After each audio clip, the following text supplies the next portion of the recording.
Hello, thank you for joining me for the continuation of my Zelda 2 The Adventure of Link stream. I hope to see some people in the chat room, if anybody does come into the chat room. As always, just, keep it respectful, be respectful towards myself and towards the other chat room members, no excessive swearing, extremely personal questions, just, things that you would know aren't quite appropriate. So, anyway, for anybody who, for whatever reason, skipped the first part of this game stream, I'm Mike Connor, Ninja Sub Gaming. I am playing, again, Zelda 2, The Adventure of Link. It's my favorite, probably my favorite of the entire Legend of Zelda series. This game is considered to be sort of like the black sheep of these Zelda games because it is a side-scrolling platformer, whereas the other Zelda games are usually overhead view, 3D, etc. The other thing is this game incorporates a lot of RPG elements into the game that are not normally seen in Zelda games. So it's a unique game among the series. I love it. I can play this game all day.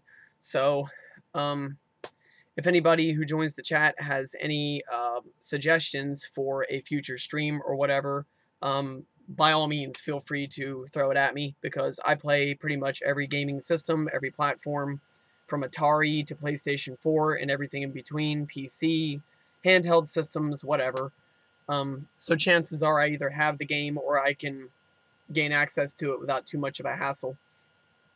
I'm going to go ahead and do a quick check here and just make sure that my stream is coming through okay, because, again, if anybody has not watched my streams, up until this one, my first attempt at a stream, it was really a shame because I played a really good game of the first Zelda on Nintendo. And, I gave great descriptions of the enemies, what they do, how to beat them, good strategies, and then when I went to go watch the damn stream, the audio was completely destroyed. I don't know what happened. I ran tests before I began the stream, and that audio was so atrocious that I just could not keep that stream up. It was a shame, but, to avoid that, I'm more careful now. So just please be patient. Let me go ahead and check. Just make sure that, nothing like that is occurring at the moment. Okay, good. Good. Okay. Awesome. All right, so we have got the green light. We are good to go. If anybody's wondering why it is so dark for my webcam capture, I just don't like bright light, so I keep it pretty dark where I'm at usually. So, at any rate, here we go. Alright, so I visited this town. What is the magic you get here? Can't remember. Did I get magic here yet? Fire. I got fire, so I'm good. Fire. Beavis and Butthead. I don't know if anybody watches that show. That's a good show. I mean, if you don't take it too seriously, Oh, damn it.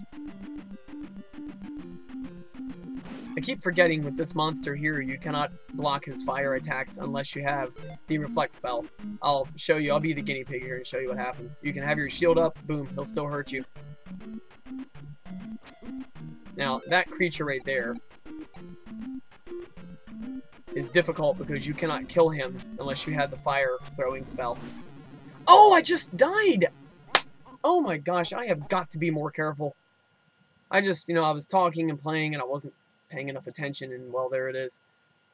Okay, so I'm going to focus a little better as I'm doing this one. No need to panic. I know that it started me back to the to Zelda's Palace, but that's fine because I have the hammer. So I can just cut right through these shortcuts here.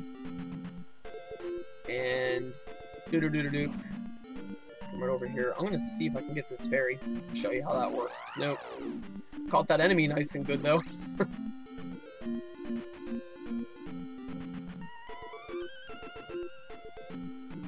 I'm using the raft, which is a treasure that you get in one of the dungeons I just recently beat. If you hit an enemy while you're on a walking path, you won't have to fight anybody. The catch-22 is you won't get power-ups. Okay, jump over him, do not get careless.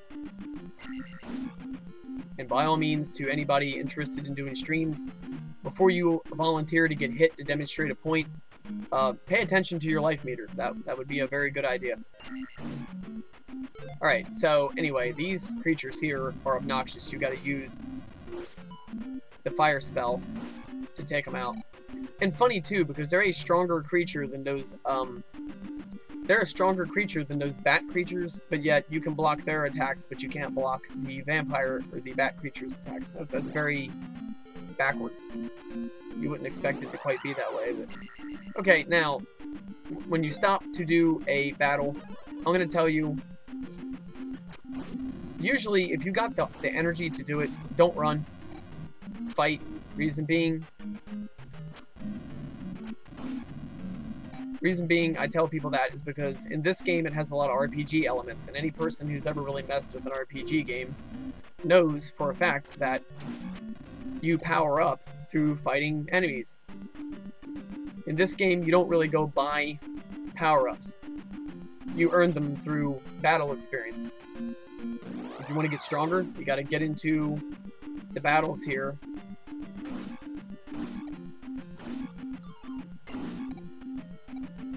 And you see those numbers popping up whenever I kill an enemy. That's how many battle experience points you earn for each creature that you kill. So, anybody who's not familiar with how this particular Zelda works, a lot of people who have played Zelda will probably see this game and be like, damn, this game, is this really a Zelda game? If you've played Twilight Princess, Breath of the Wild, any of the newer ones, and you see this game, you're going to think, this is really Zelda? It doesn't look or function like a Zelda game. This game's just very different. It's very role-player-esque. So, yeah.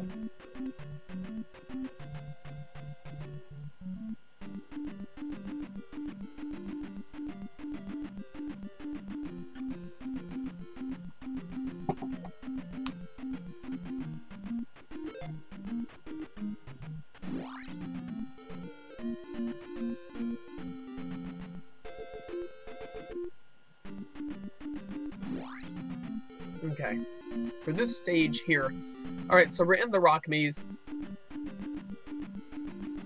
Do not be intimidated when you come up here, because this really isn't as difficult or scary. Oh, Jesus, I ran right into that. That was dumb. Whoa.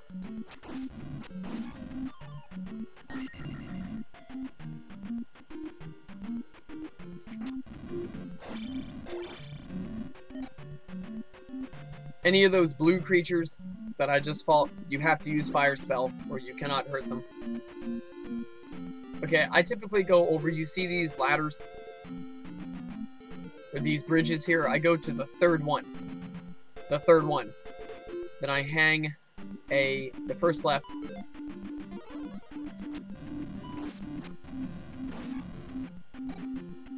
You're going to be using a lot of the Fire Spell, so be prepared for that. These creatures here, I mean, they're ugly and scary, but they're really not that hard. Once you have the, they're a creepy-looking creature, but they're not really that difficult once you have the Fire Spell. Now, if you don't, you're not going to be able to hurt them. I come over here, because when you come over here, boom, you get the magic container. Oh, dang it. My fault.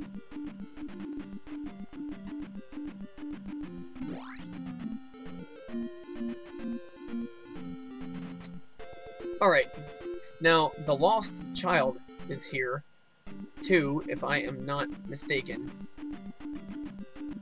Did the enemies not respawn here? No, they didn't. Wow, I'm very surprised. Normally the enemies respawn by this point. But, you know, I guess I got lucky this time around. Alright. So, there is a lost child that you need to return to a town. And once you do, you gain a new magical spell or attack technique.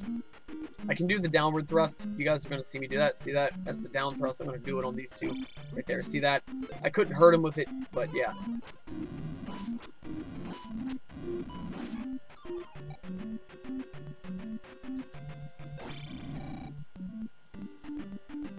I'd like to get the up thrust. It's not as handy as the down thrust. The down thrust is a great defensive offense. You saw me, I just used it on that Tektite, and I didn't even take one hit. I couldn't hurt him, but then again, he couldn't hurt me. So, I'm going to take him out with the fire spell here. If you time it right, you can freeze him in place and take care of him. Where is that?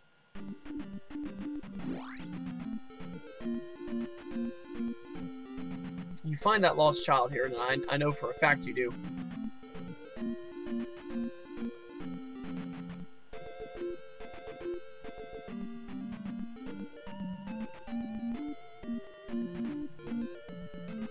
No.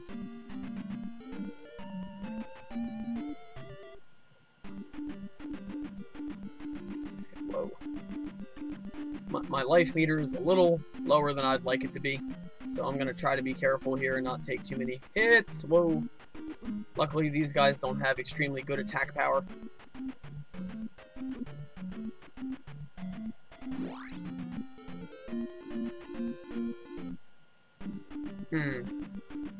Oh. I'm going to give myself the life spell here just in case. Not saying I'm necessarily going to need it, but you never know. And I didn't realize fire spell didn't require so much magic.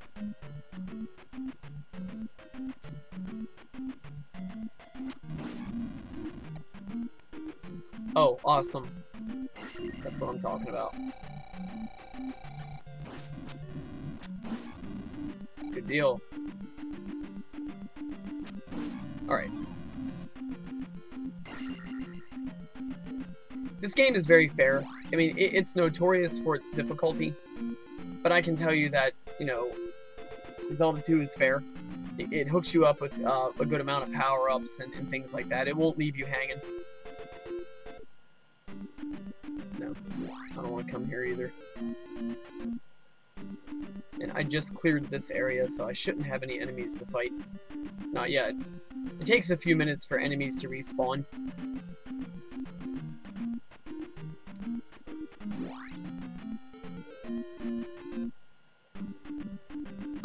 Don't quote me on this, but I think the lost child is pretty close.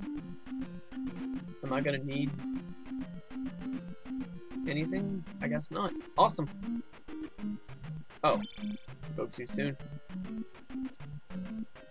These guys here aren't that dangerous, but they can jump pretty far, and it's random, so be careful. One down thrust at this point, you should have them.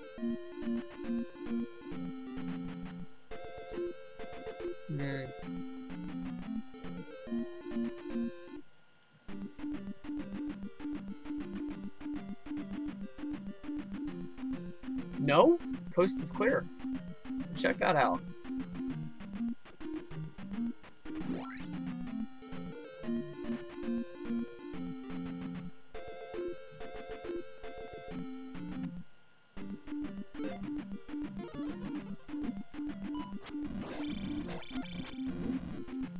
Dang it.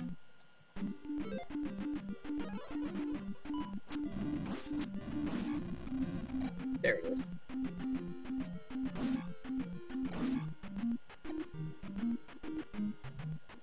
Alright. Some Octoroks, the creature I just fought, some of them stay in place, others move around.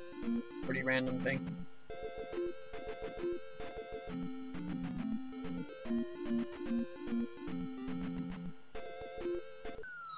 Here it is.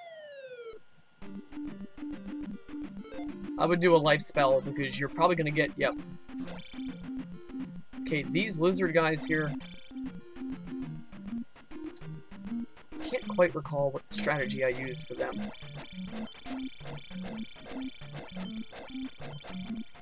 They have really good defensive abilities, as you can see. Okay, so just keep coming at them with a forward thrust, standing straight up.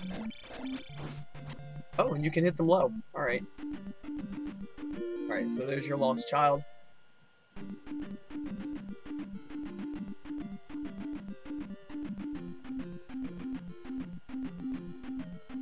Alright, so at this point, what you do, leave the rock maze. Don't go to the palace yet. The reason why I'm saying that is because you want to... I think I'm strong enough to, at this point, to go over there and be able to beat the boss character and all that. But you always want to be as strong and as equipped as you can be before you go into a palace. You know, it's like that old saying, better safe than sorry. Alright, so my life meter is at 5. My magic is at 5. I'm gonna...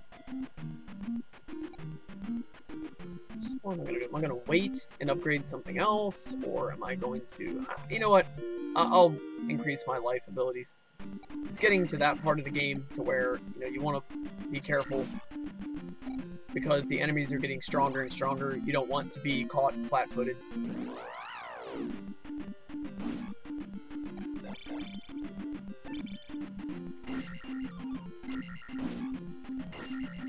There we go. And if you're wondering how I'm knocking down those trees, I'm going to show you here in a minute.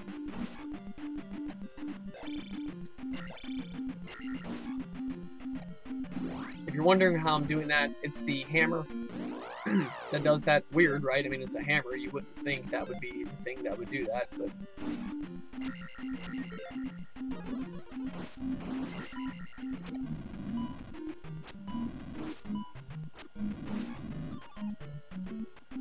Right, there we go. I can't use the life spell? Seriously. That sucks. Alright. Now, you head west. You will have a couple of battle screens here you have to get through. Oh, jeez. They hop. Always forget that. Do not let one of them knock you into that water. For some reason, Link cannot swim in this game. What's even more weird is when he gets the special boots that allow him to walk on water, he can still fall into water and die. I do not get that. It's just one of those things in some games I never understood.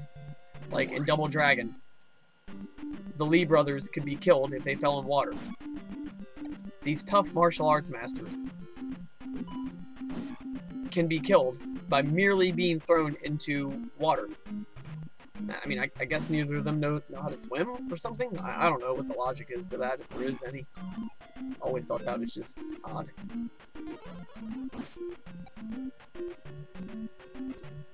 As you increase your magic meter, it will require less magic to cast spells. Keep that in mind. As you increase your life level, you know, from 1, 2, 3, 4, 5, 6, you take less damage from enemies. Looks like this place is abandoned. Is there anything in here I really need to? It is said that east of Naboru has what? All sorts of things? All sorts of things. Okay, so this is the lady who restores your life. And this lady here in the orange restores your magic.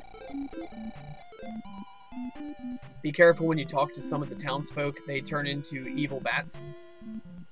And in Zelda 2, they don't call them bats. They have a special name for them, which is a trademark of Zelda. They give their bad guys some of the most creative names. Like, think here. Like Dodongo in Zelda 1. He's this Triceratops-looking creature. Well, they don't call him the Triceratops, they call him Dodongo. And then the bats in Zelda 1 are called Keese. Then they call them something different here. They always have these weird names, these creative names. I always thought that was so cool when I was a kid.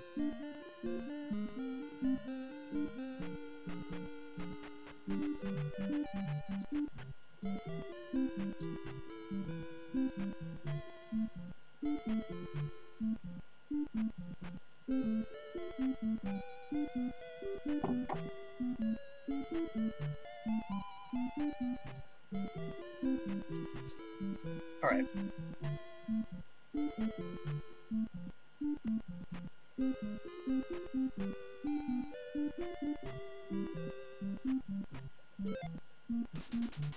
You are a hero for saving my child. Come.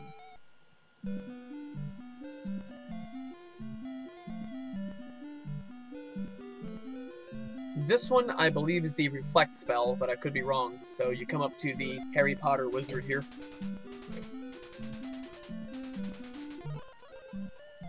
That's it. It's reflect. You need this magic.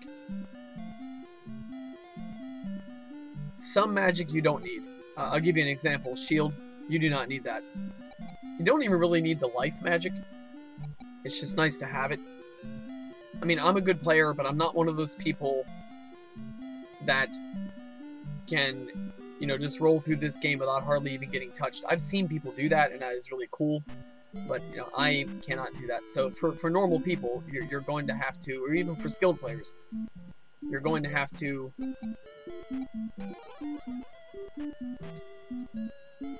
have the life magic. I would.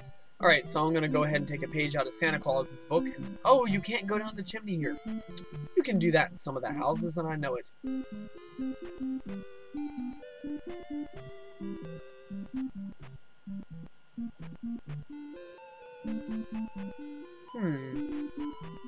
So I guess you can't do that here. Am I in the wrong section? Is this it?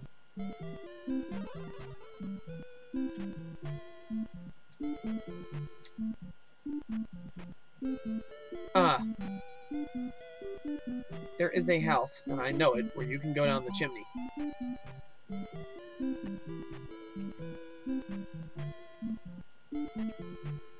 Ah. Yeah, let's try this. No. No. No. Crap. Okay, so before anybody's like, oh, you wasted your magic. No, I got the magic.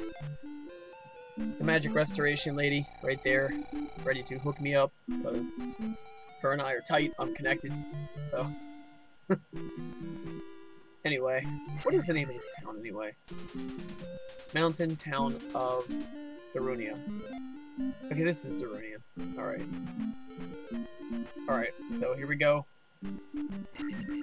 Just keep an eye on these Octoroks. They like to hit you with some pretty crafty sneak attacks.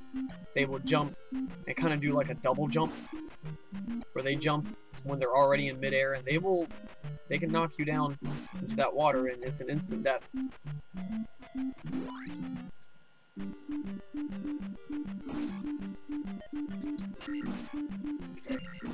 Sword beams are really coming in handy here. Whoa. Ah, man, you would know it, right? Dang.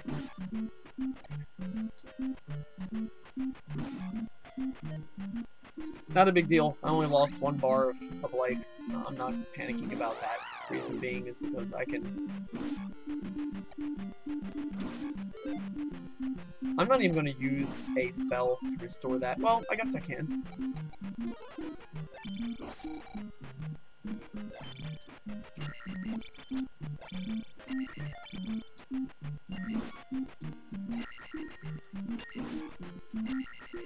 What are you looking at? I shot his eye out. Anybody in here has ever seen that movie, A Christmas Story? Okay, well, Ralphie's mom should be more worried about these guys when they're around me, because I just shot their eyes out. With a sword beam, no less. Not some little BB from a BB gun. I hit him with a full-blown sword attack. Oh, wow, you get Tektites with the weaker enemy battle. Okay.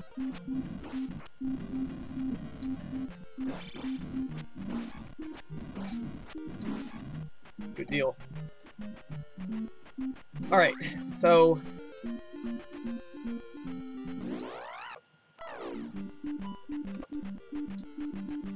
Dang it.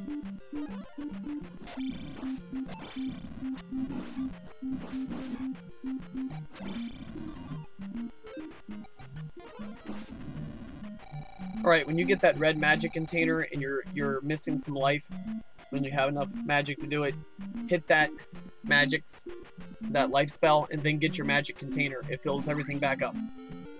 So essentially, you can replenish your health and magic all in one shot if you know how to do that. So it's a very good strategy. Alright, good deal. Alright.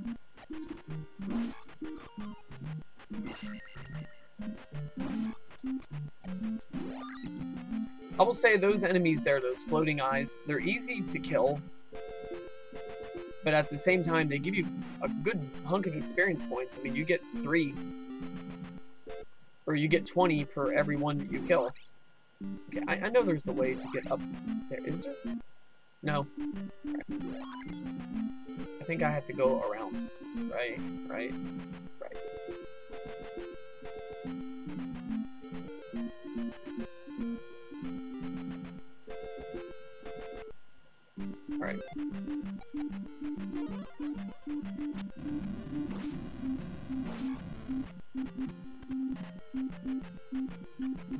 You get one of those creatures that can stand up, right?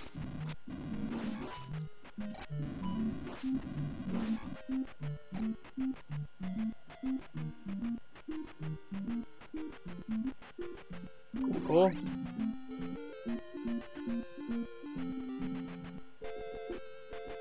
I usually try to stay as close to the left as possible when I'm trying to access the palace. It may seem like a longer, bigger hassle to take that route, but it is actually easier. You get stopped for less enemy battles and things like that. And, you know, at this point, I'm not so desperate for power-ups that I'm necessarily looking for enemy battles. I'm not gonna, you know, run away from them because I'll take the experience points, but it's not to the point where I'm like, oh, I need to do that.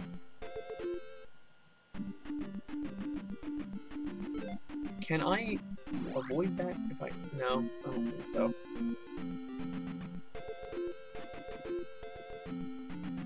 Wait. Yes, I can. Okay. Reason why I'm trying to avoid unnecessary enemy battles, one reason, is due to the fact that I don't want to sap my health unnecessarily before I go into a palace. See, if I had that upward thrust, I'd be able to stop him. You know what?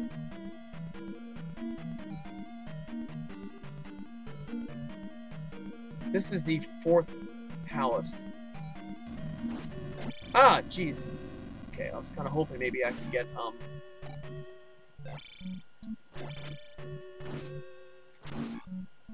I was hoping I could get a magic bottle, but no, I got a, looks like a dark nut instead. Dang it. Another dark nut.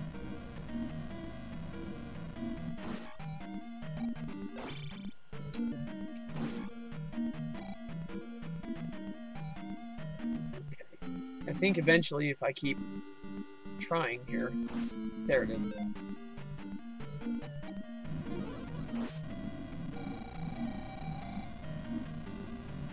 Oh.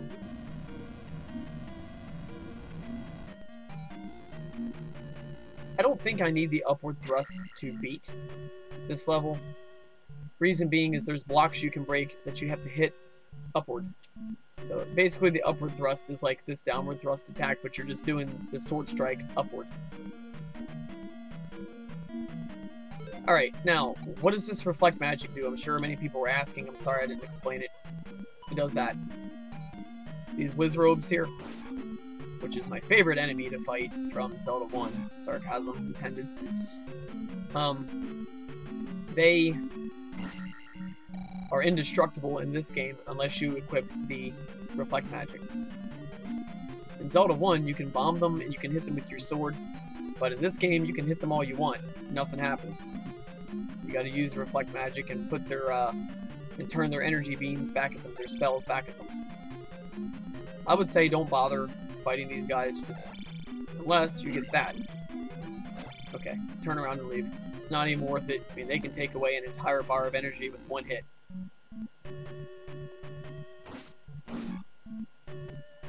I fought him because that was opportune. They're vulnerable to low level attacks at the shin. So,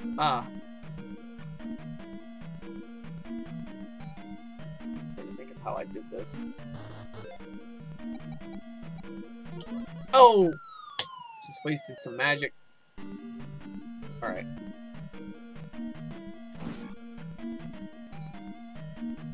These guys, watch out.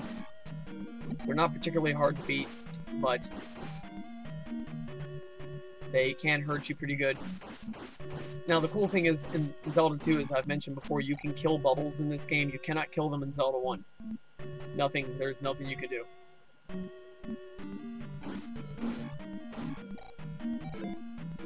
Alright, so what am I going to do here? Yeah, you know what? I'm going to give my magic an upgrade.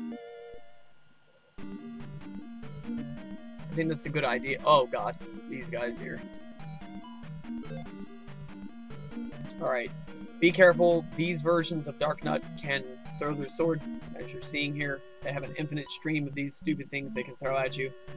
They are an obnoxious, tough opponent. Shield magic would be very highly recommended.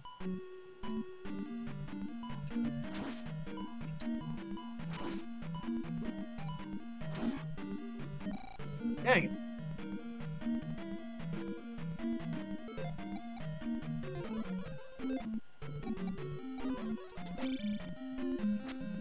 Nope. I'm trying to see if I can get a magic container. No such luck. Alright, so these areas, as of now, are not accessible to me. So, I'm going to drop down here. Whoa.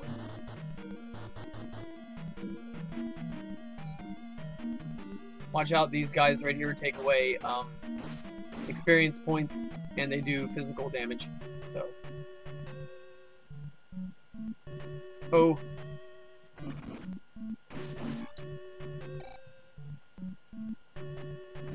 You always want to look ahead before you jump, because if you don't, see what I'm doing right here? You want to make sure you do that, because there are some enemies that kind of come out of the edge of the screen, and they can really cause you a lot of problems. They can knock you into that lava, to be specific with you, and that's a one-hit death.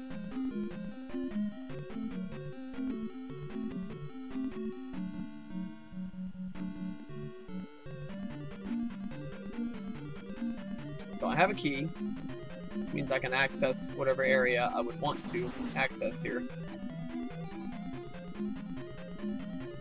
I have a couple different choices of where I could access. Let's see what's over here. Yeah, this might be the area that takes me to the dungeon treasure. Maybe. Find out here. Where did the Wizworld go? He bailed on me. Or did he? Okay, there he is. Didn't I?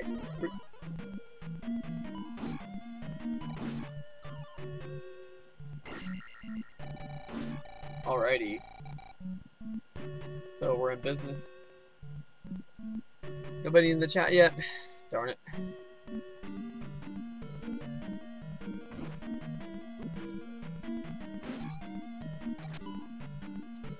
Oh. Oh, and another key. Awesomeness. Here's what I'd recommend to do with this one. I would come through this side. I would do that right there. You're gonna see why. I don't know. I just seem to have better luck dealing with the bad guys if I do what I'm doing right here. Because these guys are it's an infinite stream of these guys. There is no break. See what I mean? You can kill them all you want. I mean, it's good because you get some experience points, right? But there's an infinite stream of these jokers, and they do not go anywhere. So, alright, we have 2 keys.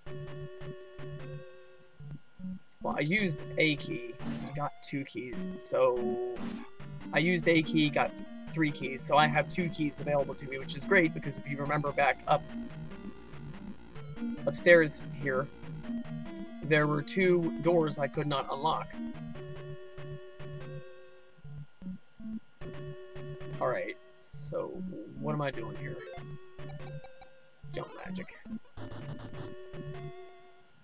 I do want to see what's up here. I'm curious.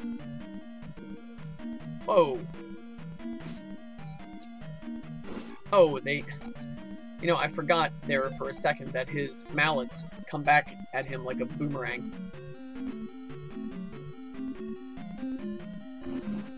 Okay, I don't think I've been here. Okay, so he just got sick of playing the game and committed suicide. Oh, another key. Awesome. And magic. Okay, can I restore my life? No!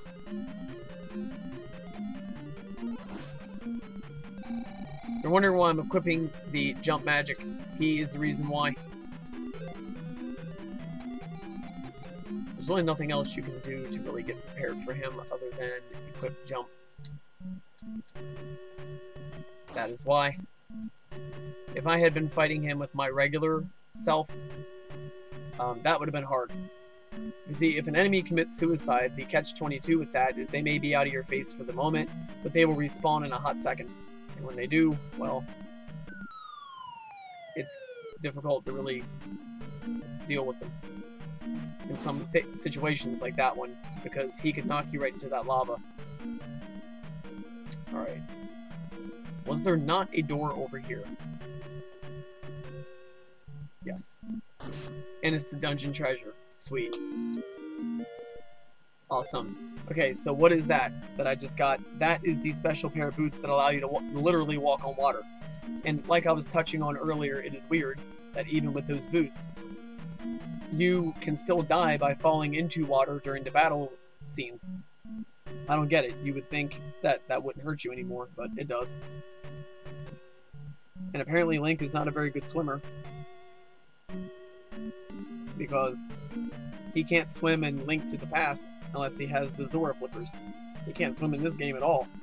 So it's pretty safe to assume that Link never went over to the YMCA and took swimming lessons. Maybe he should.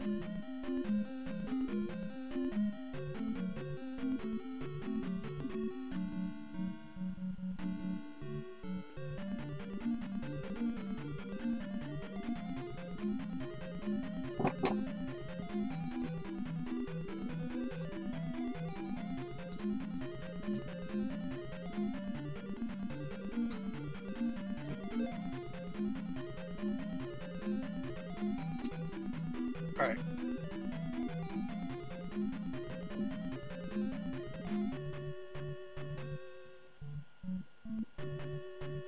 So I'm glad I got Curious and went over here, because I got the dungeon treasure. So once you get that dungeon treasure, there's only one thing left to do.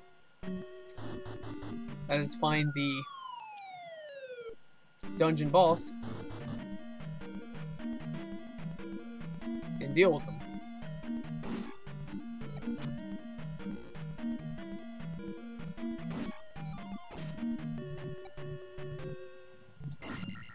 Don't need it, but what the heck, right?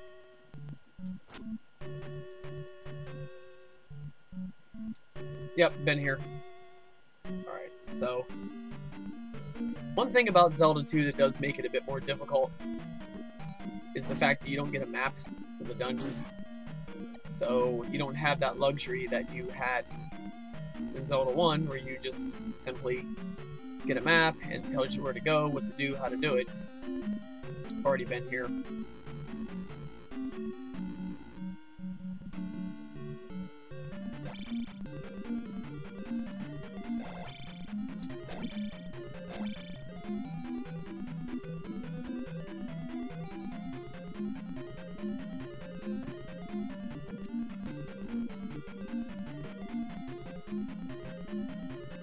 Alright, so we can now access the left wing here. You see that? That's where I would need the up thrust. I need the up thrust. Problem is, though, I cannot remember off the top of my head what town you go to get it. I am going to just quickly pull it up here and just see where.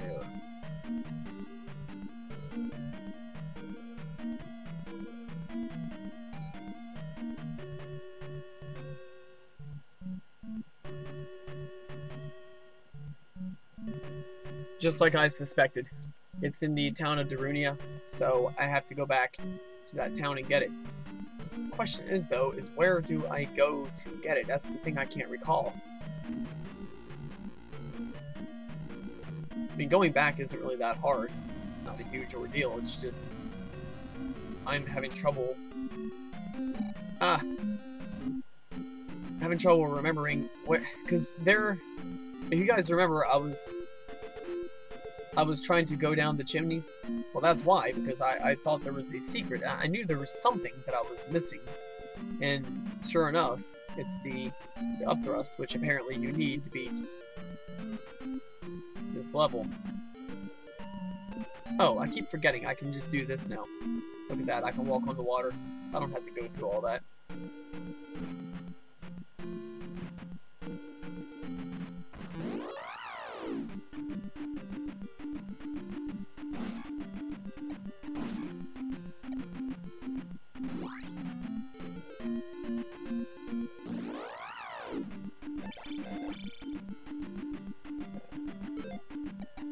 Just in case.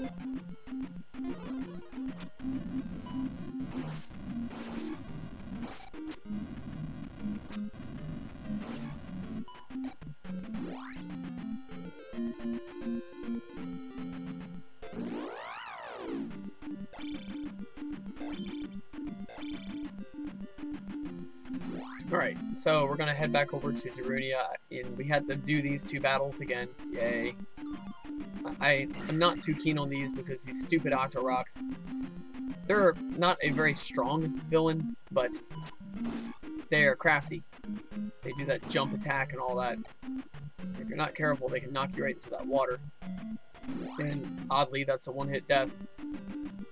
I mean, I'm thinking if Link is a bad swimmer, at least maybe he would just get a little bit of damage for falling in water, not just outright die from it. But sure enough, kills him. One hit. He's down for the count.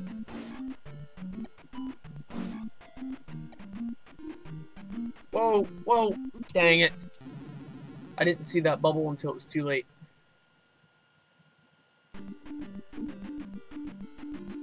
It was blending in so perfectly with the lines on the rocks that I didn't see that until I was already in midair.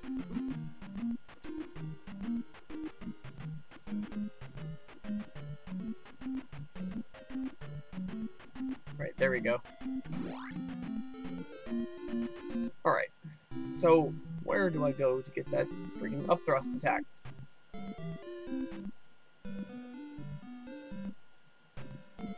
It's not in this section. So I already tried that. I busted out the fairy and jump spells and all that. Maybe it's here.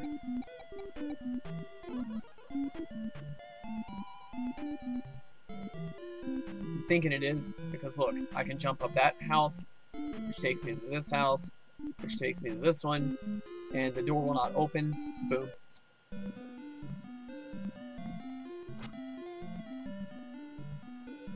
So it wasn't just my mind playing tricks on me. There really was something here that told me to go down the chimney.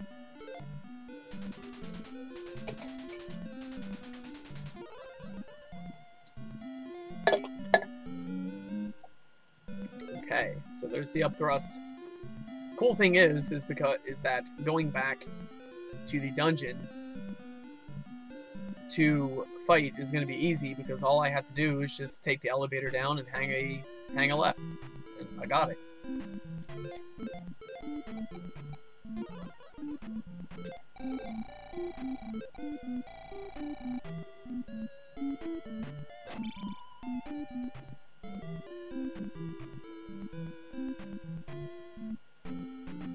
Alright. Here we go.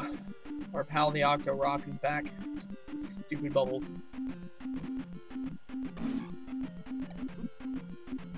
So, okay, anybody who's wondering how a bubble could ever hurt Link, this big, tough, rugged elf who can brave the wilderness with nothing but a sword and a shield. Okay, this is my theory. This is nothing official. It's just me throwing around an idea. Alright, I think it is bubbles coming off of hot water. And you know what? That could explain the reason why that water hurts Link. Maybe it's because it's scalding hot. Merely touching it and you're down for the count. So...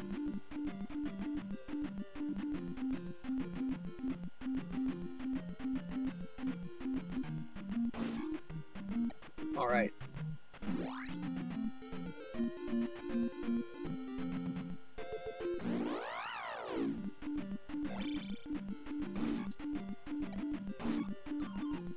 Alright. So...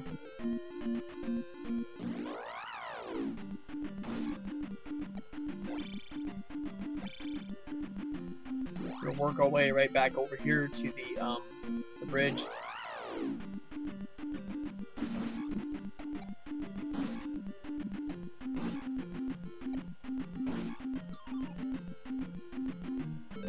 Not even gonna bother with that. Okay, so I'm going to take the now accessible shortcut for me.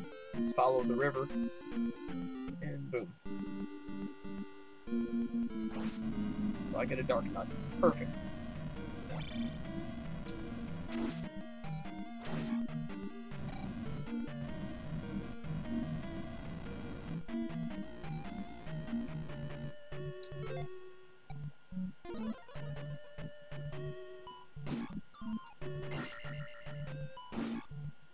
Alright. So equip the reflex spell. You'll have no problem with them. Time this one right, and you can actually hit him.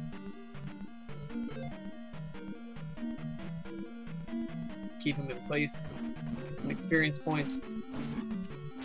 He can pass through the key door. I didn't know that. Alright, that's a new one on me. Alright, so you need that key, obviously, to pass through here.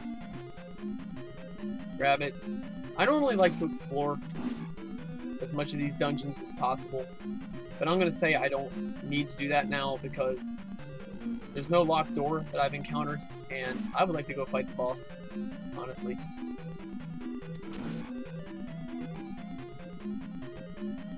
Have I been here? I have not. I have not been here. There's some of the areas that you will encounter! Jeez, I thought they were all gone. Alright, so we have my pal, the Glow Stick Ninja, in here. He has a really cool, he's got a really cool channel himself. Please check it out. Alright, so it says, hey bro, I haven't played this in a while. It's just sitting in my room. Oh man, Glow Stick Ninja, you need to pick that one up again. That's one of the best Zelda games out there. So, I mean, it's viewed as the black sheep of the Zelda series because it's a side-scrolling platformer with RPG elements, but I like that aspect of it.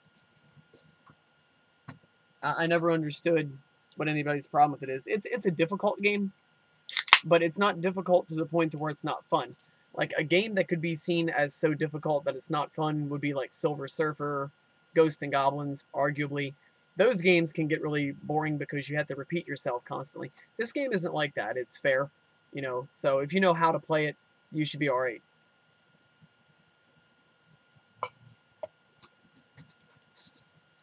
You're talking about Zelda, right?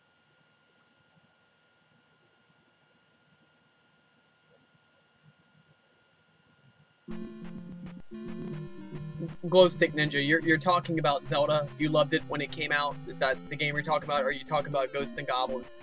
Or maybe Silver Surfer?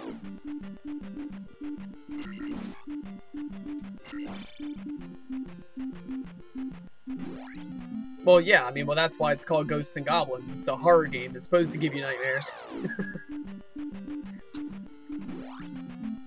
The name says it all.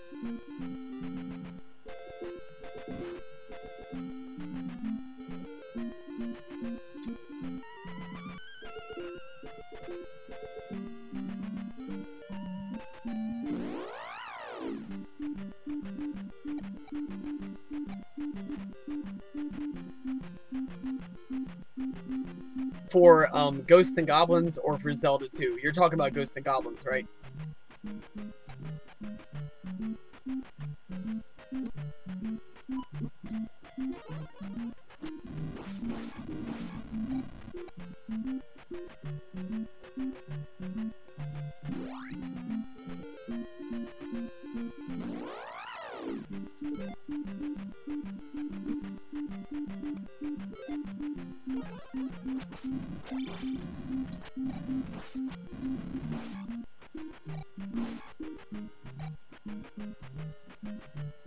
Yeah, one thing I like to do, Glow Stick Ninja, is I like to take my Game Genie and hook it up to Ghosts and Goblins and put in a code where you can't be hurt and play Ghosts and Goblins. I can play the hell out of that game with that cheat code. It's actually an extremely fun game in terms of gameplay when you're not able to be hit and killed over every little thing. I'll go ahead, I'll text you the Game Genie code for that. It's not an easy one to come by. I'll hook you up with it, so if you ever wanted to try that.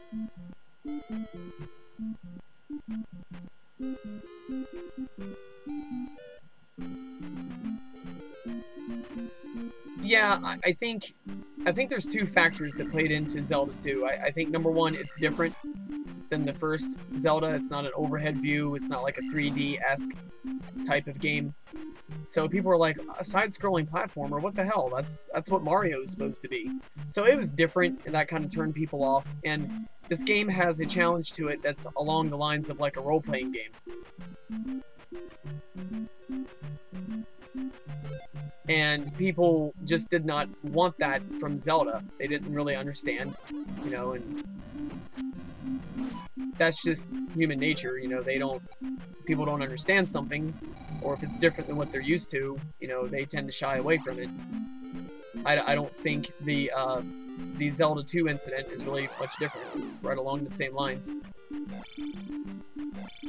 But I'll be honest with you, I did find Zelda 2 difficult when I was a child. I found it difficult, but I liked it very much. I would never not rent the game because I would be like, oh, damn, that game sucks. It's not like Zelda 1, or it's too hard. I would remember playing this game and thinking, okay, this is challenging, but I still like it. So it's not, again, it's not like a hair-pulling, you know, I would rather jump off a cliff than play this game type of thing, you know?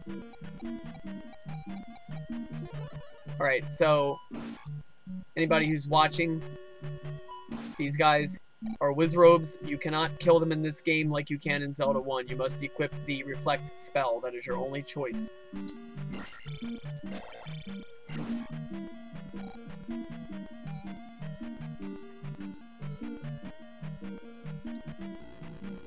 Alright, so I'm going to go down this way. I took a left, if I'm not mistaken, last time. Oh, jeez, I just did the exact thing I told people not to do, which is try to kill them without the Reflect spell. It's just natural instincts, you know. I was just like, oh, you know, there's an enemy. I'm going to do a downward thrust. Again, watch these hyena men. They will drain your, they don't really do much physical damage, but they will drain your experience points. And watch these things here. Make sure that they are all dead before you progress. And don't be fooled, because when you, look, when I'm moving here, it looks like they're all gone, right? And then, there you go.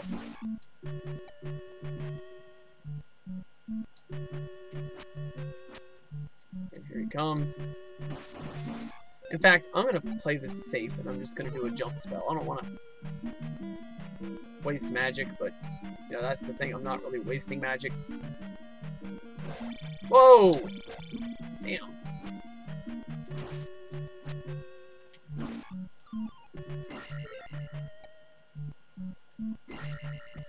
Okay, so let's see here.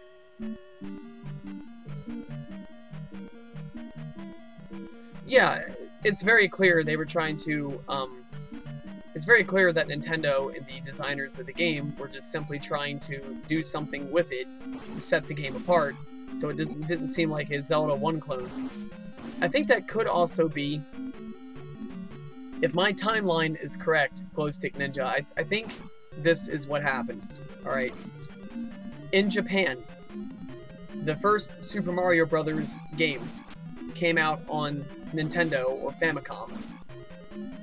And it was a hit. But then, in Japan, they came out with Mario 2, which is what we know as the Lost Levels. And people were complaining about the severe difficulty, but they also complained that it was so much like the first Mario Brothers. That was a very, very generic, common complaint you would hear about Mario 2 in Japan, which is what sparked Nintendo to... Which is what sparked Nintendo to swap out the characters from Doki Doki Panic with the Mario characters and have that be the American Mario 2. I think Nintendo didn't want another incident like that, so they wanted to make Zelda 2 very much different than Zelda 1. Different gameplay, you know, different features, different difficulty, slightly different enemies, things like that. I think they wanted, you know, to not have a repeat and repeat of the Mario 1 and 2 fiasco.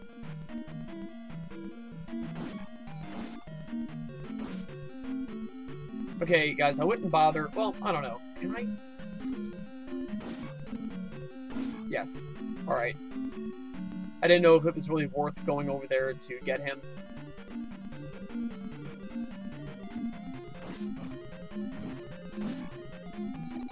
But with those soldiers, those blue soldiers with the mallet, the best way to fight them is just go up to them, downward thrust, pop them a couple times, you got them. When you have a level 7 sword, it's only going to take a couple of hits.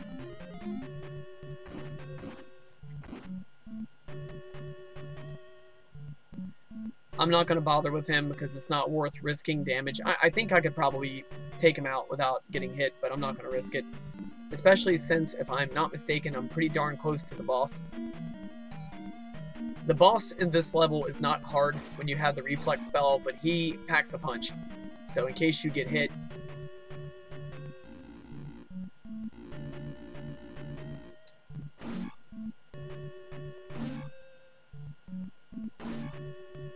You gotta be prepared. I don't want to waste magic and stuff. I don't know, but I think maybe I'm being a little too jumpy about that because I am so far in this level that I think I can be comfortable with, like, I think I can do this without having to worry. Yeah, I mean, I think the worst spot for a knight or a bad guy to show up is when you're on those freaking platforms where lava is underneath of you, and all it takes is one hit and one bump, and you're in the lava. It's a one-hit death. That's what happened to me when you first came into the stream, actually, is, I had been hit by one of those flying dragon heads, and it looked like they were all gone. It didn't look like there was any more left. I go to jump, and in midair, out of the clear blue, one of those things came and hit me. So, remember with dart nuts, jump as you're coming down, sword swipe their head. That's your guaranteed way to take them down. Okay, so here we go. The first thing you want to do when you're fighting him is hit that reflex spell, and then I would do the shield spell. You do not need to jump to attack him. There's no fancy maneuvering. You will see what happens here.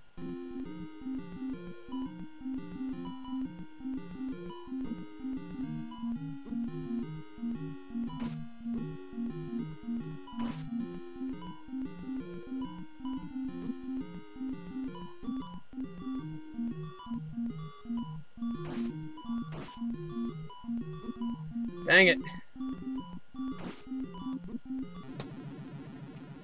Okay. That is what I mean about this boss. It's a basic fight, but he hits hard. So,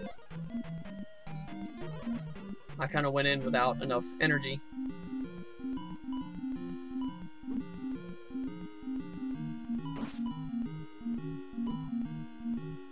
He keeps appearing right over me. He normally doesn't do that. When I fight him, he usually doesn't appear right on top of me like that.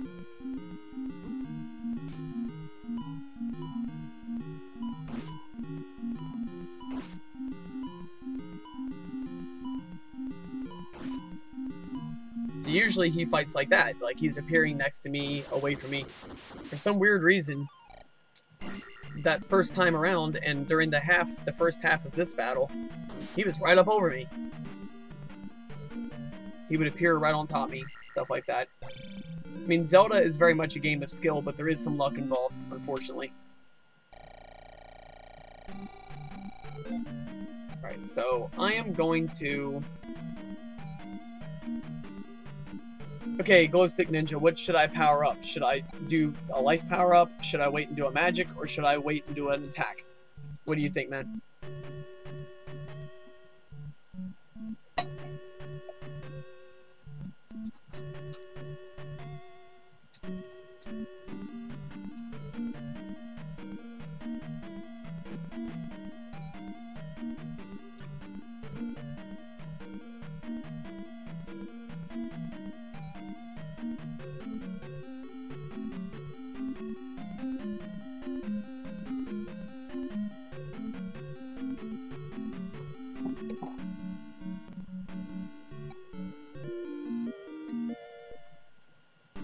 I'm an attack person, myself.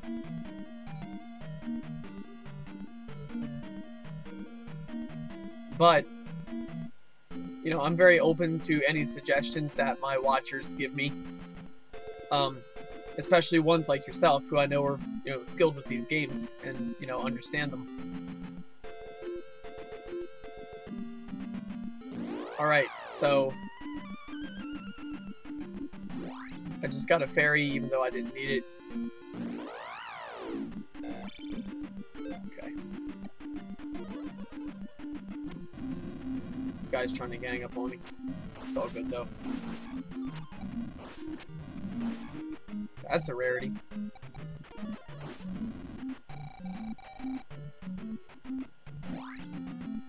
So, and, you know, Glow Stick Ninja, one thing you might recognize here is that I'm still pretty early in the game. Well, actually, I'm about halfway through, but I have really got my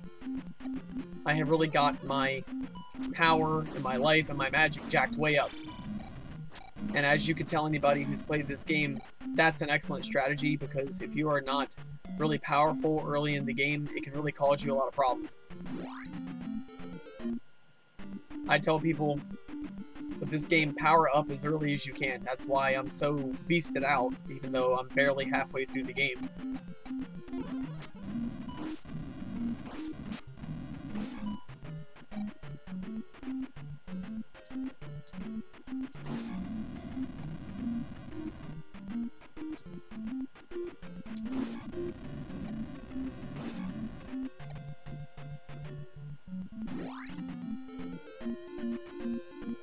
So, Glow Stick Ninja, let me ask you a question. When you're playing Zelda 2, and you usually power up your life before you power up anything else, I mean, how does that fare for you when you are trying to fight enemies? Do you have difficulty killing enemies? Especially when you kind of get to the higher levels, do you ever find it difficult to take out enemies when your sword is not so strong?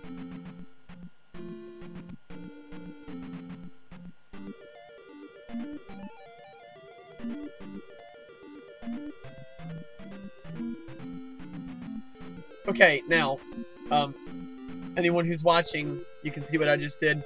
You walk on the water with these special boots, okay?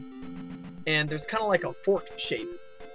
It's kind of like a fork shape here on the water paths that you can walk on. Go towards the palace, go up and to the right, and you will access this. Okay, so again, guys, my theory. When Link falls in the water and dies, that's hot water. Okay, that's like boiling hot water. This water here is nice room temperature water. So that's why he's not dying.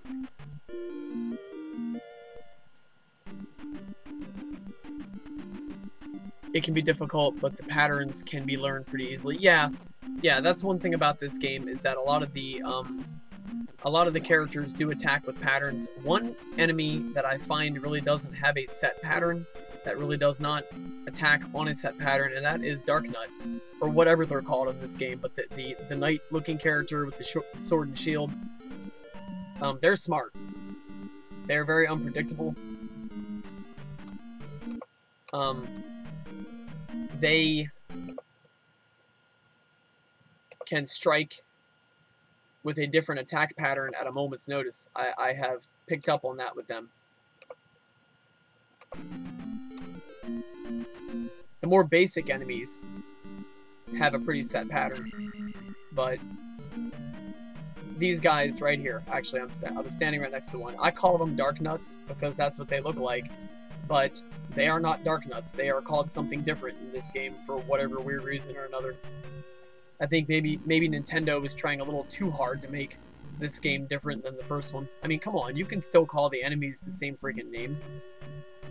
Especially when they look just like the ones from Zelda 1. Ah, dang it, that is not what I wanted to do.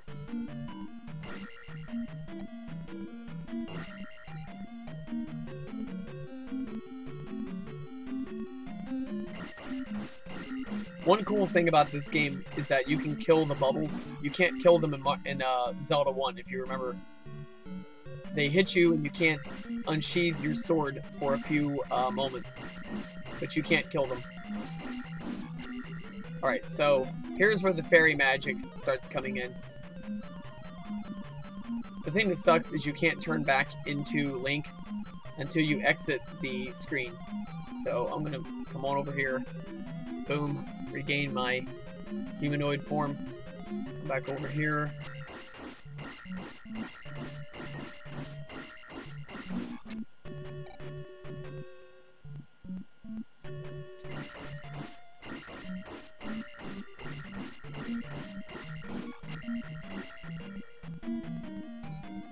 Alright, yeah, you never want to bypass keys or anything like that.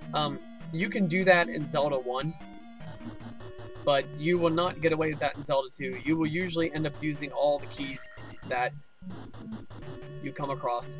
So I strongly advise for people to get all of them.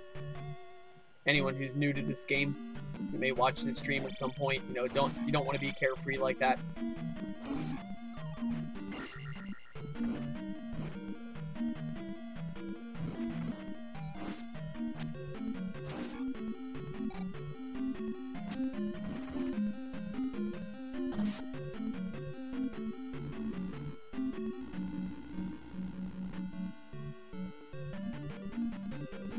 Alright, now, these guys here attack like Wizrobe, but the handy thing about them, you don't have to use Reflect Spell. They do that hit and run kind of thing, like Wizrobe will do. They're strong, but if you time it right, you can get them with a downward thrust. That's usually the best weapon to use.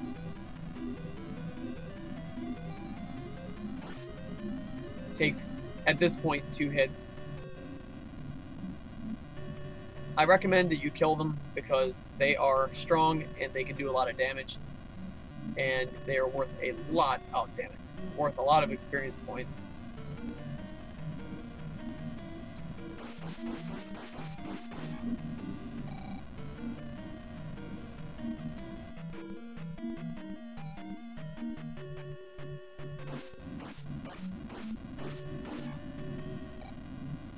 Oh, jeez, I should have been able to hit him.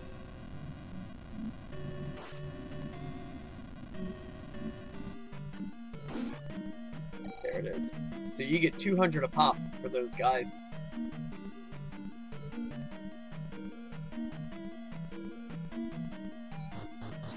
Alright. The way I'm going to do this is I'm going to install the jump magic. I'm going to wait for some blocks to fall, take him out the minute you get the chance. And there you go.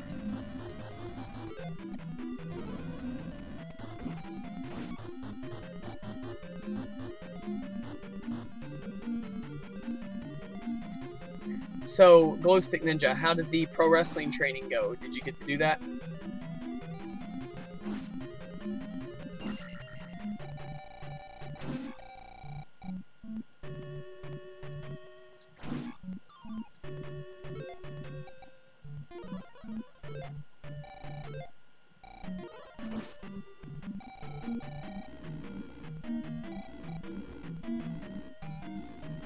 Awesome.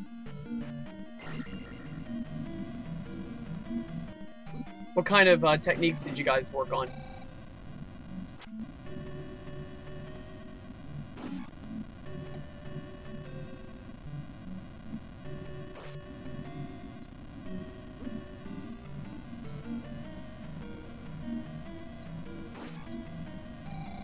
Oh, there's more of them.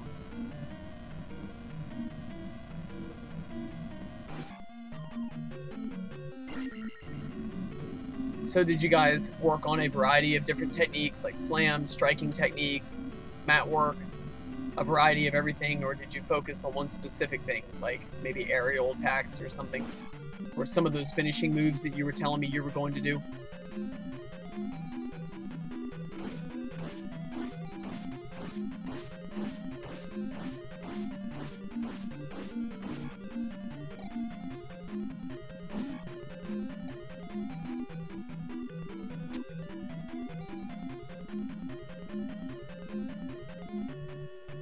Alright, now, that experience point bag, I'm gonna say don't bother with it. Conserve your magic. You will get plenty of experience points fighting the enemies in the dungeon. It's really not 100% necessary. Alright.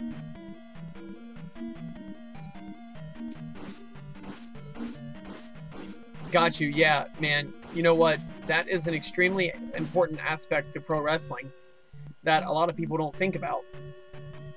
And that is knowing how to take a bump. Because if you can't do that, that is one of the #1 ways people can get hurt. But you've got to know how to take your falls properly, and you know how to deflect shots and things like that.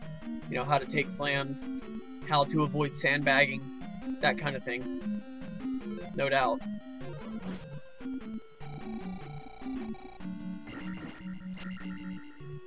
Do you mind if I say who you were training with? Is that alright if I bring that up in the chat? Because I think it's really cool that you actually got to meet and train with a famed pro wrestler.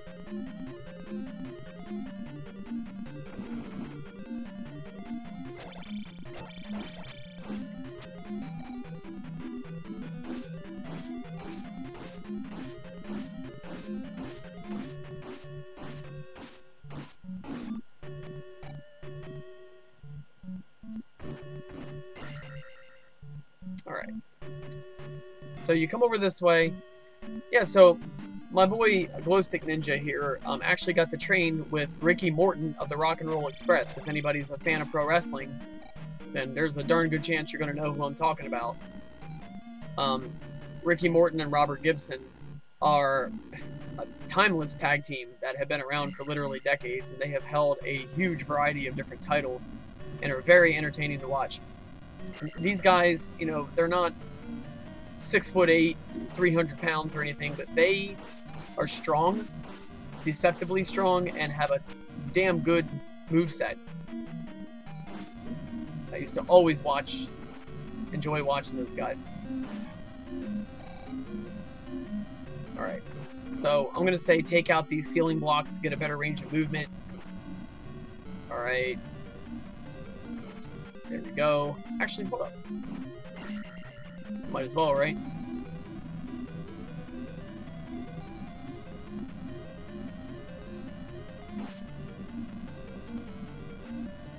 So I hit him one more time, he's down for the count.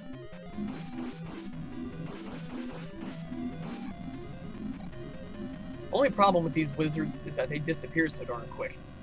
I mean, at least with the Wizrobes, it's a pretty simple thing. You install Reflect, you get close to them, wait for them to appear and shoot, you got them. These guys here, you gotta be much more patient to deal with them.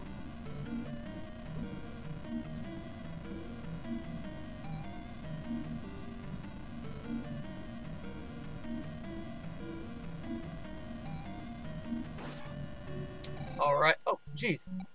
Okay, you know what, that is very Castlevania 2. In Castlevania 2, you can be in mid-jump, and the freaking text box will come up and tell you that it's either morning or night. You're in mid-freaking jump.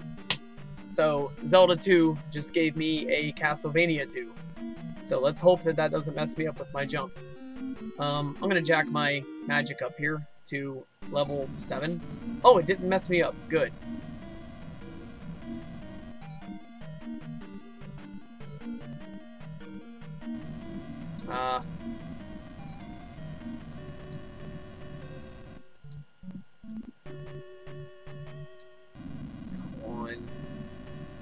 I mean, I like to get that 200 experience points, but it's getting to where it's like I'm so hung up trying to get this guy that...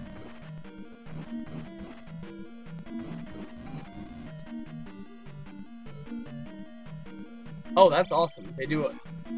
So, Ricky Morton's Wrestling School does a weekly stream.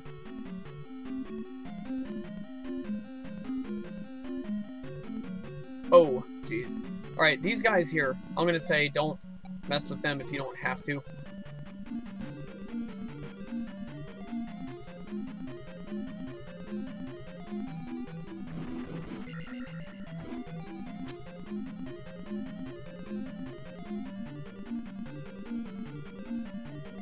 Is this actually Ricky Morton's school, Glow Stick Ninja, or is it just a school that he happens to be a trainer at?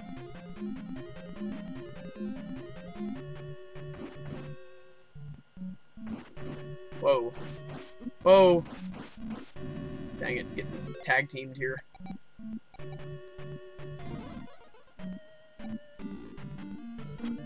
How ironic, I'm getting tag teamed while talking about pro wrestling.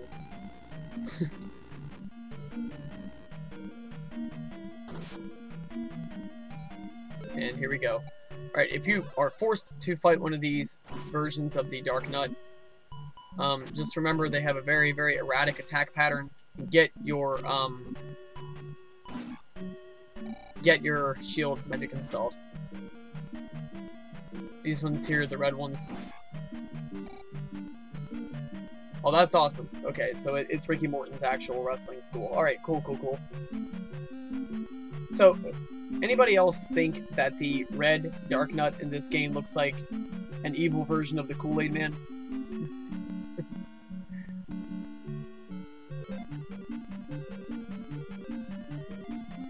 Alright, so, did I get...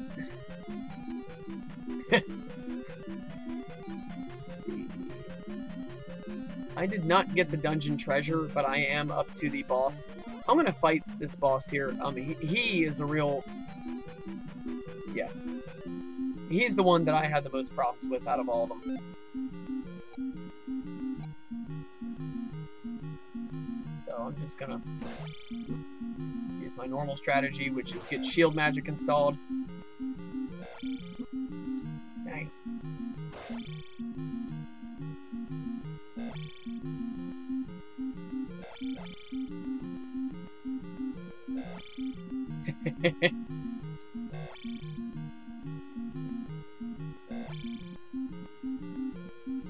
I usually hit him with a downward thrust as I'm going up, so I call it the up-down technique. Damn. Yeah, I know there must be a better way to beat him, but I do not know it, so I'm just going with what, you know, what my skill set currently offers me.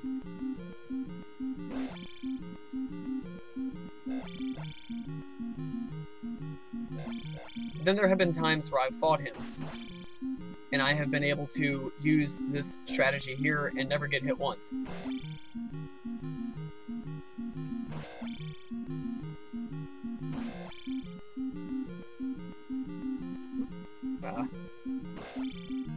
So as you can see here, I've only taken 3 hits. Make that 4. There we go. Okay, so I have taken out the boss. I did not get the dungeon treasure yet, but that is fine, because I can at least get the crystal put into its place and get my experience points. I think the next power-up I'm offered is life. Yeah, right. Here it is. I am not going to do that. I'm going to wait and just do my attack power. I mean, I know Glow Stick Ninja here is probably going to be like, oh man, really? But no, I'm going to wait it out this time. I don't think it's going to make a big difference as far as my my ability to really get through the game is concerned. Not at this point, so. Alright, so now to find the dungeon treasure. Whenever you leave a palace and it doesn't turn to stone, it means you did not get something. So you need to backtrack and go to it. Anybody unfamiliar with this game, that's what that means.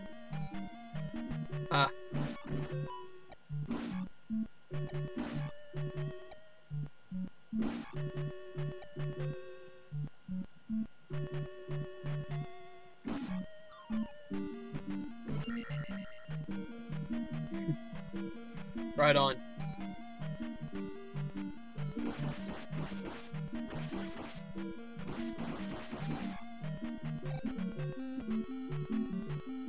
Do you remember what the treasure is in this dungeon?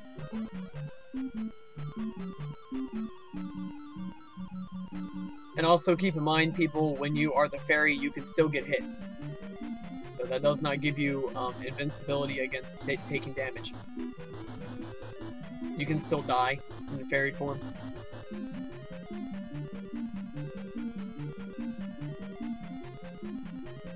Alright. I do remember coming through here.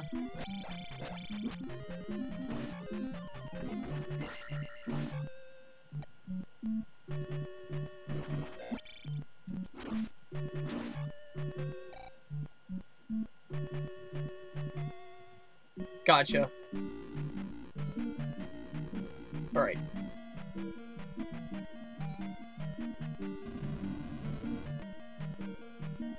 I don't remember seeing this. Okay, so probably on the right track.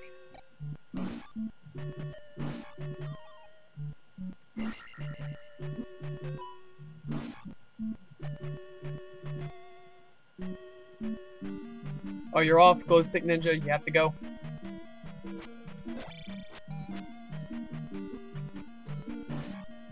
Alright, man. Hey, listen, thank you so much for joining me on my stream. I hope to see you again on here soon. I'll hit you up on text, okay, man?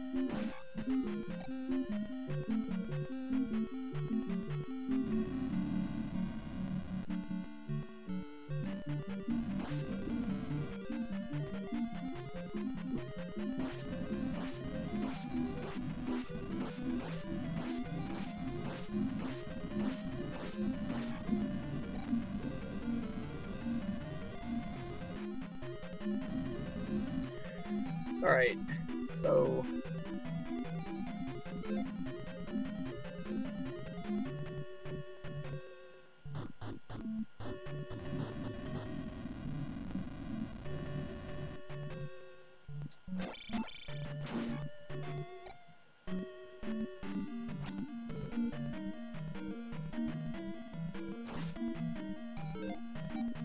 Right. So this area here is not looking too familiar to me, so I'm wanting to think I haven't ventured over here yet. And again, this is not a game where you can skip, where you particularly want to skip getting a treasure. I can't remember what is in this particular dungeon though, like what the, Oh! Oh! Dang it.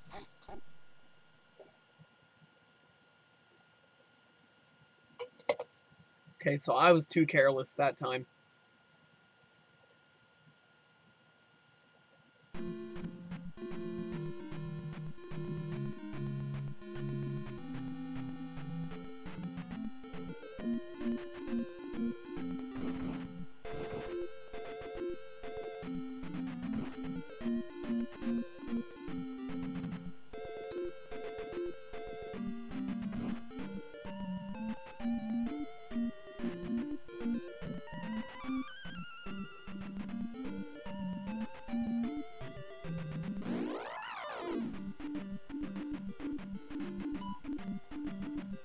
So I'm not really going to bother with them. I'm gonna work my way over to where I left off.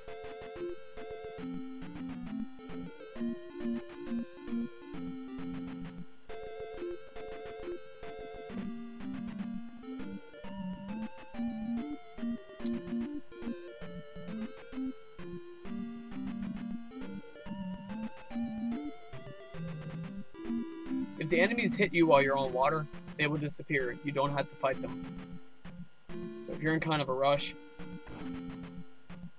Problem is, though, you can't get fairies either. They'll disappear as well. So if you want a fairy, you'll have to get on the sand for that one. Here we go. Oh, jeez.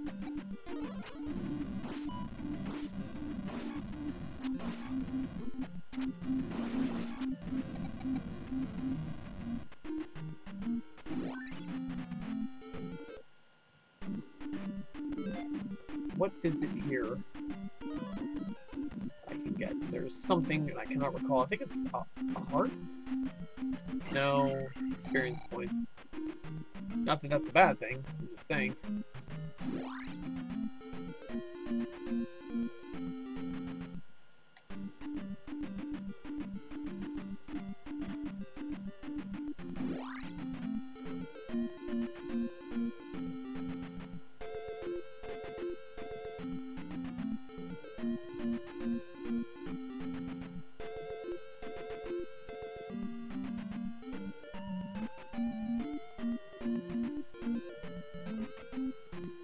So I'm going over to the secret area. I need to go over towards the palace. Kind of forget. That's where I'm supposed to be going this time around. Alright.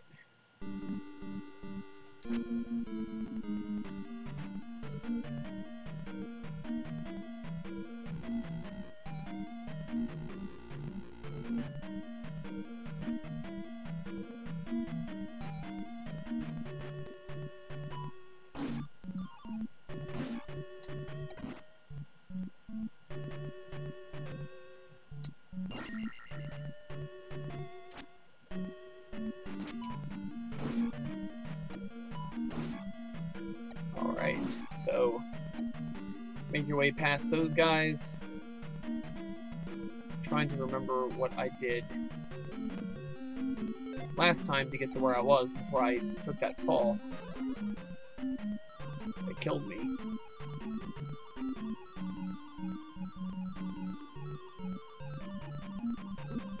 See that? You can take damage. Even in fairy form, it doesn't matter.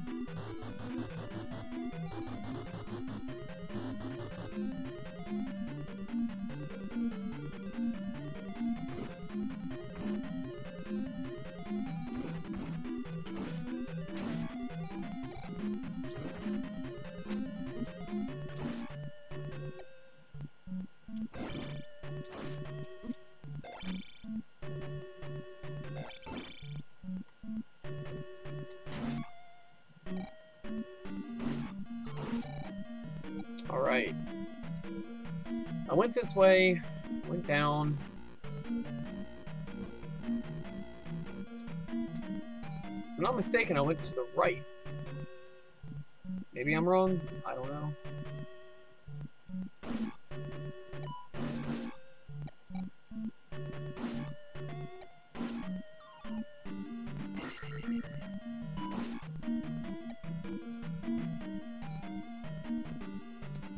It's a dead end here. Alright. So I was wrong. I went to the left, not the right.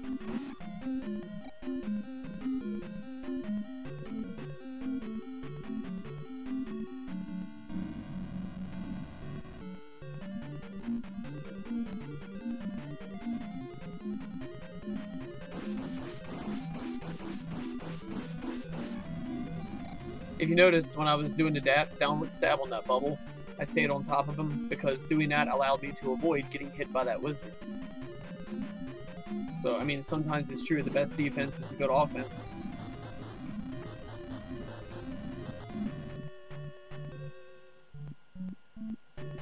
Okay, so here we go. That dark nut here, you get a magic from that one, don't forget that.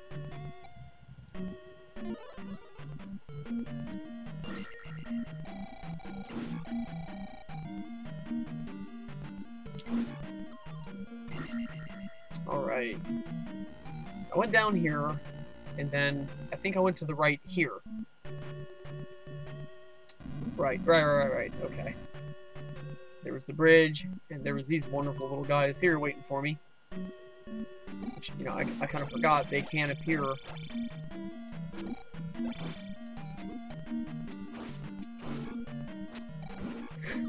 Oh! I tried to do a downward stab to kill that fish, and when I did,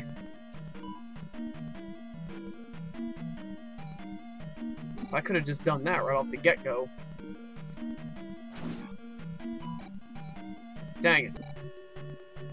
Yeah, just my instincts kicked in, and I thought, oh, a downward stab, but, you know, I didn't recover from it quickly enough, and the next thing you know, I'm falling down the bridge.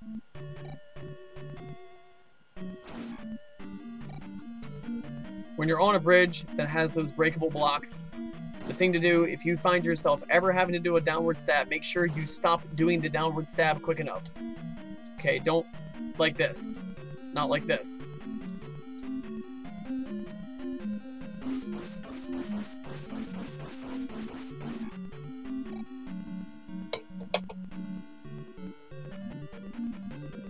Oh, jeez.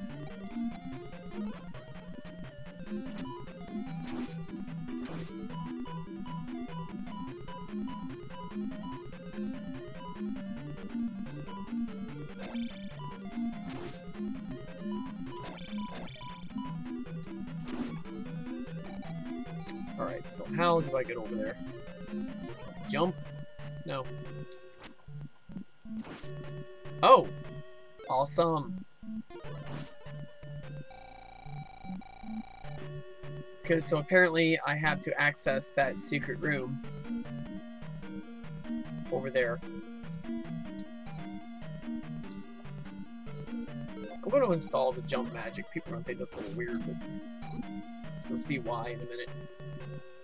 Because if you got a good jump... Okay, now did you see what I did? I did the downward stab, but I didn't break the blocks underneath me like I did the last time. Because I caught myself in time and recovered from the attack soon enough to avoid that same consequence from occurring twice. Alright, so I'm going to go this way.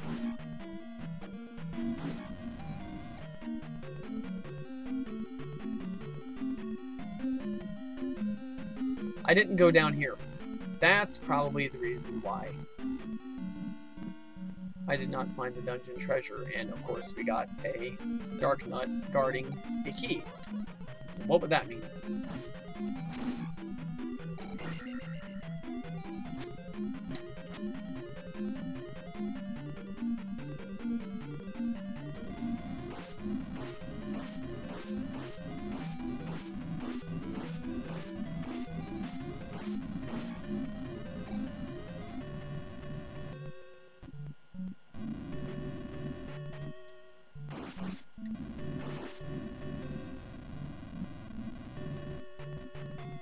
Alright. And if you notice, just casually killing some enemies here and there, I'm over 2,000 experience points. So I've almost regained all my experience points. And counting.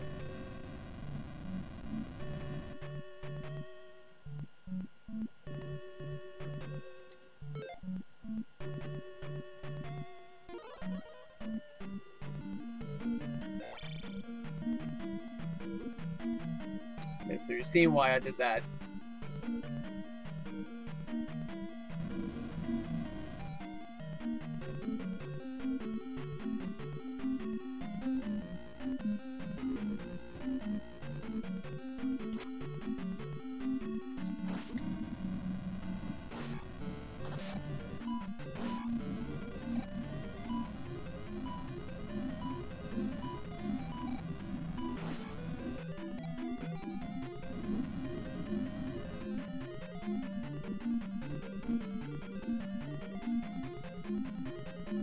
I think this is the dungeon treasure, don't quote me. I could be wrong. It is.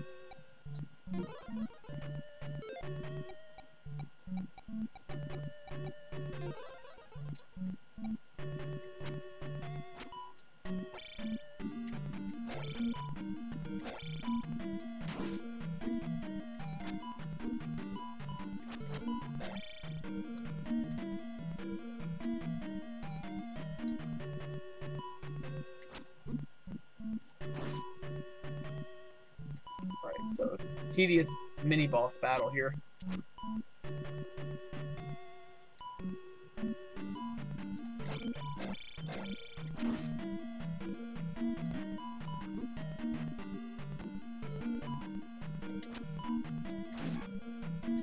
I can't get through, I don't have the key.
Alright, so... Oh, crap. That caught me off guard.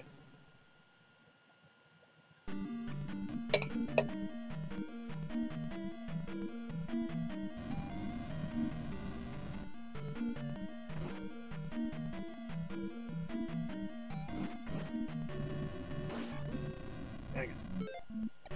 I'm gonna get the shield magic in here. These guys here are... They do so much damage when they hit you. Wow.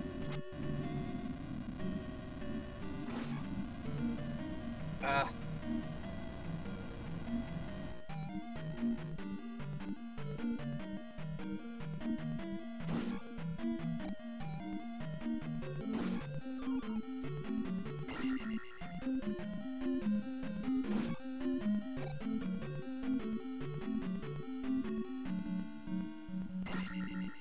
Alright, so there's that key I was lacking. I'm gonna make my way back and hope that blue dark nut has not respawned, because that would really suck. I really do not want to have to go and fight him again.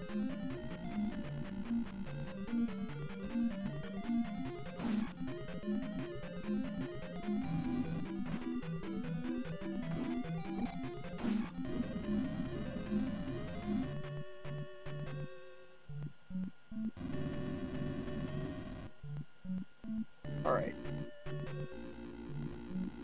Here we go. My second attempt here at this one. I wouldn't have so much of a problem fighting those wizards if it weren't for those things right there. They make it so borderlining impossible to really be able to fight the wizards and fight them in peace, you know? There we go.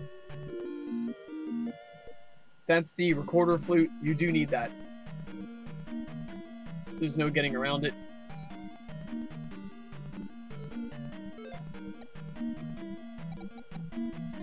I think you get a magic container up here. Yes.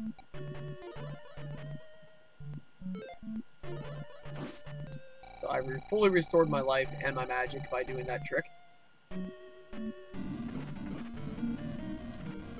I'm actually going to... I'm going to attempt to fight them, but if I can't, I'm going to have jump magic installed so I can get away from them. The minute one of them appears below me, I'm going to nail him.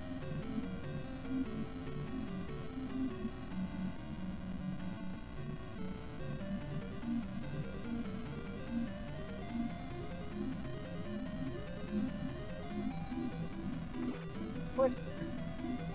Normally when you do the down and A, you just drop down on them. I don't know what the... Oh.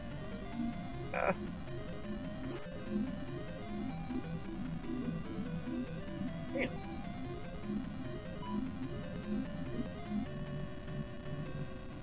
Okay. I'm just gonna do the whole aggressor thing and just come right over here and fly into him.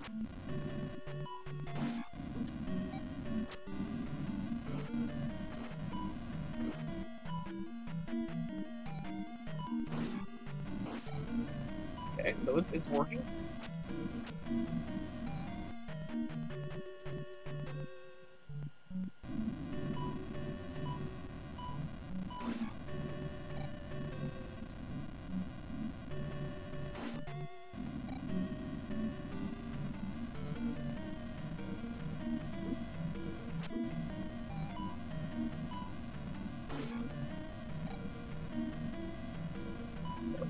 I really want those 400 experience points. I really do.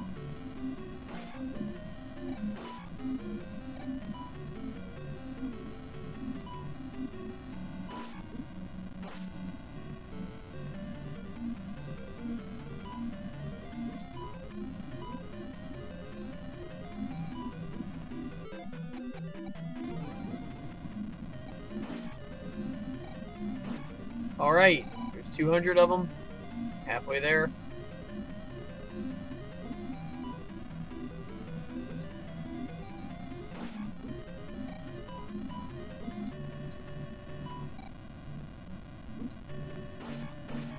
There we go.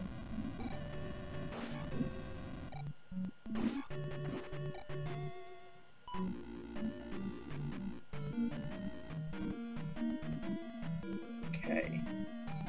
Now, am I going to bother fighting these wizards? I guess I could take one of them out at least. Oh, okay, maybe both. There it is. Awesome. So you can pass through this wall. Is he still over? Yeah, jeez.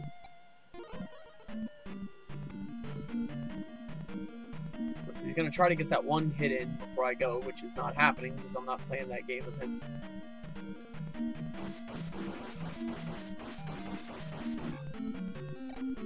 Downward thrusts are great against bubbles. Just FYI for anybody who's watching. Oh, jeez. Again.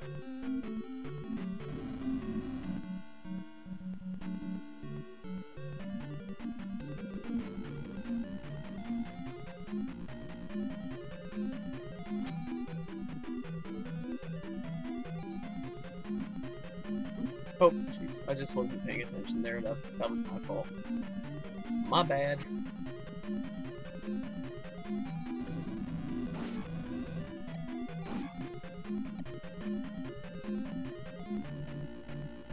So as soon as I leave, this palace is going to turn to stone, and I'm going the wrong way.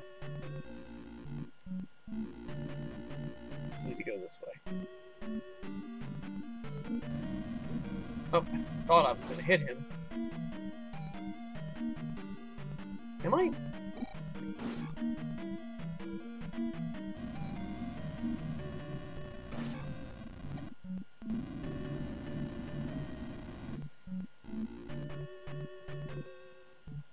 So do I go this way?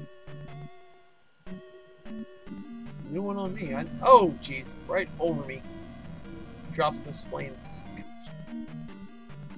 No, I do go this way. Okay, my bad. So I'm going to install a shield magic to ensure I don't get killed. And I don't even get hit once. So in essence, I wasted my magic. That is exactly what I just stood there and did.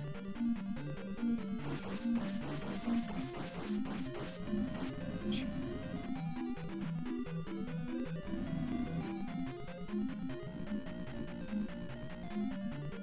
No. No, no, yes, no. Should I go here?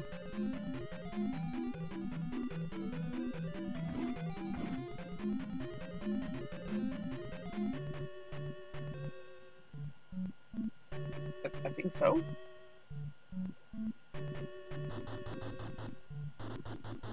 This looks like the way back out of the palace, honestly. Maybe I'm wrong, I don't know.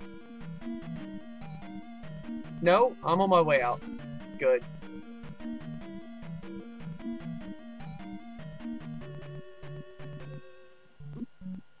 Dang it. Alright. There it is. He's gonna shoot beams, right? Or energy balls. Okay. Awesome. So I'm right on the verge of exiting this palace. Good deal. Okay, and I have all my experience points intact. In fact, almost as many as I had before I died. So, I managed to make up for that bit of lost ground. It is now a rock. So, there we go.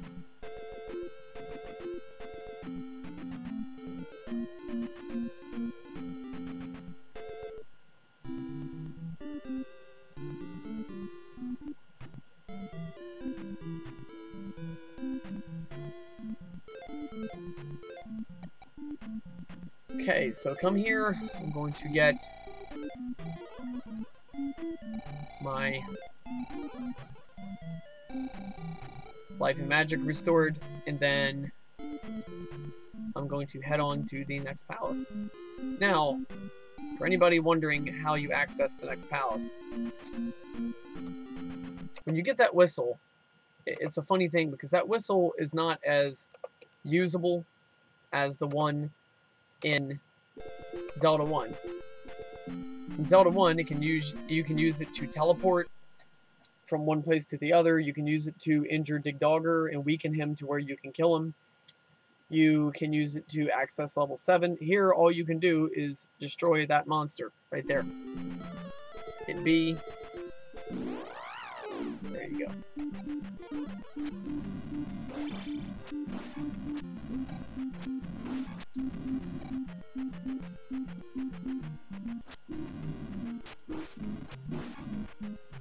Alright.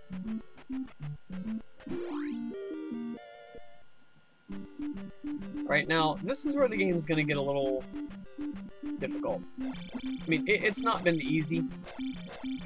Not much about this game is really easy. But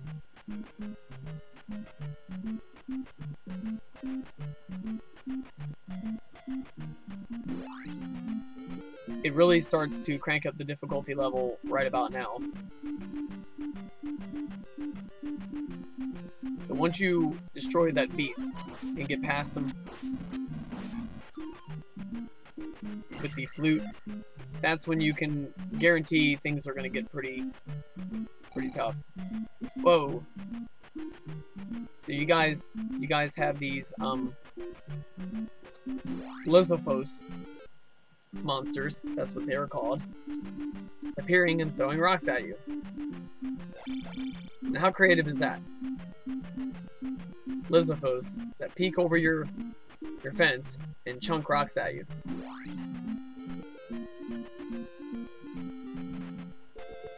If you stay on the walking path, you will not get any enemies to fight, if that is what you want. You will have to fight when you come over this bridge, though. Just be careful not to do what just happened to me.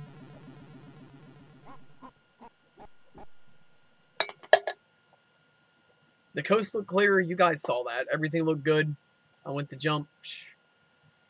You know, something I could do to avoid that is install the jump magic. Because, you know, like the old saying goes, have the high ground. Well, maybe if I did that, that wouldn't have happened. I think if I get a nice high jump, get a nice vertical leap, that can help me avoid that.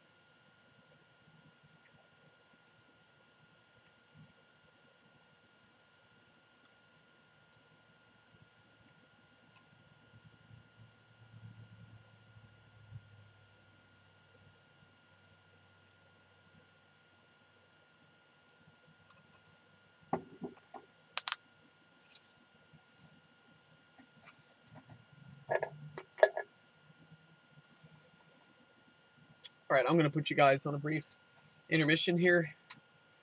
Please excuse me.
All right. I appreciate your patience.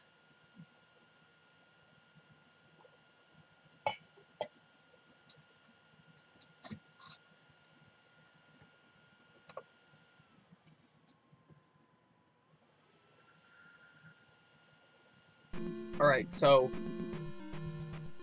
I suffered the same issue that I've been having throughout this stream, throughout this section of the stream especially, which is getting knocked into water or lava. That seems to be the #1 way I am dying here. And it's weird too, because normally I don't have that problem.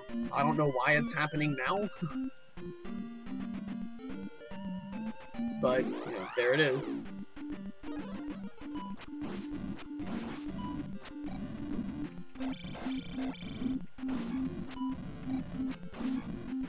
Alright.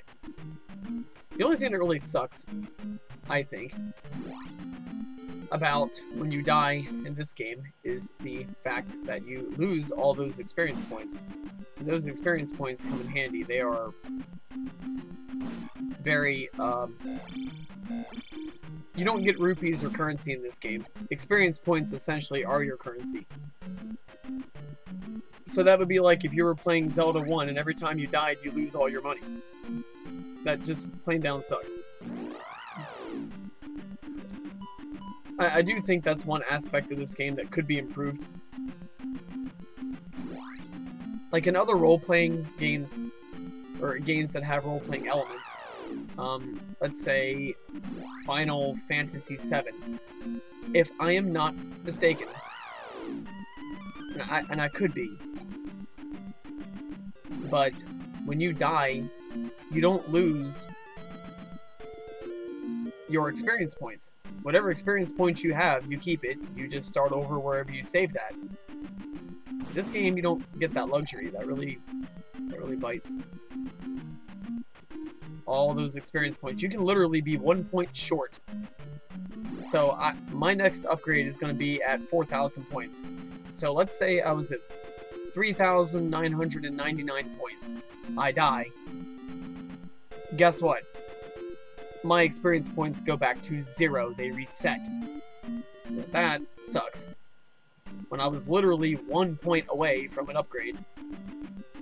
So that kind of thing is possible, and all that time and effort you put into building up your experience points is just gone. I don't think that's right. But, you know, I don't make the rules with this one. Okay, so I gotta grab on them there. Okay, so it looks like the Lizithos are vulnerable to the same attack pattern that you can use on Dark Nut. Alright, maybe that was a fluke, I don't know. I'll have to do it again and try.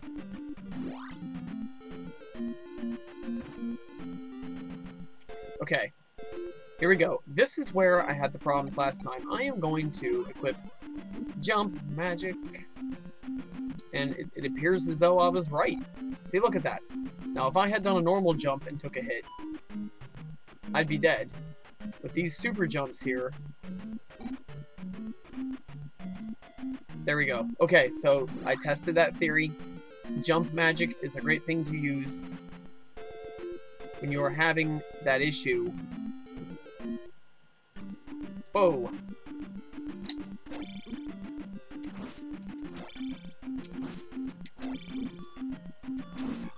Right, I'm gonna do life magic here.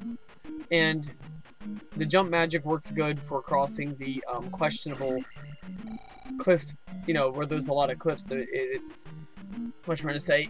The jump magic is very good for any area with lava or water underneath of it, and you have to jump on a lot of platforms, so it's a very questionable place to be standing at. So jump magic is good for that. Just make sure you time it right. And again, that attack pattern, jump and on your way down, hit, that works on Lizithos as well. It's not just something that works on Dark Nut. Alright, dang it.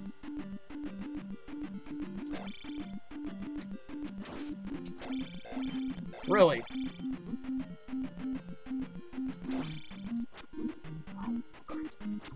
Ah! Okay. I'm going to leave here before I get killed.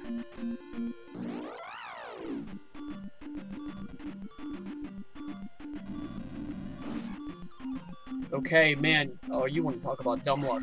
That is awesome. Good deal. Alright. I'm really glad that I killed that, creature there. I cannot remember what they're called, but I'm not gonna risk it again. Where am I gonna go from here? I'm gonna go up here. There's a cave you can access up here. I cannot remember what is in it, but I do remember there is something in it you should get.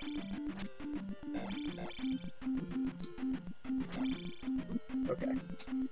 So, their defensive abilities clearly are better than Dark Nut. So.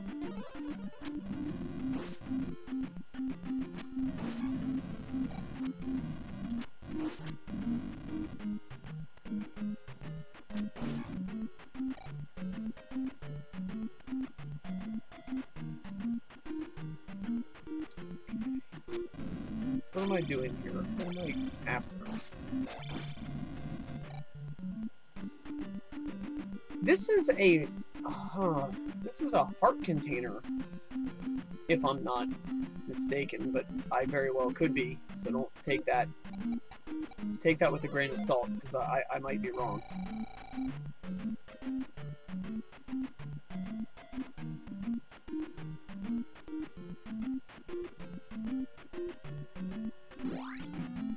No, it's the hidden town.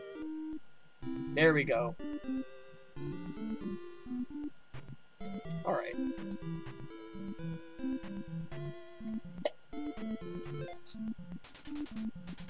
We had to flee Kasuto. You deserve my help. Follow me. Alright, now what do I get here? I cannot recall. But you know, finding this town is a good thing because I can restore my magic and health. There's a secret at the edge of town. Alright. Oh, yes, I remember what this is. Oh wait, no. My bad. I thought I got a spell. No, but that's perfectly fine.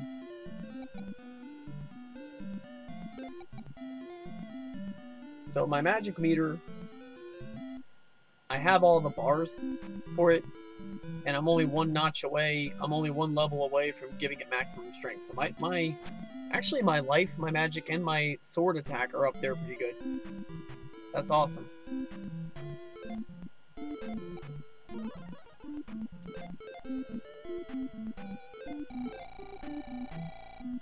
Okay, so I got my health, and I've got my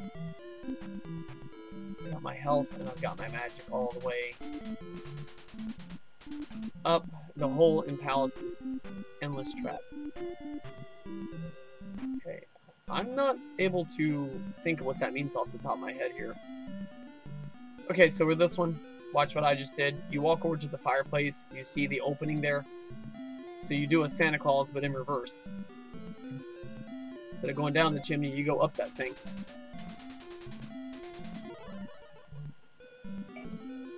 Actually, wait, this is a basement.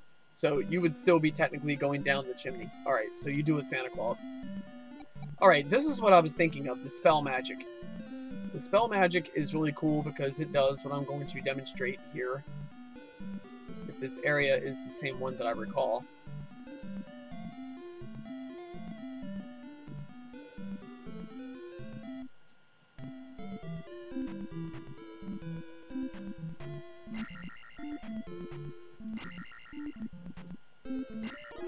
Oh, damn it.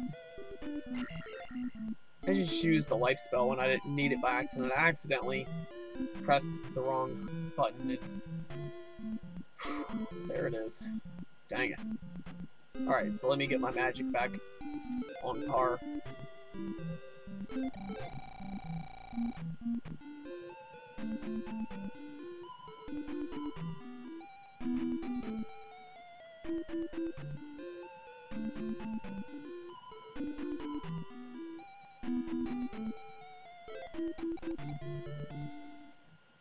Alright, so you reach this dead end, you equip the spell,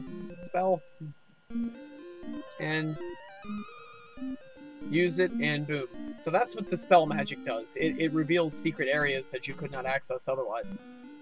Alright, you come down here. What do you get here? Alright. What is it? Okay, don't quote me here, but I think you get another spell. A master key? Boy, that's what it looks like.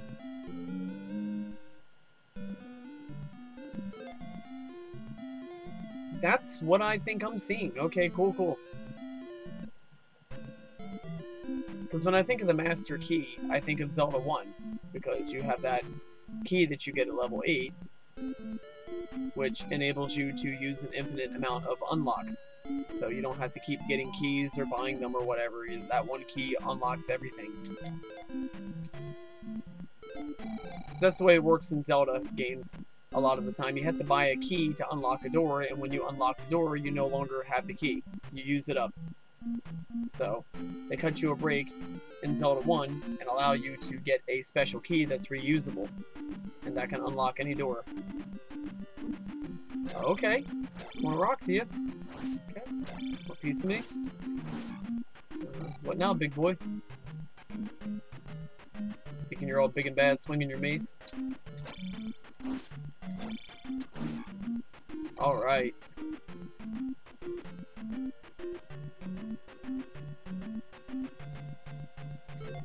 Got you.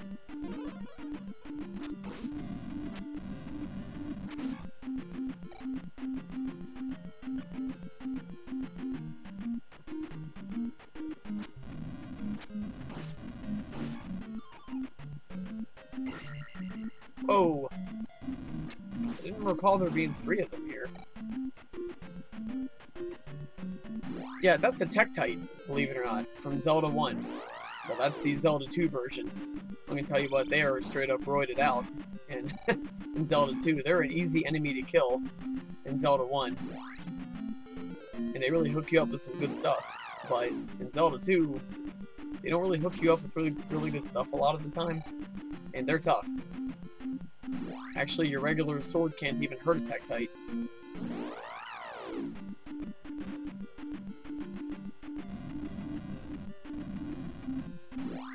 Alright. What you do to access the palace here, stand in the middle of the 2 rocks. So stand in the middle of the 2 rocks and just below the top one, play the flute. So there's Zelda and that cryptic stuff again. Alright, so I'm trying to get a magic container.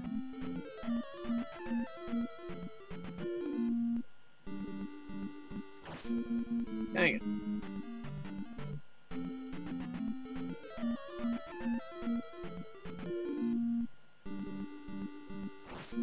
There we go. Alright.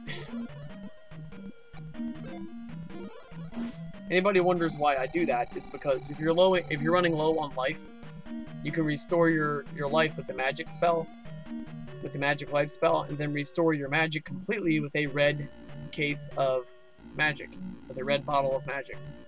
So it's just a very good, it's a basic but very good strategy to use for survival in this game.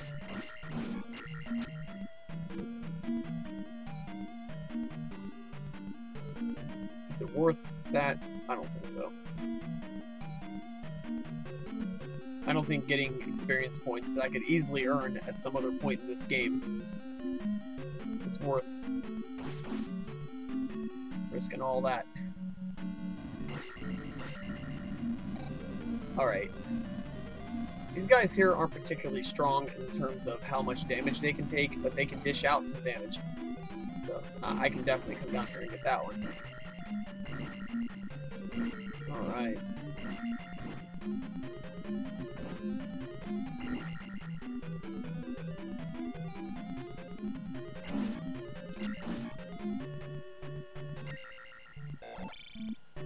There's nothing here. There's something, like... I don't know. Well, there wouldn't be a key, if I'm not mistaken. There would be no keys, because at this point, at this point I would not need them anymore, since I got that master key.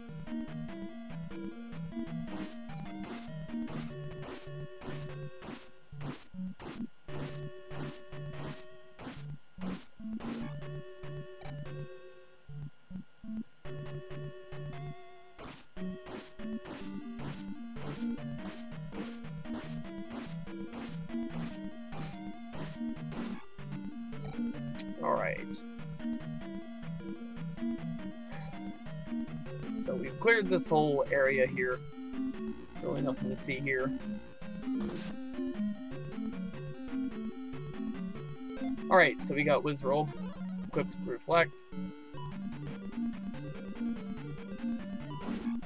I was trying to be quick there and turn around in time to hit that other one, but I couldn't. Darn it.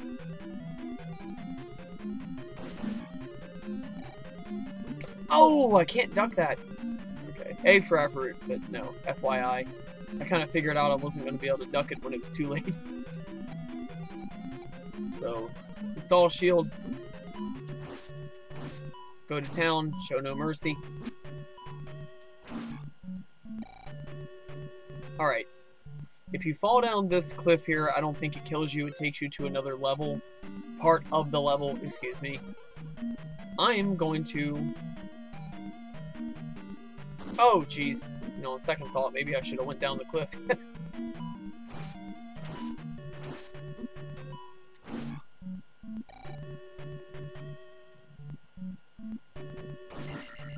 Oh, yeah. There we go. Awesome.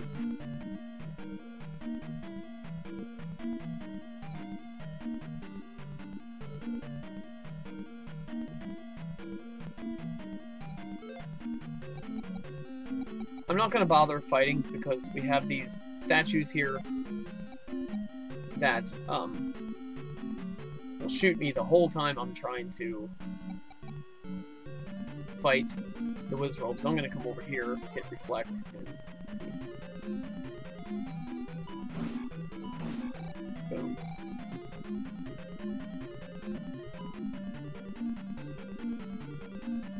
Well, wait, they can't reach me when I'm over here. Check that out. I didn't know that.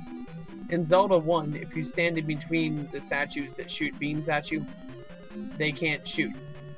Here, same difference. If you stand in between them, nothing. They can't even reach you even if they do shoot.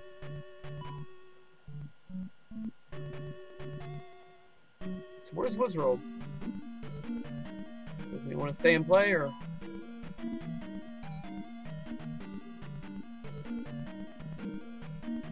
Oh! Better get out of there.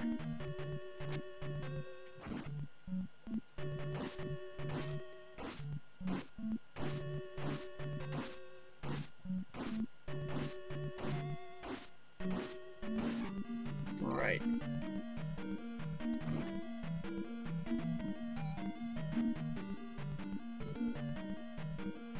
Okay. So, am I going to try to do this jump without using my magic?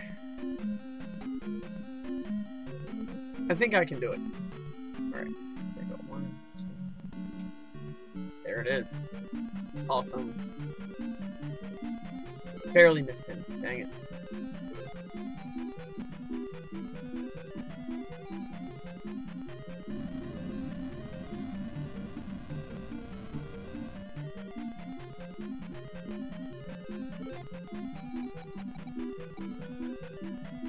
No! That's not what I meant to do! Damn.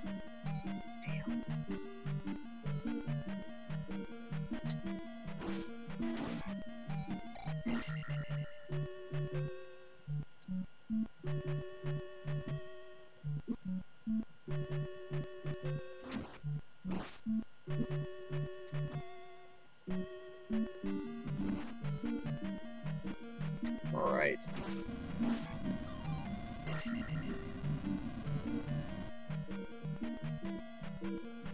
I actually meant to jump. I knew there was a space in the floor that you could fall through. I know where it's at. I was trying to simply get around it.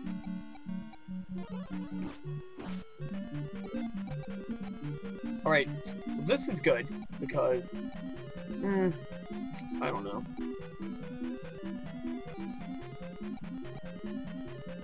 Should I do it?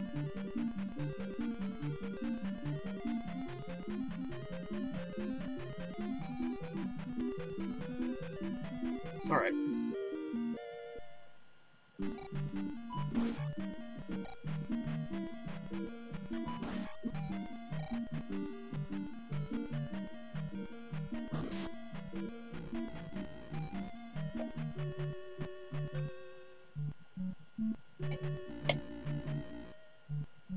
Oh. Oh, I'm back where I was before. Okay, good. Good, good, good. Okay, I'm back where I was. That's awesome.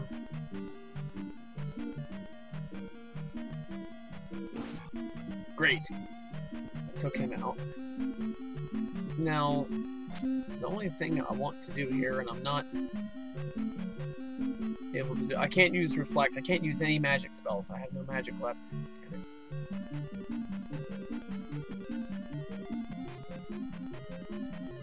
Hole is... Oh! I jumped right into it. That was... So it's more in the center. I thought it was more off to the left. You can see, obviously, I didn't...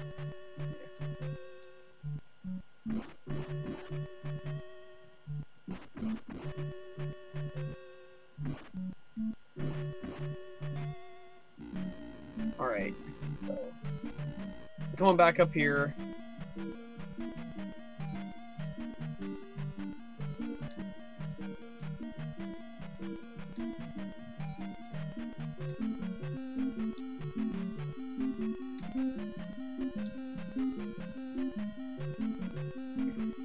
Do I have to fight that flying eye? Well, no. Well, that's good.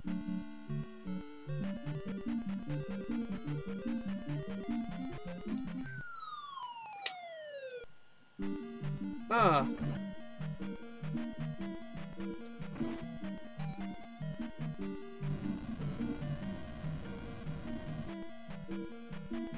Really need magic, because if I had the jump spell, I could get right over that, and I know it. I've done it before.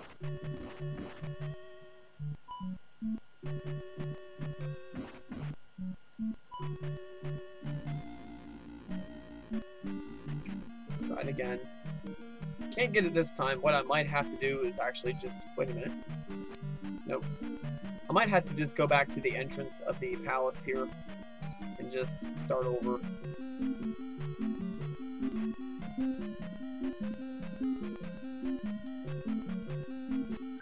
Fell right into it.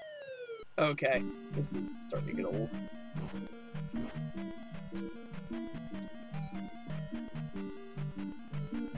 I'm just gonna go back to the entrance and replenish my magic. This is silly.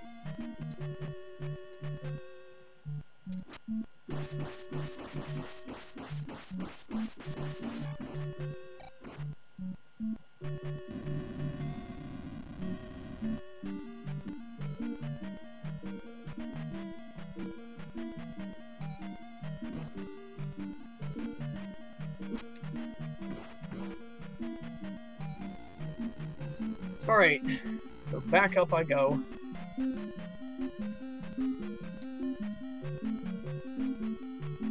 Nope, happened that time.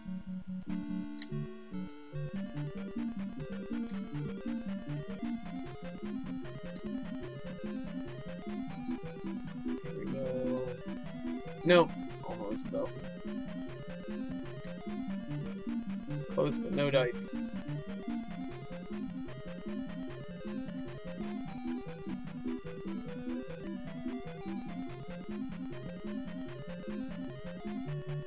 There we go.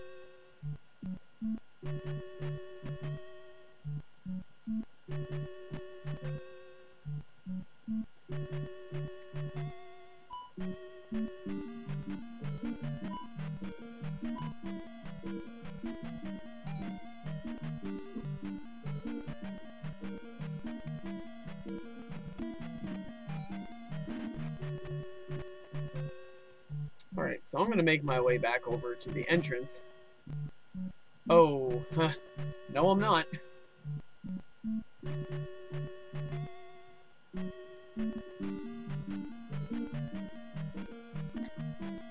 Well, yes I am. Okay, cool. I didn't think I was going to be able to make that jump, but I did.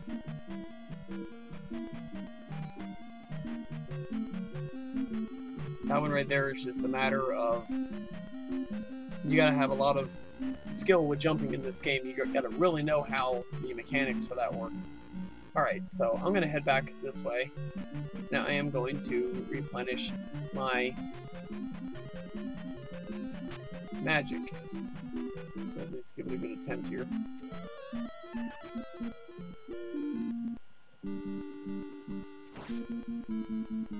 Darn it.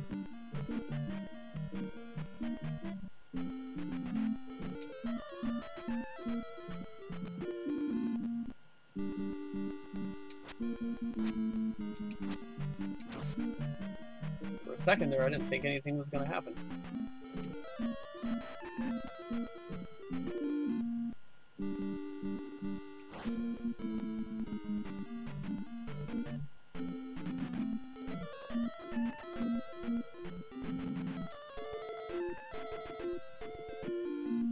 Alright.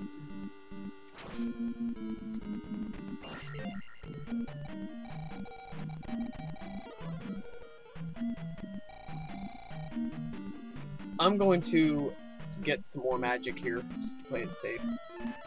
I saw what just happened, so...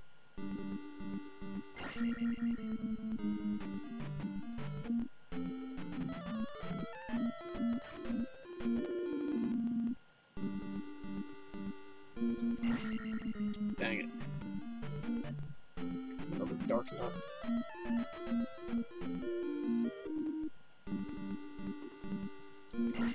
Oh! Caught me that time.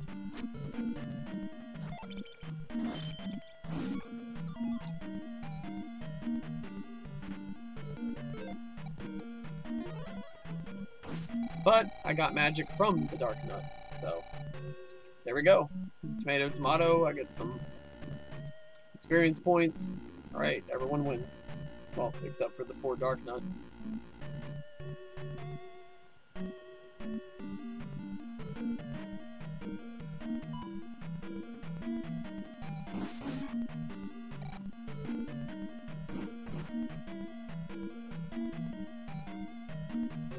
Here we go. My favorite enemy in the whole game. Wow.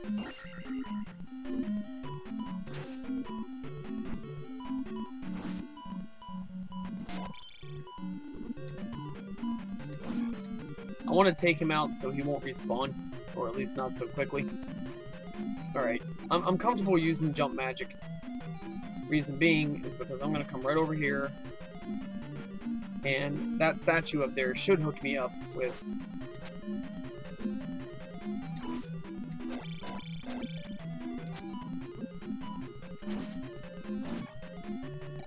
a magic container.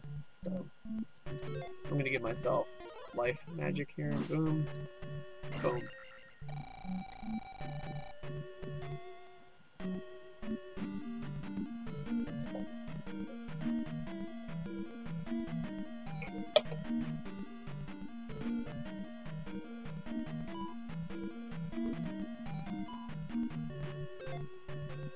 I'm not going to bother using Reflect in fighting the Wizrobes, because I think it's better for me to just conserve my magic. Especially since there's this area coming up here. Oh! Dang it! Get stuck in there with him.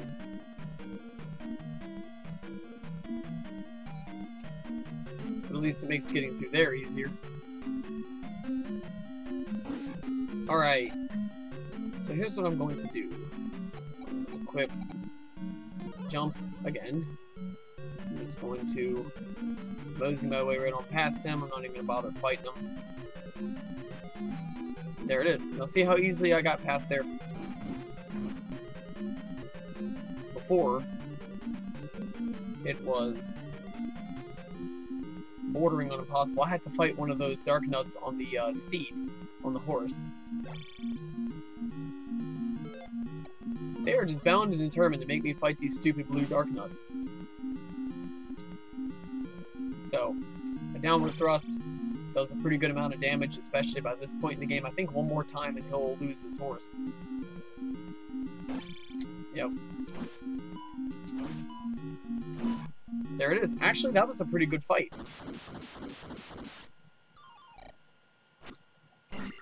Alright. Alright. So I made it through that one. I only took one hit. So that's good. Alright. Now, what does the crucifix do? Alright, the crucifix in this game enables you to see certain villains that you could not see before. So, you do gain that ability. Whoa. Shoot through walls. Hold up.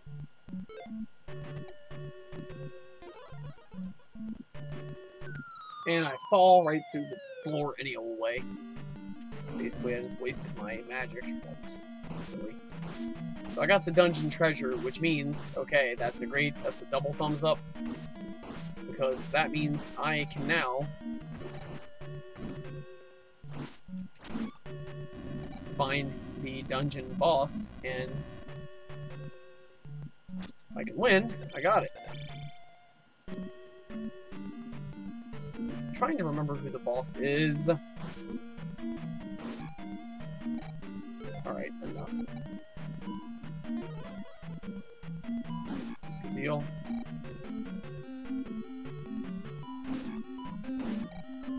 Awesome. Okay.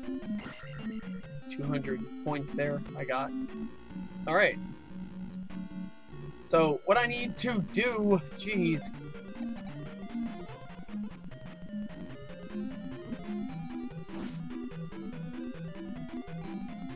I'm just going to take him out because he is really going to become a problem if I don't. Alright, so what I need to do now is I need to go back and I need to backtrack. And I need to drop down that one cliff that I was trying to avoid earlier. I knew I missed that.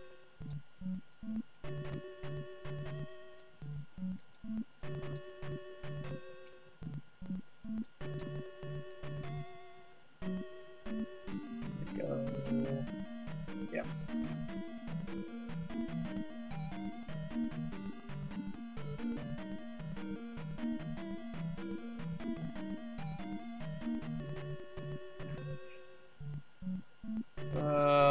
Here we go.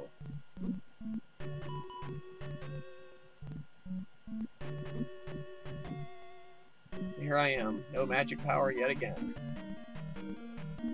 So, I think what I might attempt to do, just to be safe here, is go back. Dang it! I actually tried to make that jump. Oh, hell no.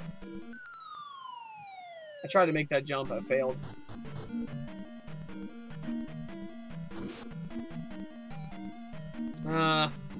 Why are they putting me up against these kind of enemies right now when I'm, like, in no condition to fight?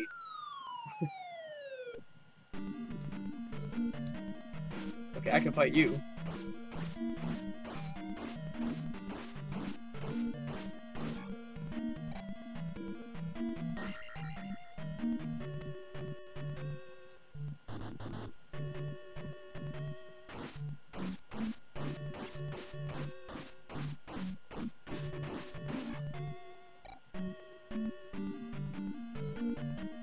That appears to be a dead end.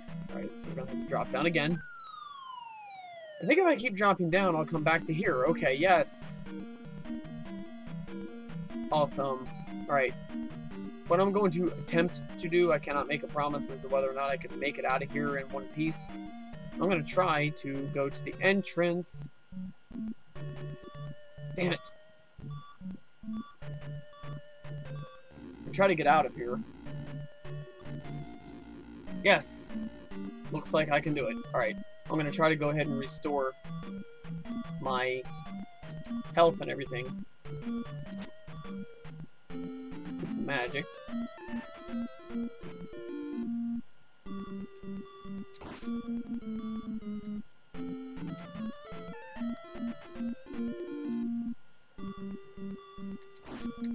Awesome.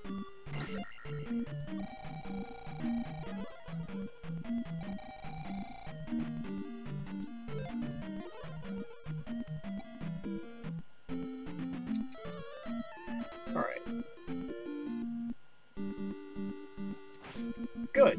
Okay, cool, cool, cool.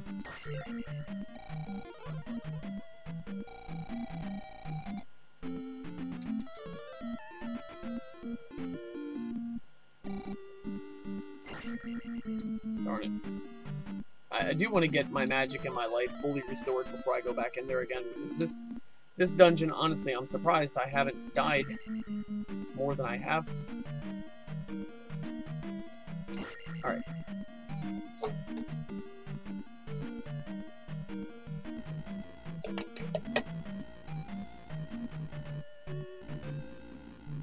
Okay. So the cool thing about this is I know where to go. No confusion about that.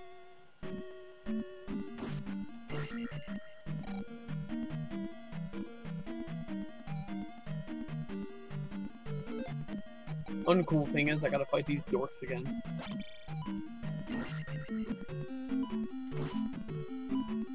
But if I'm gonna have to be stuck fighting him, I might as well finish him.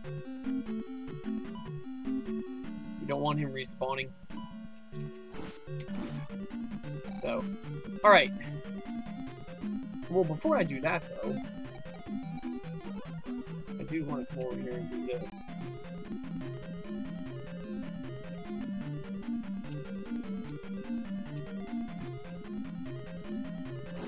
Whoa! Okay, that is not what was supposed to happen. I mean, that is really not what was supposed to go down. Whatever. Okay, so down I go.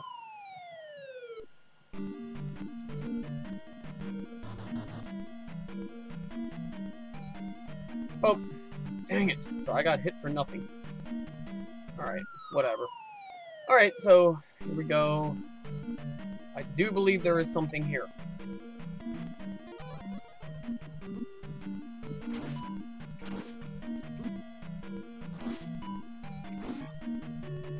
Alright. I am not 100% sure, but oh boy, these guys. Just love these guys, especially in an area where they can knock you right down into something. In this case, a nice puddle of molten lava. Can I move now, or what? Okay, so I guess not.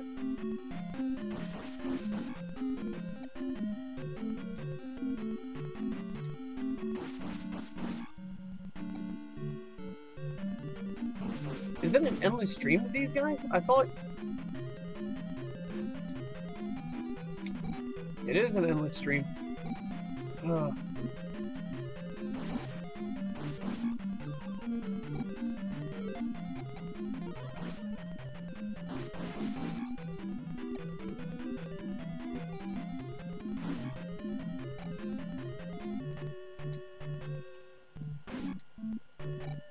I usually let those little things fall off the cliff before I jump. A well-timed jump should work, but be careful with that one. Jeez, man, they are just trying everything they can to get me to drain my magic.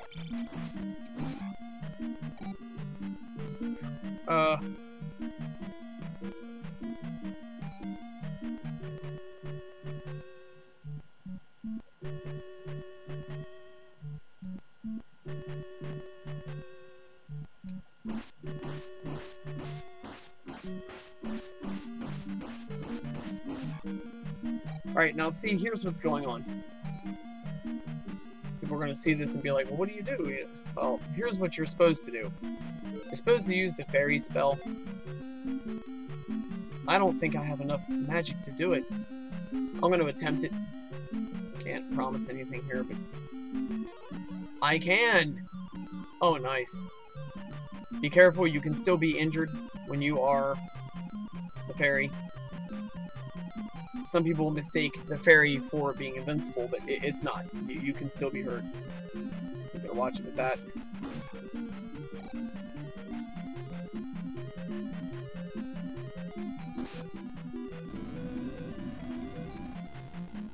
Alright, so... Is there anything up here I should really bother with, though? That's the question. Is this the main... I have another sub-boss.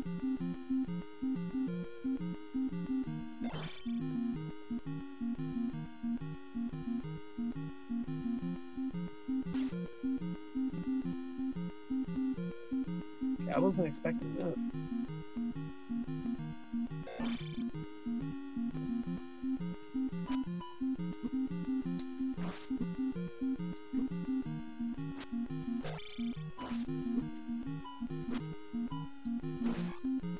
Alright, so...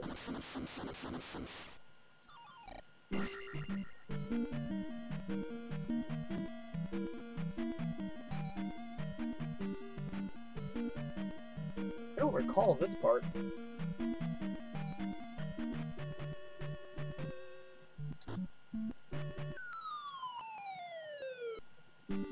Okay, I don't recall this.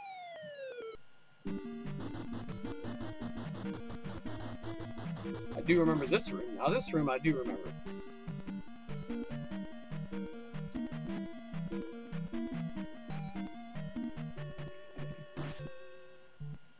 Alright, if I can get a magic, that would be great. That would be a lifesaver right now, actually.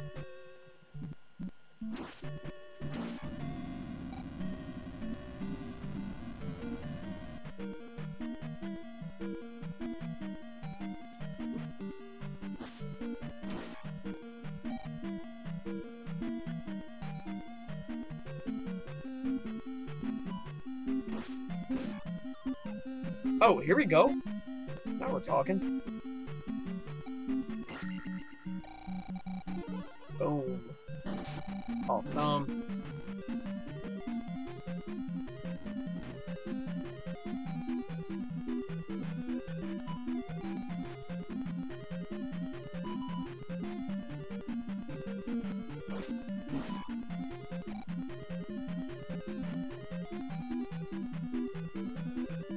Oh, geez, these guys. I'm gonna have to tell you, I dislike them not because they can really kill you. I mean, they could if you just stood there and let them hit you all the time, but yeah, they're just obnoxious because they never stop. I mean, it is a never-ending array of these guys. Something I would like to recommend to people who may watch this stream at some point. It's called the Zelda Randomizer.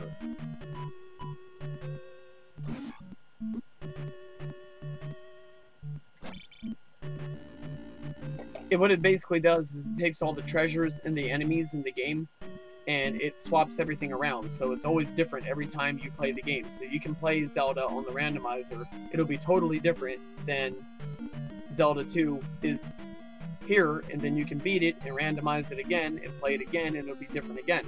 So the game is like never-ending possibilities. The game has basically never-ending possibilities for the stuff you can do. Very, very fun. I have busted out the randomizer before, not on stream, but I have played it, and it is awesome. Definitely have no regrets about getting it.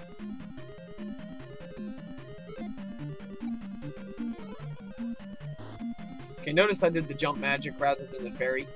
It doesn't require as much magic power. Get the shield.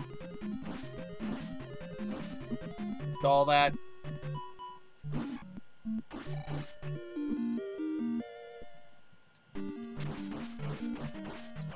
Good, good, good, good, good. We got 2 bubbles here. Hold them in place. Alright, now what I'm going to recommend you do here is drop down, but stay to the right as much as you can.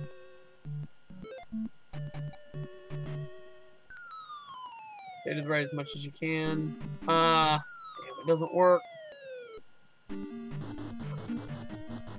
Okay. I think you get a magic container over here. No! Oh, geez, you get a freaking Kool-Aid Man Dark Nut. He's about to kill me if I'm not careful. Alright.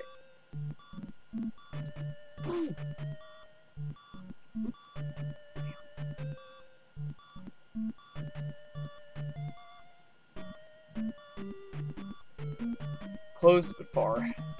Alright, I don't know if I'm gonna make it through here without dying, honestly. Oh, I thought that flame was done. Good thing I was on the ball with that one. That would have killed me, I can promise you that. Just like, ah! Just like Wizroll would have there if I had not gotten away from him in time.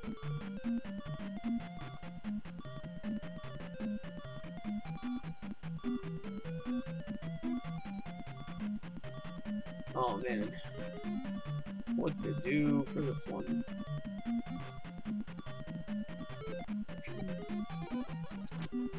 No. Maybe he's got something he can drop.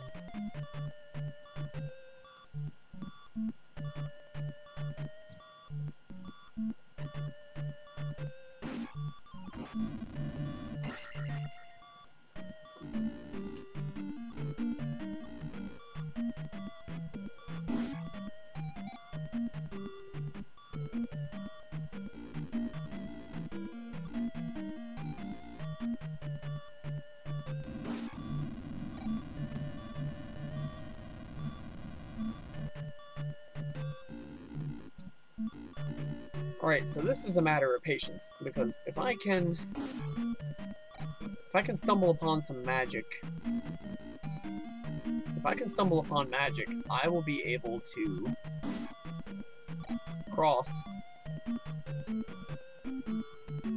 not cross, but I'll be able to, it's hard to explain what I would be able to do. It's better that I just show you what would happen.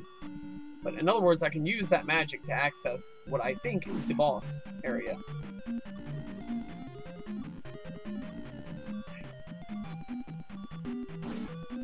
Oh, here we go.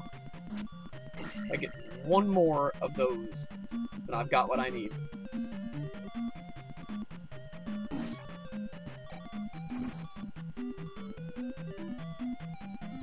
So I get one more magic container, and I've got the tools I need to do this. I don't think I can take a hit, though. The only thing that I think could really hit me right now without killing me would be one of those hyena-faced characters.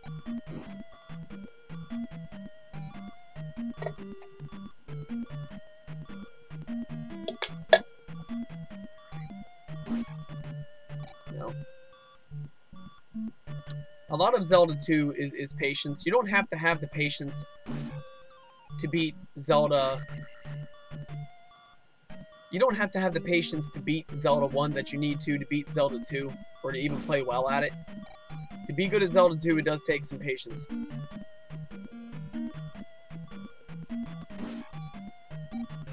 That's one thing I do have to give myself credit for. I do have a lot of patience with video games. When you guys see me appear like I'm frustrated, or I go, oh man, or whatever, I'm not angry, I'm just disappointed that I made a dumb mistake, or something will happen where I'm like, oh, well, that's not fair.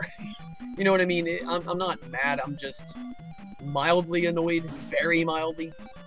I don't get mad at games because, you know, it's only a game, it's just something that should be done for fun, you know? I don't take it seriously enough for it to make me mad, you know? The way I see it is there's a lot worse things that could be happening to me than me losing at a video game. You know, there's a lot worse things you could be going through, things that are truly bad. And you know, that's one thing I think that the COVID-19 pandemic has taught a lot of people. The one positive thing that I think has come from this is I think it's taught a lot of people to be happy with what you got, you know? Because who would have predicted this situation? You know, who would have predicted a quarantine and this virus and all that sort of thing, and the way it has affected people on many platforms, not just health-wise, but financially, and you know, with their career and their ability to socialize, things that you would take for granted normally. The pandemic, you know, one good thing that's come from it is that it has taught people to appreciate what they have while they have it. And that's how I look at playing a game. I just, you know, I lose at a game, okay, you know, that stinks, but, you know, it's not a huge ordeal. Much worse things could be happening to me.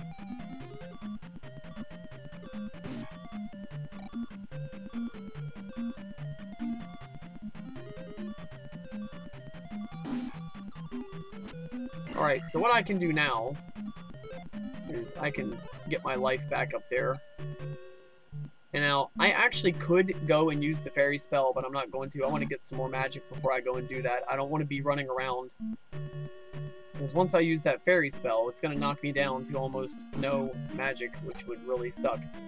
I'm going to say I'm going to get a couple of more bottles of magic. That's one thing, too. I don't think the bubble character up here gives you magic when you kill it. It gives you experience points, a pretty good amount, 50. But I do not think that it provides you with any other power-ups at all.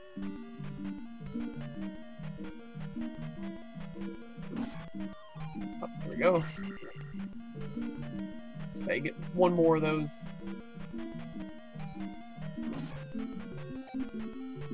Take me a few more attempts here, probably.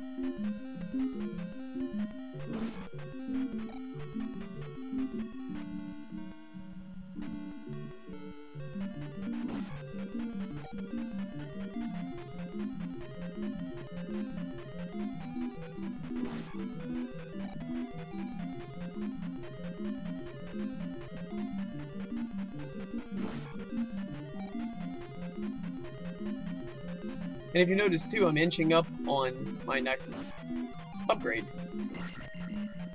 So that's cool. Okay, I know I got another magic container. I'm just going to roll the dice and see if I can do it again here. Sorry for the monotony here, for the repetitiveness, but you know, I want to make sure that I'm well equipped when I go to fight the boss, because to be honest with you, I have played the hell out of this game, especially over the past, I'm going to say, 9 months. But I can't recall who the boss is. And to be fair to myself, I have been playing a lot of other games more recently. I've played this game a lot recently, like within the past month, I'm going to say, but during the past month, I've also branched out and played some other stuff, so. And to be honest with you, I haven't been to this part of the game in a long time. I began to play Zelda again on the second quest, which is when you have all those power-ups.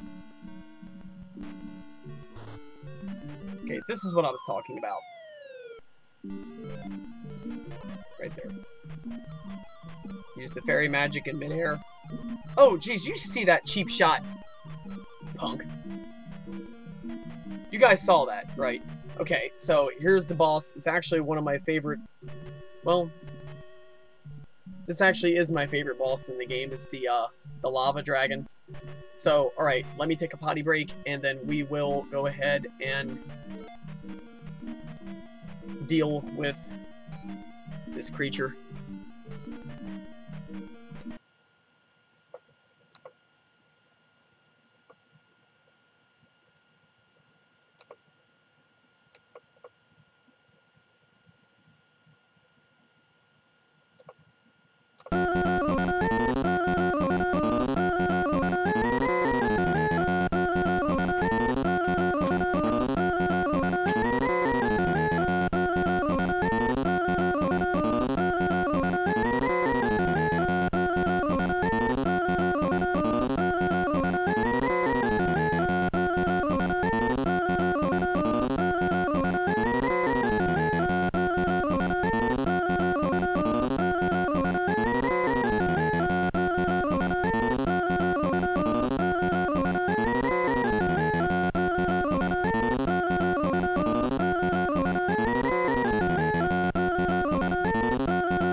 Alright. Thank you for your patience. Welcome back. Alright, so we gotta fight the dragon here. What I normally do when I go to fight this dragon is, and if you guys remember me, I kept talking about building up my magic. Okay? Reason why is because when I go to fight the dragon, this is what I do. I install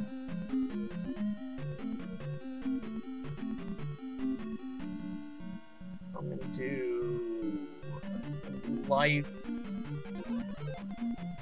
jump.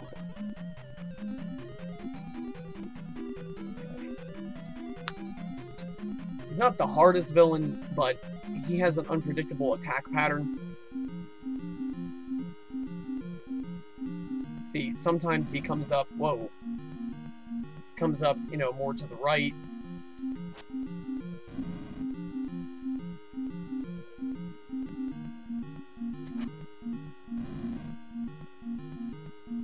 This time he came up to the left. His attacks aren't particularly hard to dodge, but if he hits you at the wrong moment, he can knock you into that frickin' lava. So that has been my kryptonite in this stream, is getting knocked off of platforms into lava and water.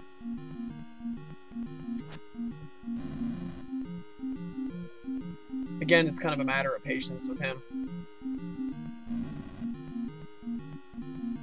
It's a cool looking dragon. Oh! Okay, so you can clip him on the way down. He almost hit me. So, like I said, you gotta watch it. Alright. I would try a downward stab with him, but I am not risking that. I mean, it would hit him, I'm sure it would. I've got the ups with my jump here. I can jump right over his head, actually. But it's not worth risking falling into that lava, no. Just to try to save some time here.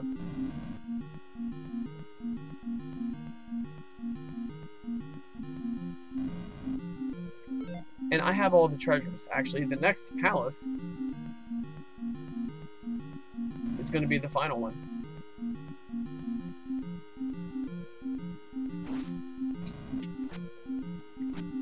Damn. If I could have gotten 2 hits on him in one shot, that would have been cool. Oh, oh, oh. Man, I darn near bit the dust. Damn. Whew.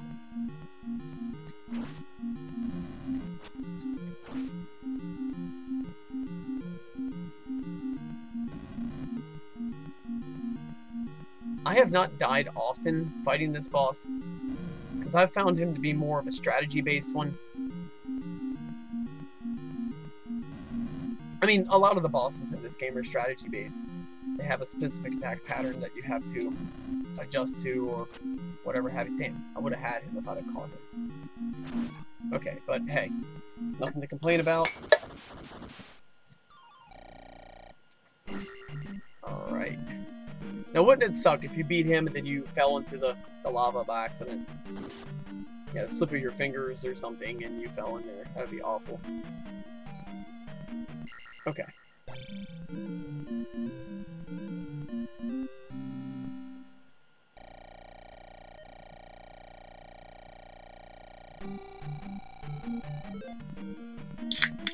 Alright, so I could crank up my magic, but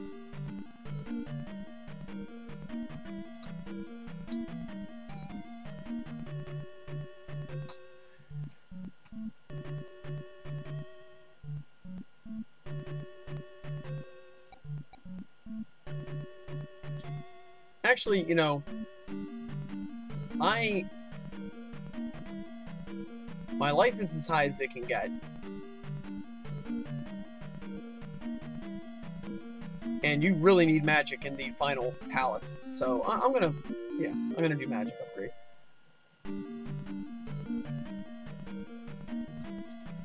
Alright.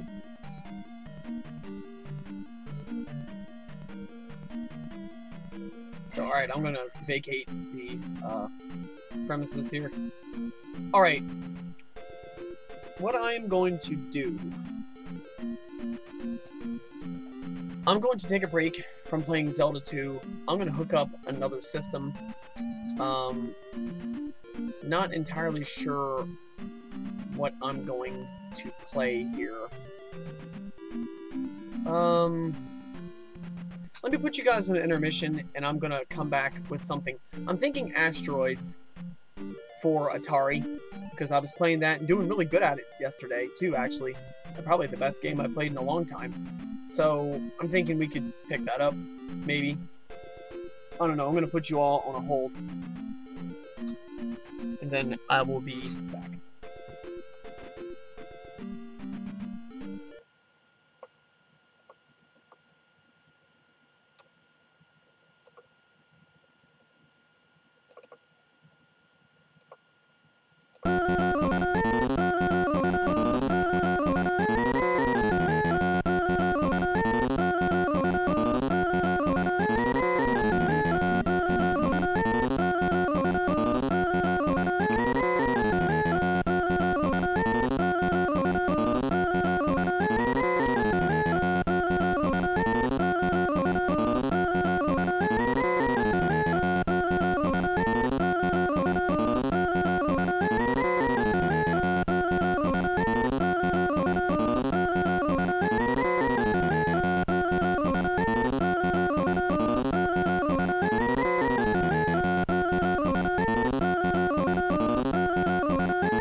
Alright everybody, welcome back. I have decided I'm going to play Burger Time.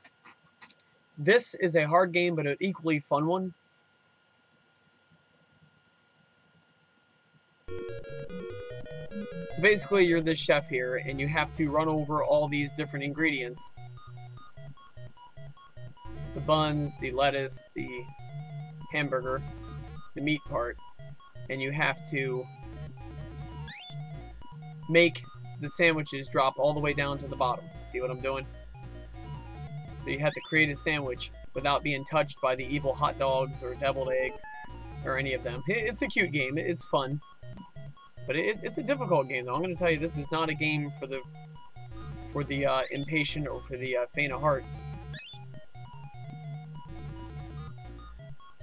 You do have an attack you can use. It's a salt shaker.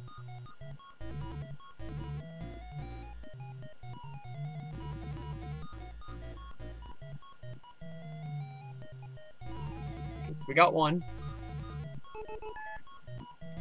When you grab the special food item that pops up, like the ice cream or whatever, it will give you extra salt shaker abilities. Whoa, that was good. Okay. Yeah, I gotta give myself credit where credit's due. That was a good one. That was a close one.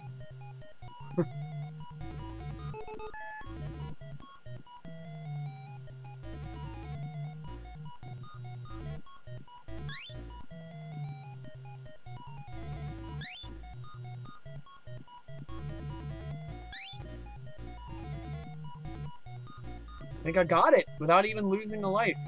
Nice. Alright, I'll take it. Okay. This game don't give you any time to play around, does it? Ooh. What the heck?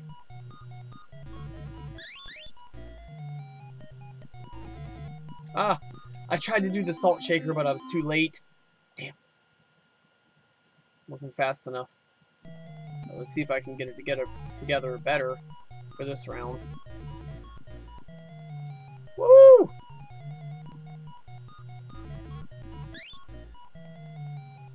Good. Alright, so far so good.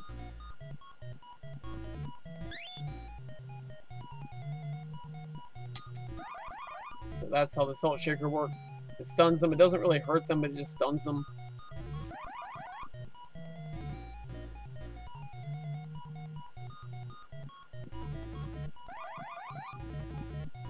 Definitely get that coffee.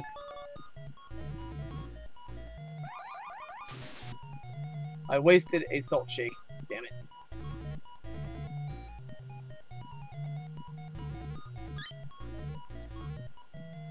Right, now, if I can get one of these guys to stand on the bun, it's an instant, complete drop down.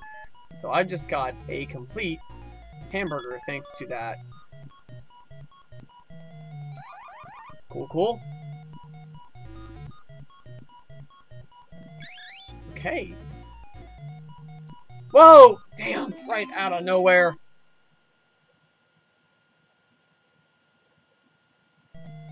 Alright. Let's try her again.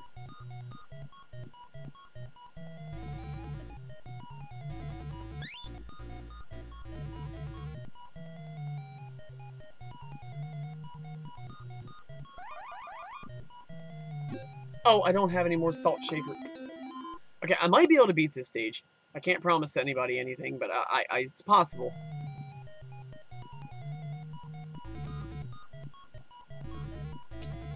Oh, crap.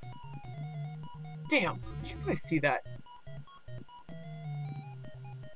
No, no way to get out of that one. Is that it? Okay. Thought I was dead there for a second. But...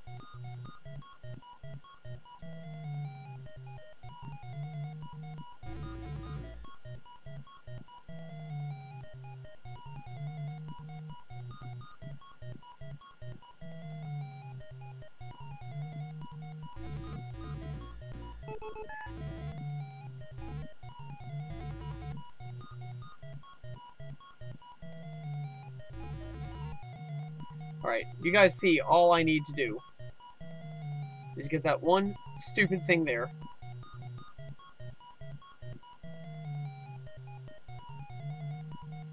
Let's hope he's got his running shoes on today. Here we go. Oh, yeah. Alright. So I created the hamburgers. Alright. I've never made it this far. I don't have any salt! Or pepper. I'm sorry, that's pepper I throw at them, which makes better sense. Pepper, it makes them sneeze, and then as they're sneezing, you walk by. Alright. So that's burger time. So, am I going to play that one again? Or what? I'm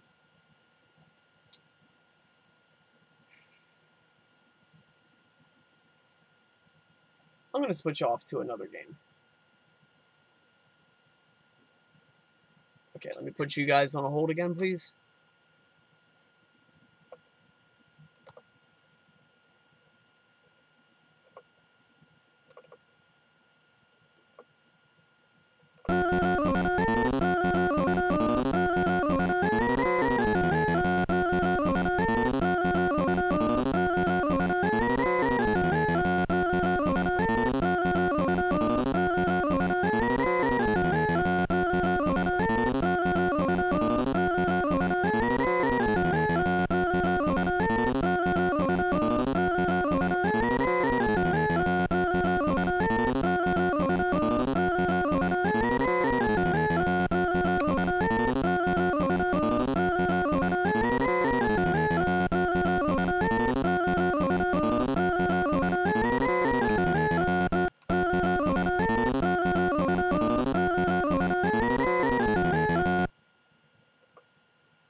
Alright, so, in honor of my intermission screen, here we go. Miss Pac-Man. Love this game. This is actually my favorite edition of the Pac-Man series, is Miss Pac-Man. I like how the mazes change, and I think the way they trick her out with the bow and all that, I think that's really cute. So, okay, I'm going to do the regular arcade here. Here we go.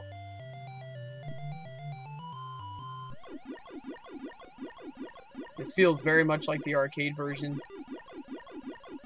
Actually, interesting story, when the pandemic started and things were just shutting down, I went over to the arcade at the Dover Mall and played Miss Pac-Man for the final time that I would be able to for quite some time, because the arcade was shutting down for the quarantine. And I actually got my highest score yet that day. So I got to leave off on a pretty good high note.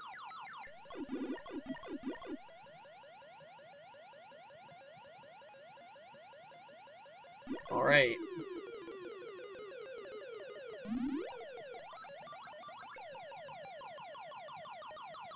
Here we go. Awesome.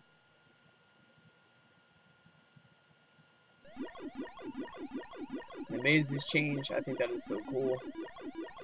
Keeps everything fresh and interesting. The colors rotate. I think, you know, aesthetically, as far as this game looks is concerned, I mean, you can say, oh, it's only an 8-bit game. Okay, yeah, sure. But, you know, I mean, for an 8-bit game, it really is nice to look at. You know, it's got a cool color scheme.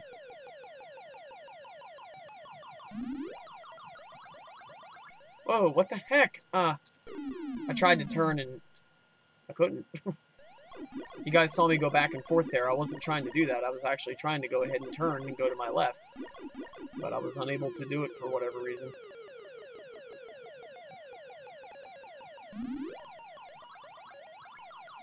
Okay, so there we go. I think we get a cutscene now, don't we? Yep.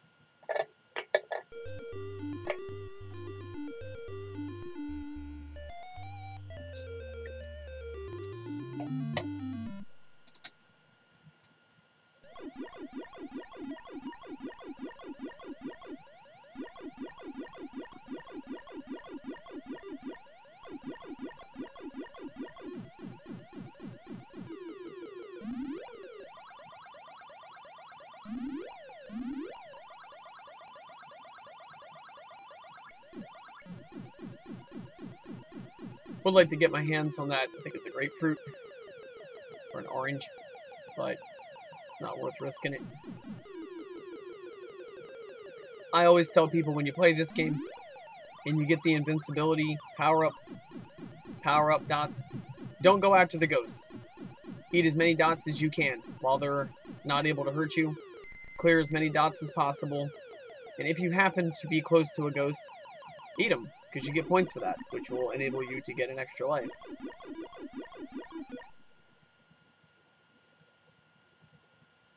Okay, here we go. We got the kind of like a purplish cyan blue, outlined in kind of a peach. It says very interesting color scheme. Here we go. Oh, yeah. Got that pretzel that time.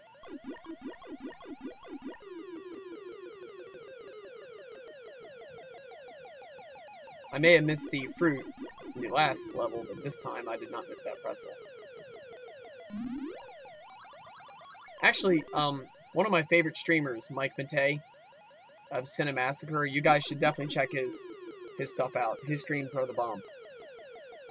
His profile picture, I think, is the pretzel from Miss Pac-Man, or at least it looks a heck of a lot like it. Oh! That was crafty. Did you guys see what that blue ghost did? I think that's Inky. That is Inky. So Inky just pulled a fast one on me. He snuck into the warp tunnel at the same time I did on the opposite side. And caught me right in the middle. That would be like if you were playing Mario and you went down a warp pipe and just at the same time a Goomba went down the warp pipe too and killed you. Mid-warp. That's unheard of. That has never happened in Mario, ever. But imagine if it could. So here we go.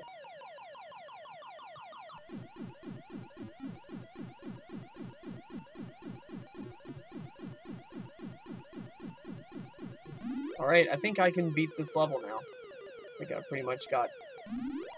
I'm going to take some liberties here. Not too many. Alright. The chase is on.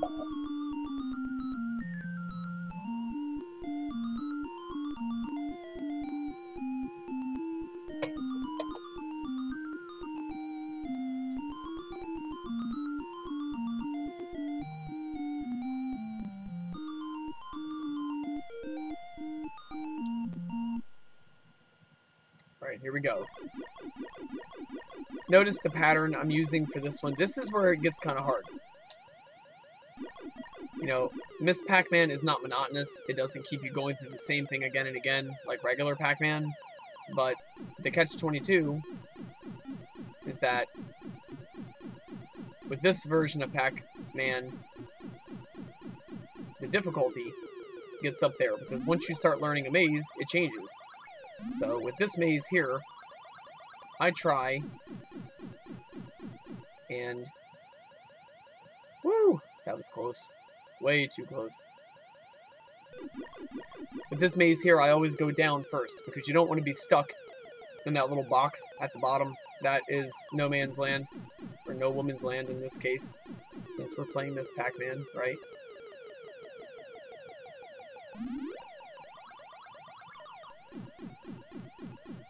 Okay, so... Oh, purple. Awesome. That's my favorite color. So here we go. See, this one here likes to be tricky. I've noticed that Inky likes to try to fool you. He likes to catch you off guard and play little... He likes to have unpredictable movement patterns.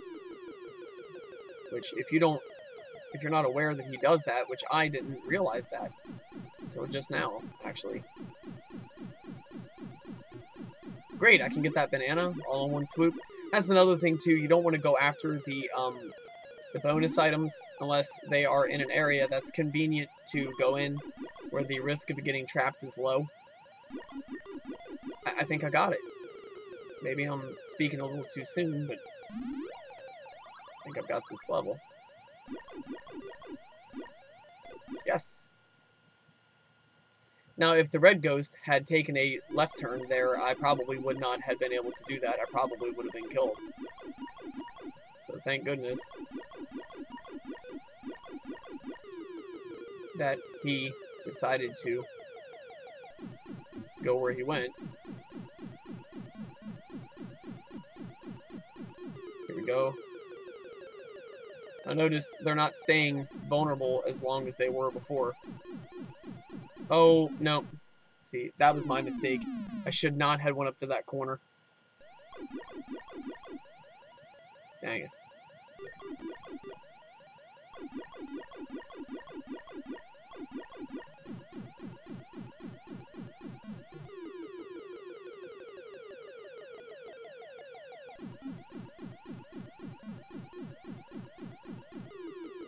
Here we go.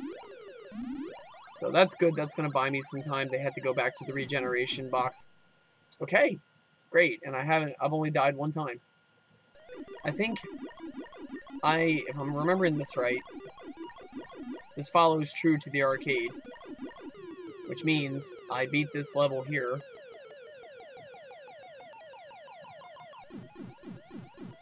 And then we get another cutscene, which, if I'm not mistaken, that's when they introduce Pac-Man Jr.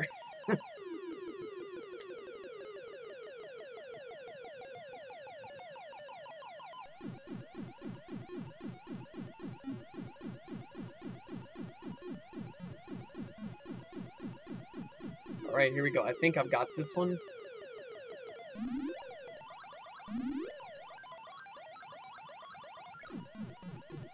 Alright. Here it is, yes. Historic, right?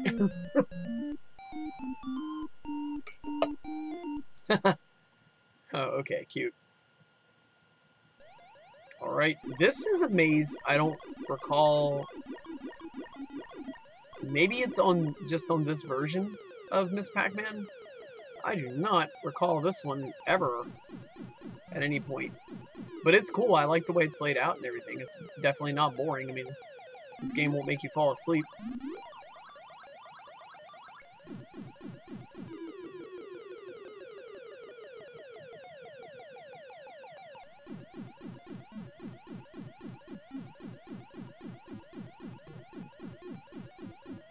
Alright. Pretty smooth sailing so far, especially for a maze I'm not even familiar with. I mean, I've never played this maze before, ever. And believe me, I would remember if I did. That's one thing about me, I do have a pretty good memory. So I would recall this one, but no. I'm complete. Oh, dang it. I'm dead? Oh. Oh, okay, I didn't even realize I was that... I thought I had earned some extra lives. I mean, if I made it that far. I don't know. Alright. Give me a minute. I'm going to put you all on a brief intermission here, and I'm going to find another game.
All right. Thank you for your patience. You guys have been watching me put these away since we've been doing the stream here. In case you're wondering, these are not sodas in the classical sense. They're not the sugary sodas. These are sparkling waters, no sweeteners, no sugars, nothing. It's just all unsweetened, natural flavors and carbonated water. That's it. Yeah, I definitely cannot drink regular sodas like this. I can't even really drink regular sodas at all. What it is with me,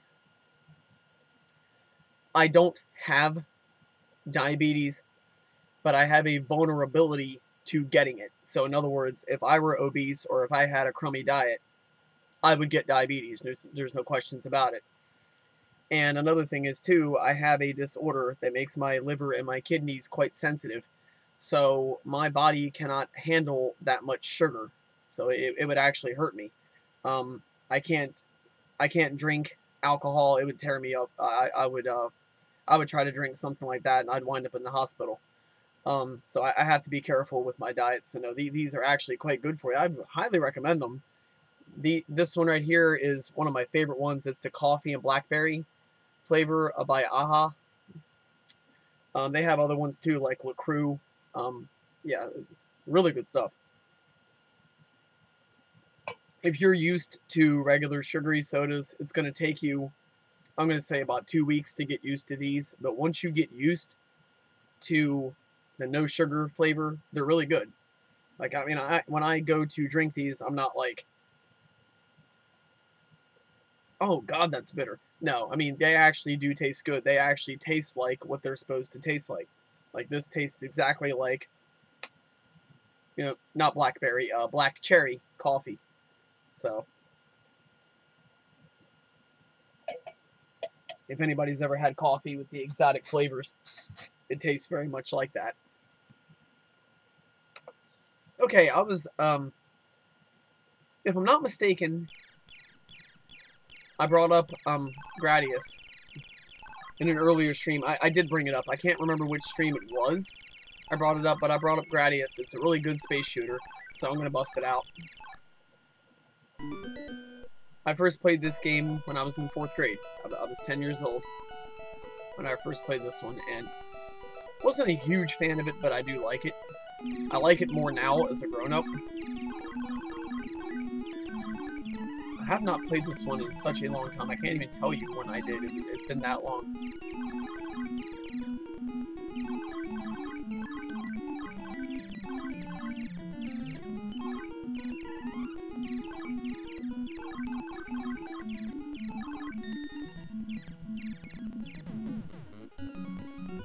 Alright, so, whoa!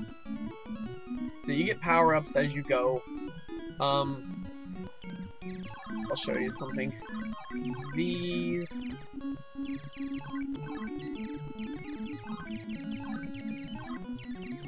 It's not an easy game, though, I'm going to tell you that.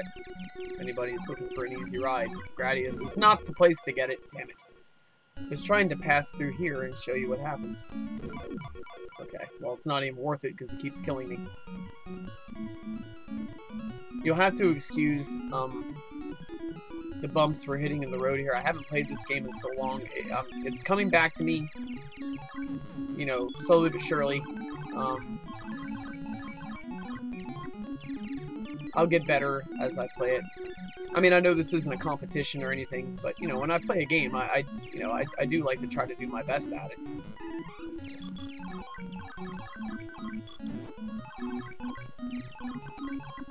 I'm impressed with the idea that this game can actually do what it does here without slowing down.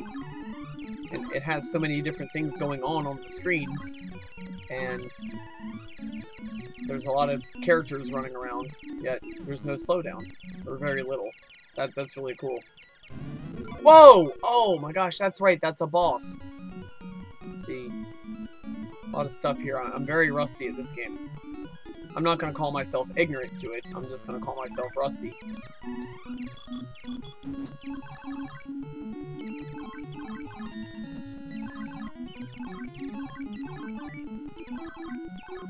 So basically, you collect those little red things right here, these little red power-up things. And depending on how many you have, you can press the B button and receive a certain power-up. The more of those red things you save up,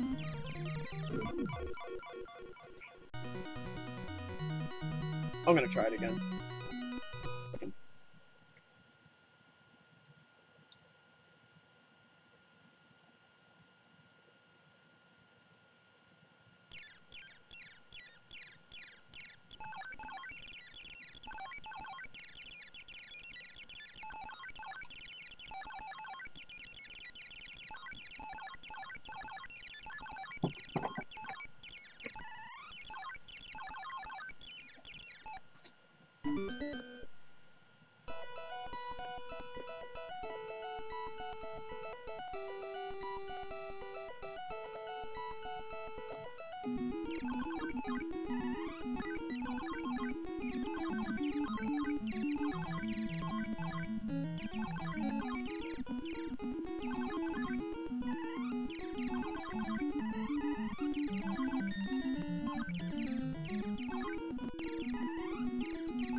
Alright, so it's coming back to me.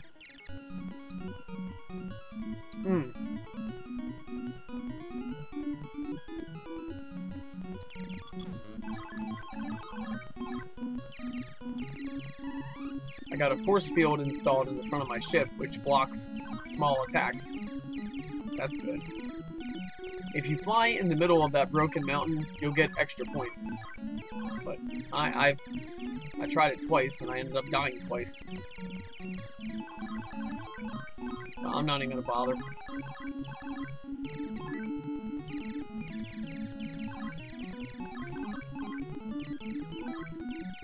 Here we go. Good, good, good. Awesome. Oh yes, the laser. I remember that. The laser will mess around, man. Get that thing out.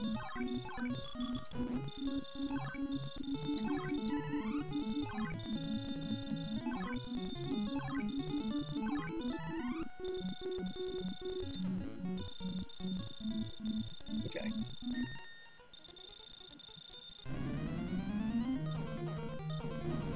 Let's see if the hide in the corner strategy works. I vaguely remember it actually working when I played this a lot in 4th grade.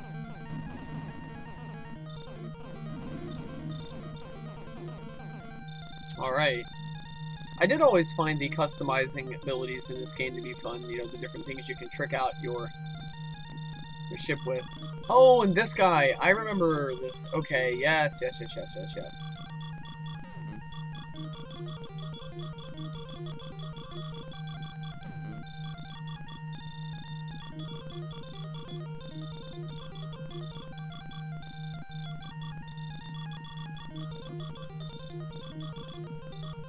Right? This is definitely better the second time around.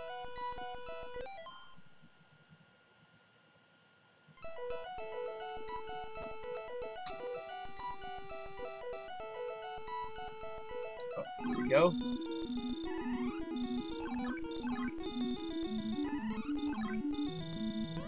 Okay. Oh, that's the smart bomb. That blue one is the smart bomb. So the red ones are power-ups. The blue ones are smart bombs. I did not remember that at all. Okay, well, I got that committed to memory.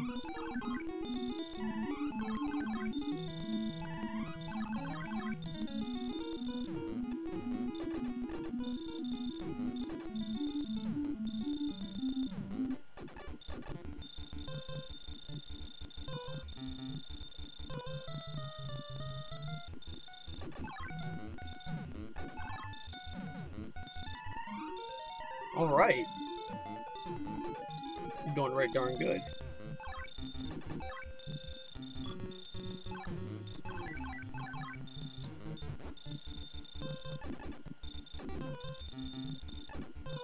Awesome.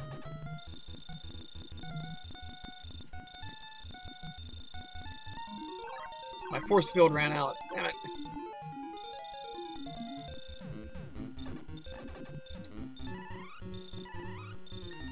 Okay, I got another one.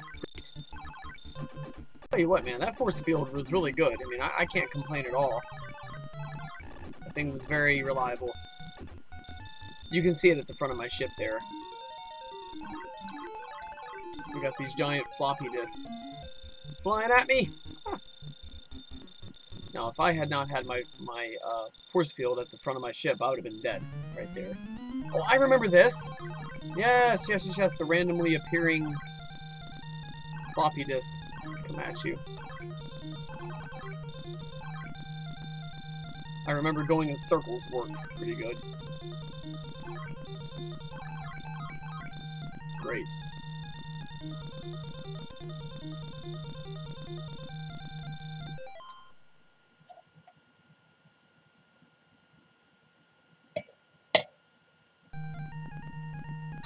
Oh, him again? I don't recall fighting him twice in a row like that, huh? And he fights the same way both times. You guys are seeing that, right?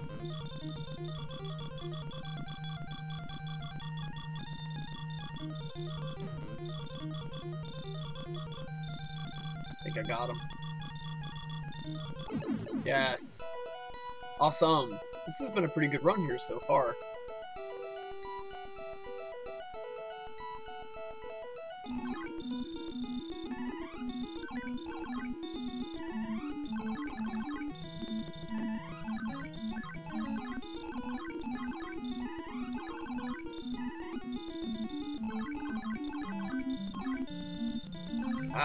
I barely missed that damn smart bomb. Crap.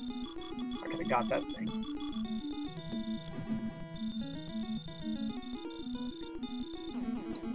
Oh, the stone hedges. I remember these guys. I think they don't always pop up either. I think this is like a random occurrence.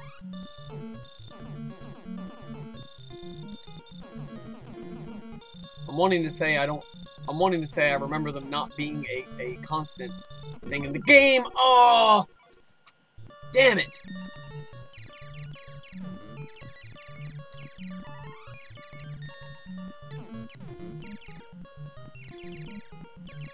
So my ship just gained speed and a double missile. I don't know if it's going to be enough. Woo!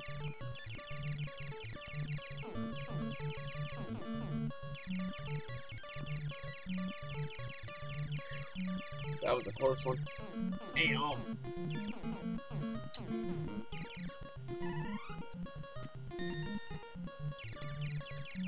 Whew.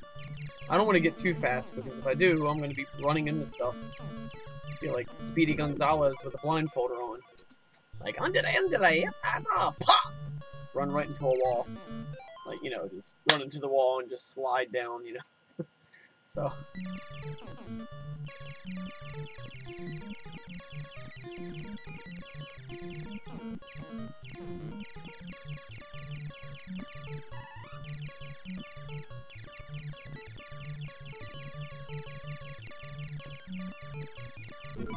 Oh, damn. Okay, things are getting real now. Wow.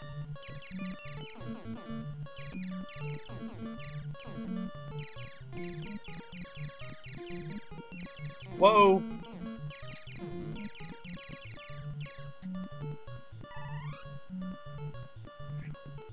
Who would have thought that would have been easier to go through that?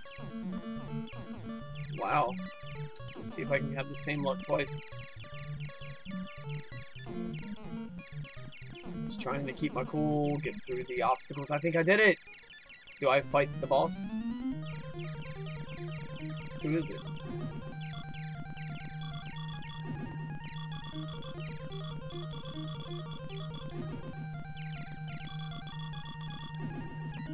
Ha! Is that it?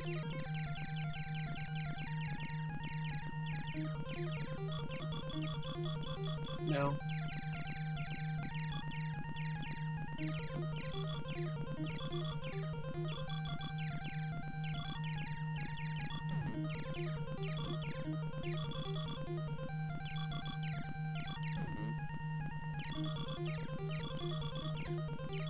Alright. Okay, so pretty good luck here so far. luck and some skill, definitely, but this has been a great run. I have nothing to complain about.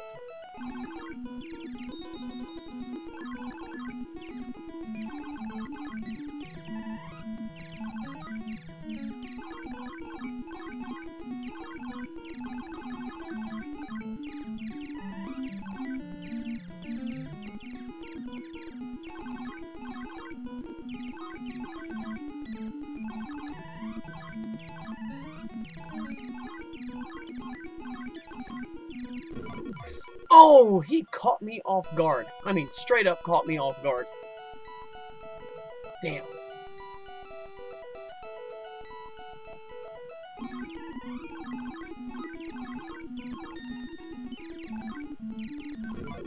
He didn't catch me off guard that time. I just, yeah. Alright.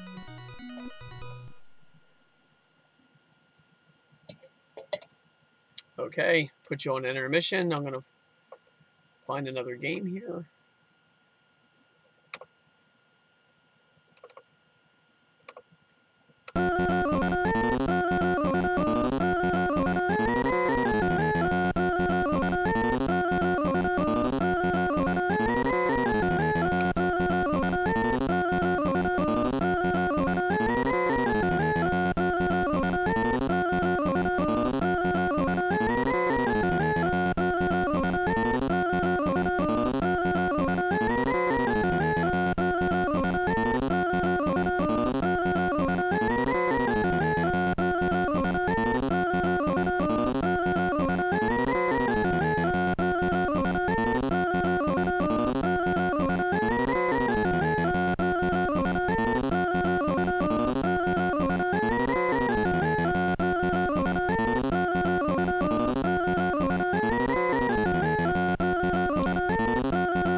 Alright, so welcome back. Here we go. I think a lot of people know what I've popped in now.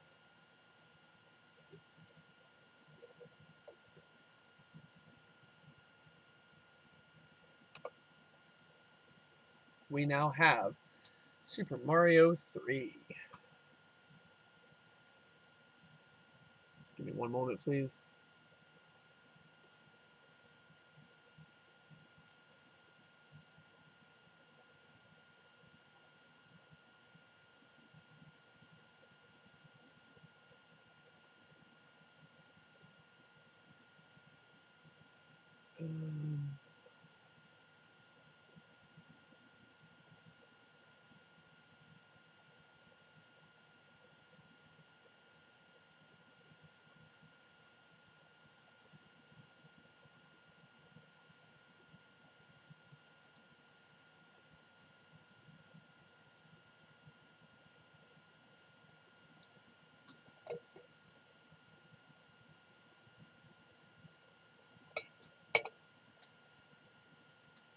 Okay, we're good to go.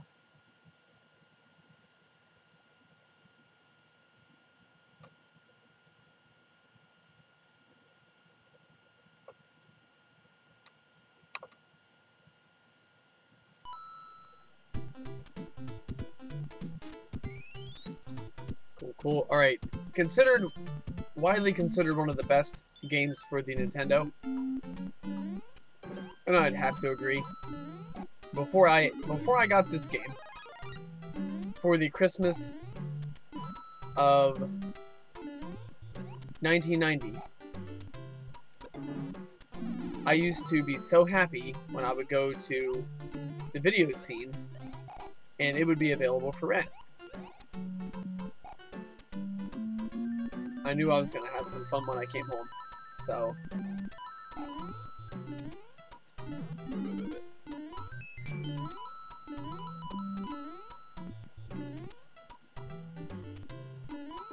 Oh, darn it. Not what I wanted to do.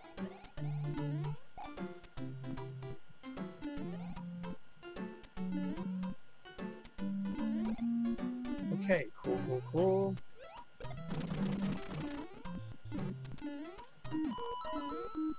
Now what I was attempting to do is go up here.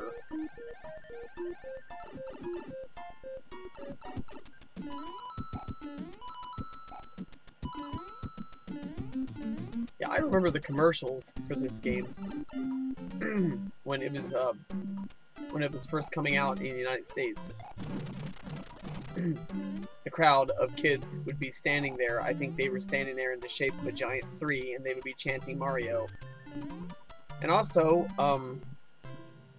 Mario 3 was endorsed by McDonald's. They actually had Happy Meal toys and all that kind of thing. I still have some of mine. I don't have them handy. I can't show them to you, but I have the ones where you would push them down with the suction cup, and then they would pop and jump.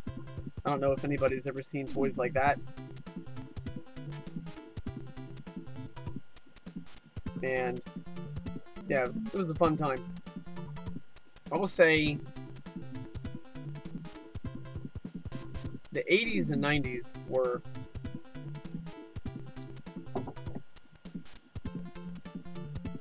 very fun and breakthrough times for video games. I mean, while the graphics were not really anything too great, the gameplay with games during those, well, some games, during those time frames were awesome. Okay, so anybody unfamiliar with this game, alright, the mechanics of the jumping and everything work similar to Mario 1, except you get a little more freedom. So you can control your jumping a little better, more power-ups. That little switch with the P on it, it basically turns anything that is a brick block into a coin, and anything that's a coin into a brick block. So these brick blocks here that I just smacked with the raccoon tail. So basically when you hit the P switch, it becomes opposite day. The music notes, what do they do? You can jump on them.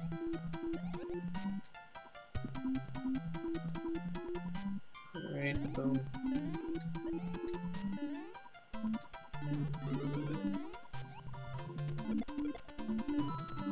Run as fast as you can and jump, and you will hit a star. What happens? At the end of each stage, you get that black background and the card. If you get 3 of the same cards, you get extra lives. So if you get 3 mushrooms, it's 2 extra lives. 3 fire flowers, 3 extra lives. 3 stars, 5 extra lives. If you get a variety of different types of cards, it is 1 extra life. Another thing that makes this game a little different than Mario 1, actually quite a bit, is the fact that you can manipulate Koopa shells. You can pick them up, you can kick them, use them as weapons. But then it also has some similar things to Mario 1, like you can see there's the blocks with multiple coins in them. Okay, so this light pink colored music box, what does it do? That.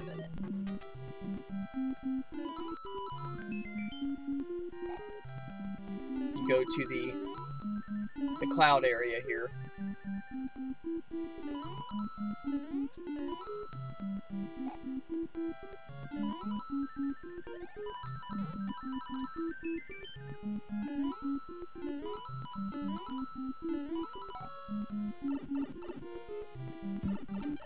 Alright. Now, something you can do, I'm actually going to play the whole game all the way through. But something you can do, anybody new to this game, one very cool thing they put in this game is the fact that when you come to one of these boxes here with the screws on each corner, see the little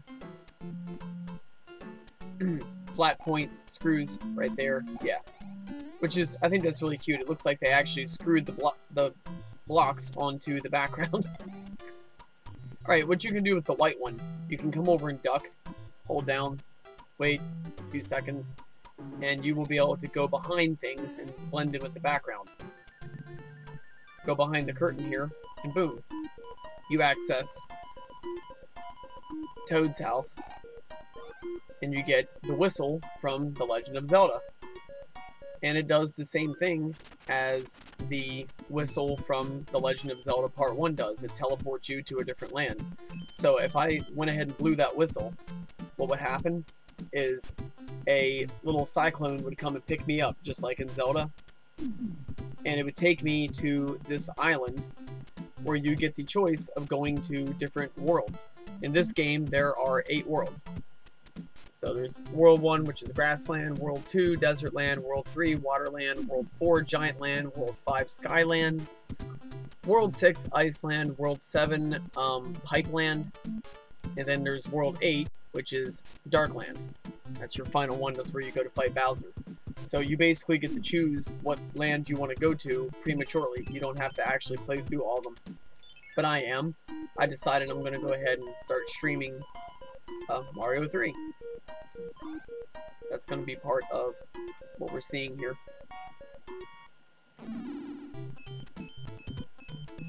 I'll play through all the levels. I'm sure people will want to see me do that. And people who don't know anything about Mario 3, I mean, the thing that people need to remember is that just because people go on Twitch doesn't mean that they know about all these games. It doesn't even necessarily mean the people who come on here are gamers. I mean, it could be somebody coming on to Twitch because their grandson put them up to it. You know, hey Papa, you all have to check out this thing called Twitch. It's got all these cool videos. About what? Oh, about video games and things like that. Well, I don't play video games.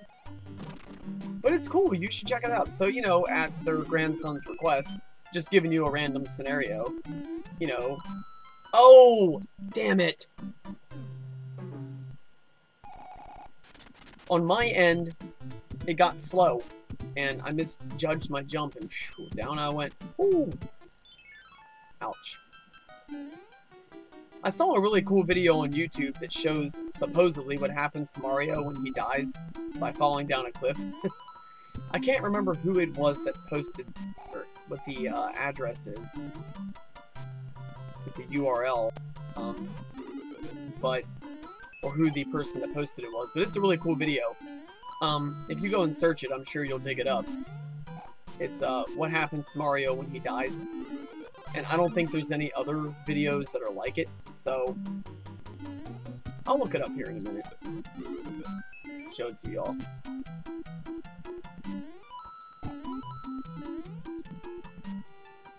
It's a really neat concept, but kind of creepy. But I like creepy stuff, so it's right up my alley. I mean, I like Halloween, so what do you expect? I like Halloween, I like, Ghostbusters, I like, you know, movies and TV shows about the supernatural, whether real or fictional. I like The Great Muda, if anybody's ever seen him, he's that wrestler. And he's quite creepy. So I'm into stuff like that. Nope. No dice on that one. So I didn't get the 5 extra lives. One thing about Mario 3 that I will say is this game is extremely generous with extra lives.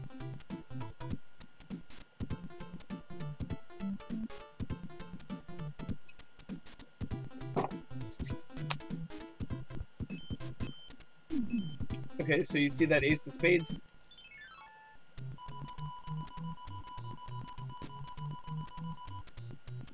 It's a roulette style game where you gotta try to line up a picture. Let's see if I got it.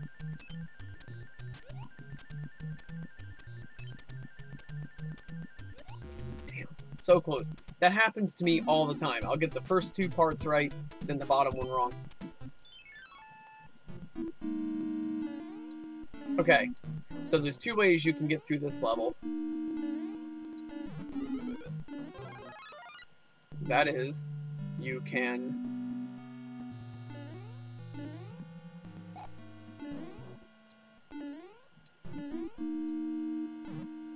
You can come over here, and you can speed up and fly. And you can go over here, there's a secret door. So you would come over here, you would hit up. And it will take you to a secret compartment where you can get yet another whistle. See, what happens is when you blow the first whistle in level 1, it will take you to where you get the choice of, I think, world 2, 3, or 4. If you go to that island and blow the other whistle, it will take you straight to level 8. So if you want to skip the whole game, you're just like, psh, you know what, I want a piece of Bowser so bad that punk, he kidnapped Princess Toadstool, so you know what, I'm not going to even play around with these levels. I'm going right for the throat. I'm going right after Bowser. You can actually do that. That's one little bit of freedom that you get in this game that you don't get in a lot of the other Mario games. You definitely don't get it in the first Mario game. You don't have to... Well, I just lied to you. Oh, I just lied to you big time. Actually, in the first Mario, you can warp. You can skip levels. But I don't think it's anywhere near as generous as what you can do here. You can actually go right from World 1 straight to World 8. You can't even do that in Mario 1. No, no, no, no. In Mario 2, you can do it too. The American version of Mario 2. You can skip levels. But nothing like you can do here. What you can do here is awesome. If you're into that kind of thing. I don't like to skip levels, personally. This is such a fun game that I don't want it. If it was a level that I'm really bad at, and I constantly lose lives, and it's just a major snore fest, you know what I mean? Like, oh, that boring, dumb level. But I don't find myself saying that with any of the levels in this game. I like all of them. I like all the worlds. What world would be my favorite, though? That's the question.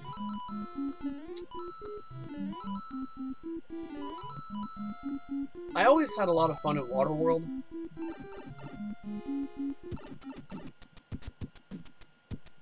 I'm gonna have to give it to Waterworld.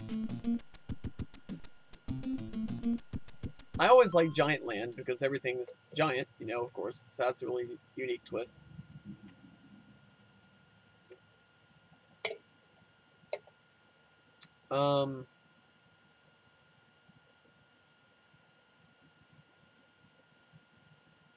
I'm gonna say Waterworld and Skyworld.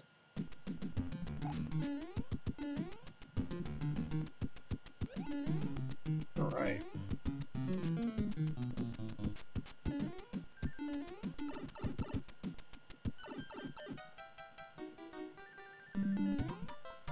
If you build up your speed meter and then go into a warp pipe, you'll keep that speed you achieved as you come out of that warp pipe, which you guys just saw me do. So if you want to run towards the exit and hit that star card, that's how you do it. Alright, this one here, I can never remember the patterns. Okay, let's hope I get a fire flower. Oh, here we go.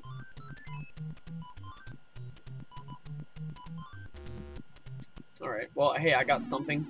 That one's different. That ace of spades you see there, the one that goes back and forth and swings back and forth like that, that's the card game.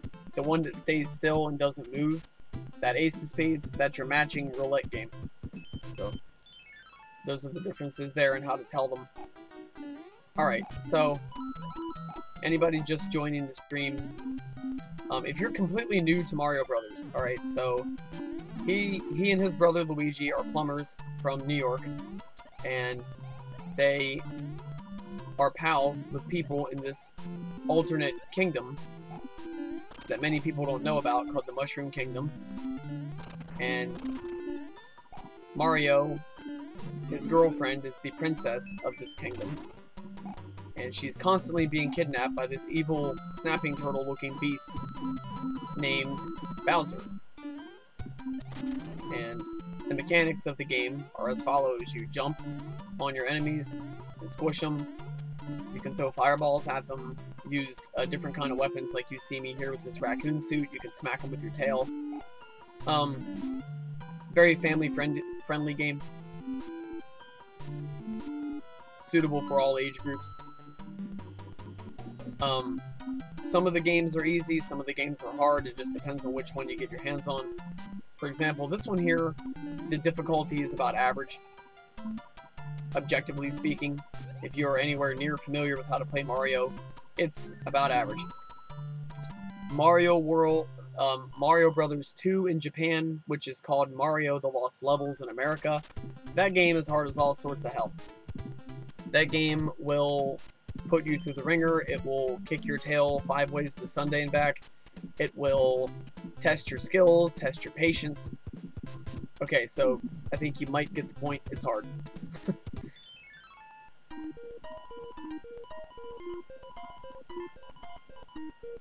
Alright, so Toad's going to hook me up with a leaf that will give you the power of the raccoon. Alright, these little guys walking back and forth with the hammer. Those are the Hammer Brothers, just like from Mario 1. So they took a break in Mario 2, the American Mario 2, and now they're making an appearance in Mario 3. They had a nice vacation, so they're back and they're re-energized and ready to fight. So here he is. And you kill them the same way that you do in Mario 1. You just wait until they're underneath of a brick, hit them, knock them out, they're done. I got what I needed, now I'm going to fly away. Oh, damn. I don't know, does anybody else like to do that when you fight the Hammer Brothers and you have the flying power? You kill the Hammer Brothers, get your treasure, then you fly off the screen like you're leaving. I love to do that.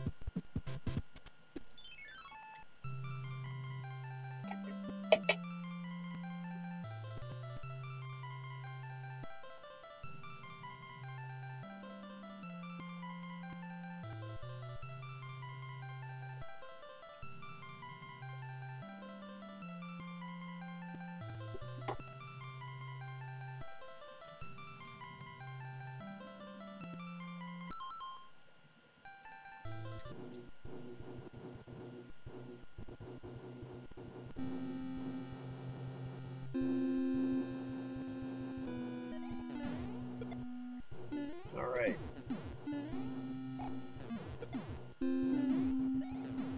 If I ever talk about things ever slowing down, which actually hasn't happened much in this stream, but if I talk about that, basically this is what's going on. I don't have a true gaming PC.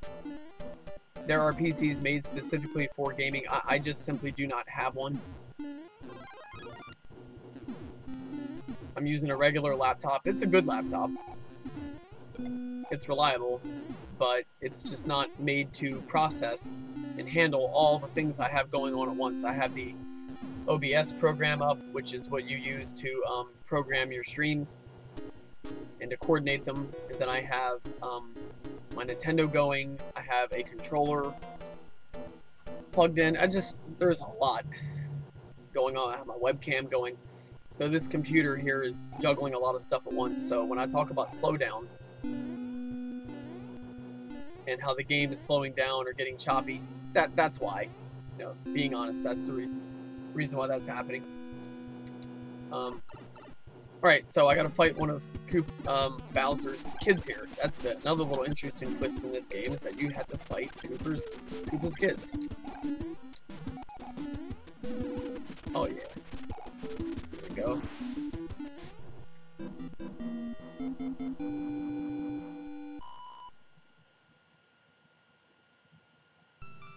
He returns in this game with his 7 kids.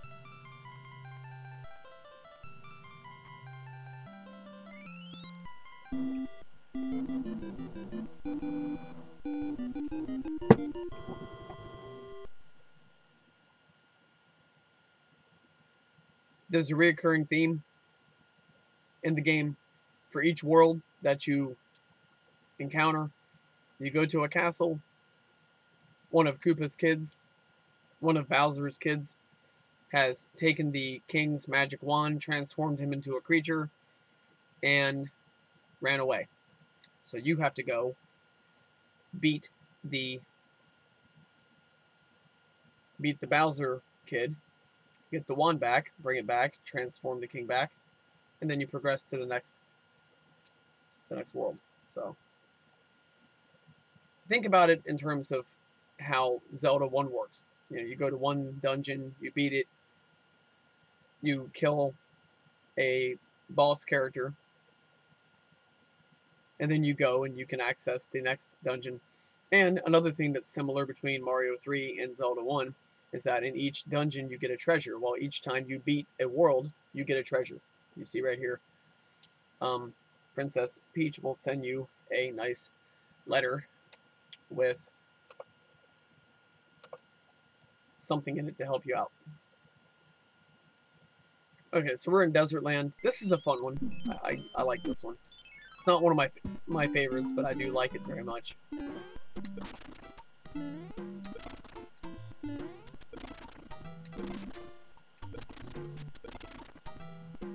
Oh, darn it. I thought I was going to be able to stomp him, but nope, no dice. That's alright. There we go.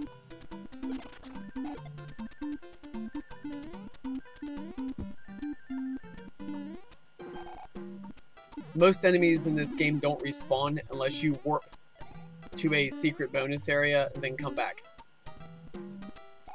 He respawns. But the Koopas, for example, those little turtle-looking guys, they do not respawn. Ooh, pretty purple pipe. Cool. It's my favorite color, so I think that's neat. That's what I should do with my house. I should get all the plumbing redone with purple pipes. That's it.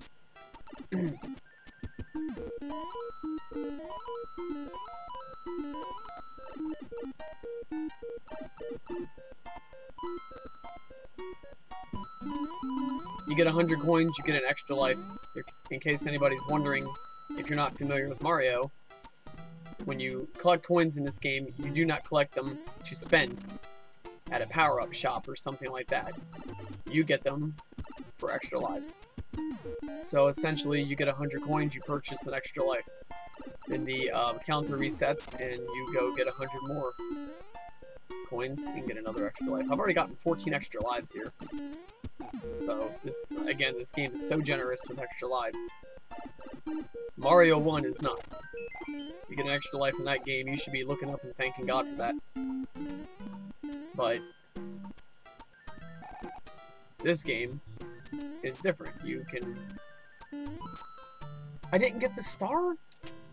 But I was going as fast as I could. I had the speed meter all the way up. Wow. Okay, that's a rarity, which you guys just saw there. Whatever.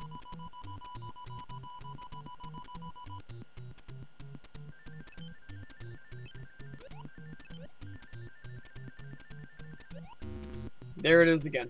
I told you all what happens. I always get 2 out of 3. But unfortunately, you know, with that particular game, you gotta get the whole ball of wax. So, dang it. Here we go.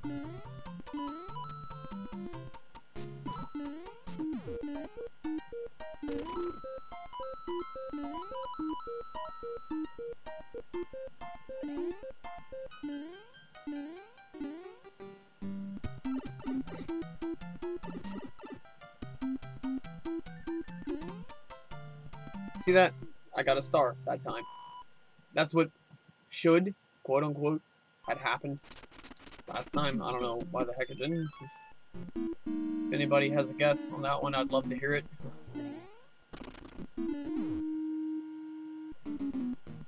I was actually streaming Mario 64 yesterday.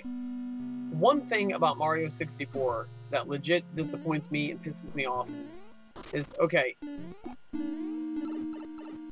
in the Mario games, what is one of the coolest aspects of the combat system?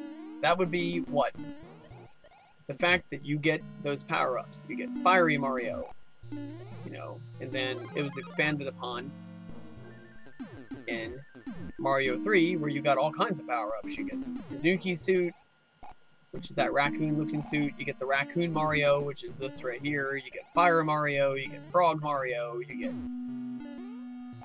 Oh, darn it. Okay. That was my fault. There was no lagging or slowing down or nothing, like, legit. That was just a mistake. Alright. You get Hammer Brothers Mario. They really expanded his power set, his powers skill set in Mario 3. And then in Mario World, he gets the Super Mario Cape. Fire Mario, again, you get Yoshi. You know, you get all this stuff. And then, okay, the Nintendo 64 edition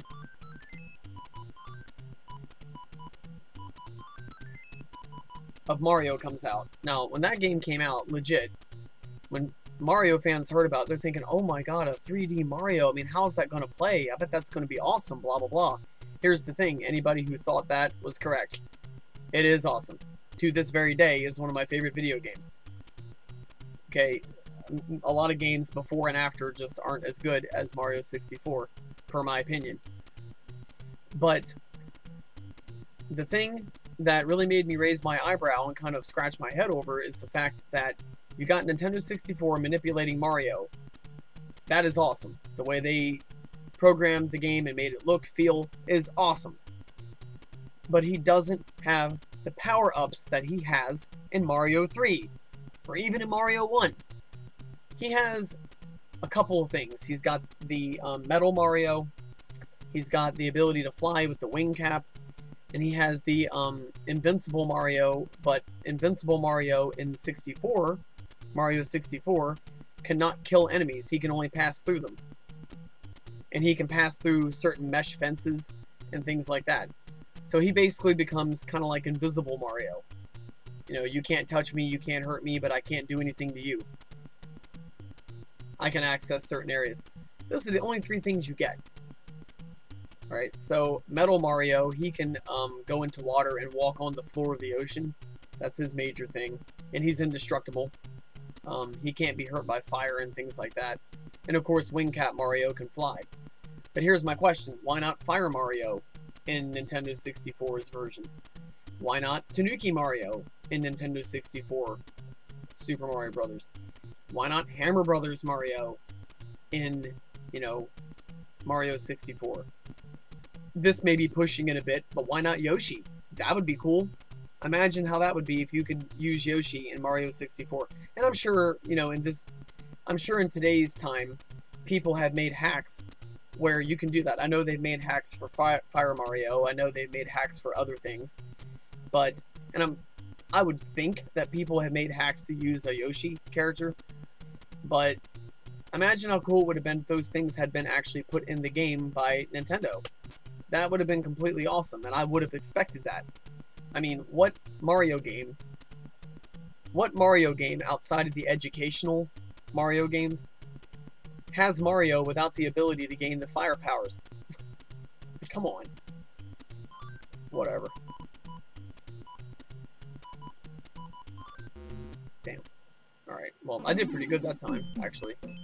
So, yeah, that was one aspect of Mario 64 that I was pretty disappointed in, is that, you know, you don't have all the power-ups, or at least as cool of power-ups as you get in Mario 3 or Mario World, or whatever have you. A neat thing about Mario 64, though, if you collect all of the Power Stars, you can actually go to the top of the castle, and you can talk to Yoshi. If anybody's ever heard that rumor, that one's actually true. You can do that. You can actually access Yoshi. But to the best of my knowledge, you cannot really do anything with him. I mean, he's just... Oh, damn it. Try that again. Oh!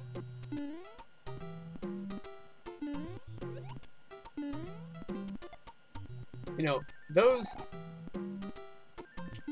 fire chains respawning is a real pain in the tail. I'm being nice with that one. Because they are a very dangerous enemy. They're a very tenacious enemy. And they will suck your powers out of you in a hot second. They're not like a Goomba. You know, a Goomba, if you're paying any remote attention to what you're doing, you'll see them miles away. Excuse me. And you can stomp on a Goomba. You know, they're pretty user-friendly when it comes to how you beat them.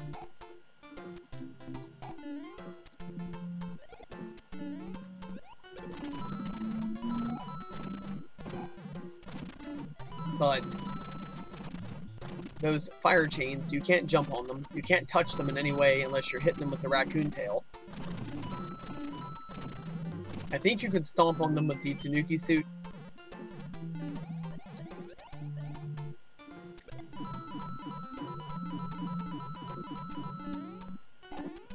I do think that's an option for you. But outside of stomping them with the Tanuki suit, outside of stomping them with the Tanuki suit, outside of hitting them with the tail wag attack, outside of Invincible Mario, who can kill almost anybody, and the Hammer Brothers suit can kill him. So unless you've got a power-up, you can't touch him. And they respawn. What? Oh, really? What is with that? I would love to demonstrate how to get the 5 extra lives thing. But I don't know, for some weird reason or another, it's not working. I don't know what to say about that. It's really odd. Okay, that cyclone you just saw me get stuck in, if you hit it just right, you can have it kick you way up in the air. Now this guy here, that sun, he comes down, he attacks you, get a Koopa shell. Just wait for him to come toward you and he'll die instantly. It's a neat trick. In this game, if you just simply grab a Koopa shell and just simply have it on you, an enemy can walk towards you and boom, they're dead. Just pay attention, because if it comes back to life, if the Koopa comes back to life, it will hit you and you will either die or have your power stripped from you. So, be aware of that. So I've gotten so close to the 5 extra lives thing here twice. And nothing. Alright. So you guys have already seen the Hammer Brothers, but you have not seen Chain Chomp. I'm going to show you this guy. Okay. You can't hurt him with any real attack that you got. I'll demonstrate here. See that? I just tail whipped him. Nothing. Now, if you sit and wait for, I think, a minute and a half, he will come loose from his chain and disappear. Fire powers don't work on him. Turtle shells will kill him, as you see there. Hammer Brothers suit will kill him. Invincibility will kill him. If anybody's wondering what the frog suit does, it makes you jump higher. You can't really jump and do more damage on enemies than normal, but you can jump higher and further, and you can swim like a damn fish, I'll tell you what. That is an awesome power that you gain with that suit.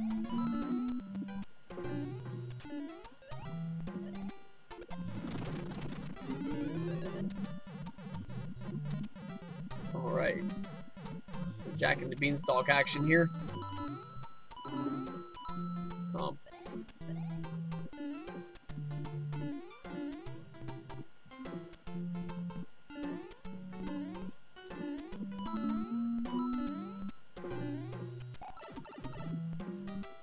Okay, so when you come to one of these rooms here, you'll see a few of these throughout the game. Go to this middle block slide.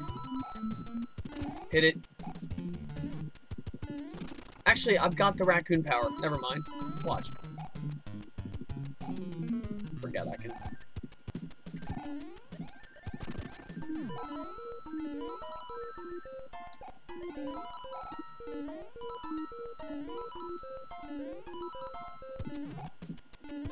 There you go. If you got the power of flight, well, you saw what to do.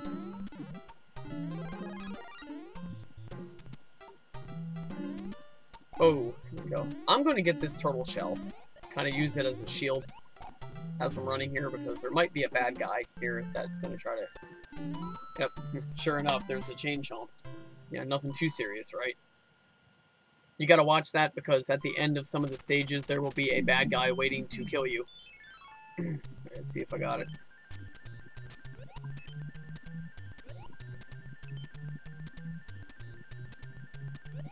Damn, see, that's the third time that's happened. Whatever. Alright, so you get the Boomerang Brothers in level 2. You also get the Fire Brothers. That's another thing they expanded on too in Mario 3, is that you don't just have the Hammer Brothers anymore. You've got the Fire Brothers, the Boomerang Brothers, the Hammer Brothers. You have the, I think they're called the Sumo Brothers. They're the really big, burly versions of the Hammer Brothers. Sorry, the Sledge Brothers. So that's what they're called. Get it? Hammer, Sledgehammer. One's bigger, you know what I mean? So, little pun on, a little tool pun there. Any fans of Home Improvement could probably appreciate that one. Cheap laugh. So, anyway, yeah, the Sledge Brothers, they're just a bigger, stronger version of the Hammer Brothers, and when they jump up in the air and they hit the ground, it makes the ground shake.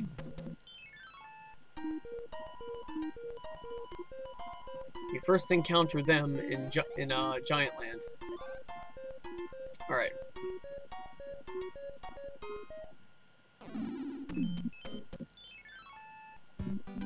Okay, the best way to do this stage.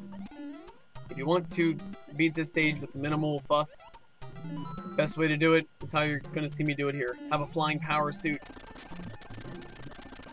Simply go up here. Get your coins, get your coins, get your coins, get your coins, get your coins. Alright. Now, here's where the flying powers come in again.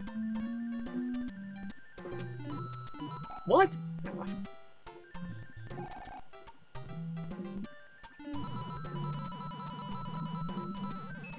Like I said, this game is very generous with coins and extra lives. You get plenty of each. So, unless you are really, really, really bad at Mario games, you won't have to worry about losing, or, you know, dying and not being able to continue where you left off. You should be good. And that's another thing, too, that the whistles come in handy for. If you don't have an emulator, a Nintendo emulator, and you can't save your state, Mario Brothers does not have, Mario 3 does not have a save feature like Zelda has. It should, but it doesn't. That's one complaint that I can say I have with Mario 3, is that you can't actually outright save your progress. So for any people that are actually playing it on Nintendo, the actual Nintendo hardware and not on a computer emulator, you can't save your progress. But there's an answer to that, which is the fact that you can get those whistles. So if you left off on level 8, the quasi way that you can continue your game where you left off would be just to get the power whistles and go and warp over to level 8.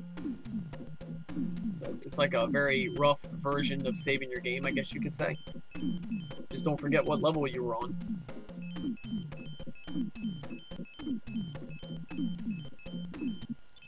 Alright. We got Toad's house here, and boom. If anybody's wondering why I let myself get hit during that last level, as I went up to grab the card, it's because I wanted to go ahead and get the star. Because I would like to demonstrate to you all what happens when you get 3 stars in a row. It's actually really cool. Alright, so I'm going to use the hammer tool that I got here. Bam, hit that rock. A lot of people don't know about that, but when you come to this rock, on the furthest upper right-hand corner of the screen, furthest northeast corner of the screen, excuse me, you can crush that rock. You can go to Toad's house, and you will get... Anybody want to guess what this is? It's a suit we have not seen yet in this stream. It is a frog suit. Doesn't matter which chest you pick, you'll get the frog suit. It's a guarantee. All right, now I am going to be fighting the Hammer Brothers, or the Fire Brothers. So I'm gonna match fire with fire. Haha! Aren't I just funny?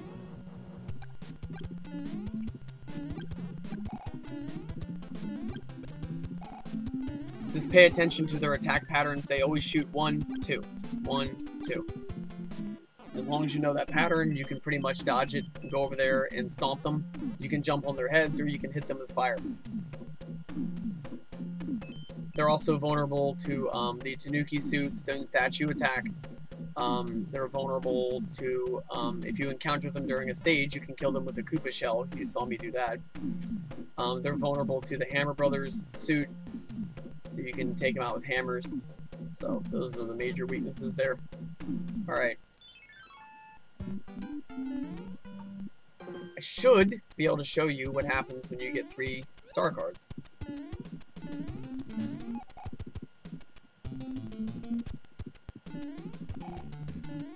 Alright, so I'm going to take Buzzy Beetle here. He's going to be my little friend here throughout the stage. I'm going to take him and use him to help me advance from A to B.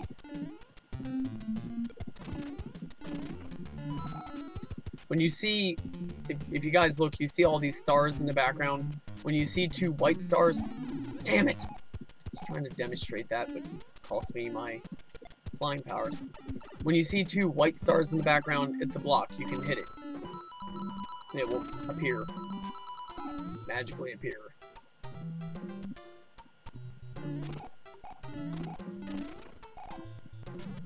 Alright, so you see what I'm doing. I'm getting as many coins as I can. Milking that for all it's worth. That's the way I do it. I'm sure there's probably a better way, but that way is pretty good. You gotta be kidding me. Oh, here we go. Okay, see the bold white dots there where the blocks used to be? When you see that, you walk up and you see that, jump and hit it. A block will appear. Build your speed up. Wait for him to go back down. Here we go. Okay. Just run right through him. Don't even worry about him. Seriously. Man, I must be jinxed on this stream because I cannot demonstrate. You know, when I tell somebody something, I prefer to be able to show them, you know what I mean? And yeah, I know you can just go and look it up on YouTube, but you know, you're watching my stream, so I at least would like to give you the courtesy of personally showing you what I'm trying to tell you. And I keep bragging up how cool it is when you get 5 extra lives with the 3 star cards, but by all means, I cannot freaking do it for some reason. Done it hundreds of times. Whatever. I even lost my powers just to show you that. Nope. Not happening today. Okay. When you go to any of the castles, I'm going to say up to level 5, and you don't have any powers, a mushroom should be good enough because you get power-ups on the ships.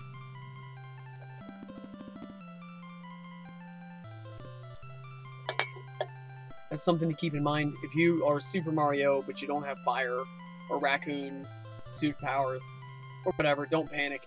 You can normally find them right on the airships. I'll show you here.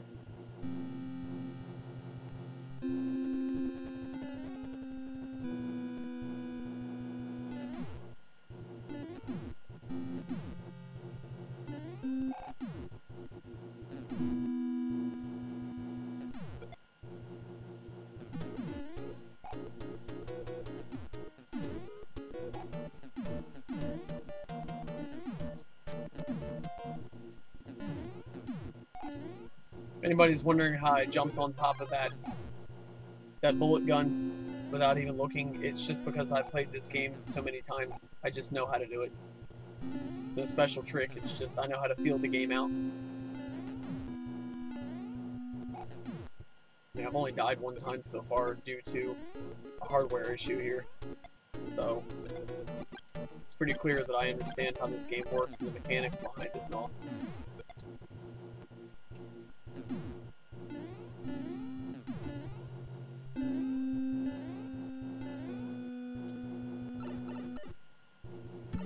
And again, when I say anything like that, I'm not bragging, I'm just saying that, you know, here's how I do that, here's why I can do it.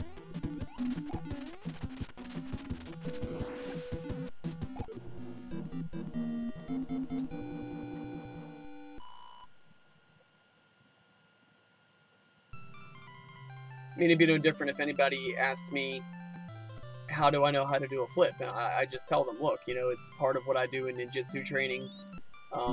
It's just something I've practiced and mastered. That's it. I'm not bragging. I'm just simply explaining how I know how to do that particular move. So,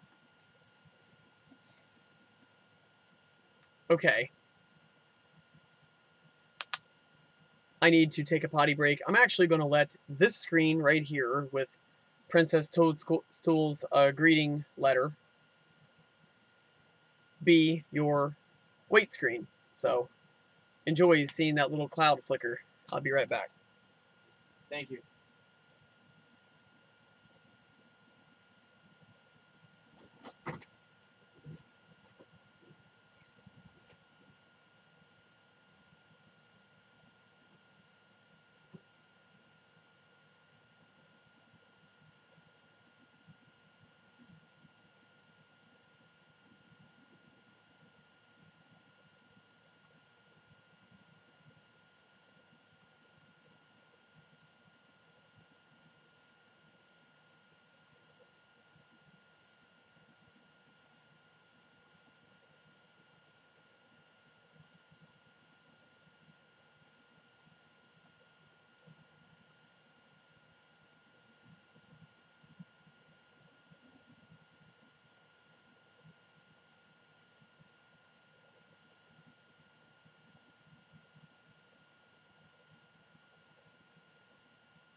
In case anybody's wondering, yes, I can go through an entire case of these in one night. I've done it more than once, especially during this quarantine. I've been tearing those things up, man. I'll go to the store and get, what are these, 12-can cases? Eight cans. Yeah, so I commonly go to the store and get 8-can cases. Usually in one trip I'll get 4 8-can cases. They don't last hardly, I'm going to say they might last me a week. And when I do an all-nighter playing games, kind of like what I'm doing now, I just tear them up. In fact, I'm going to grab another one right now.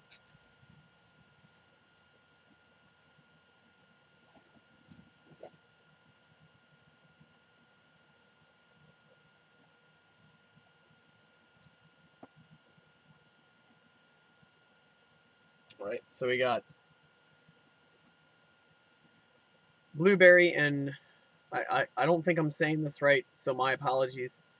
Pomegranate. All right, so just for you guys, there you go, all yours.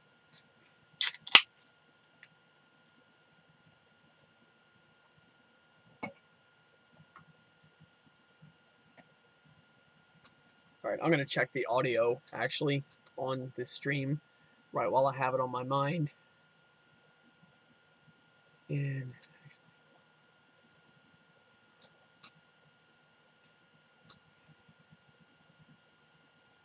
you know, I have to tell you, I really enjoyed my time on Twitch. This is really awesome.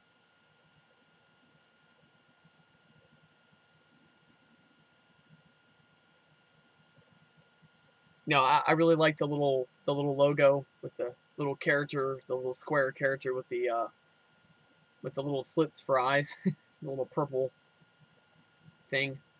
I like the color scheme of the website. I like the I like what it does. You know, it gets gamers to come together and, you know, play games and talk about games and things like that. I really do like Twitch. You know, so far I don't regret, you know, becoming a part of Twitch and streaming my games and all that kind of thing. I try to make my streams not only entertaining, but I try to make them educational for anybody who's wanting to learn how to play a certain game that maybe they have not ever picked up before.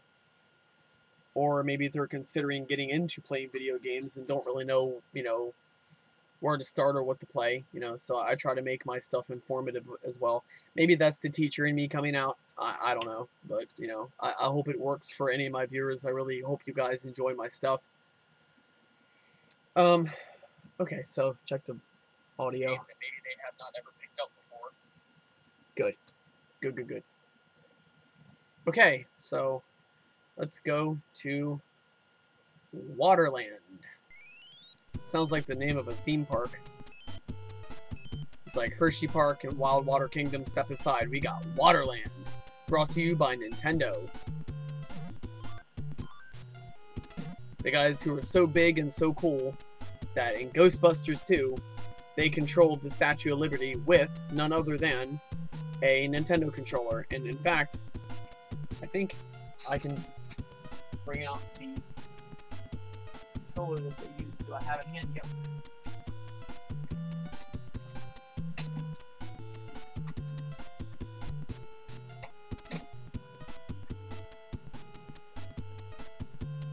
Okay, so imagine a Ghostbusters movie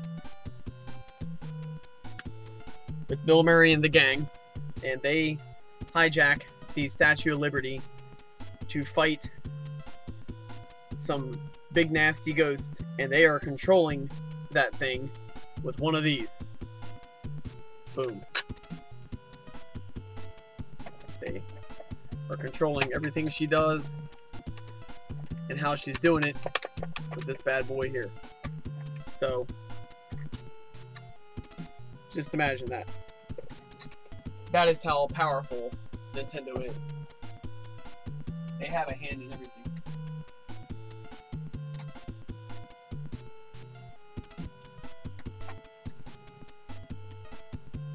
They do video games, cartoons, movies, ghost busting.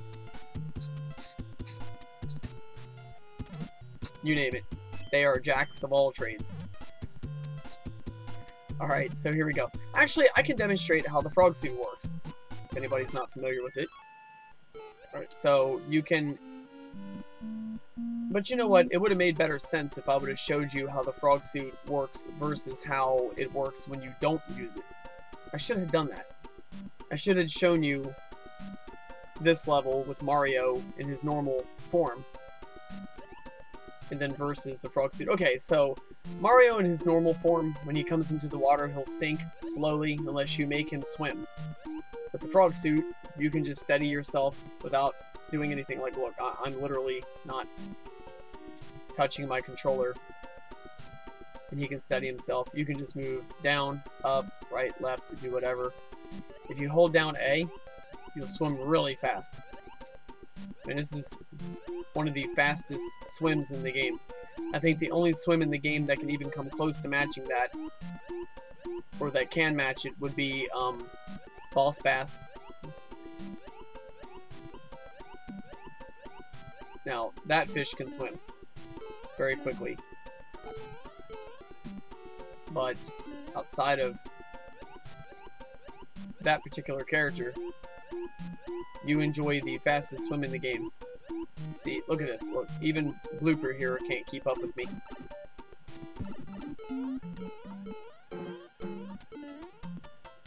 Alright.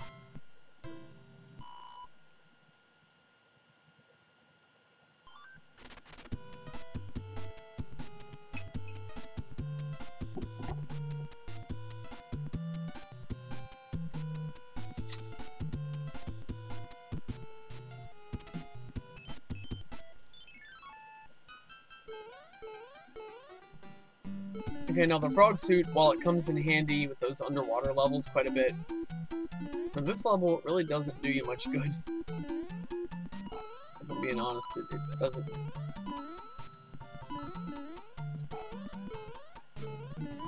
I think the one thing it does do is it jumps so high. See that?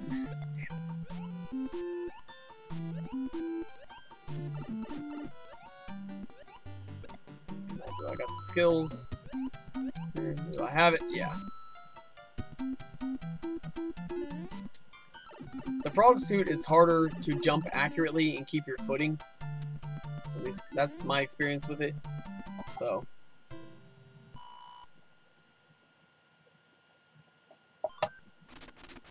Alright, here we go. Oh wait, this is Toad's house. I was getting ready for a roulette game. Don't ask me why. Alright, so I will get to show you how the frog suit swims versus how Mario swims. I don't think I'll get to in this level. Okay, that is, if I'm not mistaken, Boss Bass. What does this creature do? Okay. If you are too close to the bottom of the screen, and he comes up out of the water, he can eat you in one gulp.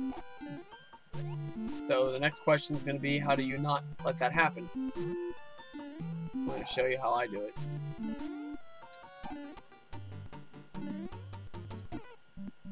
Well, I was going to show you how I do it. That Cheep barely clipped me. I just was there just enough to kill me. So, alright, I'll give him that. So he wins that round. Okay. Like this. There you go. That's literally all you have to do. It's funny too, because normally the cheap fish don't give me any problems in this stage. If I do ever have any issues, it is normally with Boss Bass, naturally. Because he is Boss Bass. Got the ability to eat you. Even Super Mario, he can eat him in a single gulp. Don't matter. Oh, he came to life. Just gotta watch being close to the ground. Try to keep yourself up and elevated. There is a secret you can access if you go to the right, but it's not worth risking dying over. So, right, here we go. Ah, darn it.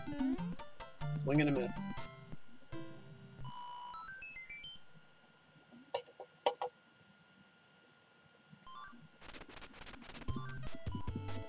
Okay, when you're fighting the Hammer Brothers, I would recommend you always at least have the Super Mushroom. You're going to be in some waist-high water. Yep. Seriously. Damn it. See, the problem is when you're in that waist-high water and you get hit and you become small, you're going to be slowed down. So, yeah. Okay, whatever. Okay, so how do you... There is a trick to this one. I can't remember which door it is I have to go through. Excuse me. 3. 1, 2, 3. Damn it, I don't understand how I just did that.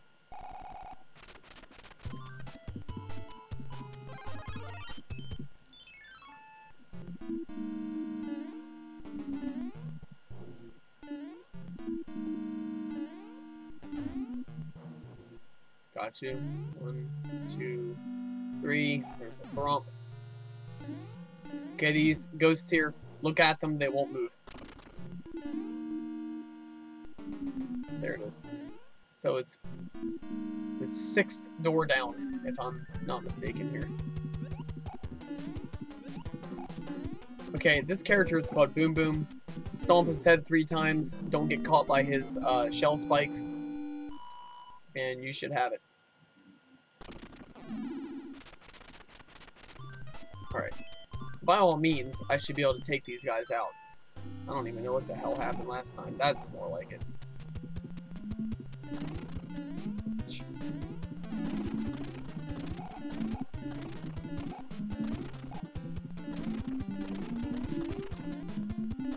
There we go.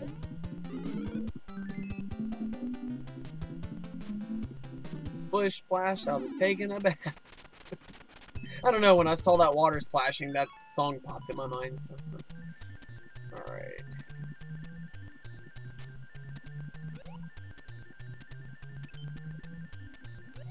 Oh my god. Tell me I'm not going to butcher this one. Okay, well, wasn't totally butchered.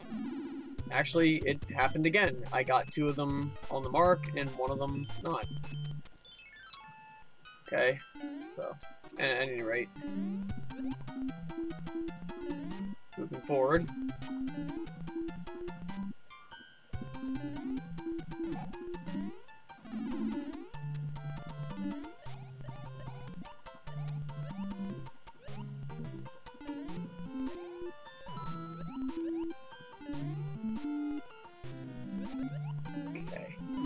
Another cool thing about this game, you can slide down hills and take enemies out.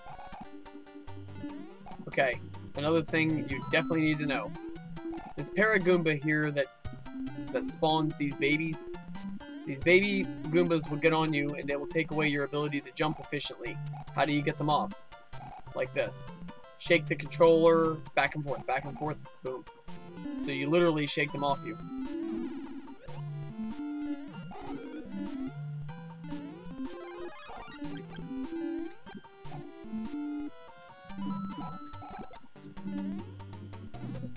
Alright. I always thought these blue coins looked so cool, because they don't really do anything, you know, they're just there. You don't get anything for collecting all of them, but they're just a sky blue. I think that's a cool twist. Can you go up this warp pipe? Damn it.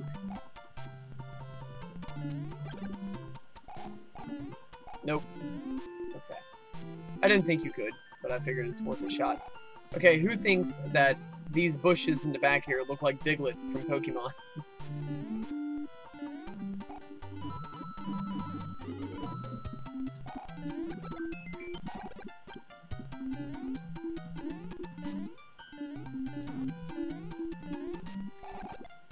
I'm gonna say, if you're up against Lakitu, Fire Flower. You can't go wrong, as you can see. You'll have much better luck hitting him with a fireball than you will a tail whip. That's risking it.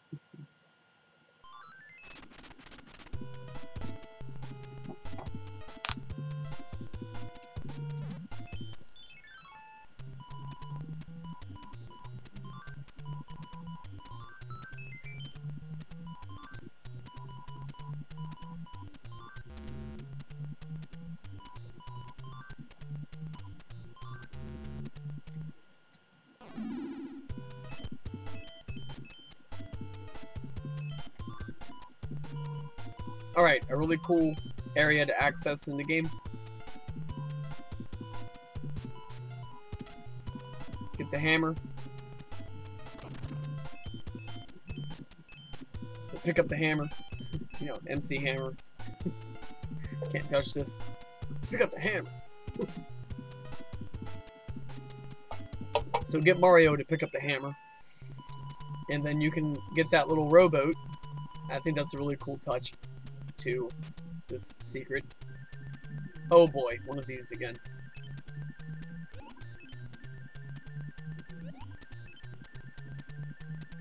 Whew, okay, that one right there, I wasn't even close. That was god-awful. Let's get these matching games out of the way first. You know what, I'm just going to close my eyes and just press some buttons and see what happens.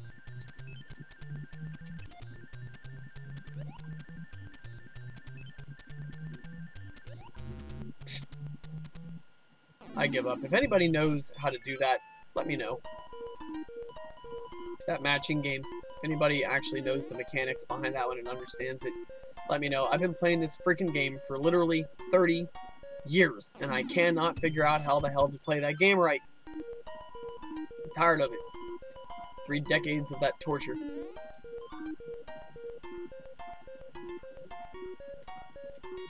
Alright, so I'm loading myself up with the frog suit. All kinds of other cool power-ups. A lot of good stuff here.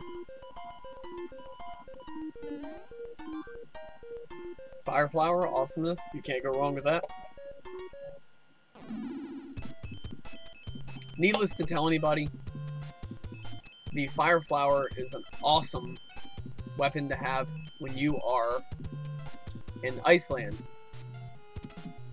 for obvious reasons. You can access a lot of stuff that you couldn't access otherwise. It's a great weapon. I'm not going to use the frog suit for this underwater level. I'm just going to go at natural, because I'm going to show you how Mario swims when he's not wearing a frog suit. See the difference? You can't swim anywhere near as controlled or as fast as you can with the frog suit. Also, I would be able to access some secret areas that you can't get into if I had the frog suit on. There was actually a couple of secret areas I could have went into earlier when I did have the frog suit, but I just didn't. No sense in it. It's not like I really need extra lives right now. I've got 20-something, 22, right? 22, 23 extra lives. 22.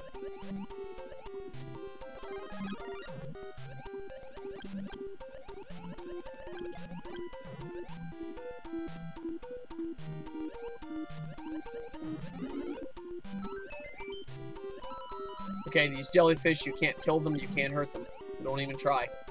But they can sting you, so don't mess with them. You can kill that boss bass there. Fire. It doesn't look like a fireball would be enough to kill such a big, mean fish, but it sure can. It can turn boss bass into sushi.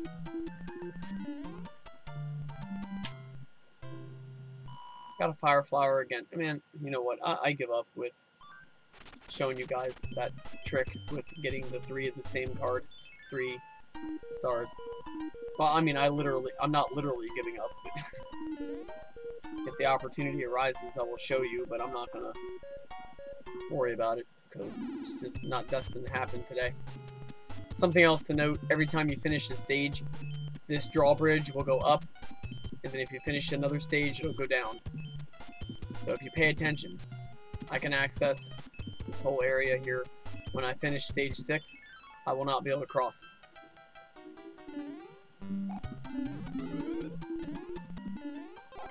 For these type of stages here, I always recommend the raccoon suit or the tanuki suit, because you gain the ability to fly and to jump slow. Okay. I had some lagging going on there, and as you can see. Alright, now look what happened. The drawbridge went up. I can't access what would have been Toad's house. I'm just gonna go this one all natural. And go.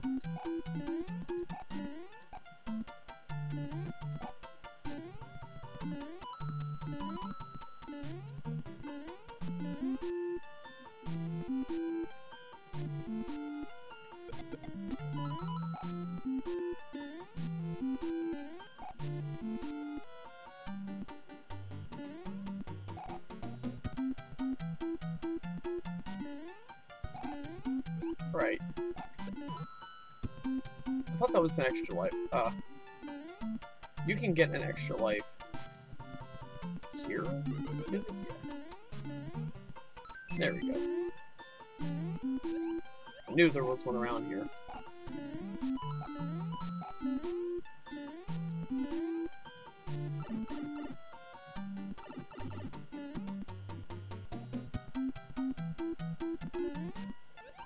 If you have a turtle shell with you, when you cross over, I think you get 1,000 points.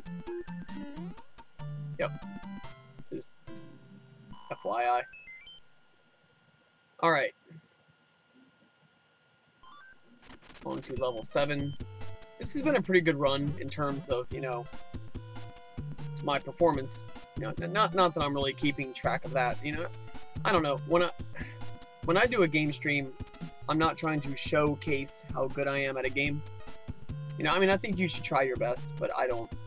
Some people do that because they're trying to, like, they're trying to challenge yourself with something. Like, they're trying to beat a game in under a certain amount of time, or I have seen people play the first Legend of Zelda without using the sword, you know.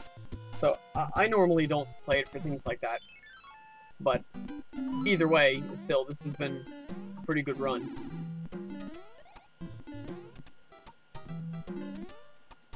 And it's not to say that in future streams I won't go ahead and challenge myself with, say, try to beat Mario within X amount of time. Or Legend of Zelda no sword run. You know, I might try something like that.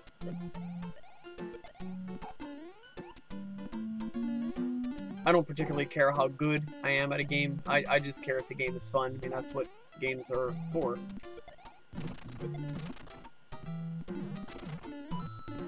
That's the original intention, is for fun, so.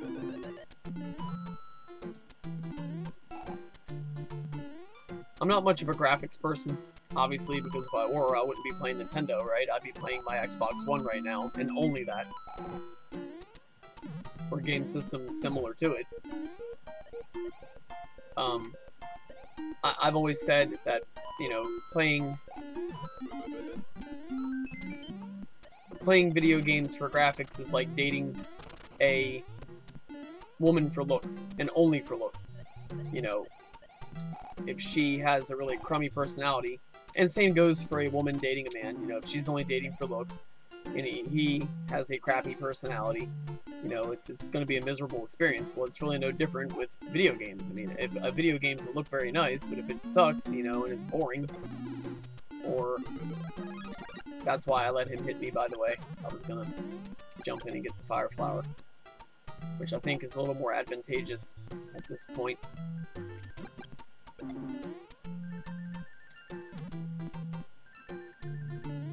A game... There it is again. A game can be very, very aesthetically pleasing. It can be really nice to look at. And especially me as an artist, you know, I understand art on a technical level. So when I look at something that is aesthetically pleasing, that is, you know, very well done, you know, I can really appreciate it, you know. But then I start playing the game and it's just, it's crap, you know. I don't want to play it. I mean, if I want to look at something that's nice to look at, I will go watch a movie with really good graphics. You know, really good special effects. Things like that. I'm not going to play games for that. So I play games based on how fun they are. That's why I'm okay with playing Atari. That's why I'm okay with playing Nintendo. That's why I'm okay with playing Sega Genesis, you know, just games that don't look particularly great, but are you know, can be very fun. And then I can turn around and play Xbox One an hour later, you know. And I play the games that I find to be fun and enthralling. So, okay, so I took a hit there, no big deal. These guys here can be a little bit difficult to navigate through.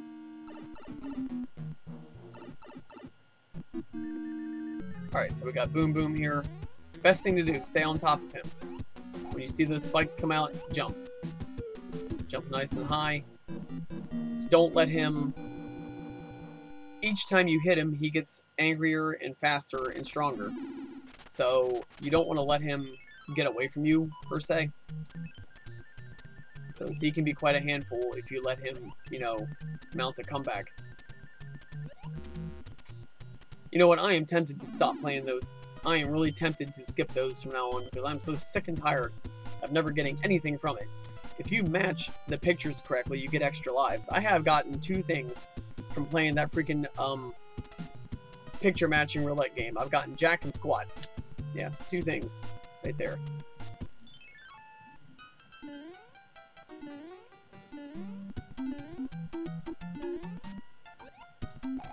Okay, be careful there, Ball Spaz won't play with you. She will mess you up. Wait. I want to go up here, and here's why. You're going to see, not to get away from Boss Bass, because I want to do that. And that will tear him up.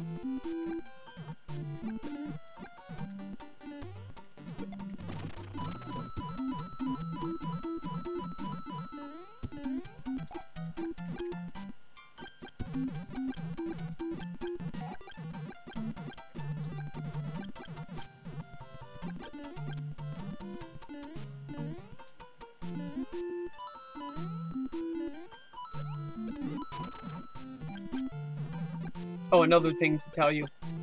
You can throw fireballs when you are on the vine. May not look like you can, but you can. Because the question is, you know, aren't Mario's hands occupied? Aren't they wrapped around the vine? Well, apparently not. Apparently he can do like a Tarzan kind of thing. He can hold onto the vine with one hand and then attack with the other. So, you know what I'm going to do? I'm going to go all the way back here. I'm going to try another little trick I'm going to show you guys, which is this. Okay, so I didn't run as fast as I could. I did like a light jog, I guess you could say, over to the card, and that will normally give you a flower. If you walk, you normally get a mushroom. If you do a light jog like I just did, you will normally wind up with a flower. And if you run at top speed, you usually end up getting a star. But for me, in this stream, I have not been able to get a damn star on several occasions, even though I did run as fast as I could. I don't know why. I have no clue. Please don't ask, because I don't know. I mean, that's the only answer I would be able to give you. Okay, so this is the first stage where you encounter these guys. No, not them. Not the one who just took away my firepower. I'm talking about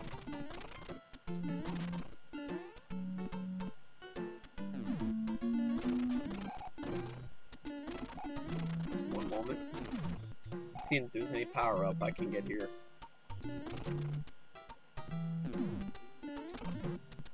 Yeah, there sure is. Awesome. I'm talking about these guys here. These are called the bombs. You're going to see the reason why they're called that here in a second.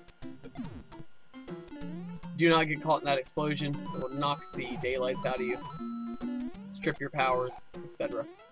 You can carry them like turtle shells. They can be used like turtle shells, but be careful. When he starts to flicker, he's going to blow.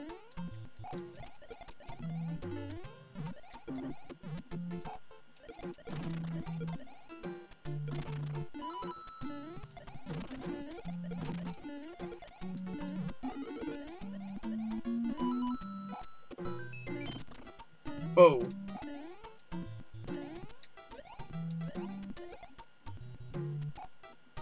If you go to a wall and hold a Koopa shell up to it like this and kick it, it will destroy it.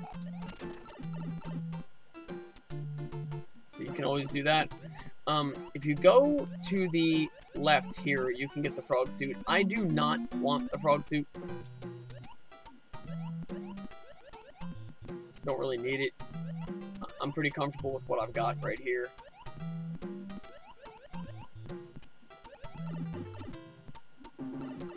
Okay, so I'm going to do the little sprint thing. There it is. Not the sprint, the light jog thing. And if you do that, again, if you do a light jog approaching the cards, you typically get a fire flower. If you walk, you typically get a mushroom. And usually you'll get a star if you sprint at full speed. Okay, let's see if I can remember this right. Boom. Damn it.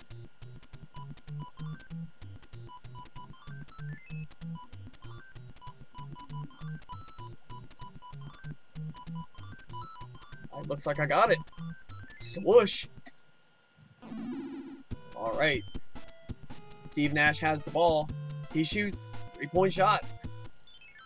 Steve Nash is actually one of my favorite basketball players, by the way. Just putting that out there. I loved it when he and Shaq played for the Suns, because that was the team. I'll put it to you like this. That was the combination from heaven, if you're a fan. That was the combination from hell if you were anybody playing against them, because that was the, in my opinion, one of the best combinations of a three-point shooter and a power forward that you could get on the same team. I mean, you could look up NBA history, and very seldom would you get a combination of a guy who specialized in three-point shots teaming up with a power forward that is as good as Steve Nash and Shaq. They were awesome. I miss those days so much. That was, I'm going to say that in the days of Charles Barkley were the best periods for the Phoenix Suns, my favorite team.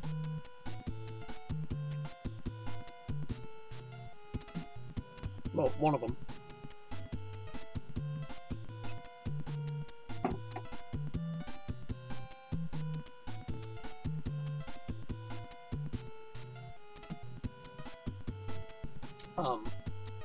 Orlando Magic, Miami Heat,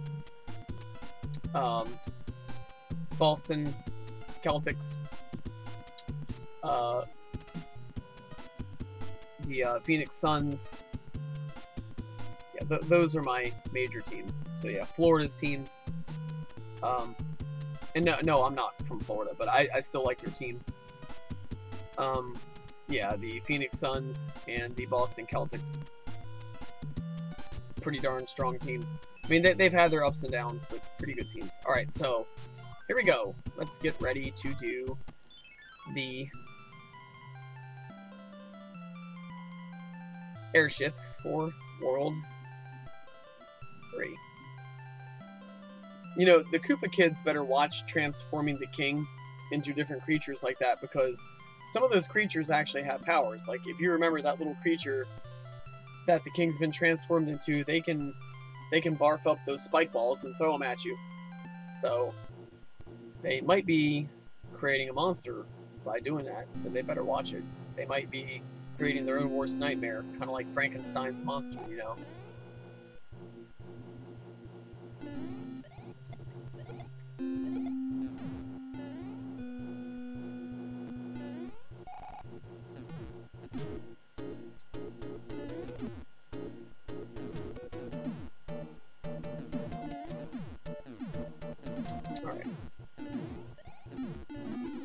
Damn it. I just knew that was going to happen. I don't think there's any more power-ups in this stage either. I mean, I may be wrong. Hopefully, this is a case where I really, really, really hope I am badly incorrect. But I don't think I am. But then again, I don't really think I'm going to need anything. FYI, you can jump over that, yes. There are sometimes power blocks at the end of an airship. So as we approach right here, and you come to the edge, you can jump, and sometimes you'll hit a power block, but that is not the case here. Darn it. Whatever. It's Wendy. Alright, so, and I've got a free hit. Do not try to jump on those loops, those hoops that she shoots in the air, or that will happen.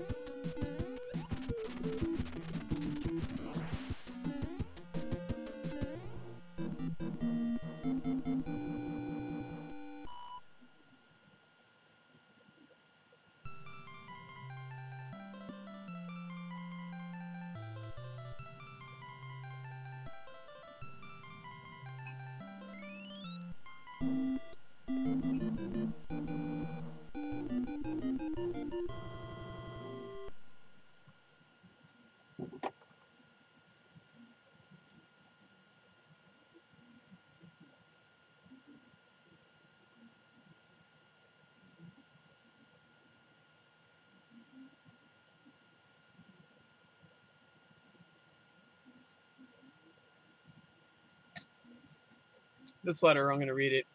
Greetings. The white block contains magic powers that will enable you to defeat your enemies.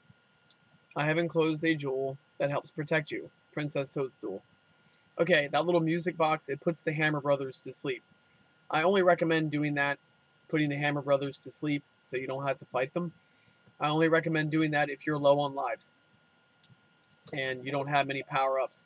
So if you're on like your last limb, you would want to use that. Otherwise, fight the Hammer Brothers because they give you some useful stuff.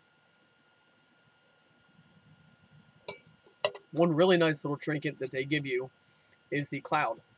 The Cloud enables you to skip a stage in a world.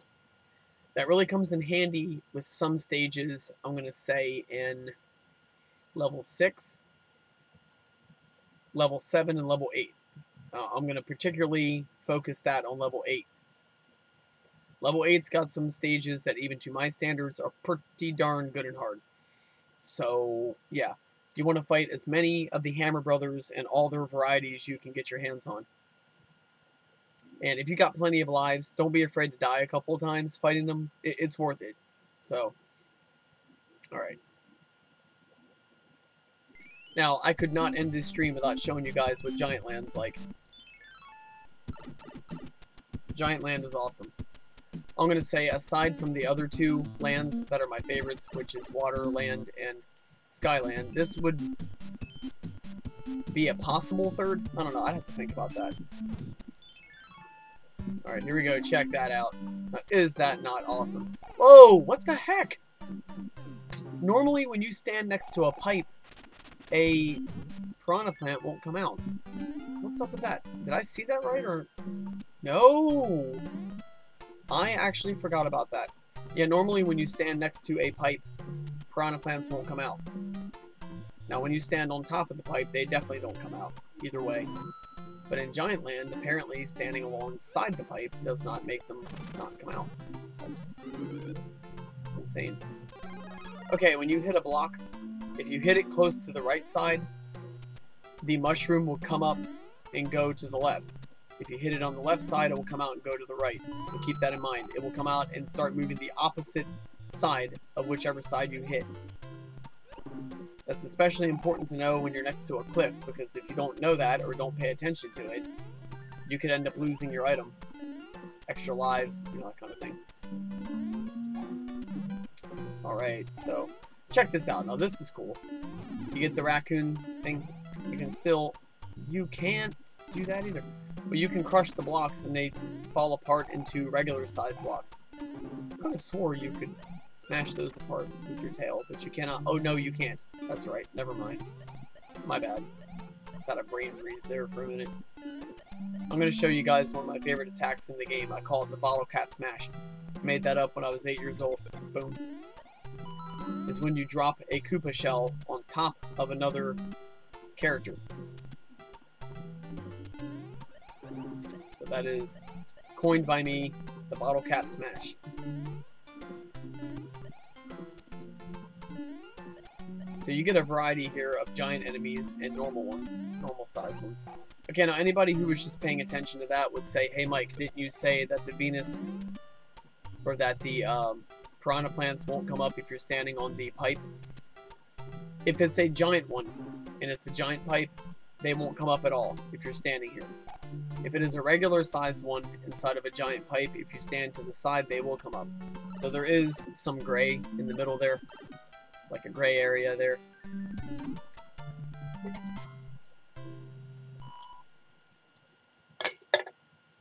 Alright, so I finally got that star. This stage here is a little challenging, be careful. I remember back when I was 9 years old and I first started playing this game, this stage right here gave me hell at one point.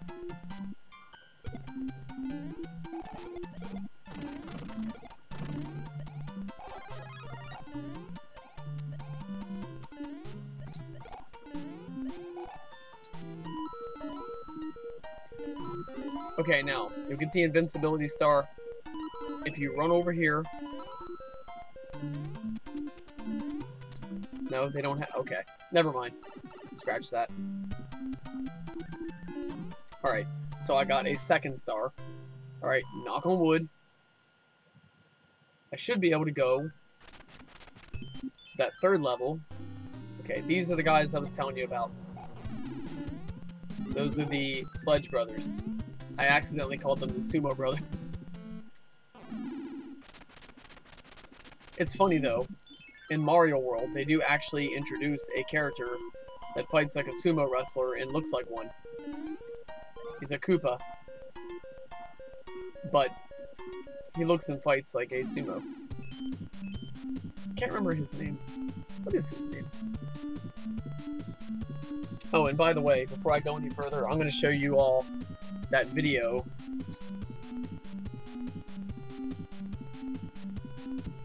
I'm going to show you all that video of what happens to Mario, supposedly, when he dies.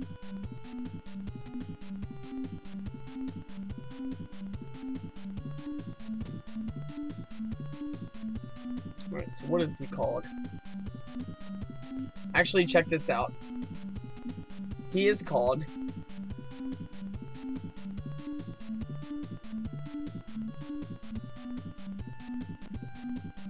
He's called, according to Nintendo, Sumo Bro.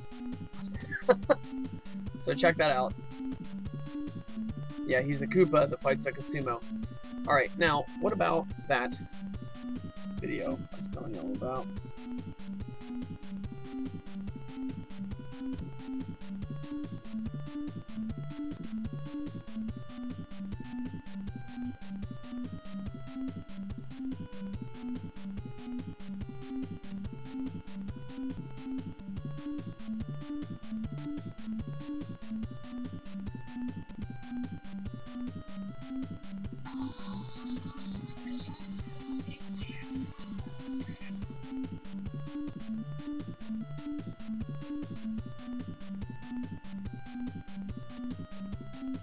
Just making sure I got the right video here.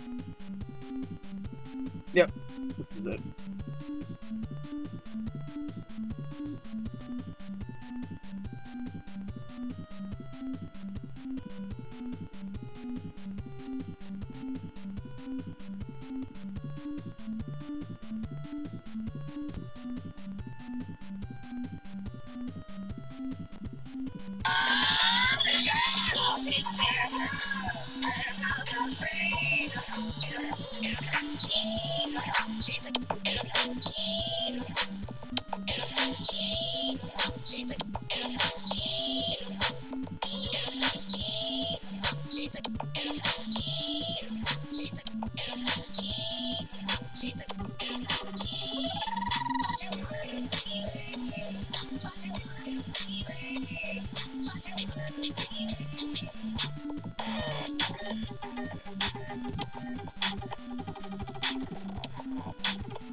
Sorry.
And I hope you guys can see it okay.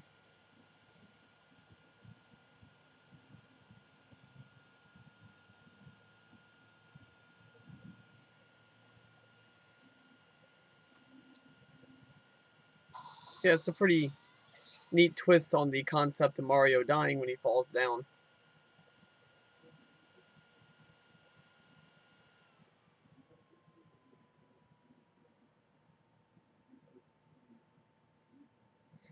So he hops on the Lakitu cloud and makes a run for it. Always thought that was cool. It's creepy, but it's cool. At any rate, I hope everybody could see it okay. If you couldn't, my apologies. That is not actually the original video, if I'm not mistaken. That's not the original video. It's the original video that someone took and added a song to it.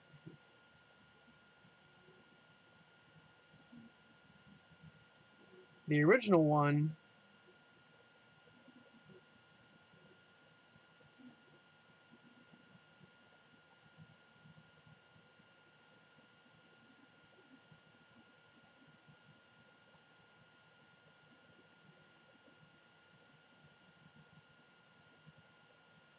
I'm going to double check it for you.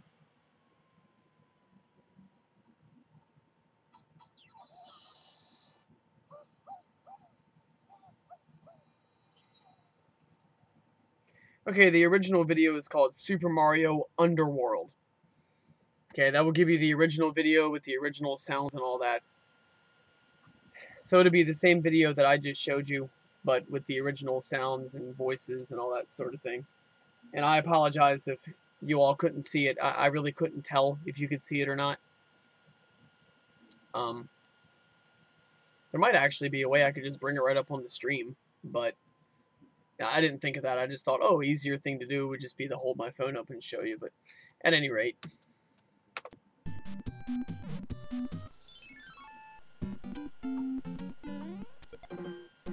Okay, what happens when they are able to jump and stomp the ground? I'm going to show you. See how Mario's vibrating there? He's like bouncing up and down. He can't move when he's doing that. That's the Sledge Brothers' power. Stomp them once, they're done. They may be big and strong and scary, but they have that same common weakness. You stomp them once, they're gone. I think you can also take them out with a tail whip.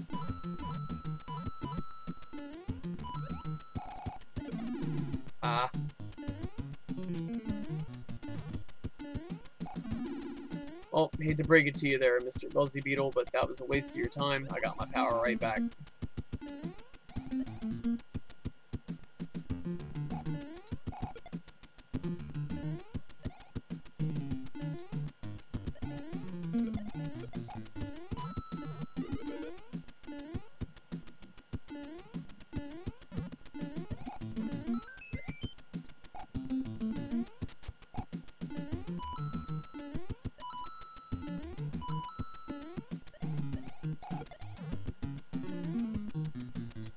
Tell you, build your speed meter up. Just be careful not to bring yourself off that cliff. That would suck.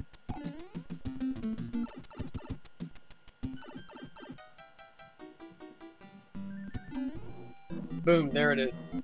Okay, so as you can see right there, you get the special award ceremony and 5 extra lives. So I'm up to 36 extra lives now.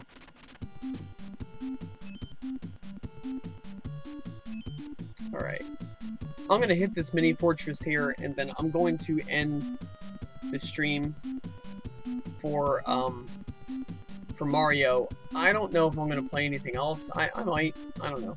Let me do this mini fortress here and just see.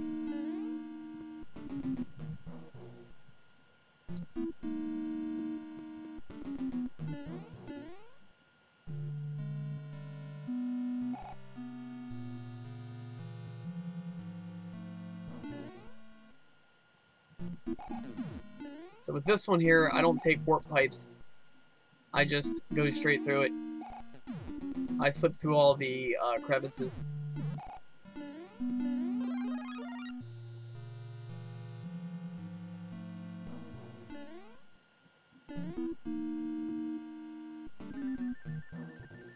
Straight over here to Boom Boom. Keep him on the right side. Stomp, stomp, stomp. That is your recipe for success.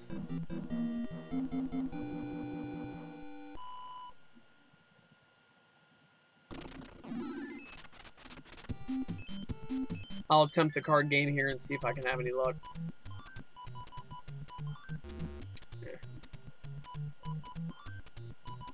Okay. Nope. Alright.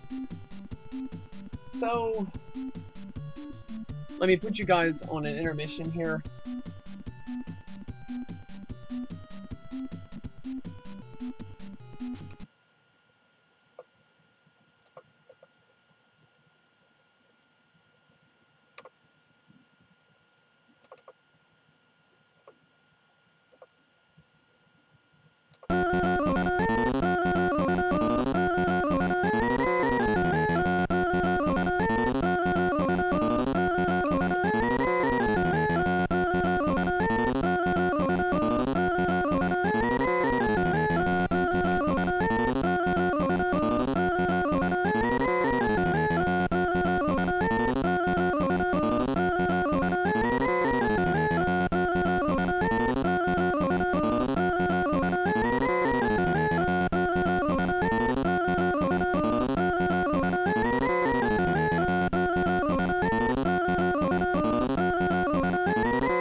Alright, welcome back. Okay, I've decided I'm going to bust out Tetris on Nintendo.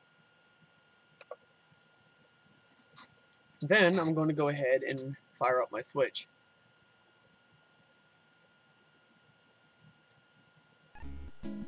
Tetris, of course, is the king of puzzle games.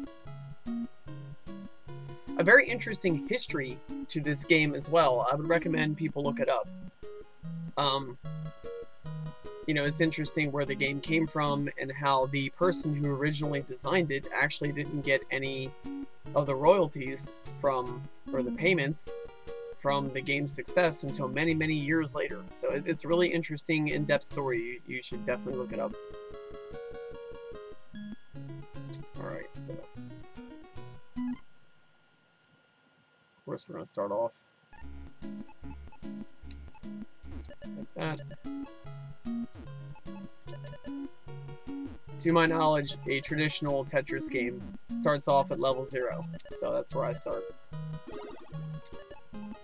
So of course, anybody who doesn't know Tetris or isn't familiar with it, you try to create a line of blocks all the way across the room here, and when you do that, the blocks will disappear. You want to keep the blocks as low to the bottom as possible.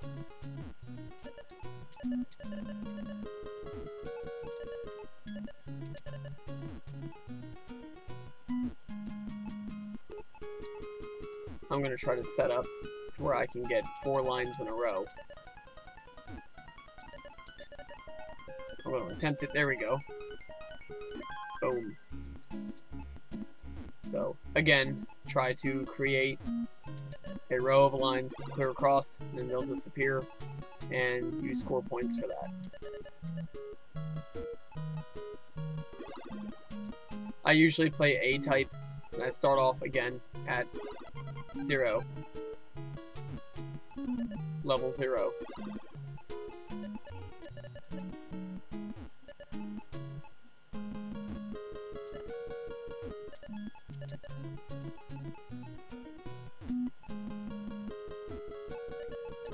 Tetris is a very strategic game, but as the levels increase, it becomes strategy on the fly.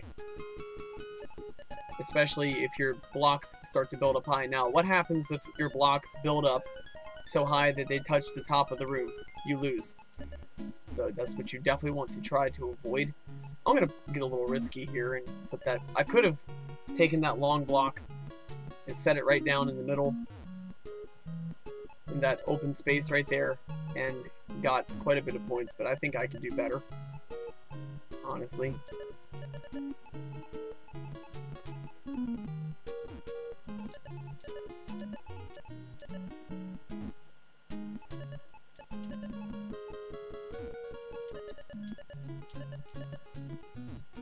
There we go.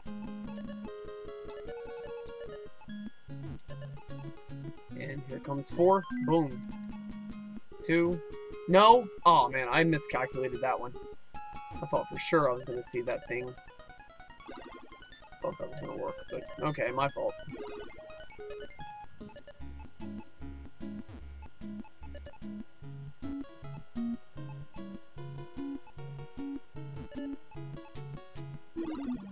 Okay. That's what I was going for earlier. To clear those 2 lines out. I just didn't look carefully enough before I left.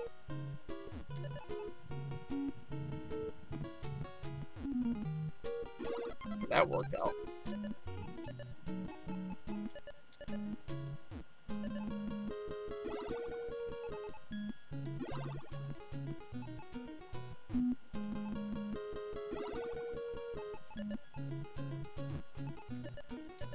So I'm at level 2, still going strong. Some.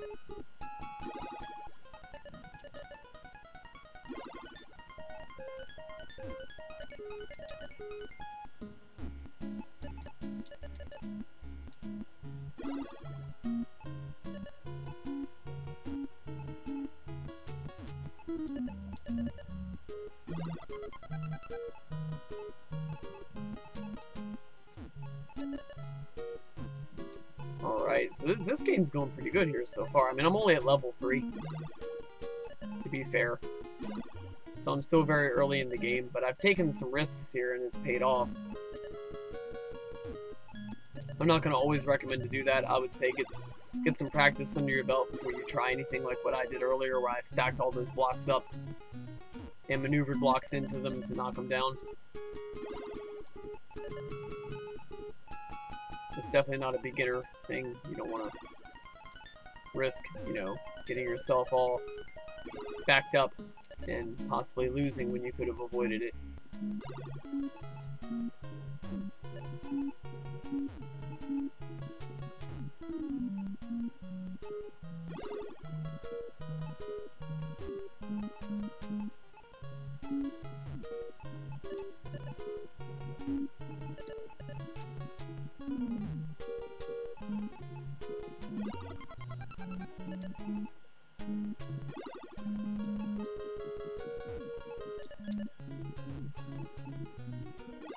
If anybody's ever played a game called Columns, that one's very fun. It's like a combination of Tetris and Bejeweled. I would highly recommend that one. Man, you know, I'm really hoping I get somewhat of a following here on Twitch sometime soon, because I've only had one actual human being enter any of my chats, and I've done several streams for many hours. So, I don't know. I'm going to chalk it up to me being new. I'm hoping that's what it is. I really hope I can get some people to come in and participate. I've invited people numerous times, and, well, my one pal is the only one who came in, Mr. OG Glowstick Ninja.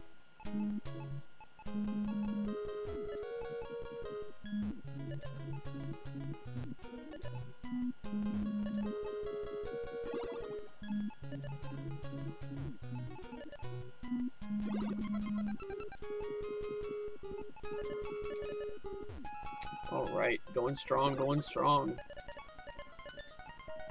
Now, when I start hitting about the mid-levels, I don't try to do any of that fancy stuff like I was doing earlier. I just get a match, I just get a line as quickly as I can, and I'm happy with it. If I just so happen to be able to stack blocks up by coincidence and get a huge fancy match line, then I will do it. But I don't aim for it and try to set it up, because the blocks start dropping down too fast for that. You simply will not have enough time to react. So I try to keep everything pretty low to the ground, like you see me doing here. See that?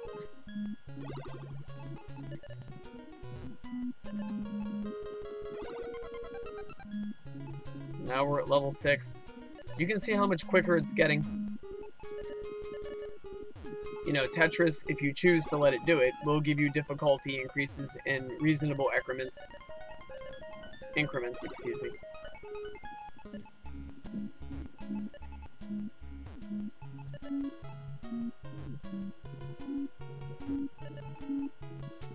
Now, you see me stacking up all these blocks. I'm not doing that to be fancy. I'm doing it because that's the best thing that I could see to do at the moment.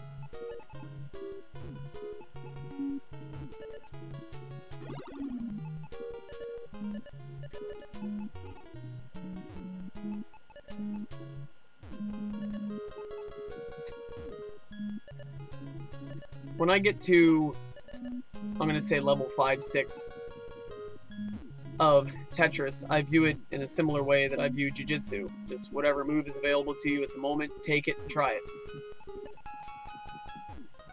Don't aim for a certain move because you happen to favor it. You know, me setting up fancy setups to get lines here is a preference. It's not something I need to do. I could have probably played that one better. Darn it. Okay. Okay. Okay, that's looking good. Now we're at level 7. Now things are starting to get pretty real here.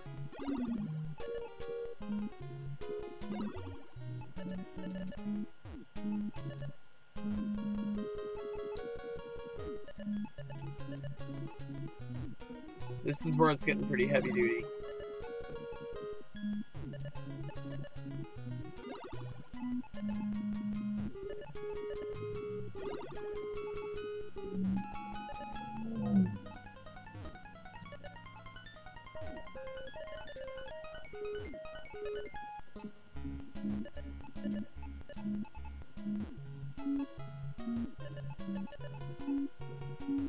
Here we go. I think we got a good one. Yes.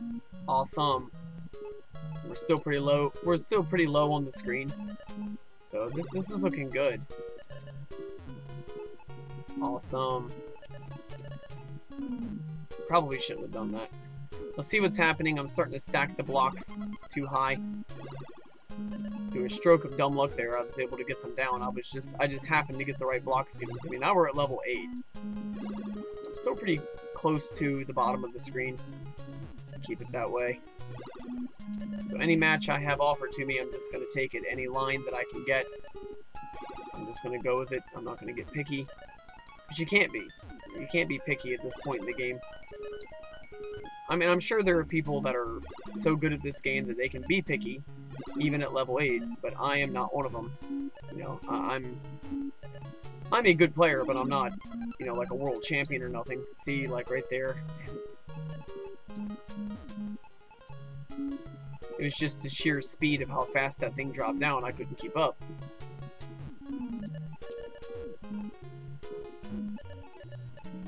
Damn it.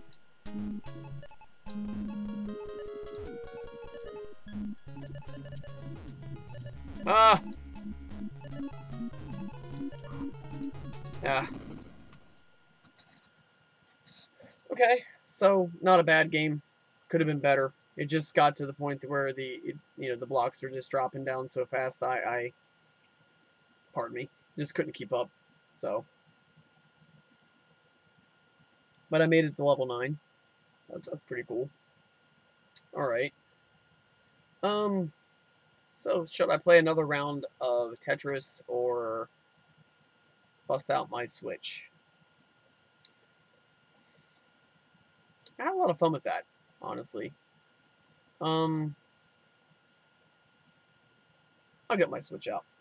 Okay, I'm gonna put you guys on a hold here. Give me one moment, please.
Okay, welcome back, guys.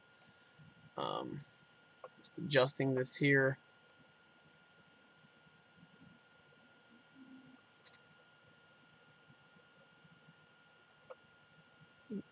That should work. One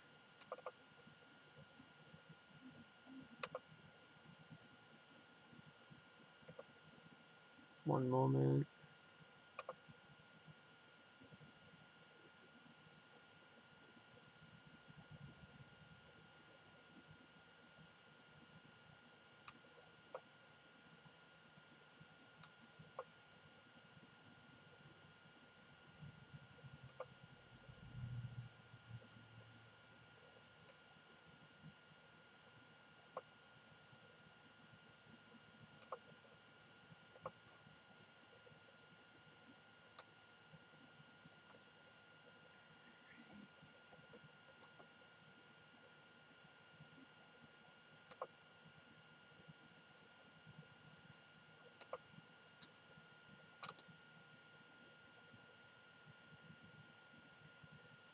Sorry, I'm having a small technical issue here.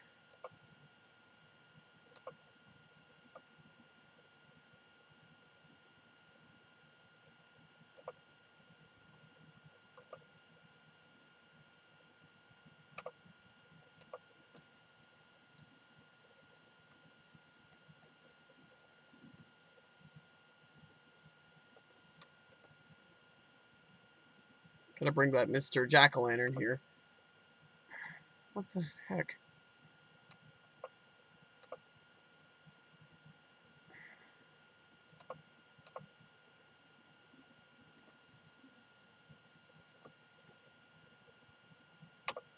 There we go. Okay, everything should be on track now. Okay, thank you very much for your patience. Very much appreciated. My apologies for that one. Okay. So I got Lego Worlds in.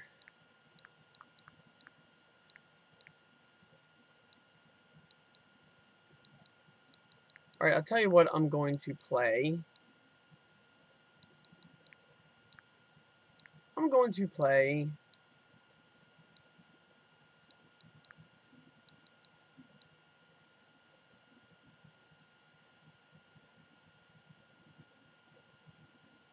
Well, let me see where I'm at on Double Dragon 4. Alright, so let's just see where I'm at for that one.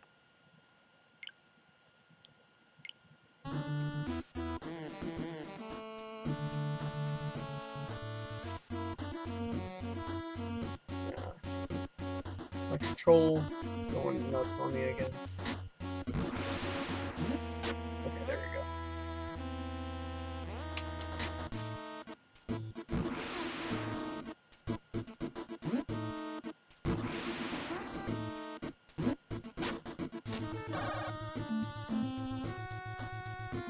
I've been having issues with this controller. A second.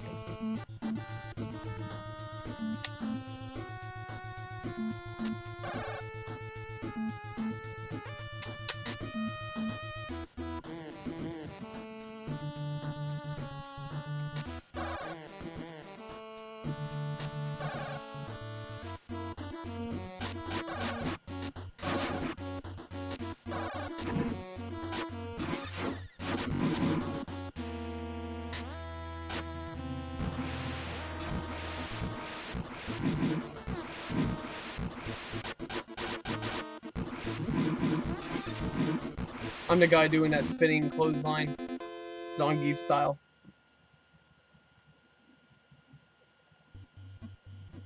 I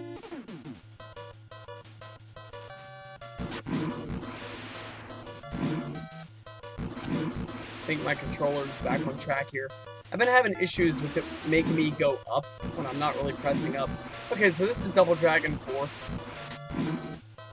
This game is awesome because you can play as pretty much any major character in the entire Double Dragon franchise, including the very popular Abobo. This is the Mysterious Warrior, which is a Double Dragon 2 for Nintendo exclusive character. He is not in the arcade version.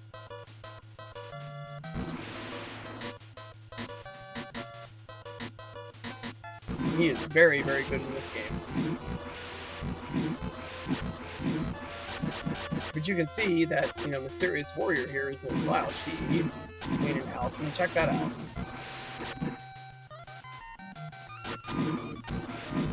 The spinning clothesline is awesome.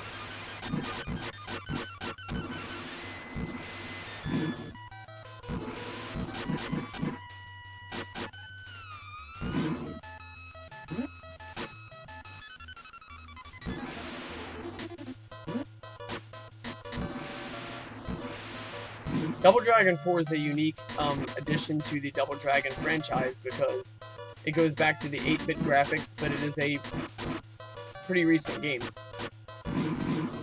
It's its own unique storyline and everything that continues from where Double Dragon 3 left off.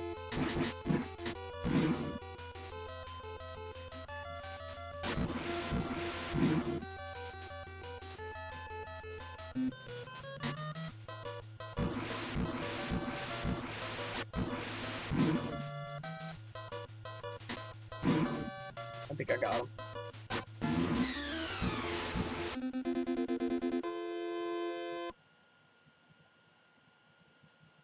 So if you have ever wondered what it's like to play as your favorite Double Dragon villain, then Double Dragon 4 is definitely your hookup.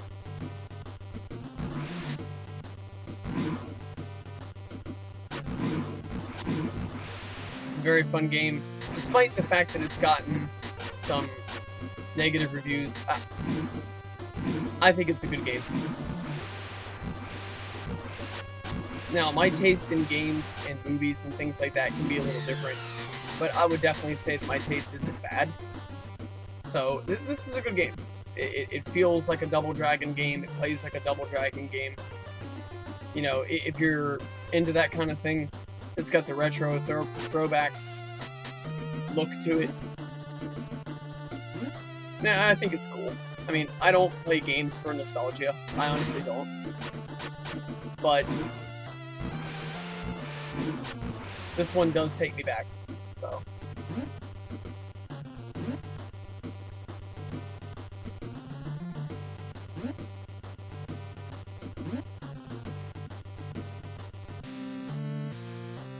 Oh, wait a minute.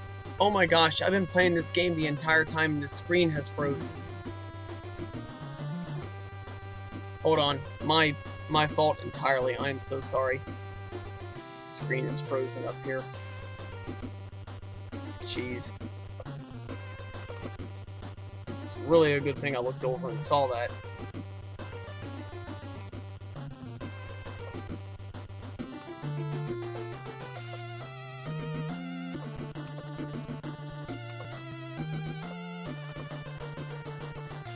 Alright, let me try something else.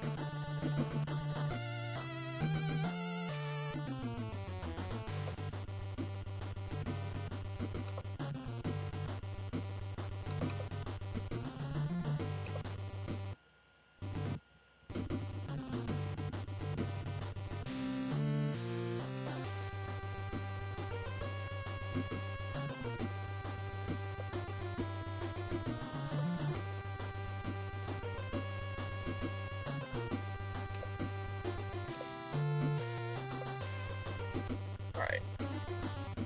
Let's give that a whirl. Again, very sorry about that, guys.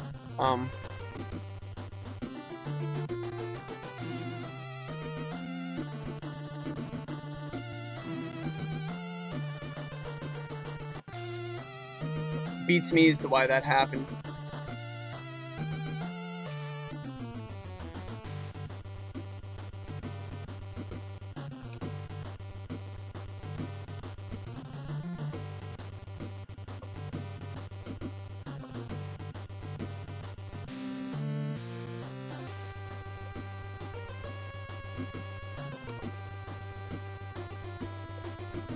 Oh, we lost Mr. Jack-O-Lantern. Hold on.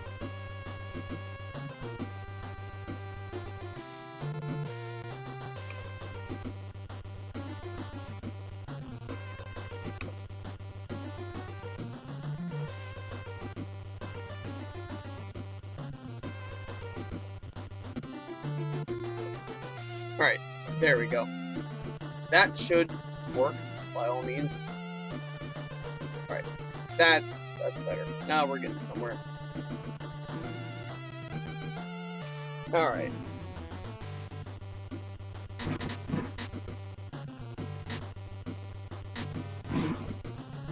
So again, I'm using Mysterious Warrior. He's the Double Dragon 2 for Nintendo exclusive character. You cannot get him, you cannot fight him in the arcade version. And you can only fight him in the Nintendo version if you play it on the hardest mode.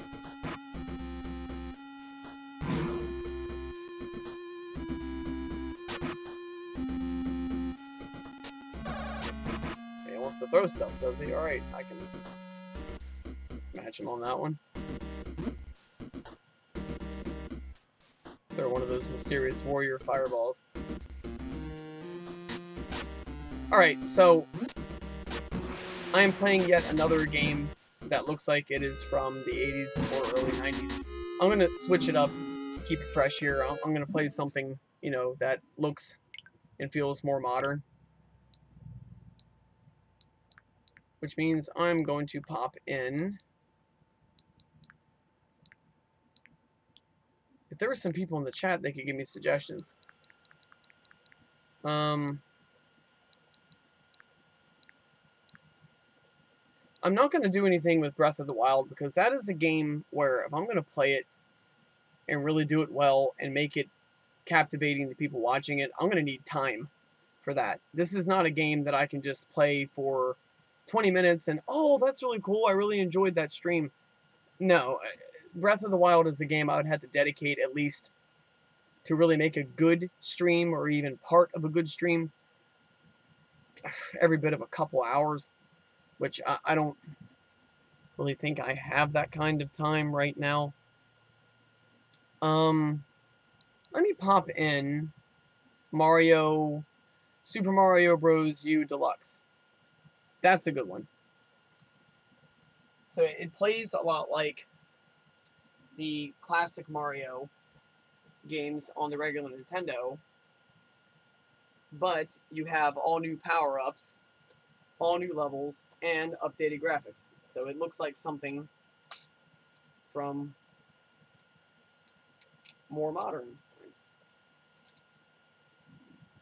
Does it really fully display the graphics capabilities of the Switch? Absolutely not. But does it show that the Switch is a very modern system? Yes. Yes, I would say yes. So, alright.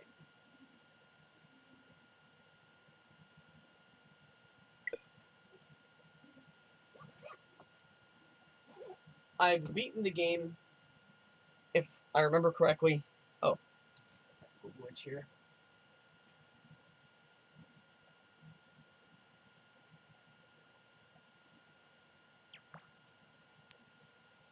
Alright, cool. Alright, is everything working okay with the... Good. Alright, yeah, very sorry about that screen freezing up. I have no idea why, how.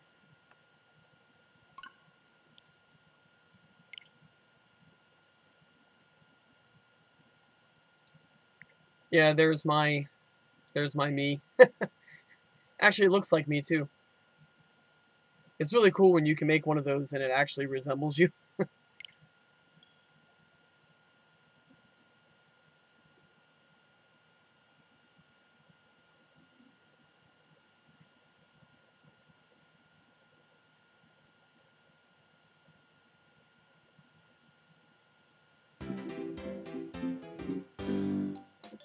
Okay.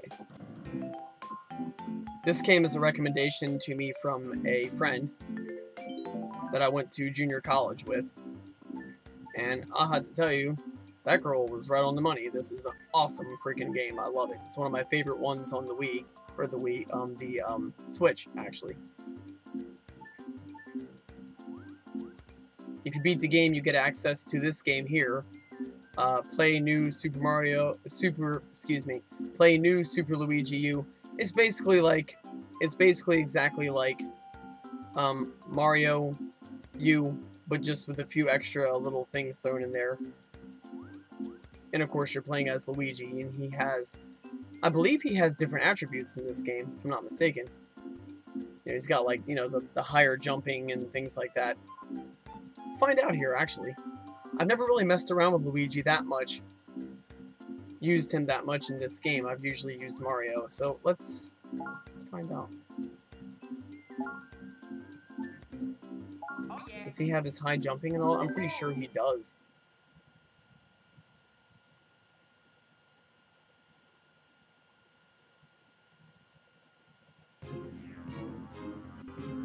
Alright. I'm not going to start off here because these levels are pretty hard. It's not going to give me much of a chance to get a feel for Luigi's attributes.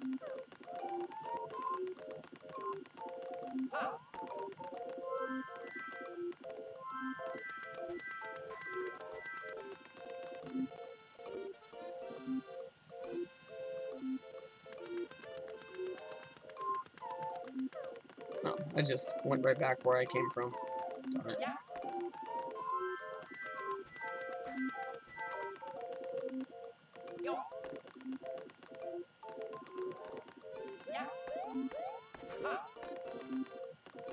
Okay, here we go. Find these warp pipes so you can go anywhere you want. I'm gonna go to Acorn Plains.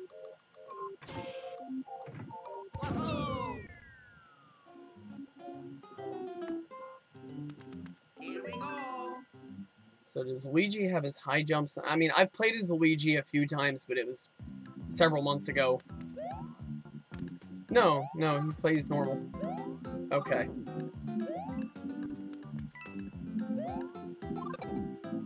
Alright. So he plays like a normal... He plays basically like his Mario Brothers 1 self. Ooh.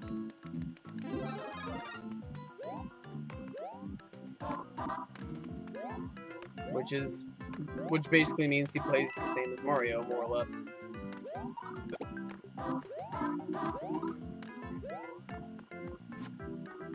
Now in Mario Brothers 2, the American version of Mario Brothers 2, he has got some ups. I'm telling you what, nobody can jump like Luigi.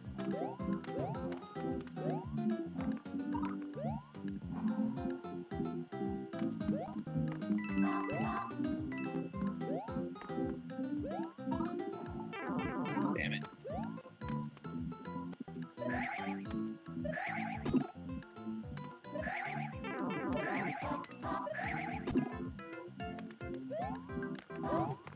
It's gonna take me a few minutes to get used to the controls. This feels so much different than Mario 3. Wow. Just bear with me while I'm kind of adjusting here. I'm actually pretty good at this game, it's just I'm still in Mario 3 mode at the moment.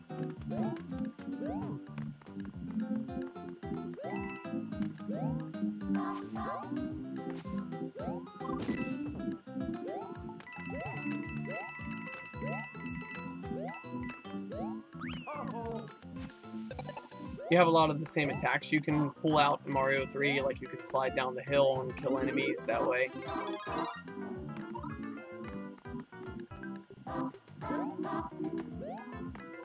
So, I am Flying Squirrel Luigi at the moment. And of course, a nice little quirk that they included from Mario 64, which is the 8 red coins. In Mario 64, 8 red coins equals a power star. In this game, it equals an extra life.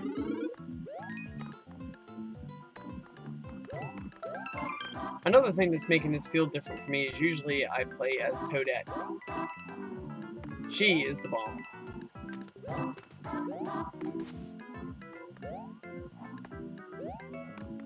I don't play as Nabbit because the game is just simply too easy with him.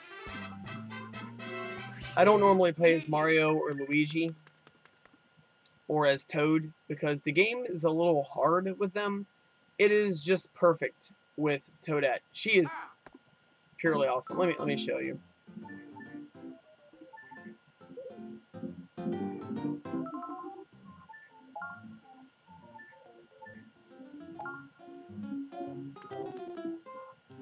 I'm actually going to do that same stage again, but this time with Toadette.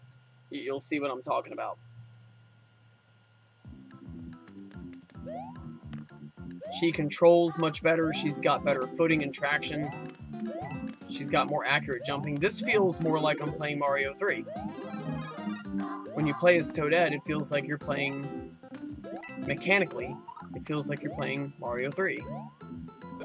When I was playing as Luigi just there, it felt like I was playing Mario 3, except the controls were much more stiff. And another cool thing about Toadette, she morphs into a character that looks like Peach, Princess Toadstool. I think that's really cool. Kind of reminds me of Cell in Dragon Ball Z. He starts off as this monster, and then he evolves into a humanoid-looking individual with, you know, a human face, human voice.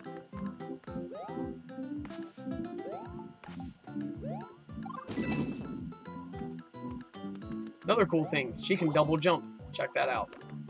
And she can float just like Princess Toadstool can do in Mario 2. I think Mario 2 was a good game for Princess Toadstool because it really brought her out of that whole damsel in distress routine and gave her some time in the limelight. It showed just how much of a badass she can really be, you know? And she can be. I mean, Princess Toadstool can be pretty hard-edged when she needs to be. Maybe one of these days we'll have a game where Mario is being saved by Princess Toadstool instead of the other way around. Who knows?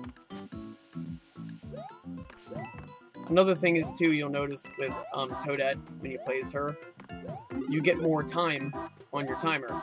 When you play as Mario and Luigi, it feels like you have to just rush right through the stage. You know, and a lot of the time you do.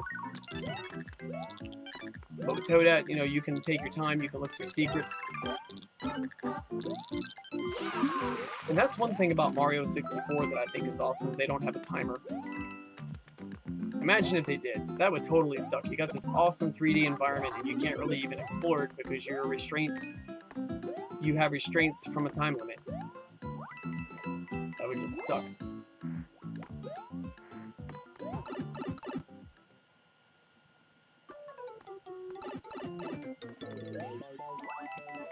Hey, watch those flying squirrels. They may be cute, but they're mean.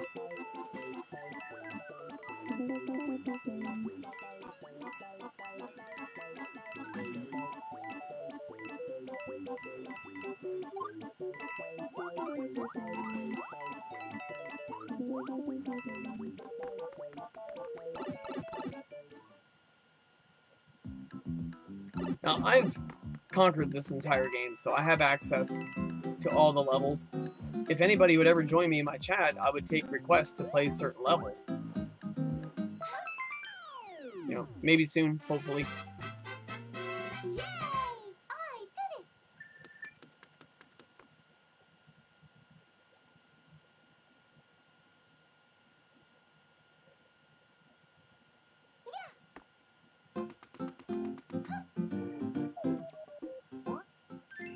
Alright. So I scored me an acorn.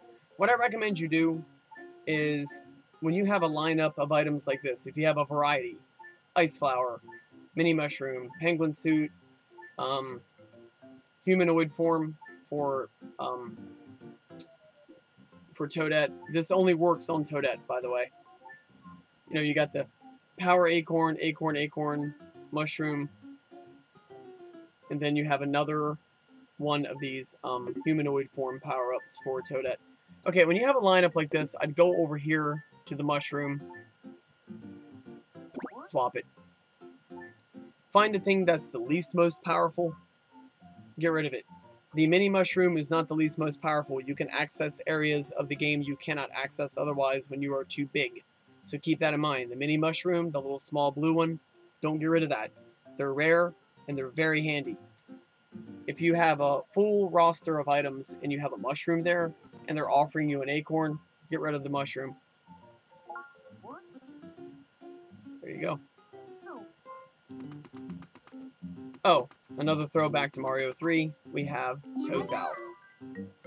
Wouldn't you know it? Pick a block and I'll give you whatever items inside. I'm going to shuffle them now, so watch closely. You don't want to pick a Bowser icon. Okay, so I'm just going to shuffle them. Alright, so the two middle ones.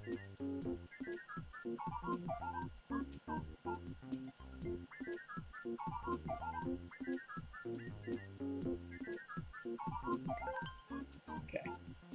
So the second one from the left. Boom. Didn't I just get rid of a mushroom? Oh, damn. I was so close. Okay.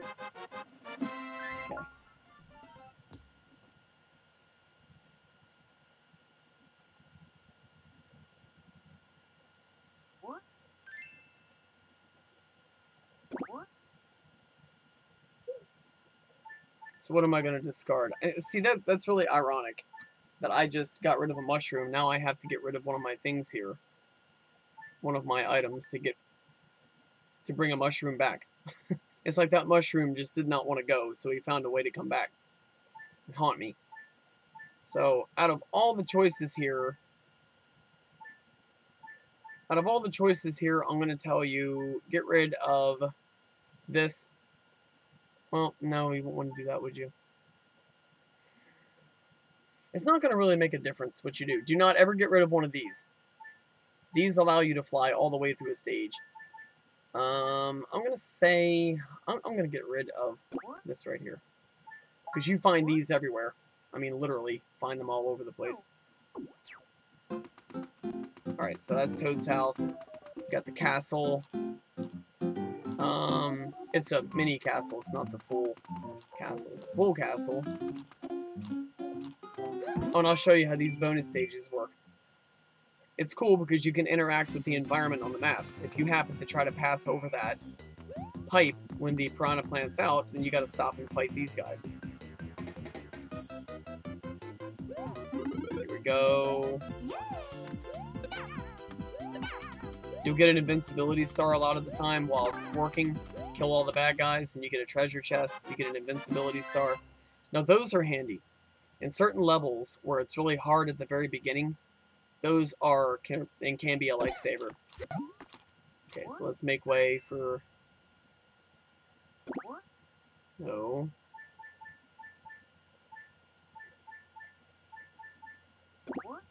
Okay, since I have literally 5 acorns and 2 different types of them, I'm going to sacrifice an acorn. Now, if you have a really good lineup of power-ups, do not get caught in one of these bonus stages here. Avoid them. Alright, give me one moment. I will be right back.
Alright, thank you for your patience, guys.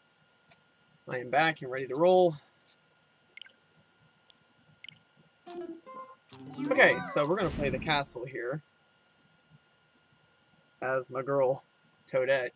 She is awesome. She's my favorite character to play as in this particular game. She is not extremely easy to play as, but she is listed as being easier. That is her official difficulty setting, but I'm not agreeing with that. I'm sorry. I don't see her as easier. I see her as average. And anybody who's been watching this stream can see I'm not a bad Mario player.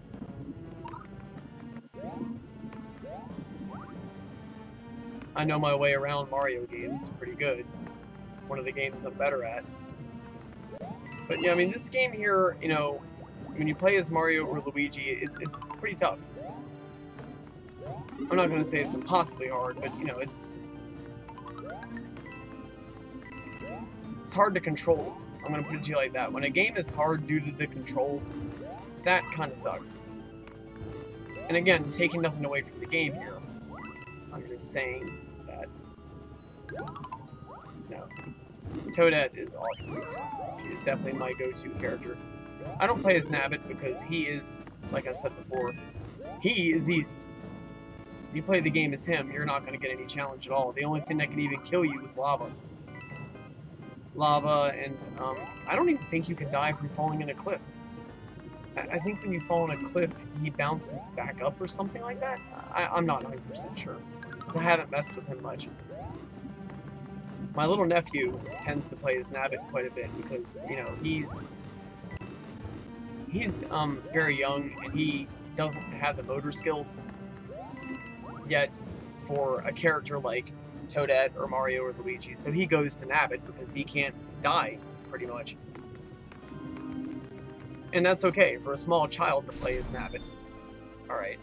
Or if you just, I don't know, if you're a grown-up who's anywhere near good at Mario and you just want to try something different, well, there you go.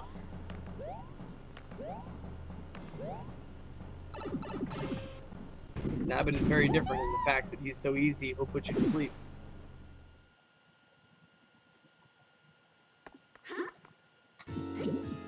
Okay, so here we go. I think this is Lemmy or Larry. Okay, so it's the classic stomp him 3 times and you got it. This is very Mario 3-like.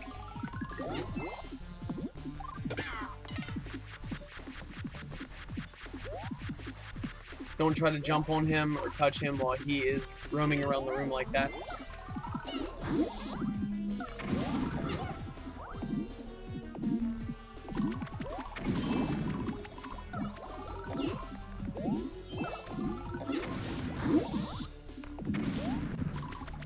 he comes. Got him. So just put some decent strategy in place and you'll get it.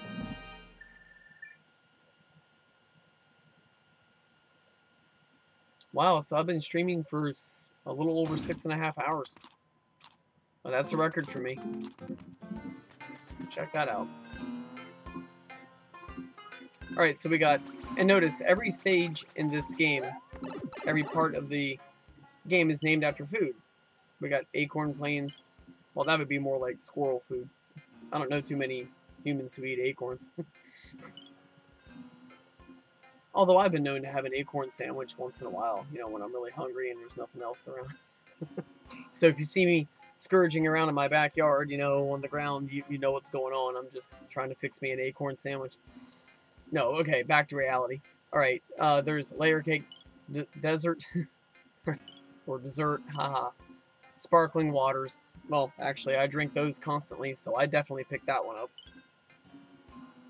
Frosted glacier. Soda Jungle, similar to Soda Lake from Mario World. Rock Candy Mines, Meringue Clouds, Meringue Pie, okay. Peach's Castle, well, peach fruit. So, and you can see, the only one that's not named after a food, I just now noticed, is Superstar Road. And, of course, Secret Island. Secret Island. What is on there? What is on Secret Island?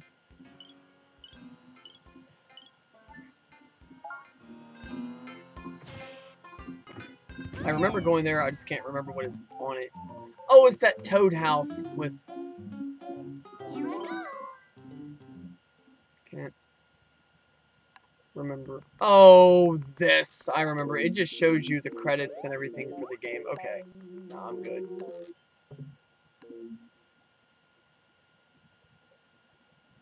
Has anybody else ever played Donkey Kong Country and you beat the game and you get Kong's banana horde back? Then you can go ahead and replay the game. And at the very first level of the game, you can go into Donkey Kong's cave and it's got his entire banana horde there. And Donkey Kong does his cheer thing. I always thought that was cool.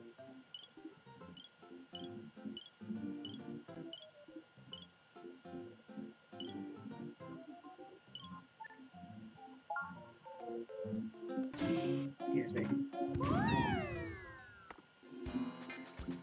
Here I go. Alright. Stone Eye Zone.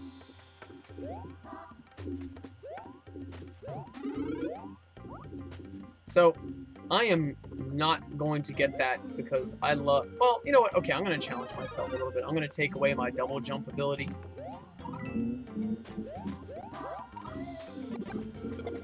I'm going to show you what Toadette is like to play as when she's not in her humanoid form.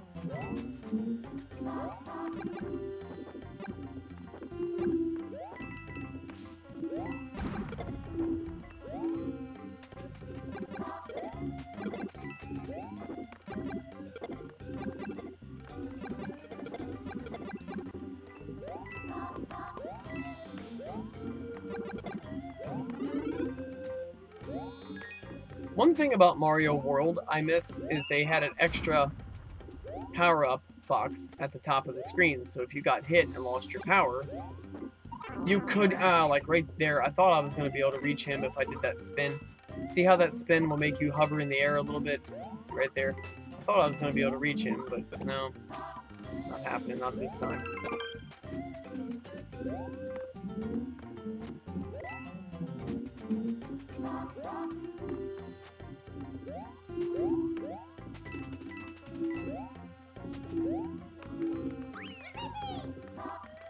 If I had a Koopa shell... Actually, scratch that. I now have Flying Squirrel version of Toadette. Oh, I didn't mean to do that. Damn it.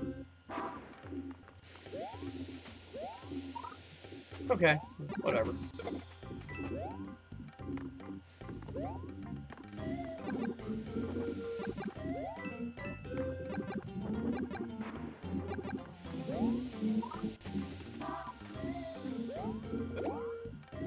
All right.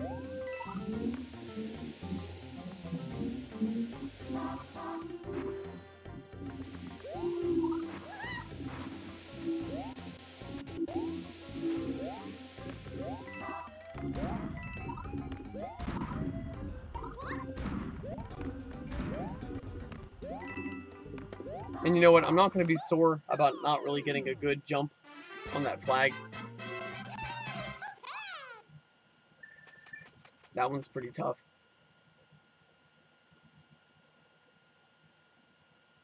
I'm going to try it again, though, to see if I can get a better flag slide at the end. Anybody not familiar with Mario, when you get to the end of a level and there's that flag, the higher up the flagpole you jump, the better it is. You get more points and things like that. Alright. Let's see if I can do a little better this time around. But check that. It's a rain and coins, yeah.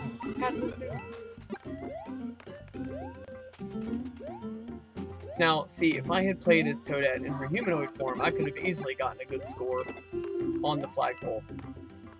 I guess that's what they probably mean by Toadette is easier. It's easier to get to certain areas in the game, and it is easier to get points with her using her powers, like her double jump and things like that. But fighting the enemies really isn't all that much easier with her. The only difference is she has better footing than Mario, Luigi, and Toad have.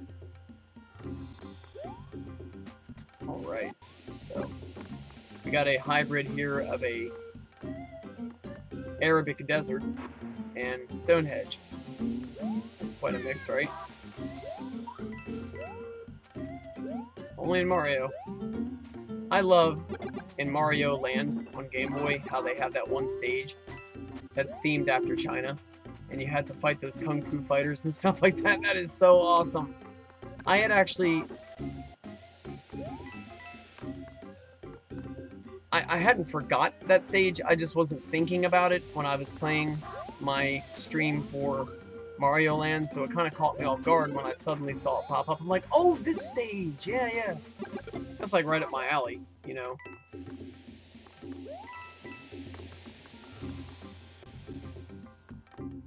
Anybody who knows me knows I'm really into Chinese and Japanese culture and decor and things like that.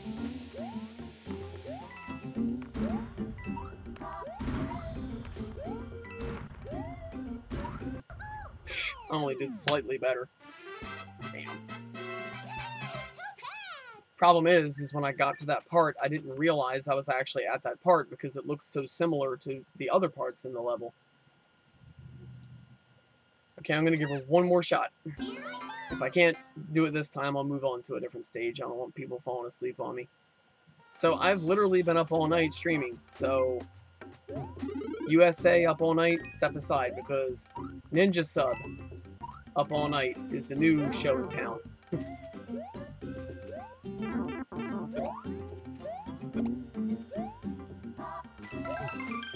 Gilbert Gottfried would be proud.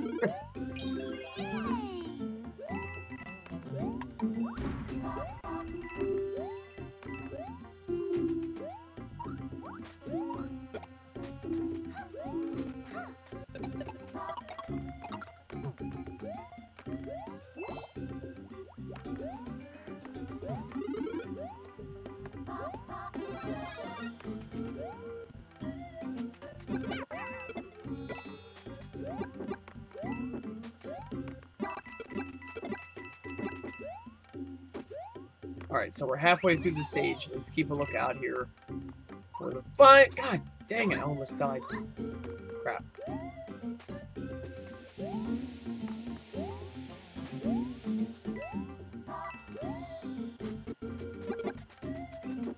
Is this it? No. I'm really jumpy now about hitting the later part of the stage where I have to do that run. Because I've... Is this it? No. These stone hedges, they're not big enough. This is.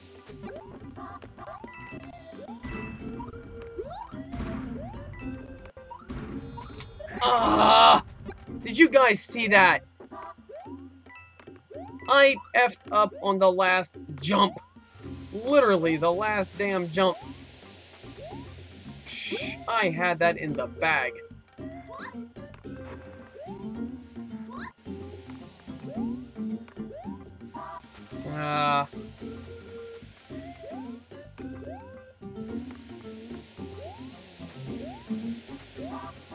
Okay, is it gonna let me have another shot? No.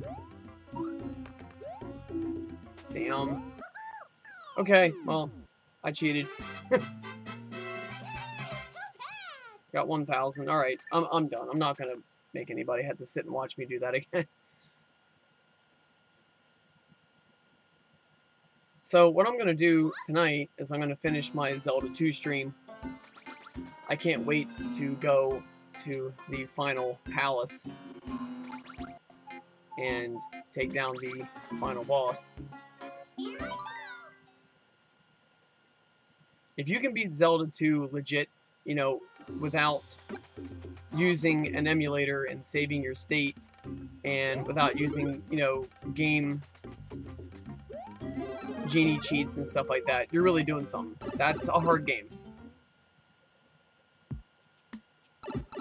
And no, I don't mean doing the second quest where you already have all the power-ups. I mean the first quest where you're starting off, you know, with nothing.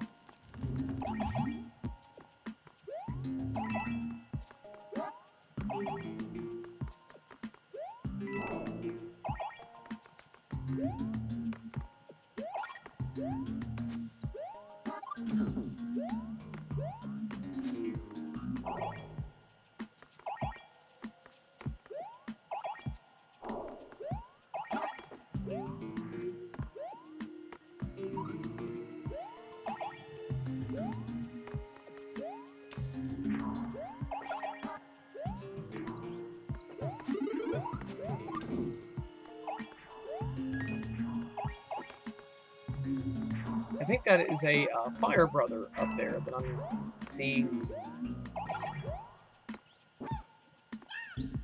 Cool thing about the Switch, there are motion sensor controls. So I'm going to show this to y'all. Anybody who's new to the Switch, this red and this blue here, they actually can pop off this controller dock here. And they have motion sensors built into them. So your game system can sense when you're moving this around. Which means there are certain ways that you can interact with the game to do certain things. So when I want to pick up a frozen enemy, if I freeze them with the ice power, and I want to walk over to them and pick them up and throw them while they're frozen. Wow. Thought I was right on the cliff there. Alright, so I've gotten the midway save point. Okay, so I'm going to try to find a villain here that I can freeze.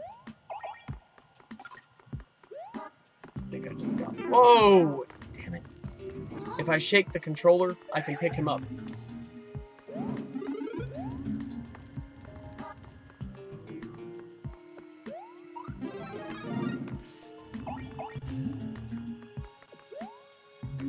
So I walk over to a frozen enemy, shake the controller like that, I'll pick him up. Also, you just saw that.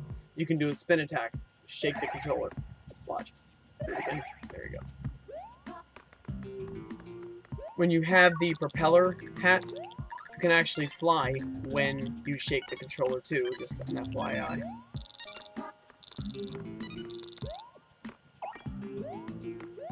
Okay, I almost had the 8 red coins. Okay. I just had to be cautious. I didn't want to run into a cliff. I don't want that happening. That's no good.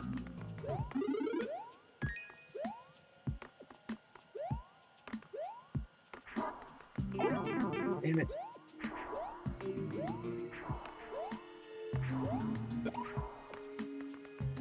So I'm going to have to take out these guys the old-fashioned way.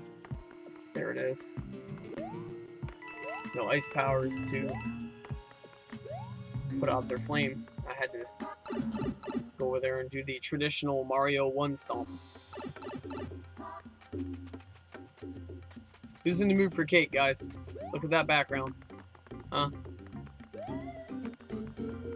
Here we go. Actually, I think I see what you do. Alright, hold on. Wait. No.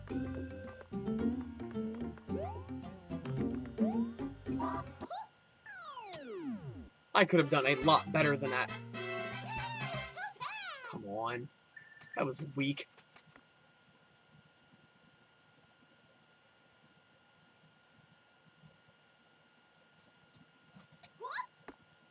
I can play this game pretty good, but when it comes to sliding that flagpole... Jeez. What's over here, I wonder? Is this stage fun? Oh, Pokey, the cactus. I hope they're going to give me a Yoshi. Actually, I think they do. They hook you up. There's two different types of Yoshis in this game. There's the grown Yoshi that you ride in. There's the grown version of Yoshi that you ride, like you see in Mario World. Then there's the baby Yoshi that you actually carry around, and he can eat damn near anything you put in front of him. He is awesome.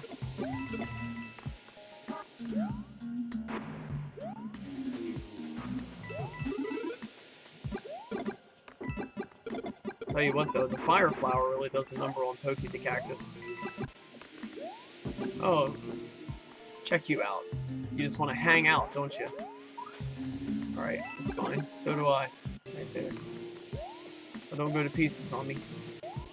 Alright, so enough with the dumb, dry jokes here. So you can't even jump on him when he has his spikes retracted. Well, check that out. That is something I didn't realize. Oh. Alrighty. Cool, cool. I am now Toadette in her human form.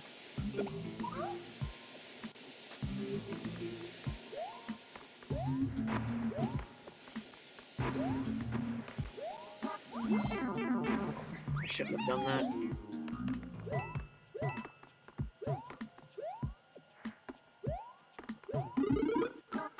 There's Yoshi. Why am I getting him so late, though? He could have really came in handy earlier.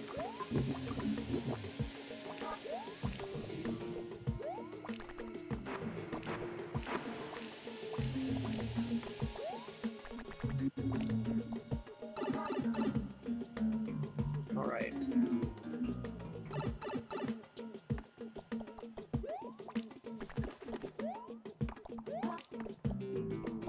You can eat this Zubat looking thing.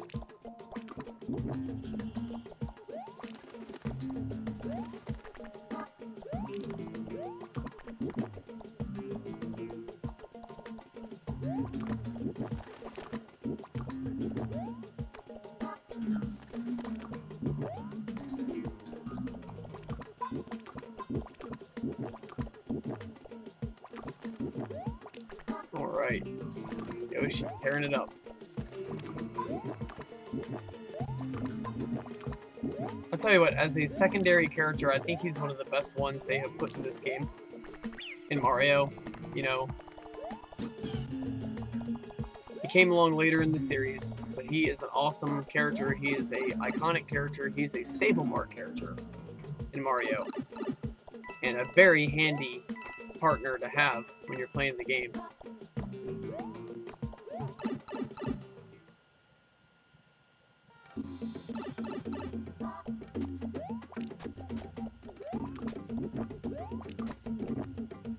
Alright, so I know how I'm going to do this.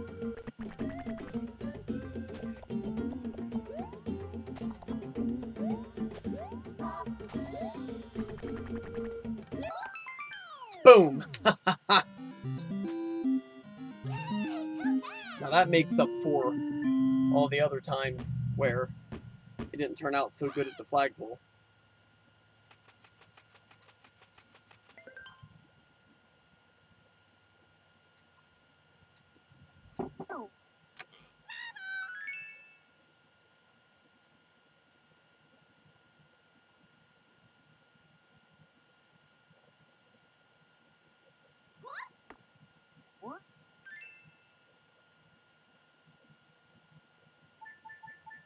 I'm actually going to get rid of another... Well, no, wait a minute.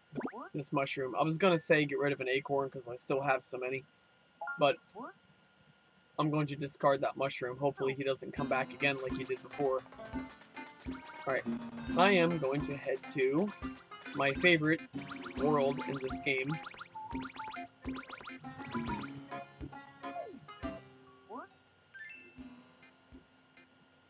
Alright.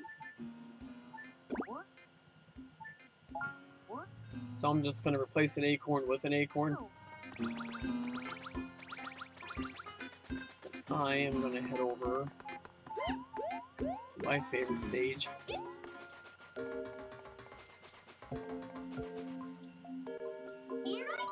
Frosted Glacier.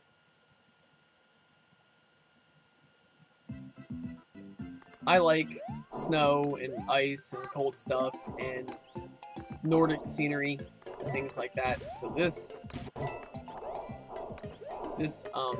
section of the Mushroom Kingdom is right up my alley.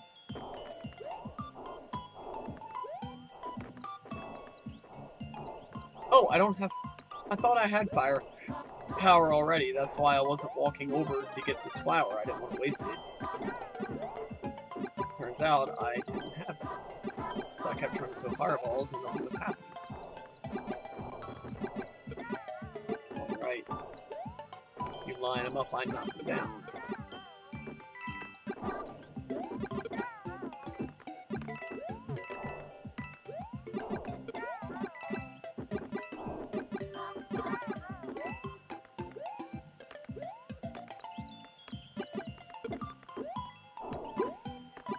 Now, needless to say, firepower in the ice world here is definitely the ticket. You definitely want the fire flower when you are out here.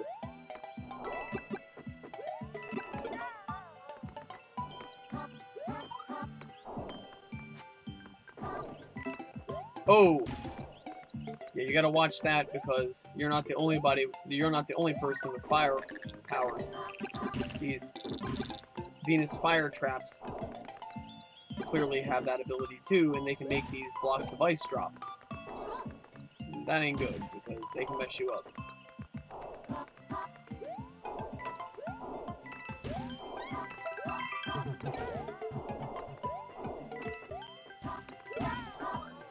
Almost.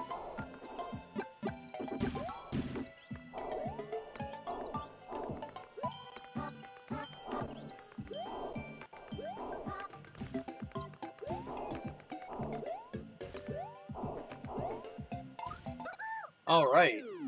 Okay, I did good on that flagpole.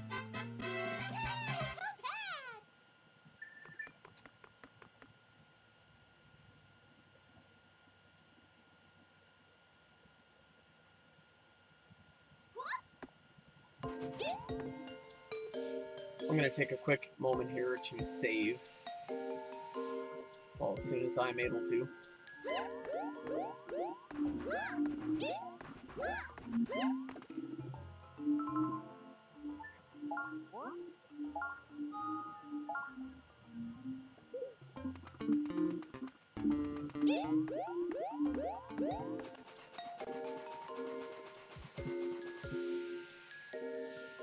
What happens if you hit one of these penguins as you're going by?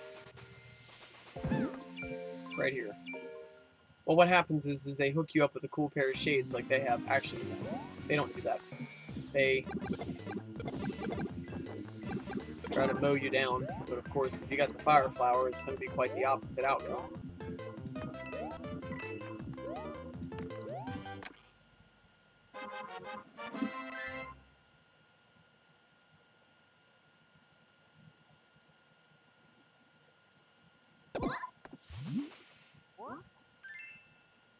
Alright, so we got the propeller hat power up. It's not one of my favorites, but don't really have much of a choice here. I'm going to have to keep it.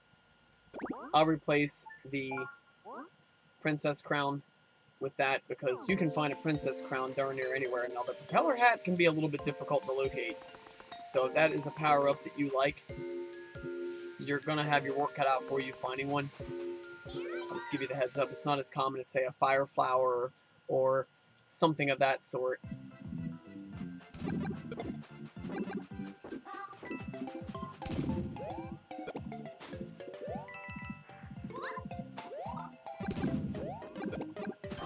Dodge that little evil sucker. These flying squirrels may be cute, but man, them things are mean.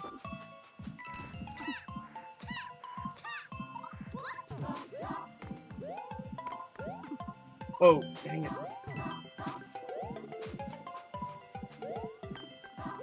Do you guys see the Aurora Borealis in the background there?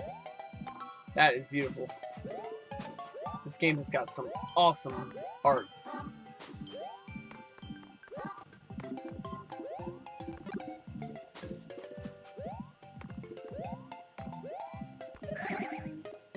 Dang it. I accidentally made myself spin when I didn't mean to. You know what? I'm going to pass on that. I'm not going to get that crown. I think the ice power is going to serve me a little better.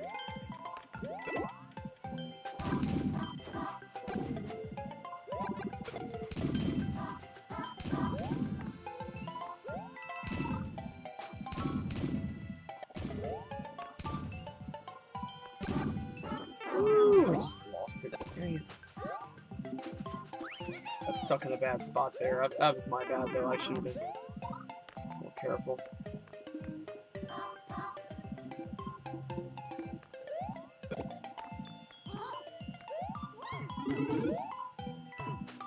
Okay, I wouldn't advise doing what I just did to knock that block, because that can get you killed. You have to really know what you're doing to pull that off. And I'm not saying I'm a huge expert or anything, but I do understand the mechanics of that move I just did pretty well. I've done it multiple times. So, if you're low on lives, don't do it. If you want to experiment with it and learn it when you got many lives to spare, go for it. Alright. The ice flower in the ice world. Really not going to help you much, if I'm being honest. So, you know what? The fact that I just lost that power doesn't upset me in the least. Shoot! Damn it. I think I did get the middle flag, the midway of the stage flag.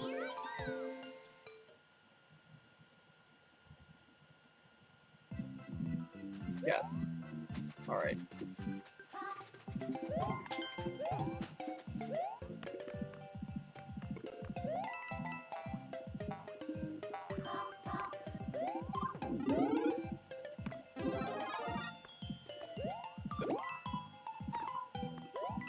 Alright.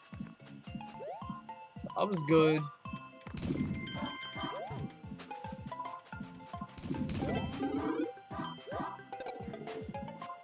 Up until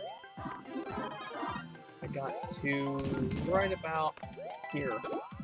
I got hit by that bullet bill. Here's where I ran into the problems. Alright, so what do I do? The last time I played this area, I had Toadette in her human form.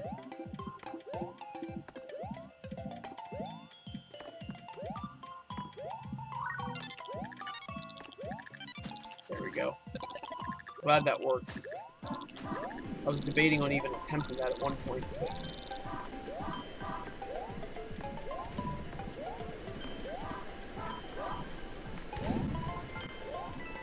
Alright.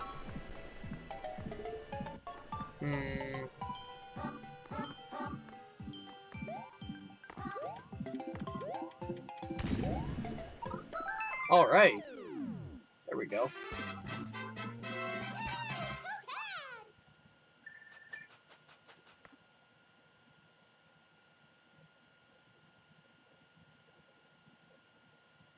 As you can probably tell, the lighting in the room has gotten brighter. That is because it is now daybreak. So again, I have been up literally all night streaming my gameplays. I started off with Zelda 2 on Nintendo, then I played it for quite some time, for hours, and then I busted out Burger Time. I don't know if anybody remembers that one in the arcades and for Nintendo. That's a fun game. It's a hard game, but it's a very strategic game, and it's a fun game. And then I played Gradius, which is a very, very cool space shooter on Nintendo. And then I went and played a game of Tetris. Did pretty good. Made it from I started out at level 0, and made it all the way to level 9. And then I busted out Super Mario 3 on Nintendo and got up to the first part of Giant World, and I didn't die that many times, so it was that particular part of the stream went very well in terms of, you know, how well I played the game. And then I went ahead and brought my Switch on board, the stream here, and I started off with picking up on my Double Dragon 4 game and demonstrating it and showing how it works and talking a little bit about it. And then I brought up what you see right here, which is Super Mario, what's the exact name here? Super Mario Brothers U Deluxe. I was going to say Super Mario U Deluxe, so I would have been close enough, right?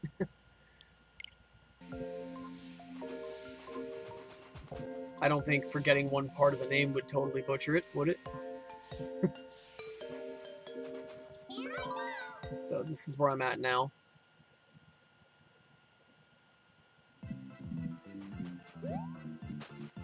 Excuse me. Oh man, these stars. I freaking hate these damn stars. But I'll tell you what, I don't hate them as much as I hate those freaking logs that you have to balance yourself on in Mario 64. Those things are a damn nightmare. It's hard enough just to make it over there to the logs. It's in that underground volcano stage in Mario 60. Okay, in Mario 64 you have a basement area that you can go into, which leads to a variety of different worlds you can access. It's a game I might actually fire up here when I'm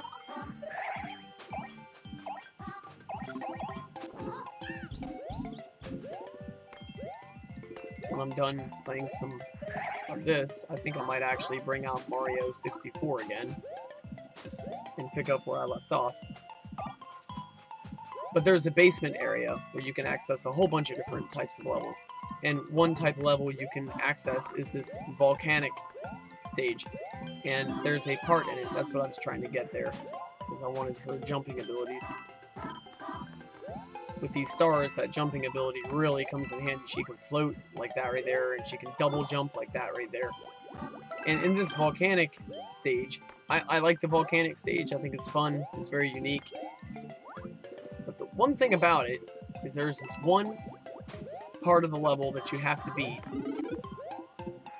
where you have to go and ride an elevator over to these logs that you have to balance yourself on in order to reach the star coin. And I will tell you right now, that is tough. I mean, I've been playing Mario 64 for a long time, and I'm pretty darn good at it. And even I struggle with that freaking part of the game, you know?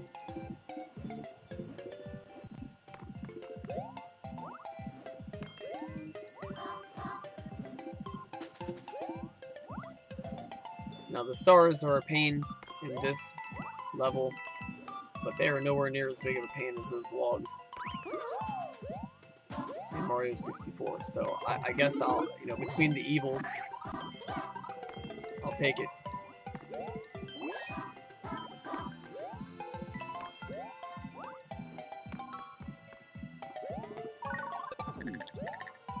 Okay. Think I can do it, guys?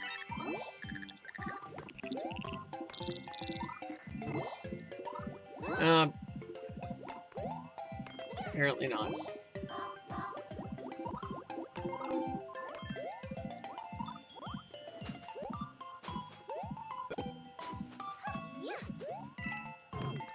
Oh, and FYI, turtles, not turtle shells, but Koopa shells.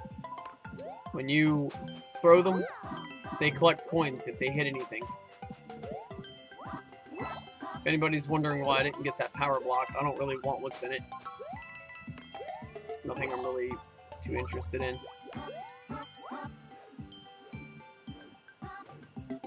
I want to keep the power up that I have right now, actually. Okay, I'm gonna cheat. Boom.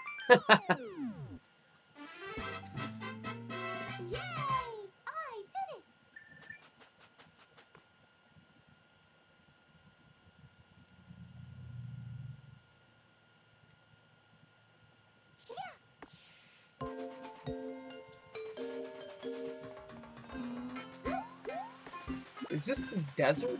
It is the desert. I can take a shortcut to the sparkling waters, right? Yep. Sparkling waters is a pretty fun stage to play.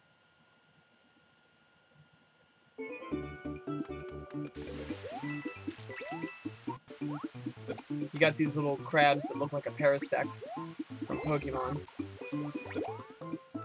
I think what's really cute about Mario is that they have a lot of characters that look like Pokemon, which makes sense because both are owned by Nintendo. And they do a lot of quasi-crossovers, so they'll have some of their Nintendo characters designed to look similar to Pokemon.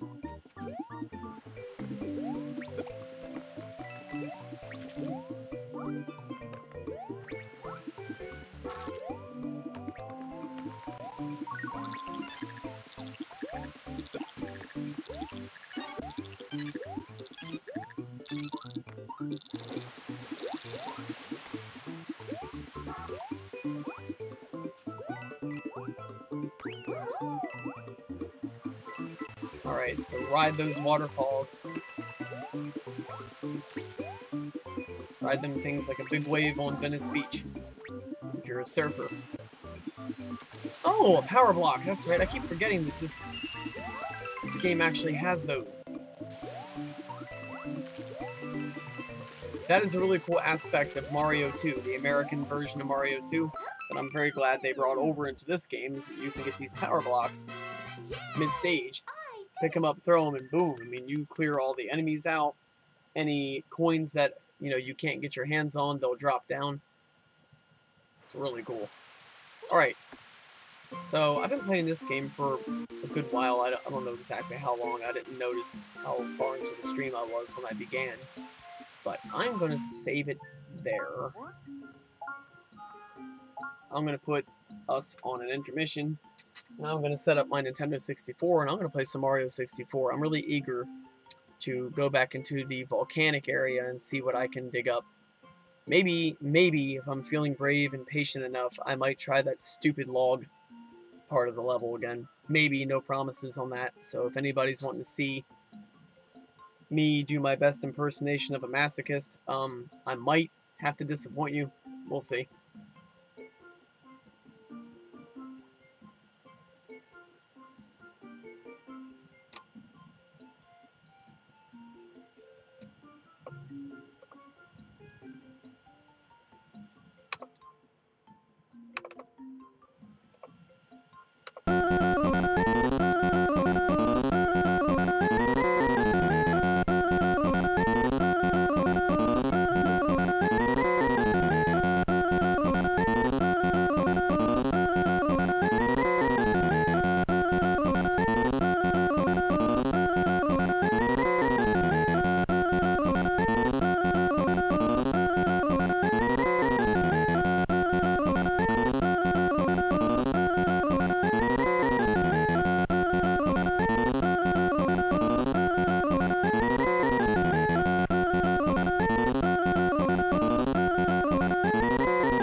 Okay.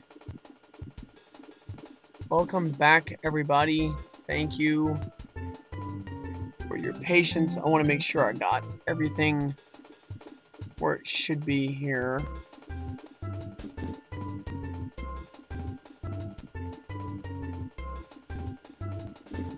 It's hard for me to see. Give me a second here. I'm going to have to...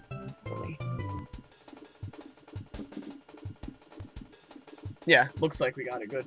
Okay, so I got my Nintendo 64 going here.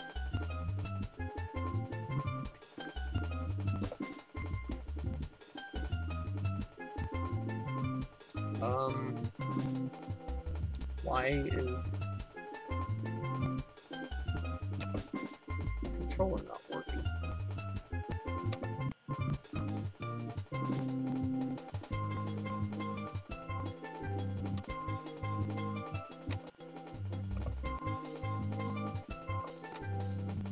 There we go.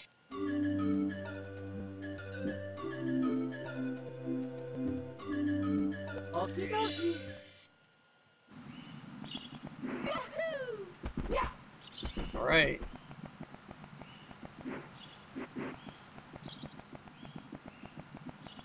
Mario 64 has got to be one of the better games I have played on the Nintendo 64.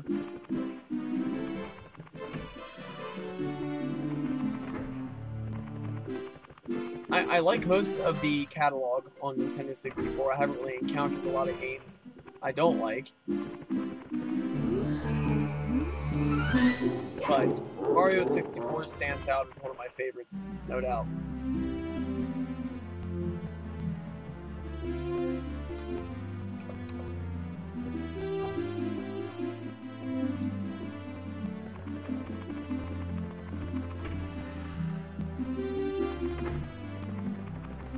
Okay, that volcanic area I was telling you about, right here. You see him? He looks like a Fry Guy from Mario 2. Anybody familiar with the Mario series, you know what I'm talking about.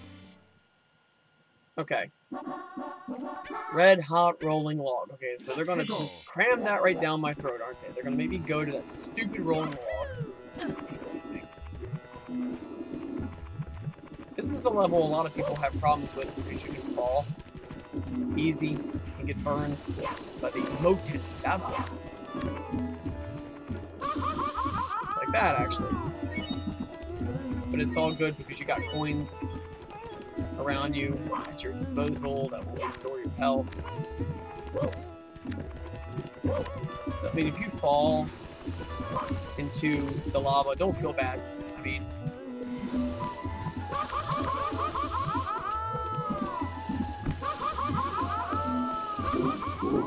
damn it. Don't feel bad because it's an easy thing to do. Especially when you're fighting with the camera angles the entire time, like I catch myself doing. Normally the camera angles in this game are great, but there are some occasions where they just get into a position to where it's just not working for me. And I try to do what I can do to readjust the camera angles, but it don't work. Like, what is with this? Why am I falling so much? I don't understand. I just played this game literally yesterday, and I hardly ever fell into the lava. Now that's all I want to do all of a sudden. I don't get it. Why am I being so inconsistent? I never have this issue.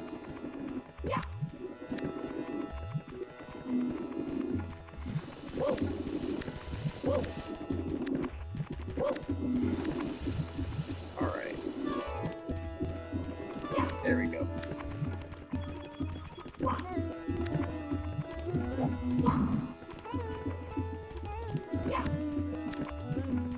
Alright. These guys here, watch them. They will push you right into the lava with no remorse. They are not the bombs. What the hell?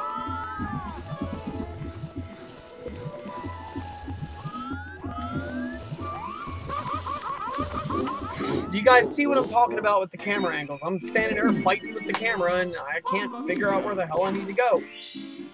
Then it's too late.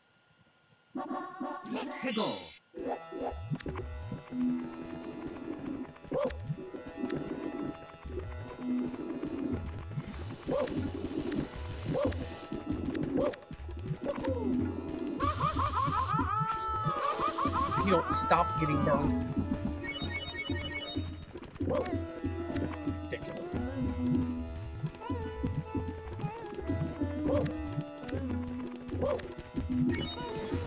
Okay. First of all, let's take care of these two.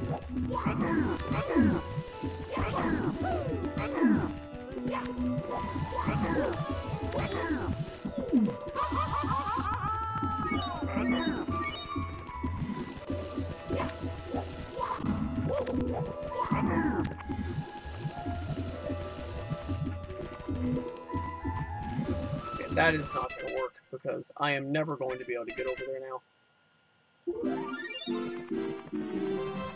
That's not going to work. Let me grab a couple of extra lives before I try that again.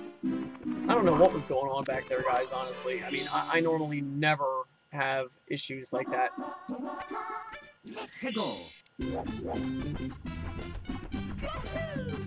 That's the most I think I've ever fell into the lava ever since playing this game.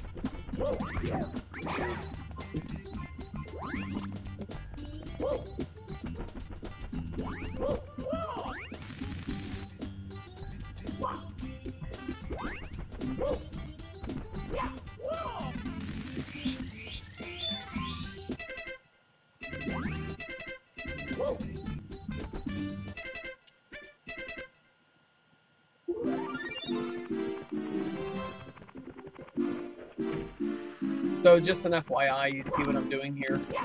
I'm going to the bomb painting. You can go here, go into the bomb painting, pick any Power Star quest that you want, over.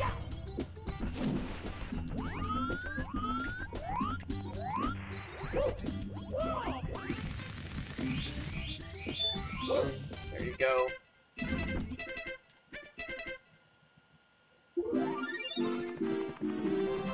I think that's good for now.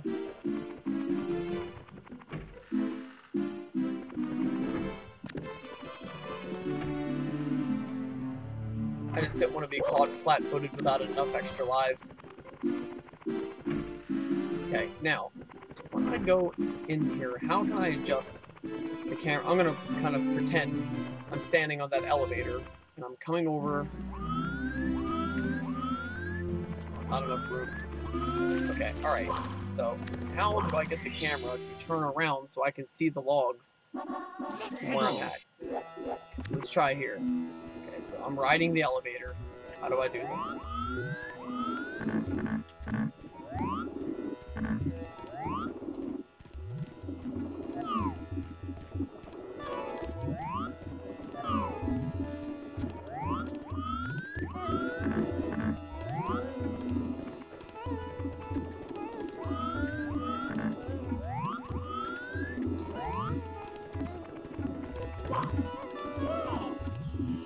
So, now see the camera angles are all messed up again.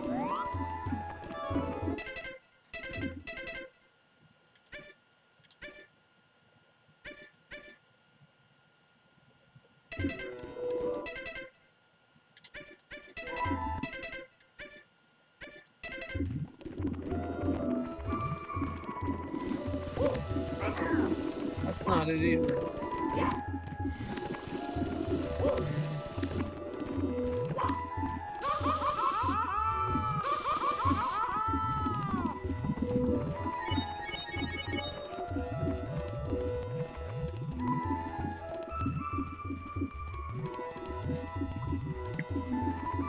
Alright.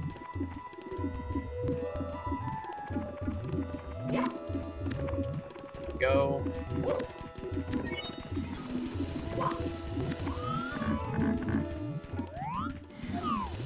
Whoa. Almost got burned. This is how I needed it.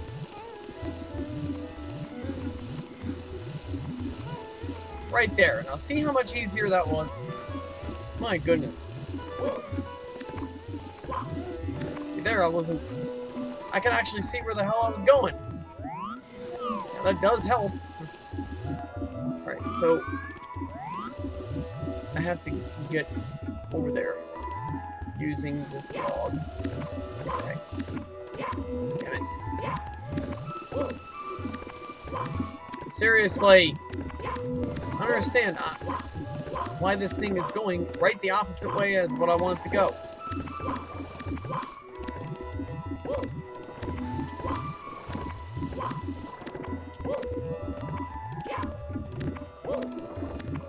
Okay.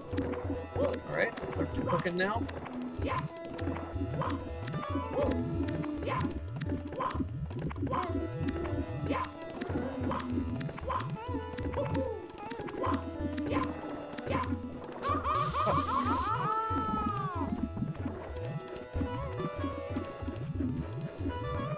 Freaky Friday. That was a close one. I said Freaky Friday, and it's only a Tuesday. So that should show you how close of a call that really was, guys. Alright. Boom. Alright, so I got the most tedious, pain in the tail, hair-pulling part of that level done. I've got now 18 stars. So I'm going to save and continue, and I'm going to jump back into that painting and see what's next. Elevator tour in the volcano. Oh, this sounds fun, actually. I love jumping into the volcano. Okay, so I'm going to show it to you. Straight back, right behind the drawbridge. You'll see that rotating platform right in the middle is the volcano that they're referring to.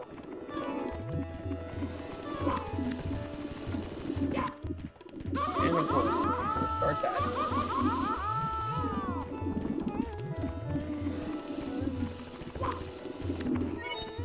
Alright.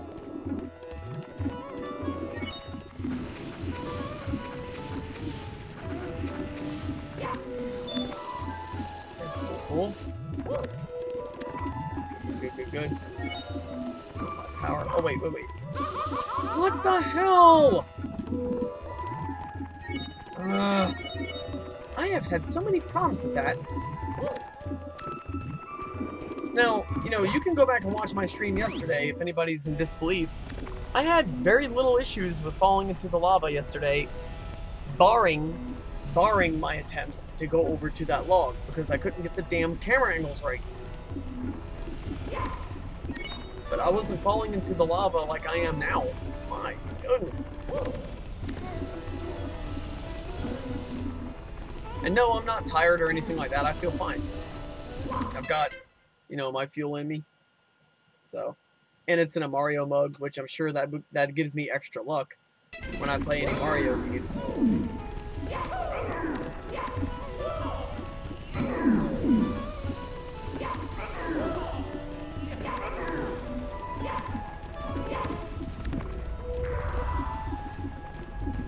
Alright, now, this one's called Elevator Ride in the Volcano. So what the heck are they talking about?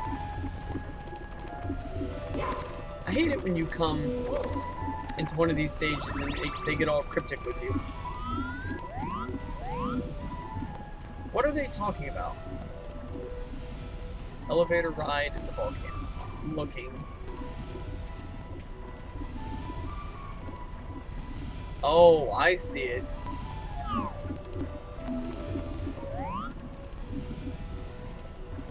I see, but how do I access it?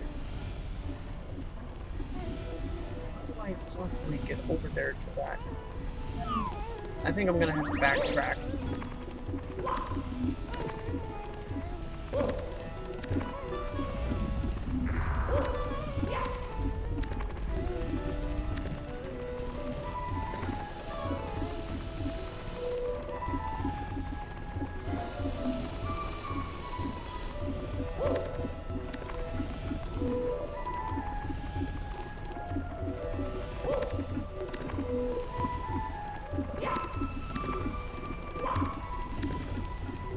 Here it is. So. I remember this part of the stage, but I don't exactly remember what I have to do. I'm sure it can't be this easy. There's got to be something more to this. Or maybe there isn't. I don't know. Okay. So there is a little bit of a challenge there. You gotta know when to jump. All that sort of thing. Whoa!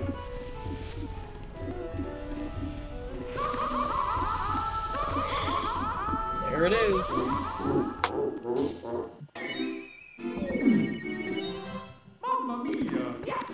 Alright, so.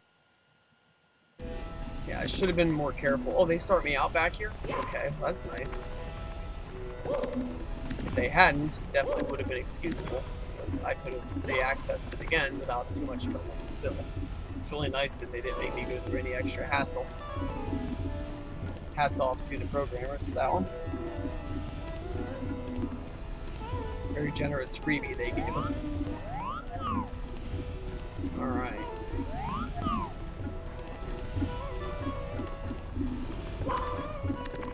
Okay.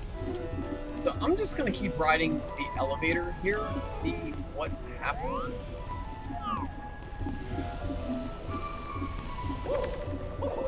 Okay, so now I'm finding out what happens.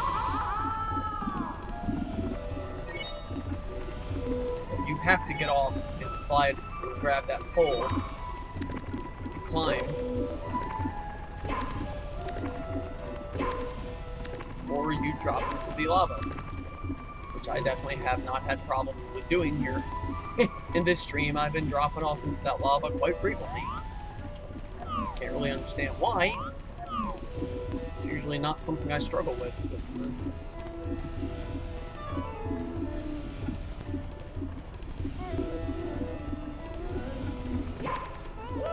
what the hell?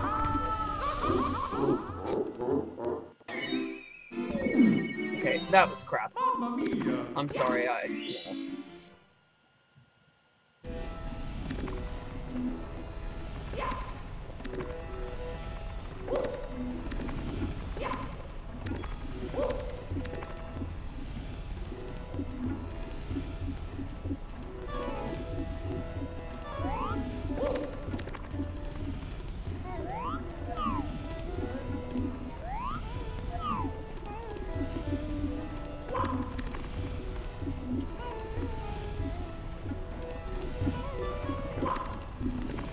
Here we go.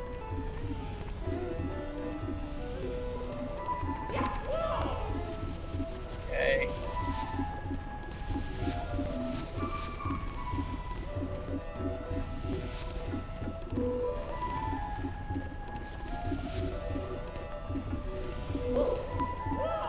Here we go.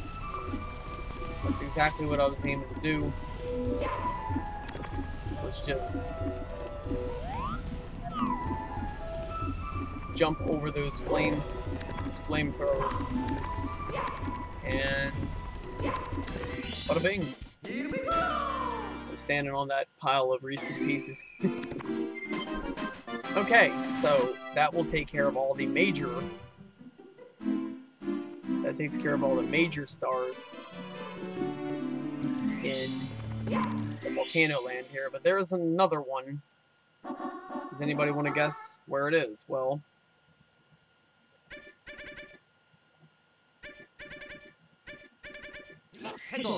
it is out in plain view. You gotta collect 100 points. I am pretty darn sure you do actually have access to 100 points here. But you know what? I'm not. If anybody wants to learn how to take care of these guys, I'll show you.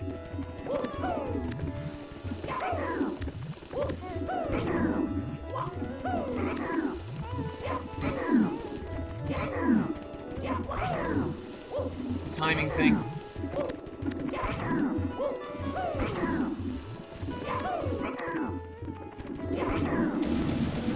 That's it. You're just basically in a sumo wrestling match with them. Whoever can push whoever out of the ring first wins. So, alright. I'm gonna exit there.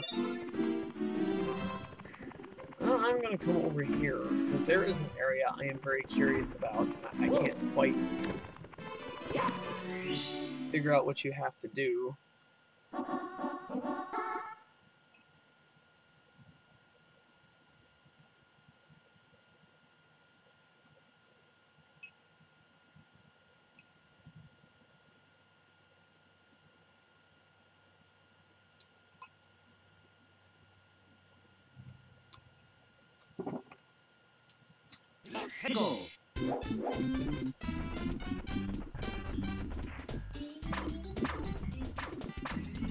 If you missed my tutorial yesterday on how to take out the Venus or the piranha plant, just sneak up on it very gently, press the controller, the analog stick, very quietly walk over to him. You're about right here.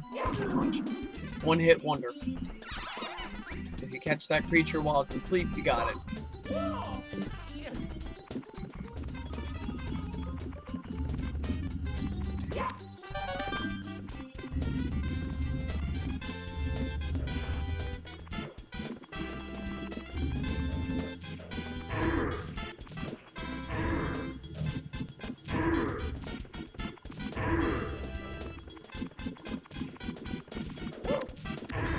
Shoot into the wild blue.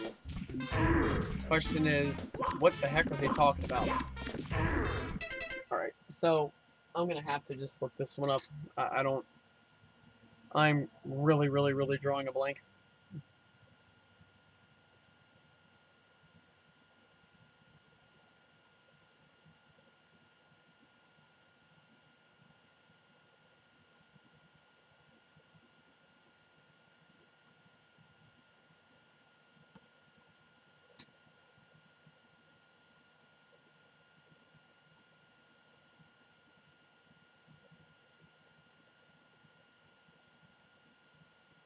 Okay. So go. If you're wondering what I just did, I just ran and hit the punch button. Do that at just the right distance, you will dive attack that Venus. I keep wanting to call it a Venus flytrap. It's a oh, damn it all. Actually, wait. That actually helped me get down here. Okay, cool. So, where am I aiming at? Right here? Really?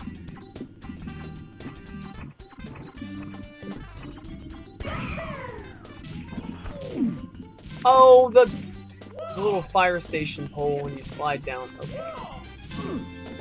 Okay, and it's hiding here. I remember this now. Alright. Okay, credit to IGN. I looked it up on one of their resources. Okay. I think their guides are very good, by the way. IGN really is a good gaming resource from my experiences.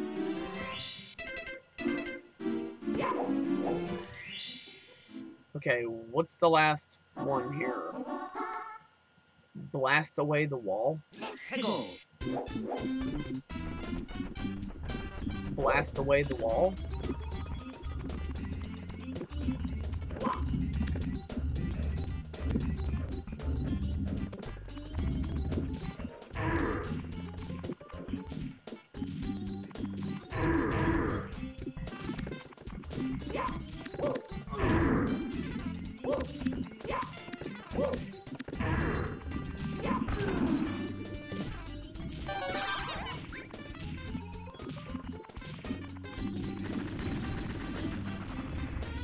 Blast away the wall. Okay, I'm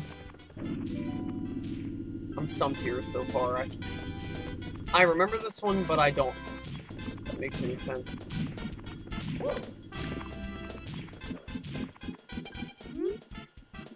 Climbing's easy. Okay.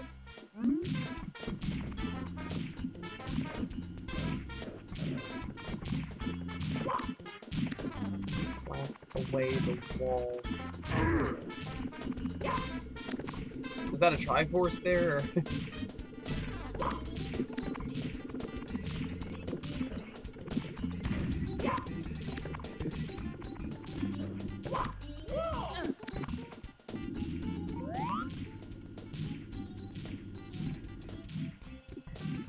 blast away the wall. So what wall are they talking about?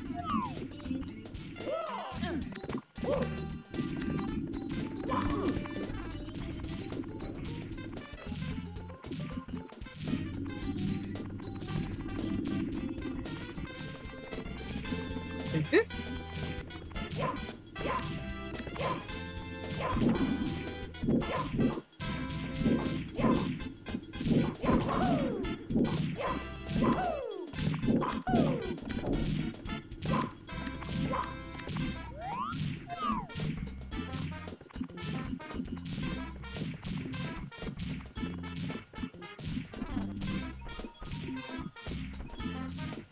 Oh, damn it. I hope I didn't just kill myself.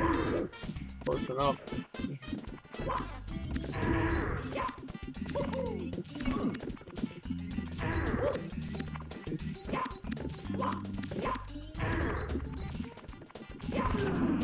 Did he respawn? He did. I gotta keep an eye out for that. I did not realize they respawn. Blast away the wall.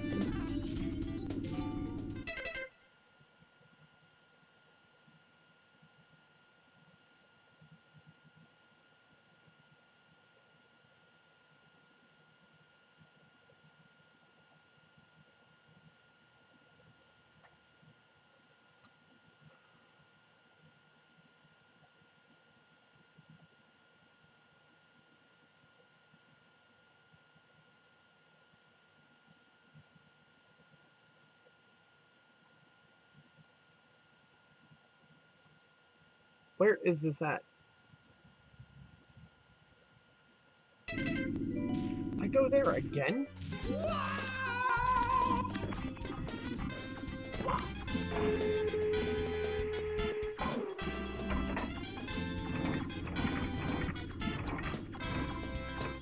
Oh, this! Wasn't that supposed to fall off?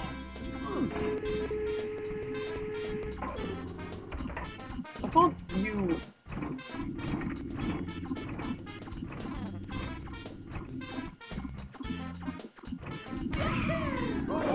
Yeah, okay. I had the wrong side. I remember now.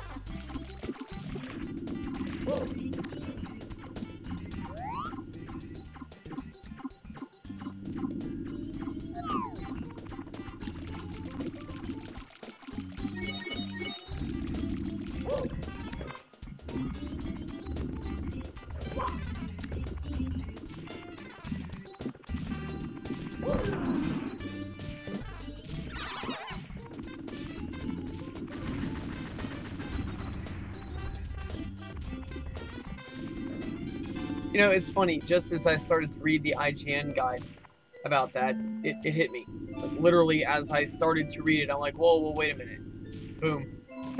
Came back to me at that exact moment. Here we go!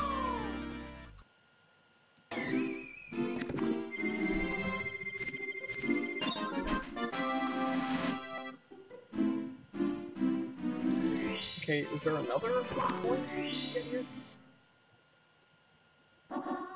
Nope. Hello.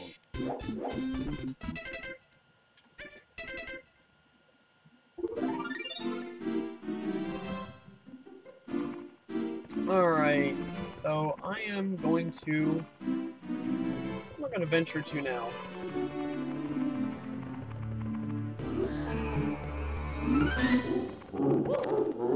The next Bowser fight takes place down in the basement here, if I'm not mistaken.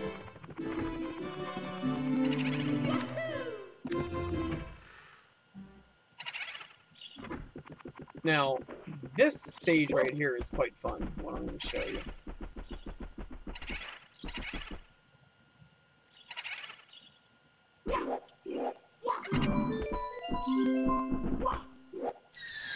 So you defeat the Boo that has that cage inside it. And that cage is actually key to a haunted house. This thing is awesome. So fitting for October, right?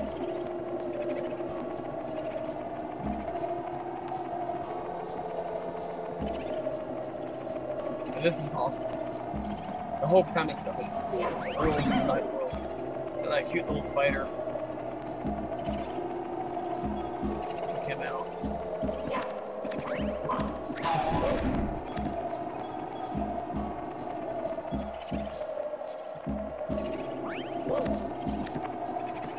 I spared him. Isn't nice like that. Okay. Ghosts don't die. Can you get out of here alive?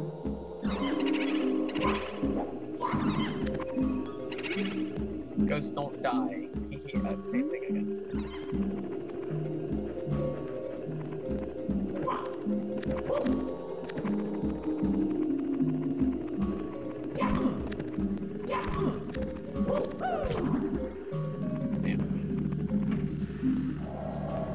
So it doesn't appear to be anything in there to really note. I could be wrong.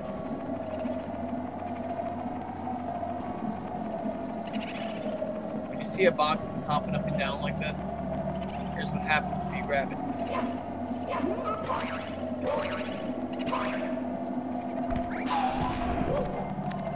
I do think that they respawn, not 100% sure, but we'll find out.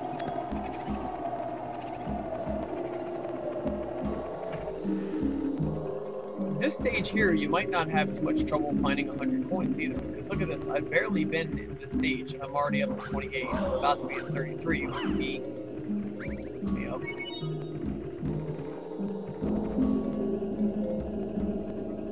Alright.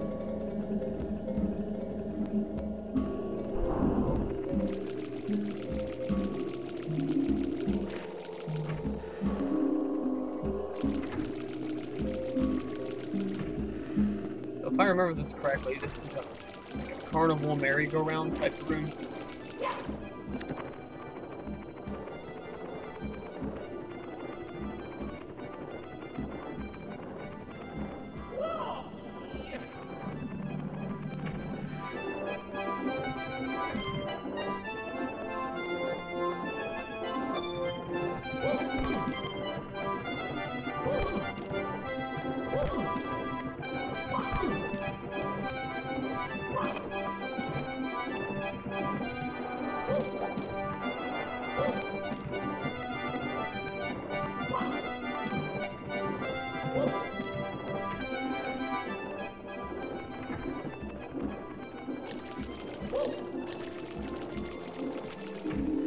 Is this the exit? Yep. So not the right way to go.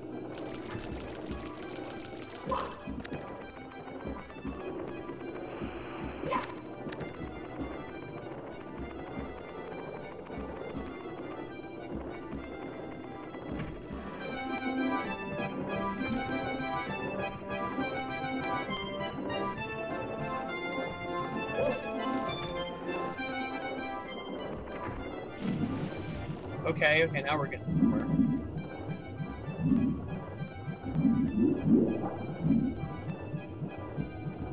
Or are we?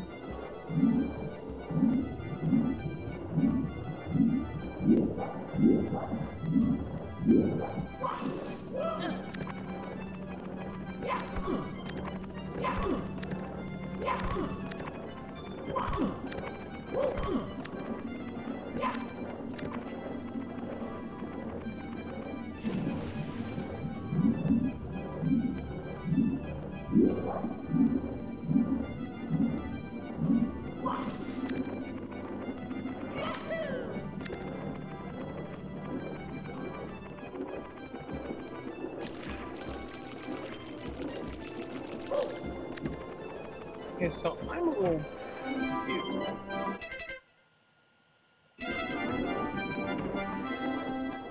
So I'm guessing there's really nothing we can do in there yet, which means I'm better off just going back where I came.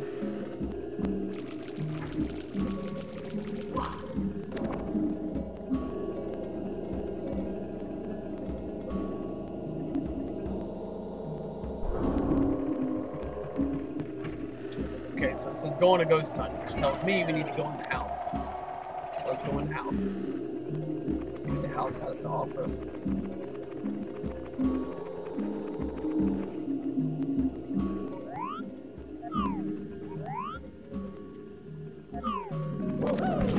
No.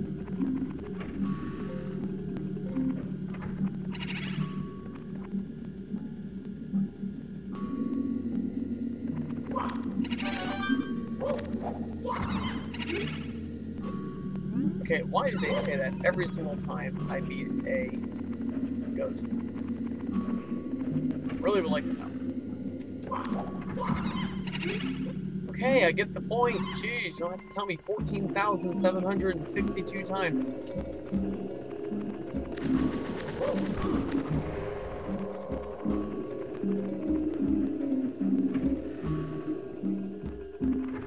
Alright. Oh. bigger eyes. I barely even ran around him and he already died. Oh, that was some smack talk about Big Boo coming out.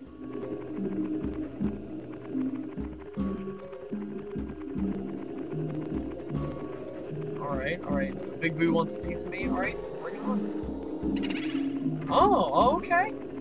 So you answered my little challenge there, tough guy. What's the matter? I'm a little more than you bargained for, aren't I? Huh?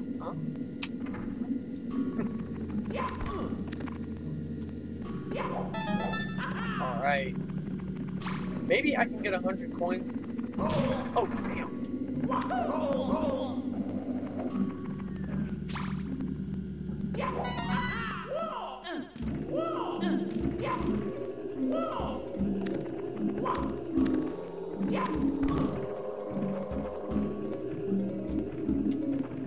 Oh, you need the invisibility power to do that. The piano that comes to life. Right. Oh, crap.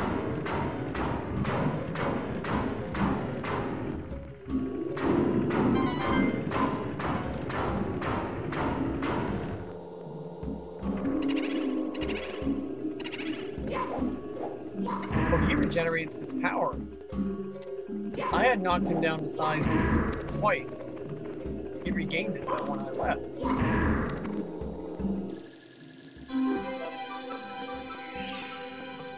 Okay, so then how do I get up there? Wait. I got the answer for that one.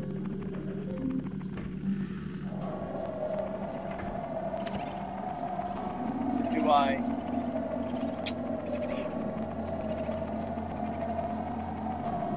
that box. That jumping box that I was showing you all. I used it up. That means that... Oh, whoa, hold up.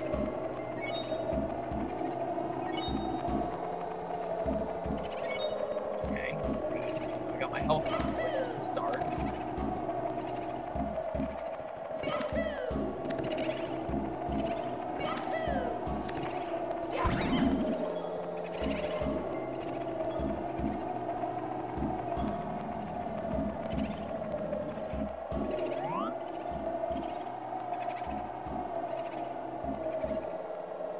That triple jump box.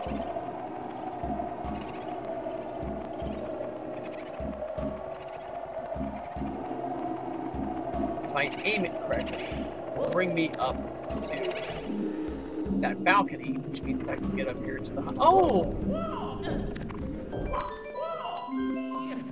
Cool.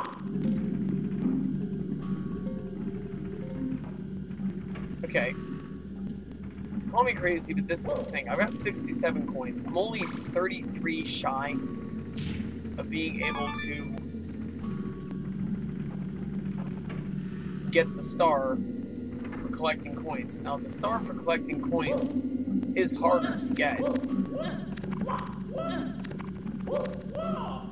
than the star for beating that Boo Ghost. So I'm thinking, you know, if I can get...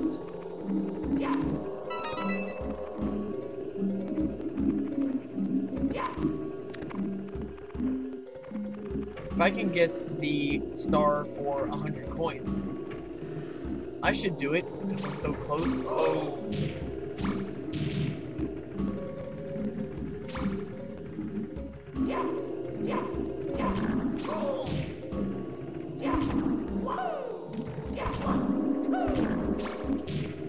So it's up. I think it's up right. Damn it. I didn't mean to do that.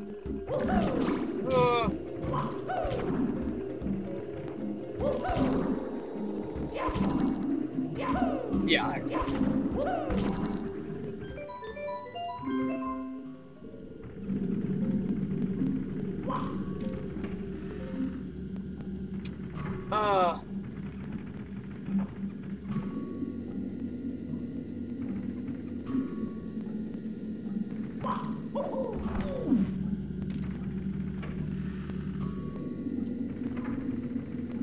crap, so I can't get a hold of any more coins right now?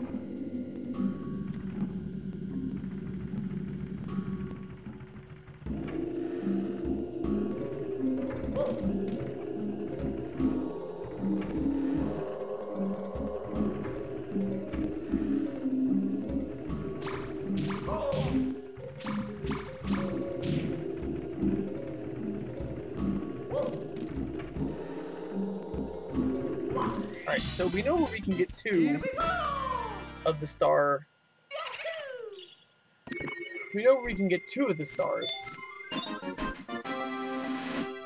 And I got a high score. Alright, yay me.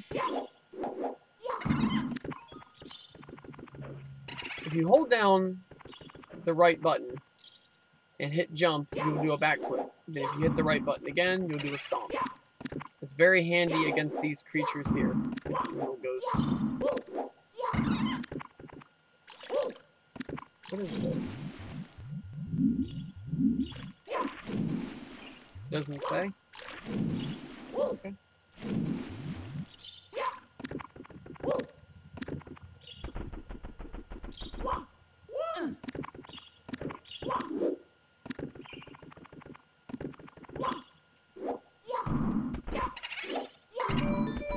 Alright. Let's go back and do it again.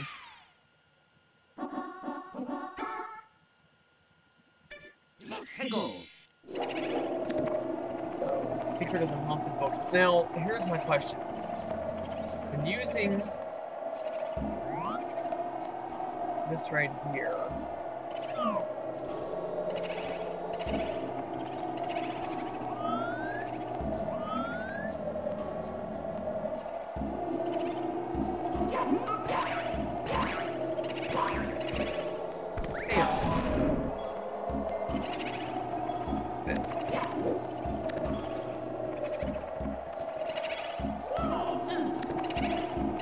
Whatever.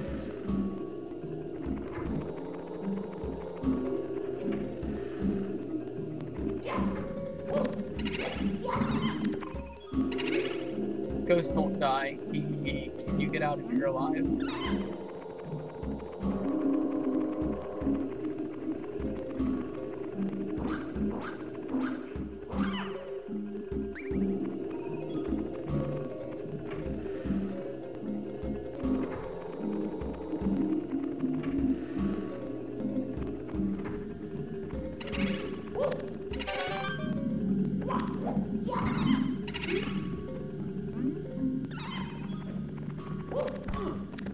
Okay, so to access that big ghost,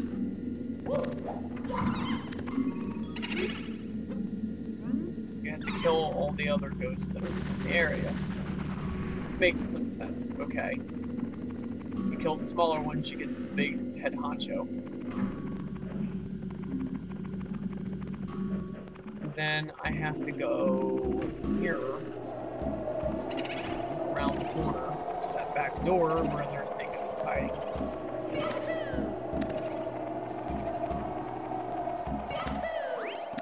Oh, damn, right into him.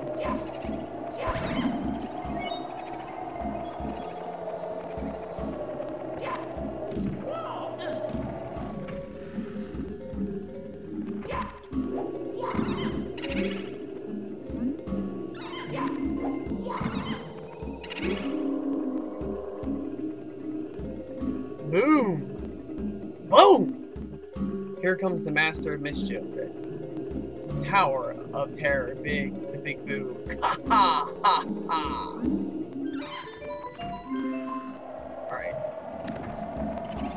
Let's go piece up Big Boo again.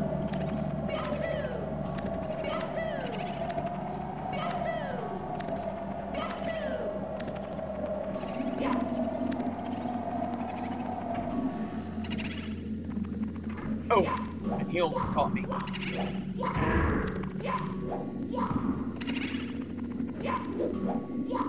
So that was a round off into a stomp.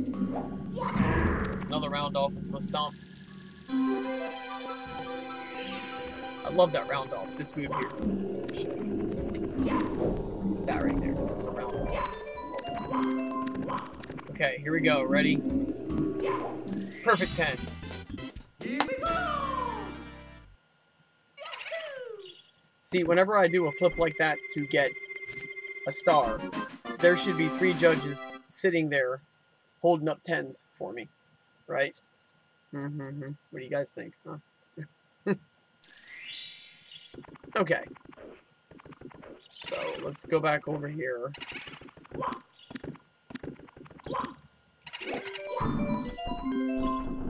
Do it again.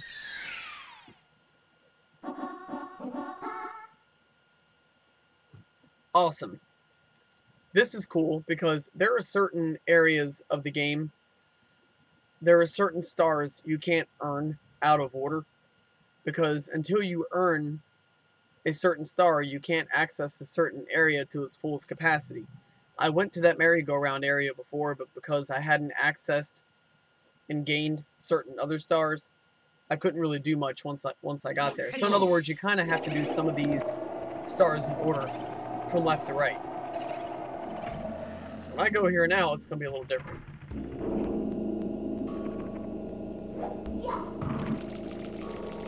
If anybody's wondering how I did that without getting hurt, if you fall from a high distance just before you hit the ground, do the stomp. Or that ground pound, I mean. Alright, so Big Boo's merry-go-round. Let's check this out. Something's going to be different when I come in. Oh, look at that.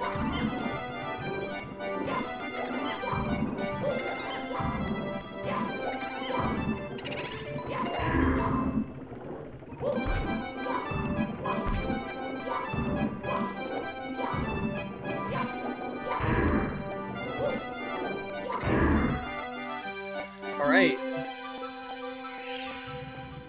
There it is. Boom. I'm remembering a lot of this stuff as I'm playing it. It's like coming back to me. I haven't played Mario 64 in so long. I used to play the hell out of this game about 13 years ago. I remember it was back not long after I had started substitute teaching. We had Easter break, and I spent damn near all of my Easter break in 2007 playing the living heck out of this game and relishing every moment of it. I freaking love this game. Alright, I need to run to the potty, so let me put you guys on an intermission. I will be back.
Okay, we are back and ready for action.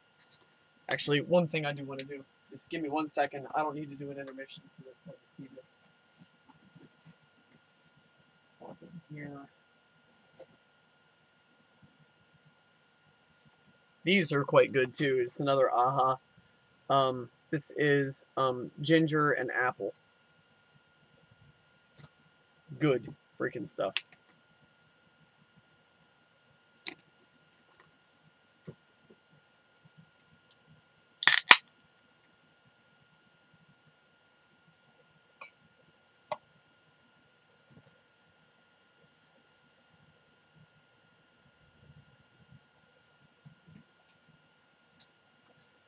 I went ahead and turned off my Bray Wyatt lantern here. I love this thing.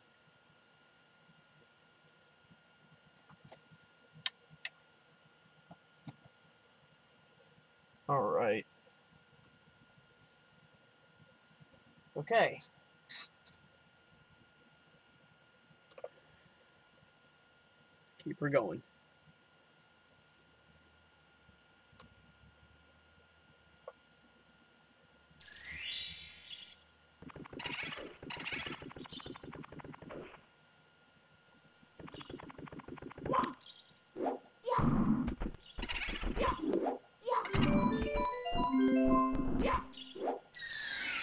Alright, so let's see what's next on the agenda here. Seek the 8 red coins. This should be pretty easy.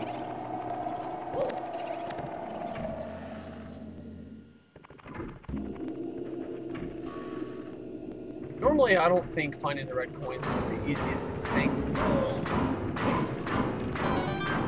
But in this level, I'm going to have to say it is. And yes, you saw me just milk my post-hit invincibility.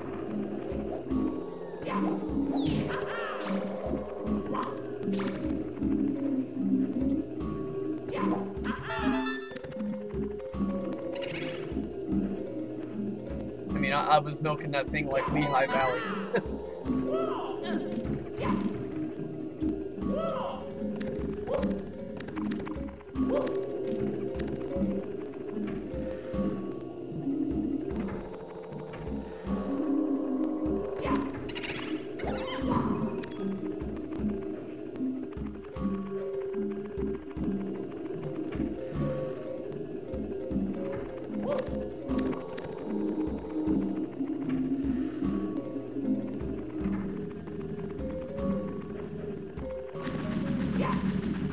Right.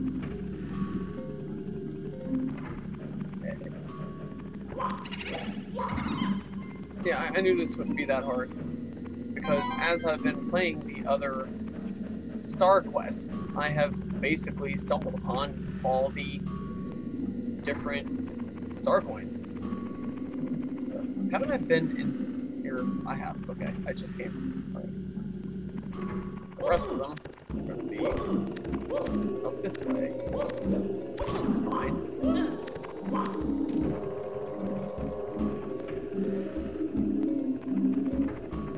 Wish you could just walk over to this thing and just poke its eye, and that would be it.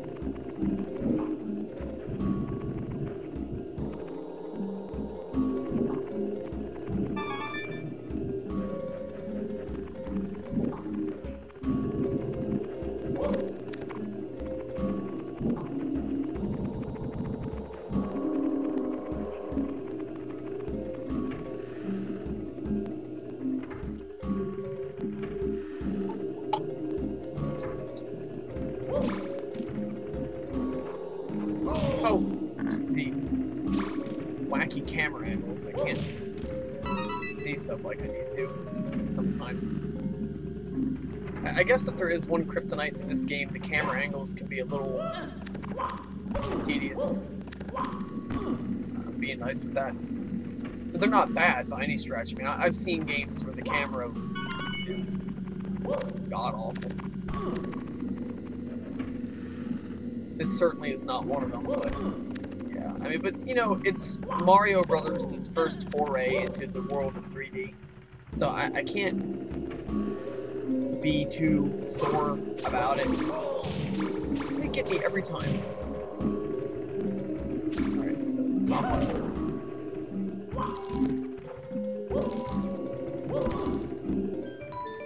So keep that in mind, guys. When you come over to the books, it's top, right, and left.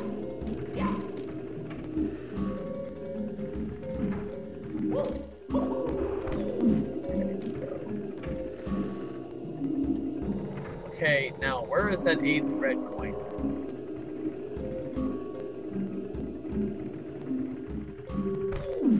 Here we go. It's going to be an acid.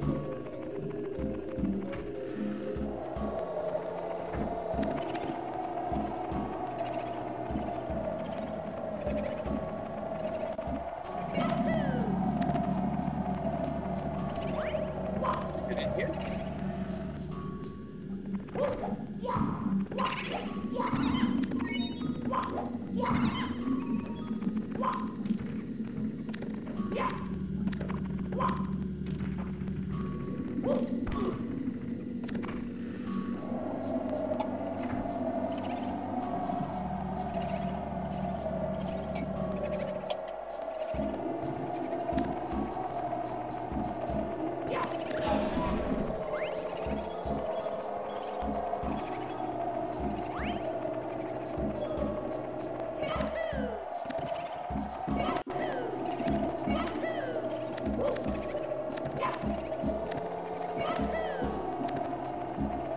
Alright.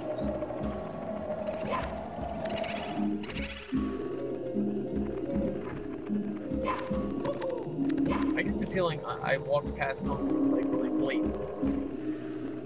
I mean, I found most of the coins as I was exploring the other star quests. That's how come I was able to find all the ones that I found without any problem. But there is one I have not discovered. Guess I should have figured. So I got the one with the evil piano.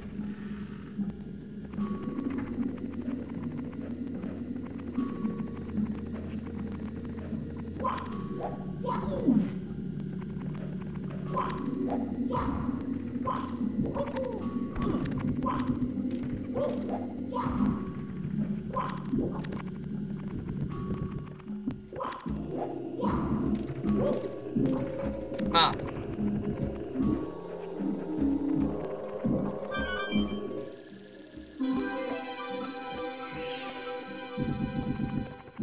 So right in the next room?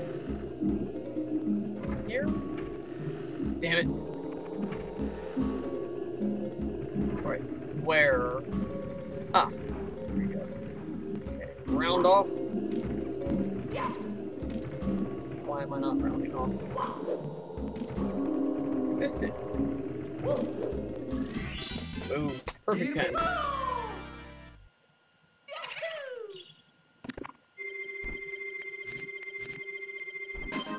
Alright.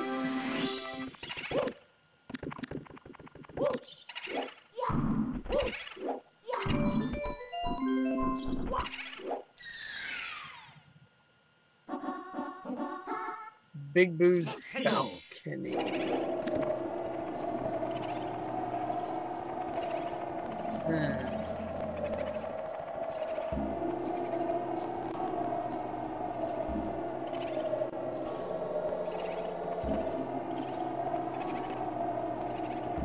I think I know how to do this.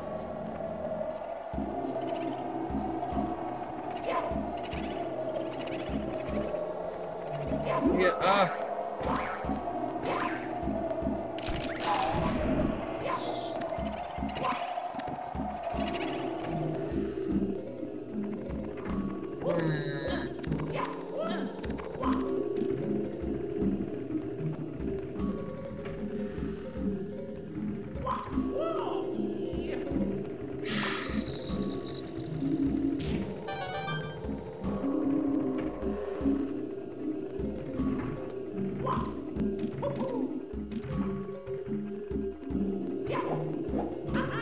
I think this has something to do with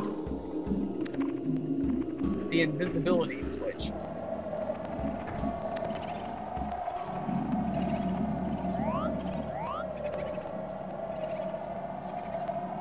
And it does. Yeah, the idea of using that jump box to get up there, that's all good in theory. That is not the way you do it.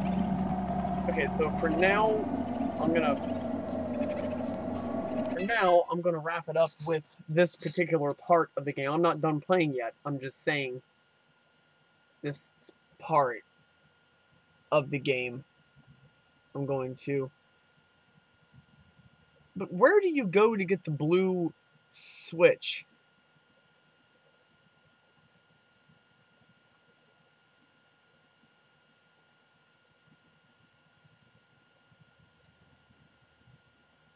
Where is that part at?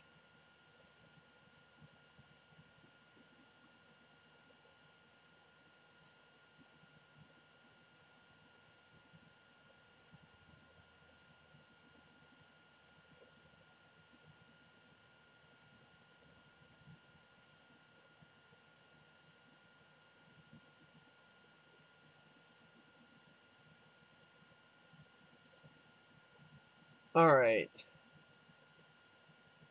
So...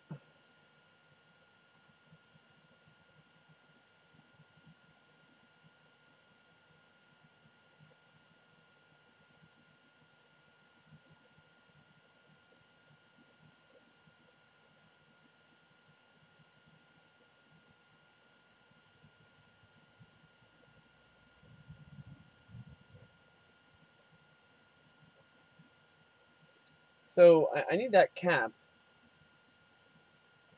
that lets you walk through walls. That's what I'm trying to figure out here. And for the life of me, I cannot remember where you find it, and I'm not going to go on a wild goose chase looking for it.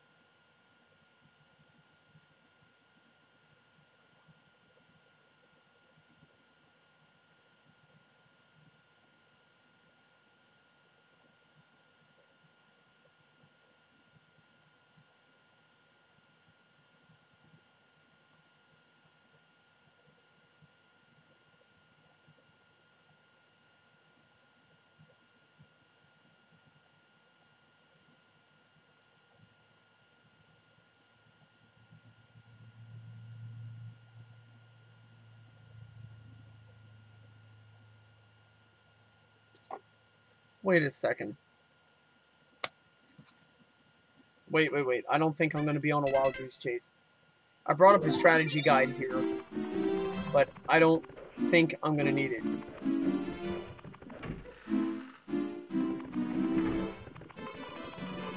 If I'm remembering this right, and if I'm not, then I'm going to get my strategy guide out. But if I am remembering this correctly, go through the wooden door.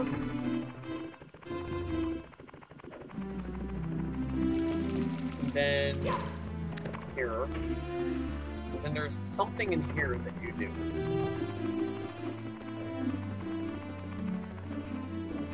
Alright.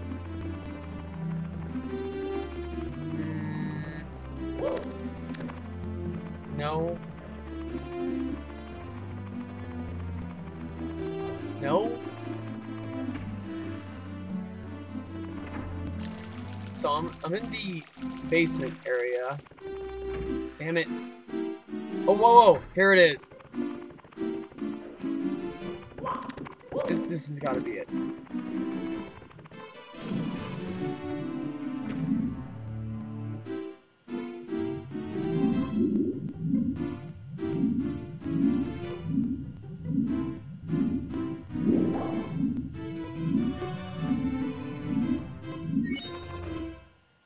Right here. There it is.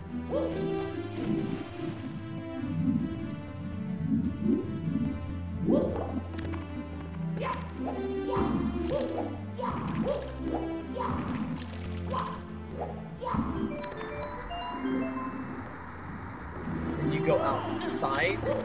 Right, yep.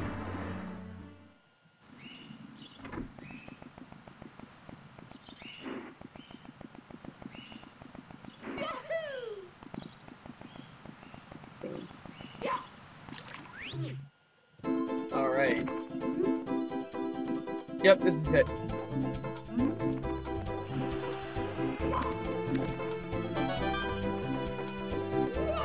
not going to worry about collecting these coins.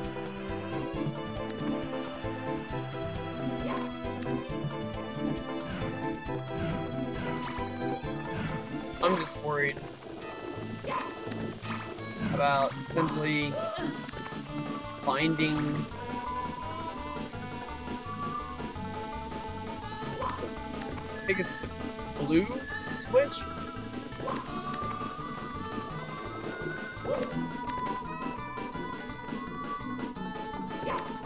Ooh, that was a close one. That was even closer. Damn.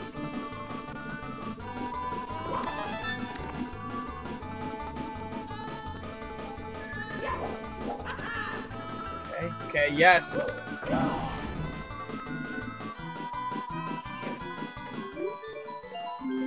You've just stepped on the Vanish Cap switch. The Vanish Cap makes Mario disappear. Yes, of course, I would like to save. Okay, and you get to even test out the product. This is the one that makes you, like, quasi-invincible.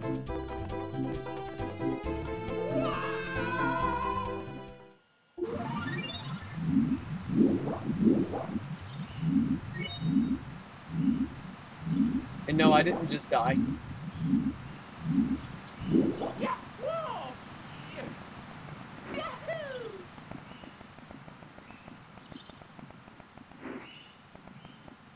Okay, so Michelle, thank you so much for joining me. I'm really, really glad to see you. Thank you again for the really good game suggestion yesterday.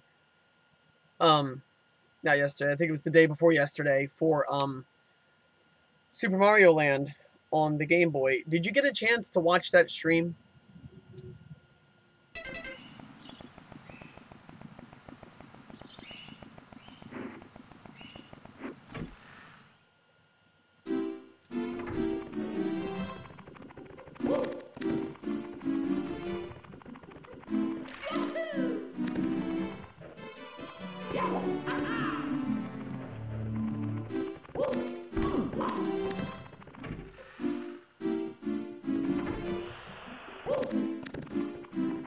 Actually, I just realized I'm only 5 stars away from being able to access this area. This area here is fun.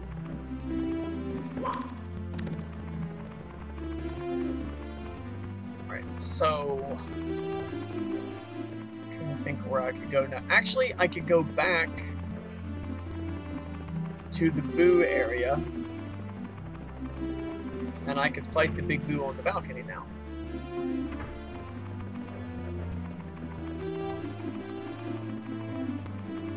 Yeah, that's right, you big boy. You can run all you want, but you can't hide.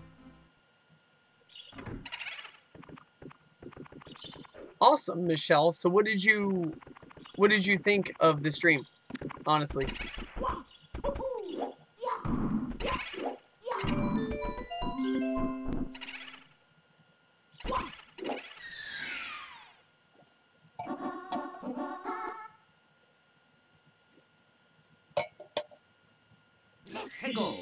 Here we go.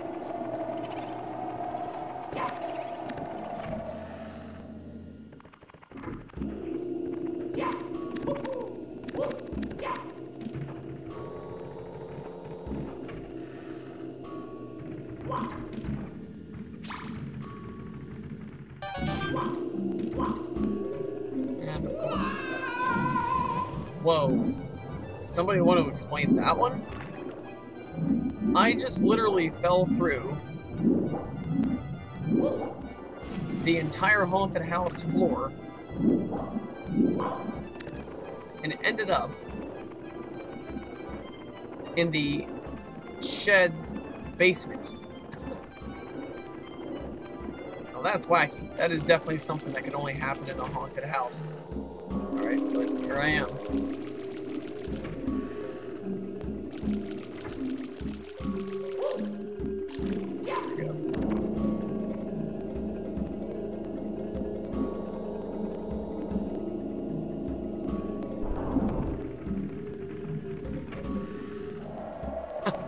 That's crazy right there, what just happened. That is a godmother of glitches.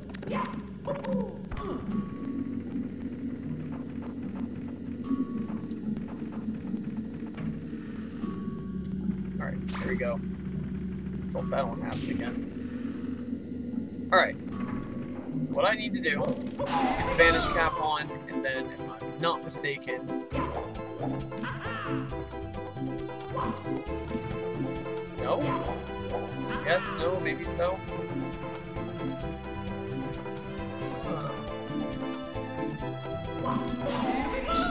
Alright. Oh, wait a minute.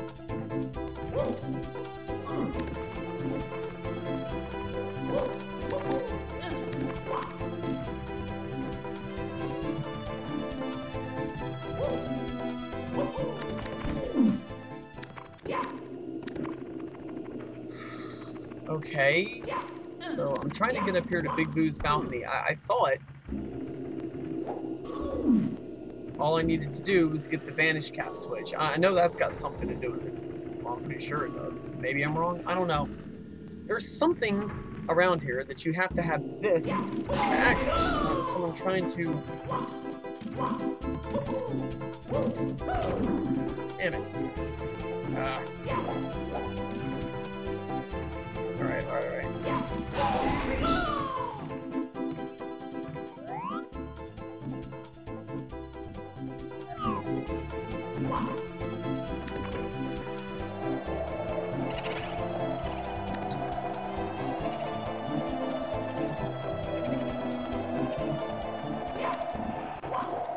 So maybe I was right. Maybe I do need to...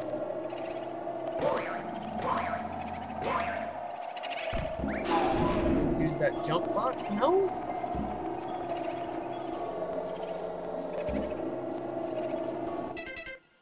Okay, so, Michelle, would you happen to know how I can get up to fight Big Boo on Big Boo's balcony?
Crap.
Okay. So I just pulled up a strategy guide. I have it ready to go here if I need it. But I'm going to try one more thing.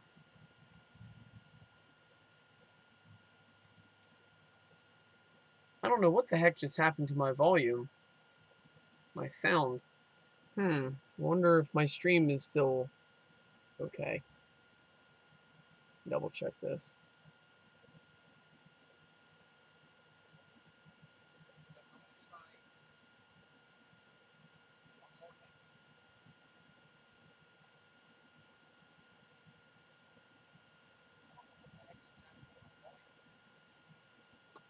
Okay, so for some weird reason, my N64 is going haywire with the sound.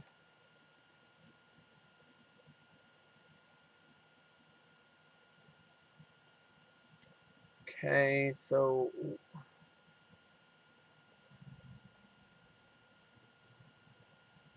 Oh, I see it.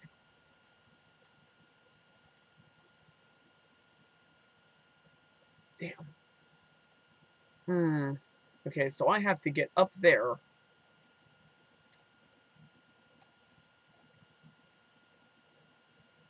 I have to get up there while I'm still invisible. How in the heck? Crap. Alright. Turn around. No. Maybe a triple jump.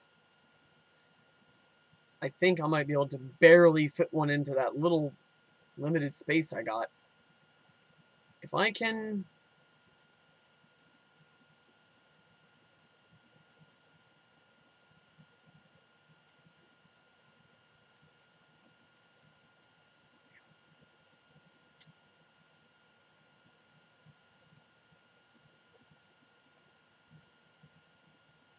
Okay, so you can do a triple jump in here. Alright, so it's not totally impossible.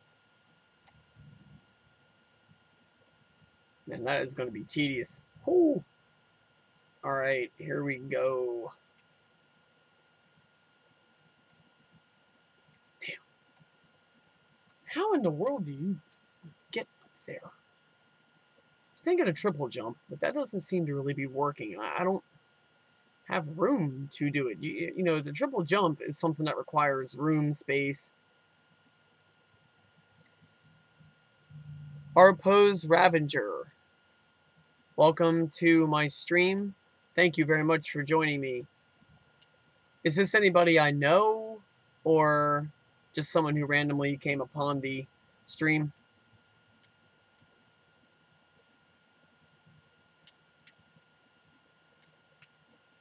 Damn it.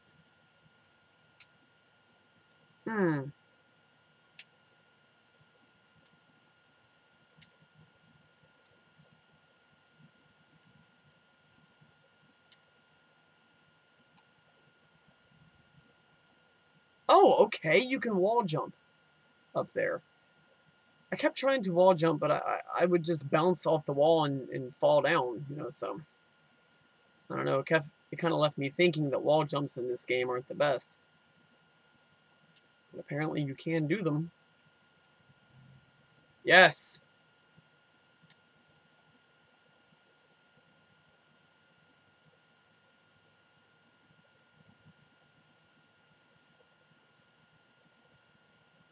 Alright, he needs clear eyes. Okay, so... Alright, well, it's a star. I'm gonna take it. But this is not Big Boo's balcony, is it? No, because I didn't even fight a Big Boo. This is gotta be something else.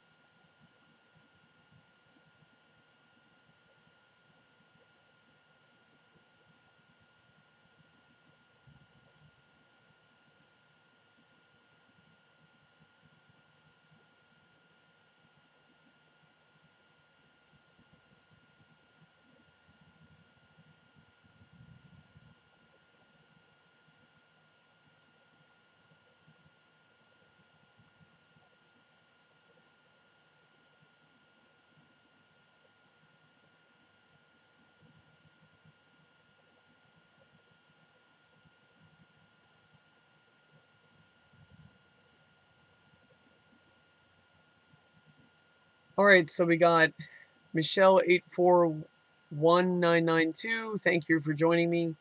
And Rpose Ravager, again, thank you for joining me.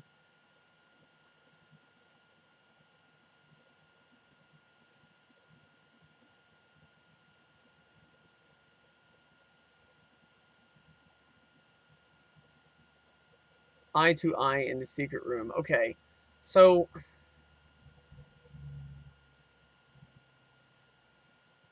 alright, I'm getting very close. Actually, that would be my 6th star coin, right? Does it tell me? Yeah, this will be my 6th star coin.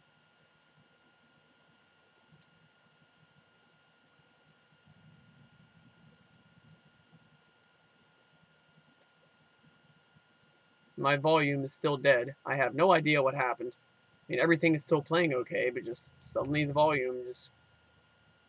So my apologies for that one. Damn it.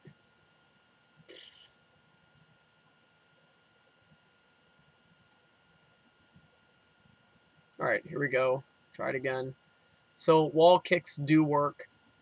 Actually, I discovered this balcony here by accident.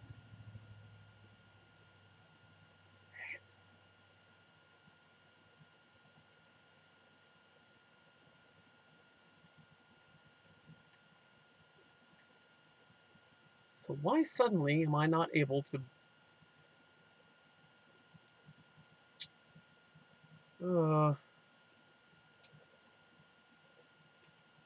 Weird.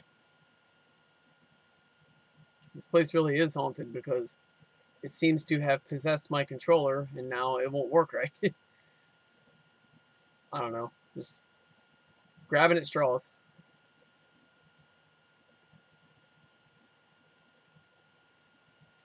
There we go. Here's the question though. Is it too late for me to be able to... Wait, whoa. Here it is. Awesome. I thought I needed the invisibility cap to be able to fight Big Boo here, but apparently I do not. Alright.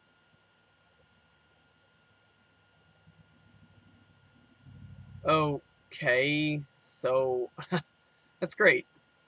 Now I have to go find a way to get up there to get the coin. This is one thing, it's another, man.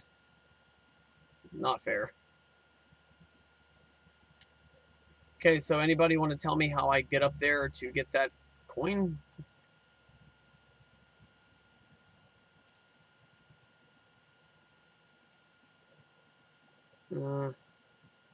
See, if I had the invisibility cap, I could pass right through that.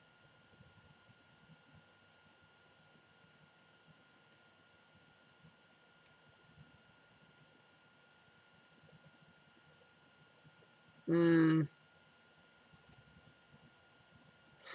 damn.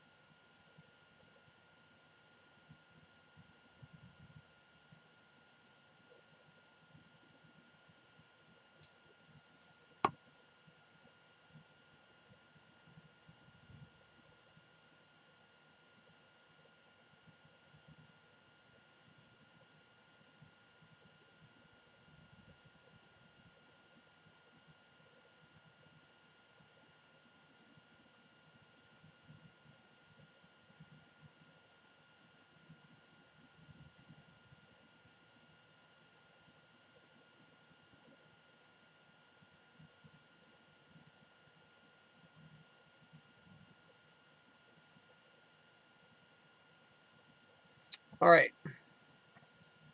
So I greatly appreciate the people coming in and participating in my chat. And for the follows. Subscriptions would be awesome.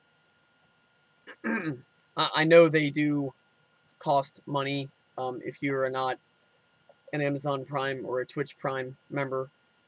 But I would never want to ask you to, to blow money, especially with my Twitch channel being so new. But, subscriptions are always awesome. I appreciate anything you guys do for me, following, etc.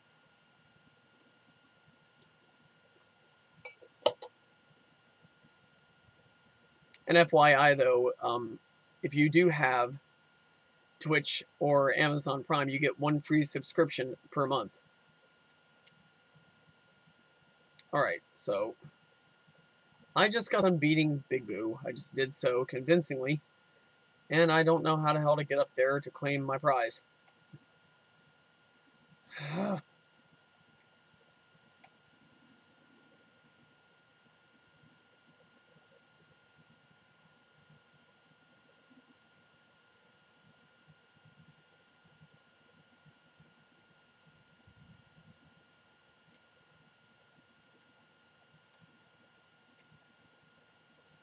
Okay, so I have to somehow get up there.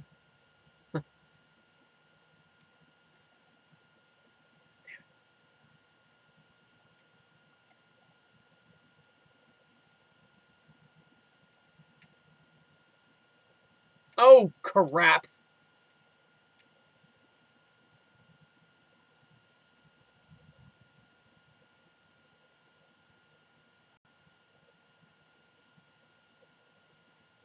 Alright. So, I'm going to come over here. There's got to have... This has to have something to do with that invisibility cap. I'm still going to say my ability to get up there and to claim that star has got to have something to do with being invisible. And I'm still having problems bouncing off the freaking wall. Oh, jeez.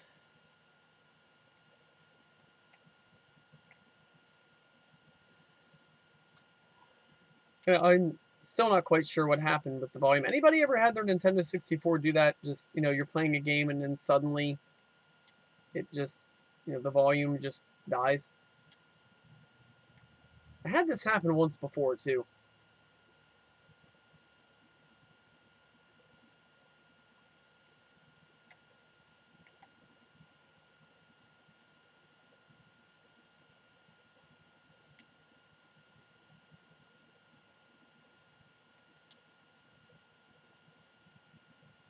Damn it. That was close. Alright,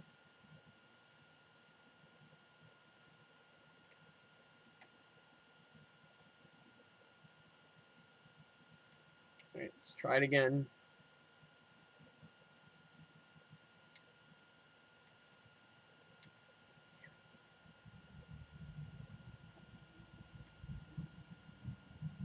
Okay, I'm going to experiment here and see what angle I need to be at in order for this to work. Because I'm tired of running back and forth, back and forth, back and forth. Getting the vanishing cap. Then I turn around and come here, and then I get stuck because I can't wall kick properly. Dude, really, get up there, huh? Let me try one more time. Damn it. Okay, well, you know what? I'm going to just roll the dice, get the vanishing cap, see what happens.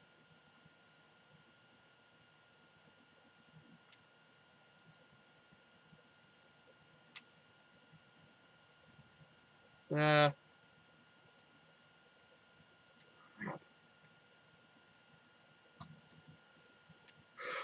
Now it's getting boring. I don't get mad at games. I've said that before, and I don't, because it's a game, But I hate repeating the same thing again and again. That is so boring. I mean, I can almost just... This is how I feel when I have to repeat the same thing again and again and again.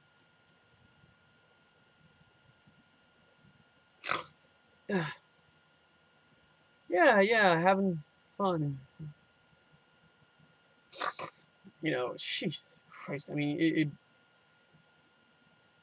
it's boring. It's very boring and extremely monotonous. You know what I'm saying?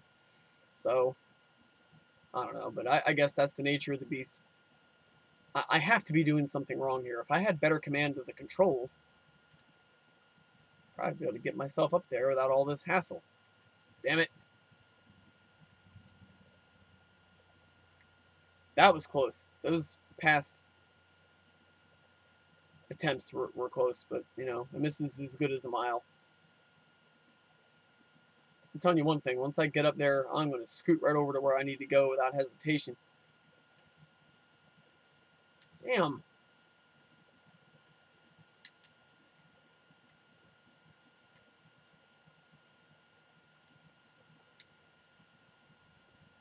And nope.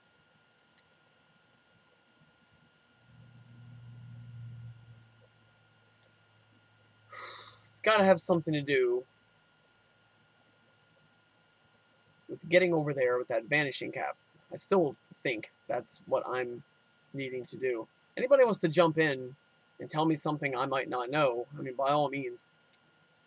And no, I don't get annoyed with that. That's not backseat driving. I mean, I'm asking for input, so you know what I'm saying? Might as well go get the vanishing cap because it's gonna vanish before I can use it. All right, here we go. Try it again for about my 14th time.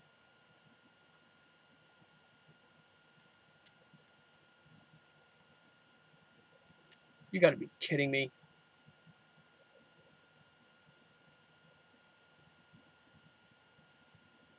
And you know what? For the sake of it, I am going to come right over here. I'm going to get that to restore my health back to 100%. You never know. You know, I don't think I'm going to need it, but it's always when you don't think you will that you will. Damn it, that was close. That was closer than a frog's hair split in two.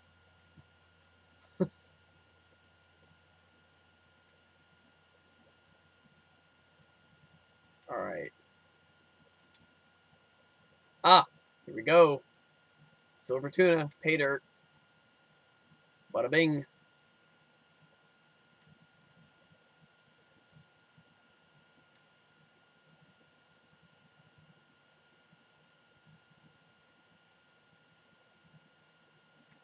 Oh, he can still hurt you when he's dying.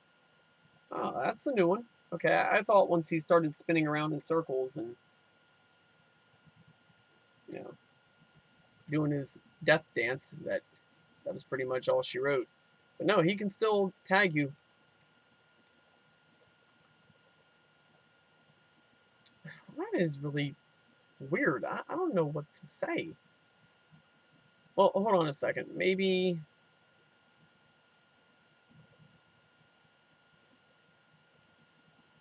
No. There's nothing out here. Hustle back over here.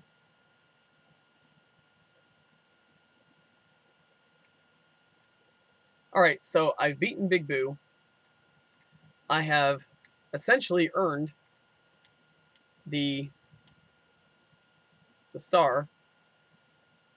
But I can't get the hell out there and get it. And that right there sucks on about every level. I have done the hard part. Ready to claim my prize. And I can't.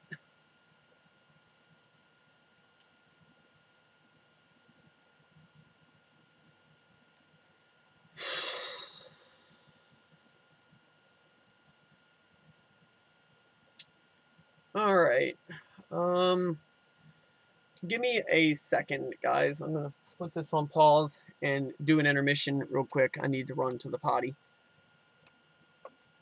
Then I'm going to come back, and then I'm going to get right back on that again.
Alright, welcome back to the silent edition of Mario 64.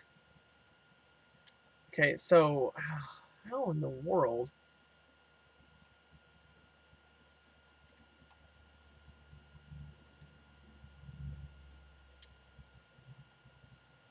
do a long jump or a round off, or can't round off, right? Crap. Whoa, hold on. Wait. A long jump isn't going to work because there's nothing to jump to, but a round off might work.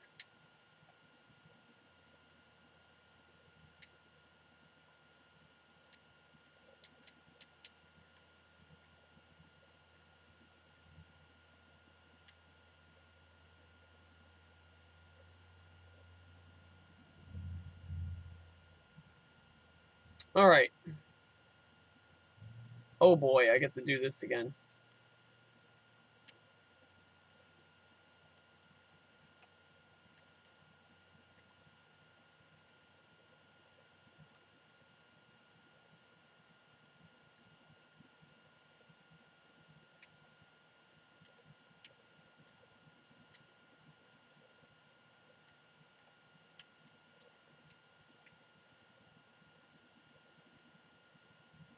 There it is. That was good, actually, that time.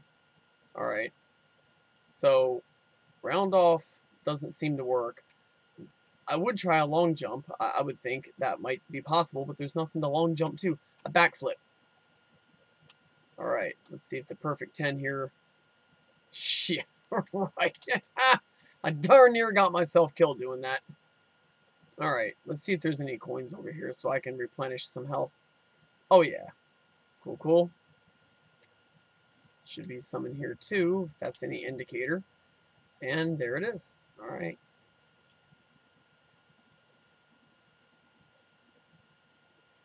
Okay.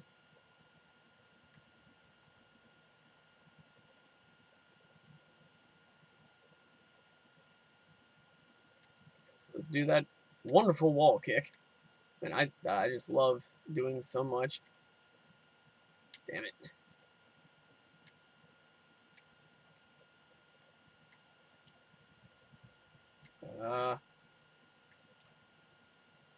There we go. Alright, so every single time I try to do something to get up there to claim my prize, something ruins it. How in the world do you get up there? I mean, every single area is sloped so badly that you cannot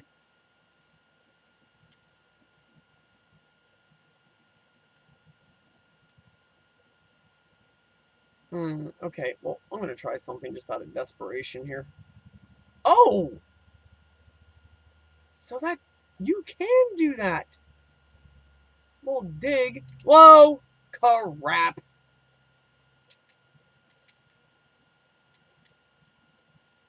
Okay, so you can long jump over there. But the problem is that you have to really keep your balance once you're up there. Because I got to thinking about Mario's moveset. He has what? The round off, the backflip, the ground pound. He's got the long jump. So I was just going through all these moves in my mind.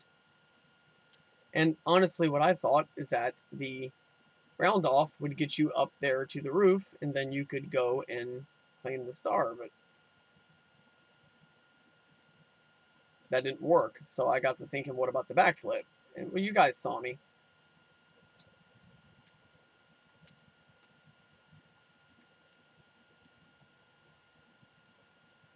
Ah!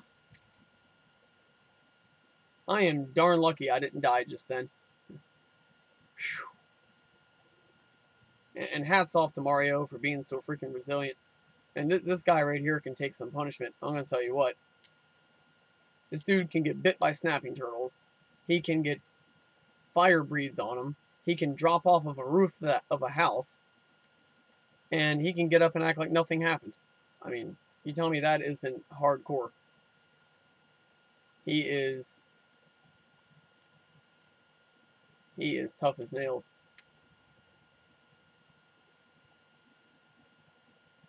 Okay, I know he's a cartoon character, guys, but still, I mean, that's still impressive.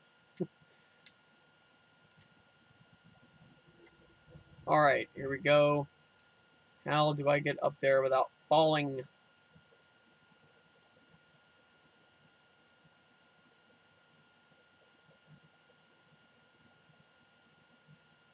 Alright.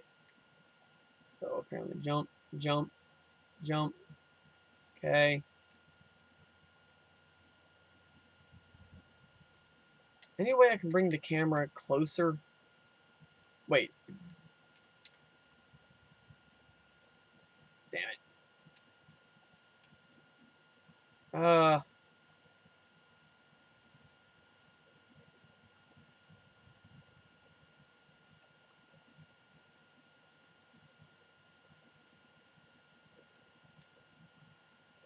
Okay, that might work. Gives me a little better control. I mean, it's slow as hell, but gives me better control over Mario. It's more fine-tuned movement versus the sloppy type of movement that you get when you're just in regular mode. Ah, there we go. Okay, okay, okay.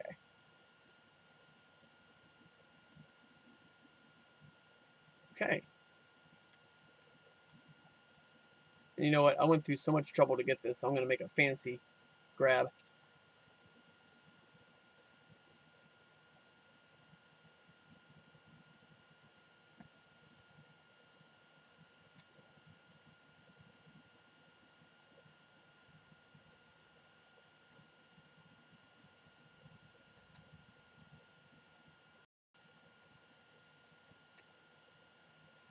All right. So, wow, I'm at over 9 hours. Doesn't feel like it's been that long that I've been streaming, but wow. All right. One that I'm going to have to do, because I know this is going to be easy. I'm going to go in here and get the 100 coins, and I'm going to show you all why that's going to be easy. That may sound like a pretty bold statement.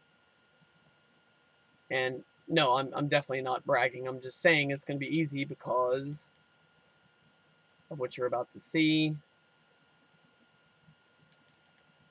Yeah, okay. So, all right.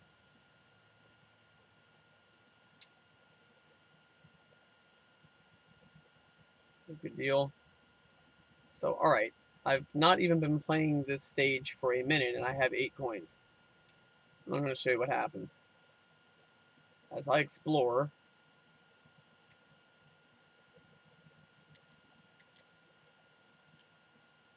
I will come across these little guys here. This here. I mean, look at that.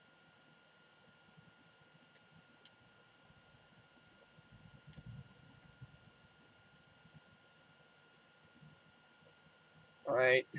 Then you come in here. So I've been playing this for maybe 2 minutes. And I already have 34 coins. Check that out. Now, I go over here. If you guys remember from the last attempt. All right. So now I am up to 40 coins. So I'm almost halfway there, and I haven't even been playing this level for 5 minutes. Now I'll be up to 45 as soon as I kill Mr. Clear Eyes here. Clear Eyes for dry eyes. And even has an ingredient to moisturize. Wow. You guys remember that with Ben Stein?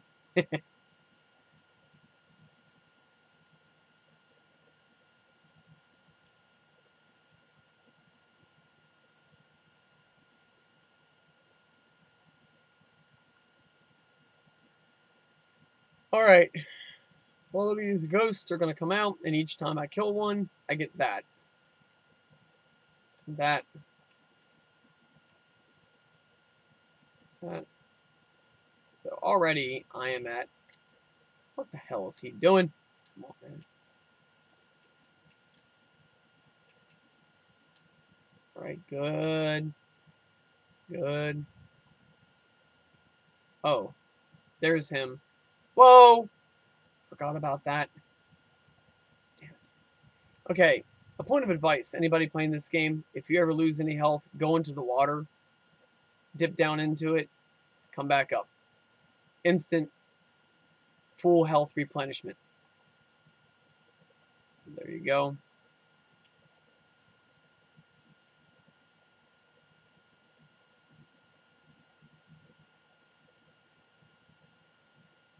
Deal. Alright, so I got 70 coins already, and I haven't even went inside the house yet. I haven't even ventured into the haunted house, and already I'm almost done. I'm not even 10 minutes into playing this stage yet. I mean, I really wish it were this easy to find the 100 coins in every stage. That would be awesome, right? But, you know, alas, not a perfect world. I'm just going to go ahead and take the hit because I will get that coin and I'll get most of my energy back. The evil piano there. Oh, wait, you can kill them? Boy, I didn't know that. But you can't kill the chairs. Check that out. Okay, well, that enabled me to get an extra 5 coins. I am now at...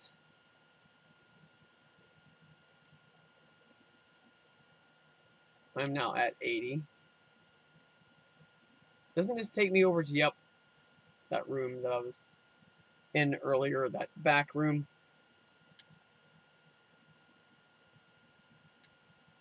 Alrighty.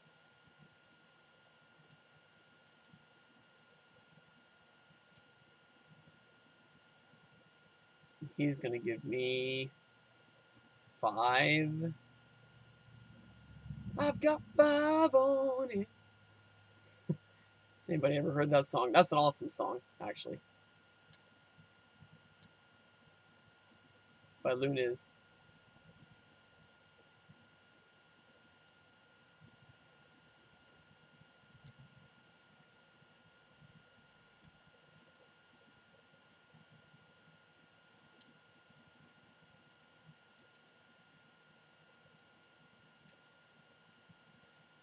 Alright.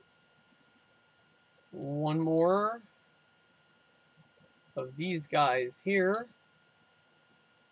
I've got it. Boom. And why not?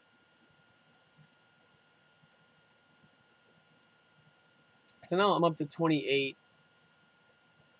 star coins. Or, 28 power stars. Alright, so I'm going to save her there. I'm going to exit the course. I've done everything I can do with this particular level. Now, isn't this the snow? This is the aquarium.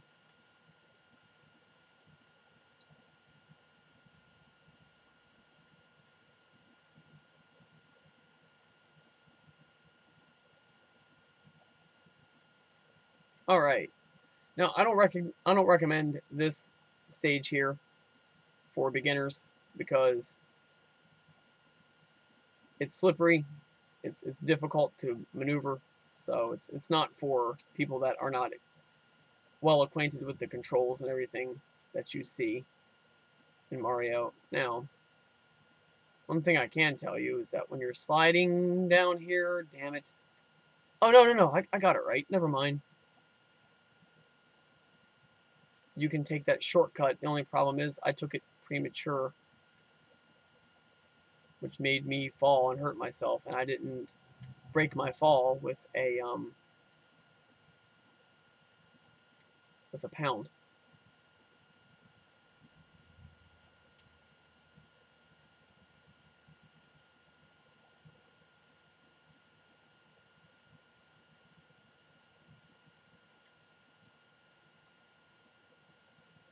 No, Alright, I can't get up there. No big deal. Because once you leave there, you got your star coin waiting for you. Now, once you get 30 star coins, you can go confront Bowser again. If I'm not mistaken, I could be wrong, but I'm pretty sure you can.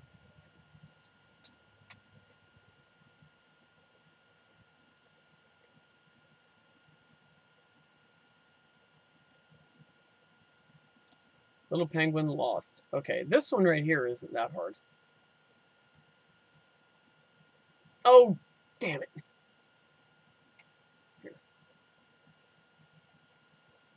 Well, okay, so I can earn a coin by racing him.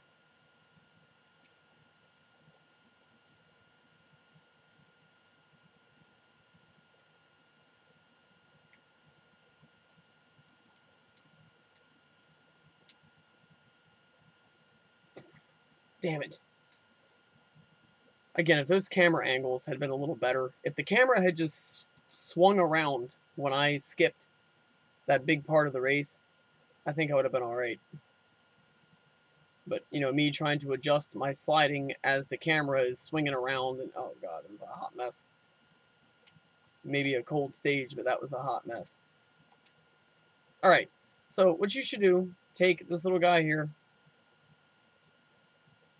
Slide, slide, slide, slide, slide, slide. I would just go off here.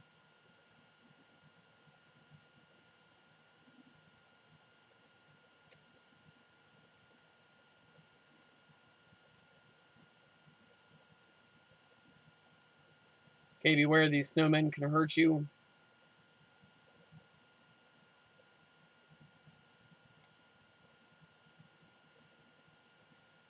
You know, I don't like awkward silences, so I think I might go ahead and put on some music.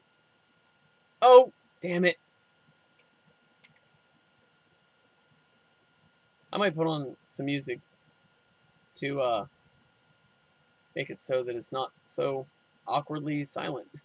I don't know what is going on with my Nintendo 64. It did this once before.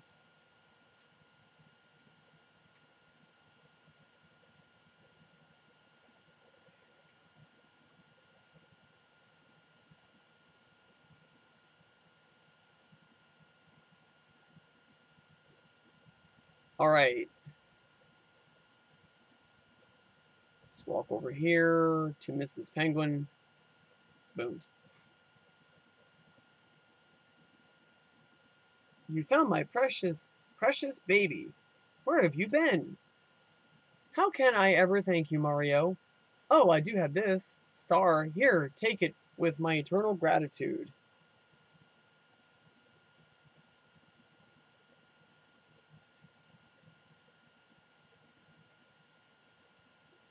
Alright, so we're up to 30 power stars now.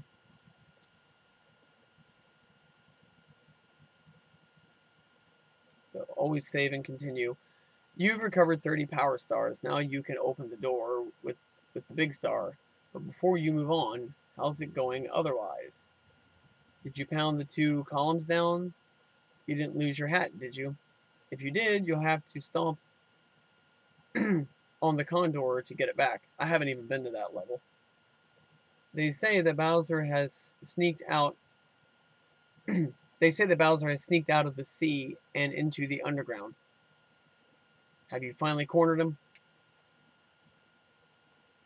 He's got him in the corner. His legs are like rubber. Mario's gonna take name, kick tail, ask questions later. Right on. Okay. So we are going to go right over here.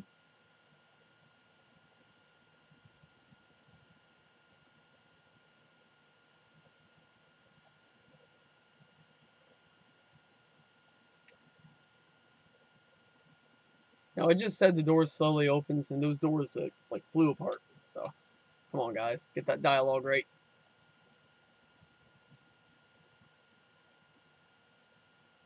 Board Bowser's ship.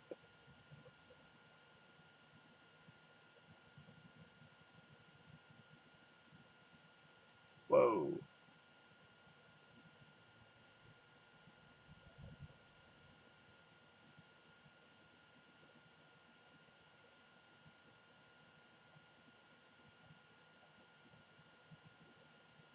Those remind me of the sharks from Donkey Kong Country.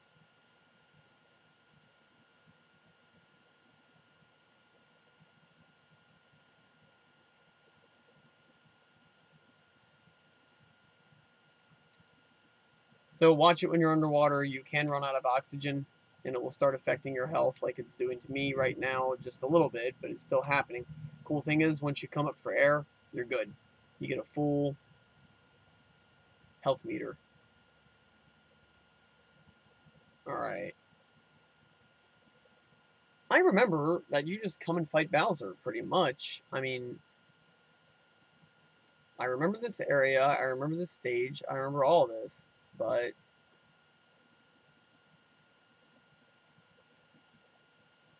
there it is.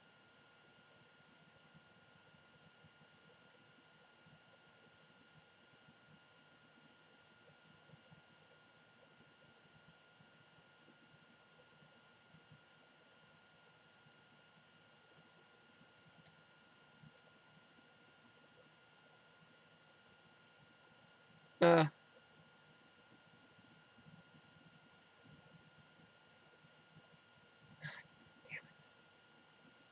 come on.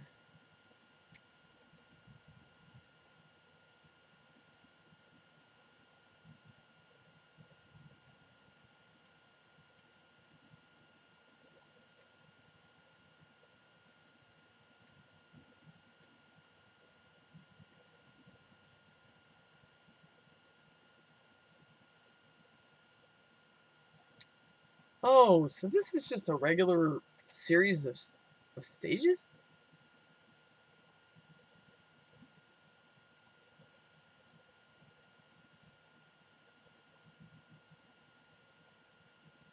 So when is the next Bowser fight?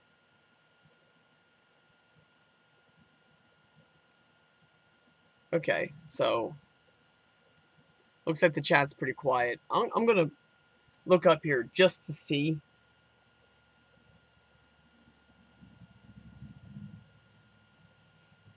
When my next attempt to fight Bowser would be here.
Hmm.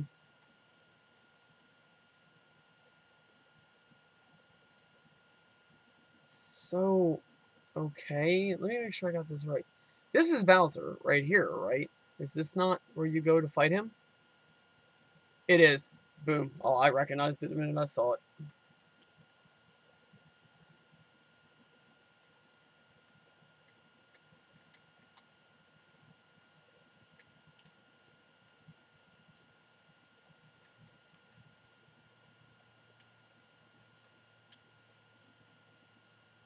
Damn it. So much for getting that extra life. Alright, I'm going to try it again.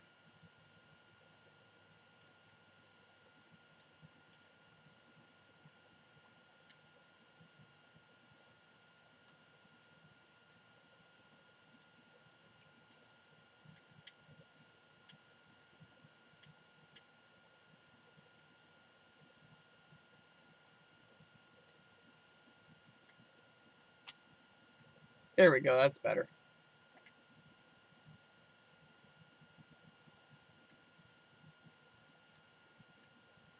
I wouldn't bother fighting the bullies. It's really not worth it. Over here, get on the pole.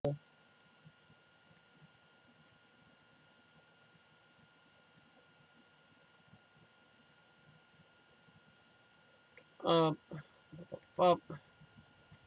Oh, nice. This level is pretty generous with extra lives, I see. Okay, you ride that elevator up, double dragon style.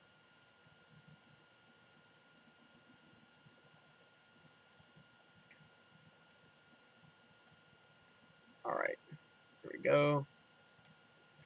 Damn it. Oh, crap. One, okay.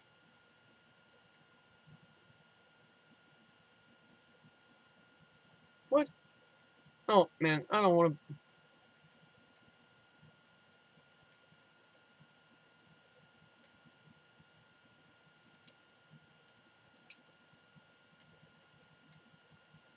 Didn't really have much of a choice but to fight him there because I don't think I would have been able to make it off that platform without him knocking me over. Damn, that would have been the end of that if I hadn't been on the ball. Whew. I'd have been trapped, just bouncing back and forth, getting burnt. So, take the time, replenish your health here if you find yourself in a similar situation to what I was in just now. Alrighty, that's it. There. There, don't bother fighting them, it's not necessary.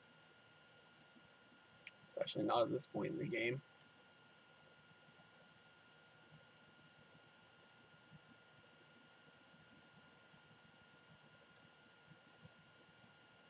Alright, we're getting pretty close. Watch out, those little ball bearings breathe fire. Wow, plenty of coins. Lots of coins. I would just stay still. Don't worry about getting shocked. It only takes away 1 unit of life. No big deal. You got this here, which I had actually forgotten you get. Alright. Oh, damn it.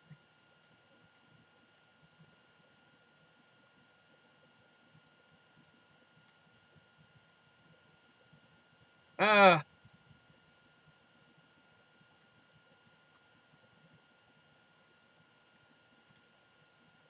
There we go. That's better. Can you wall kick here?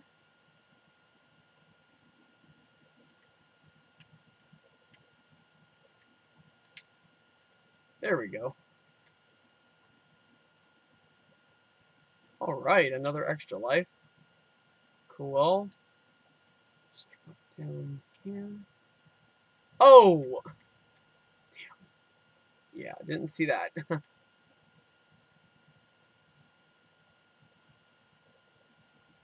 And you guys saw, I looked before I dropped down there. It's just kind of out of nowhere it came. Boom.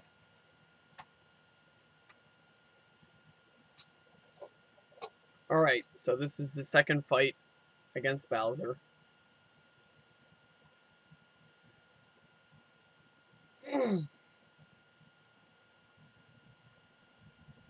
Alright, so I'm going to put on some battle music.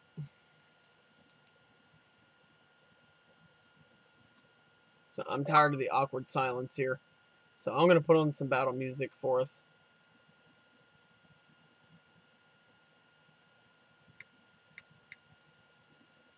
I got just the thing.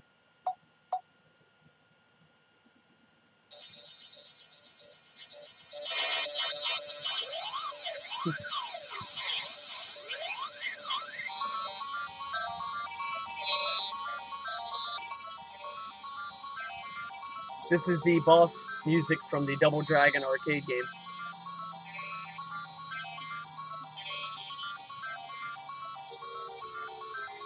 Whoa.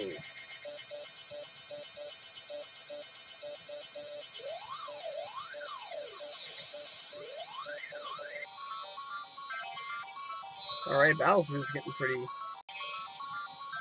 badass here. Showing off his skills. like, I'm not just a big scary looking reptile. I'm a magician to go with it. An illusionist. And I'm strong as hell.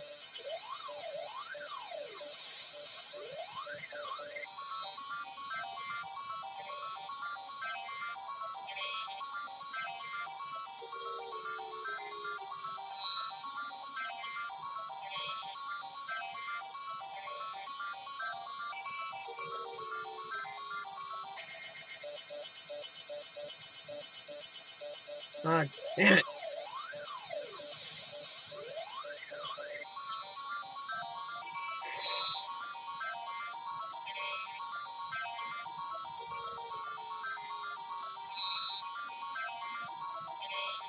Oh, you got me that time.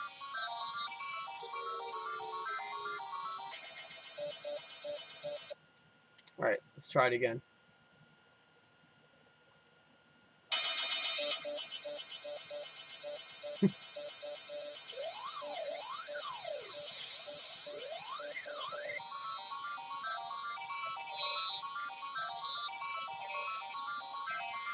I can't grab it.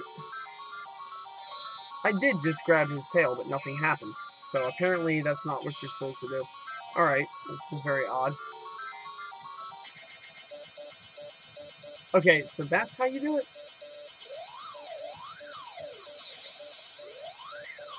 Oh, you should be able to get him over there.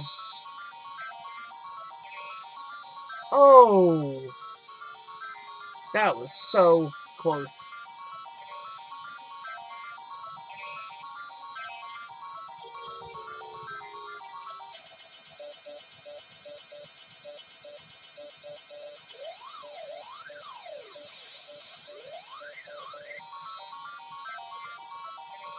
He didn't hit that?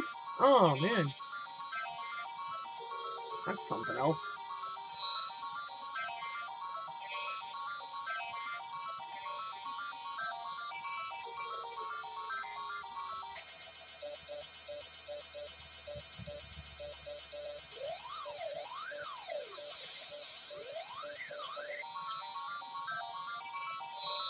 Alright, boom, boom, boom.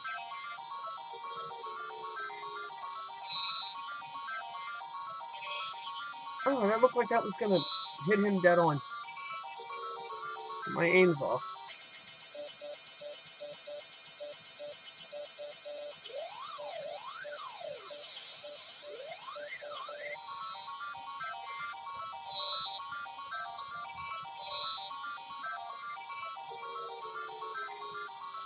Oh yeah, there we go. Okay.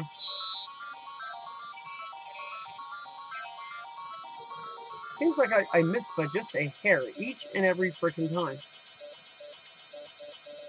Every damn time. It's like barely missing.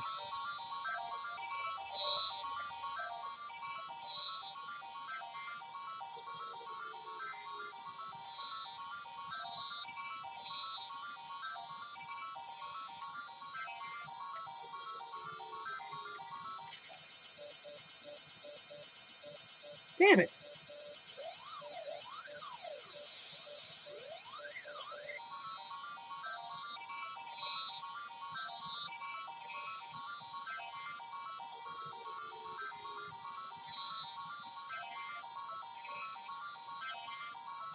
Okay, what are we doing here?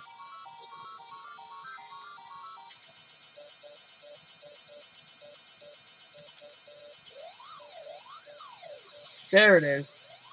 Boom. I don't think he's finished off yet, though. Is he? Ah, can it be that I've lost? The power of the stars has failed me this time. Okay, so we can stop the boss music there. Hope everybody liked that. I love that song, actually. Consider this a draw. Next time, I'll be in perfect condition. Okay, well, actually, I've fought Bowser. This makes the third time we fought, and I've won 2 out of 3 times. So, it's not quite a draw. I'm ahead. So now we'll do the best 3 out of 5. See what happens.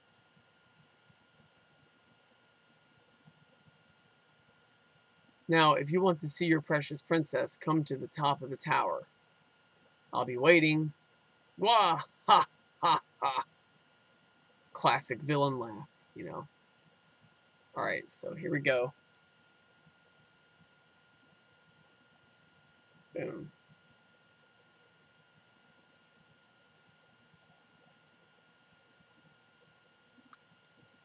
Alright.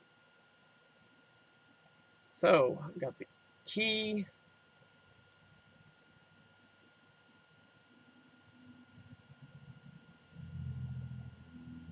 Which means I can do this.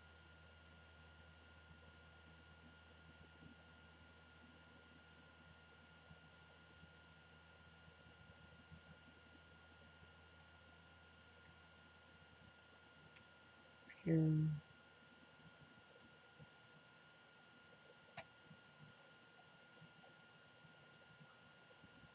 Yep, that's right. I got the big Zelda looking key.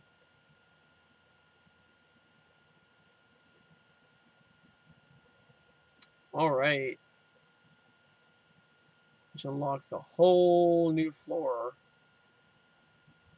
with all new areas you can go into. Scale the mountain.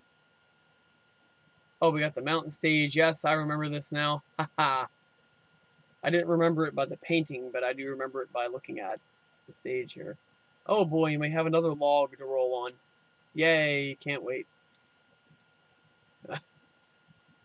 This is a purely awesome game, though. Again, I just wish that the camera angles were a little more user-friendly, and I wish that Mario had a lot of the power-ups that he had in, say, like Mario 3.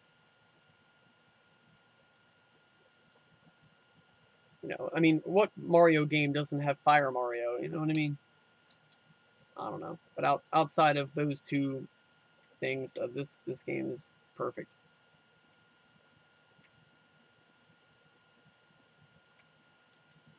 All right, so guys, here's what I'm gonna do. All right, I've been streaming for a little over 9.5 hours. I am going to go ahead and stop here. All right. So I hope anyone who has been watching, is watching, who joined my chat, or who does watch this later, I hope you really enjoy it. I am definitely going to be coming back on tonight. I'm not exactly sure when. Follow my Twitter. It's the same as here. It's Ninja Sub Gaming. So it's www.twitter.com/ninja sub gaming, all one word. All right, I will be posting updates on when I'm going to be doing my next stream exactly. I'm going to try to give people more of a heads up instead of telling them within the hour. I'm going to try to give everybody like a 4 or 5 hour heads up. You know, hey, I'll be streaming at this time. Here's what I'm going to start playing. I hope everybody has a great day. Thank you for joining me. Follows and subscriptions would be completely awesome. All right, this is Mike Connor, aka Ninja Sub Gaming. Wishing everyone a great day, and again, thanking you all for playing video games with me. All right, trying to make the best out of this quarantine thing. Okay, you all be safe.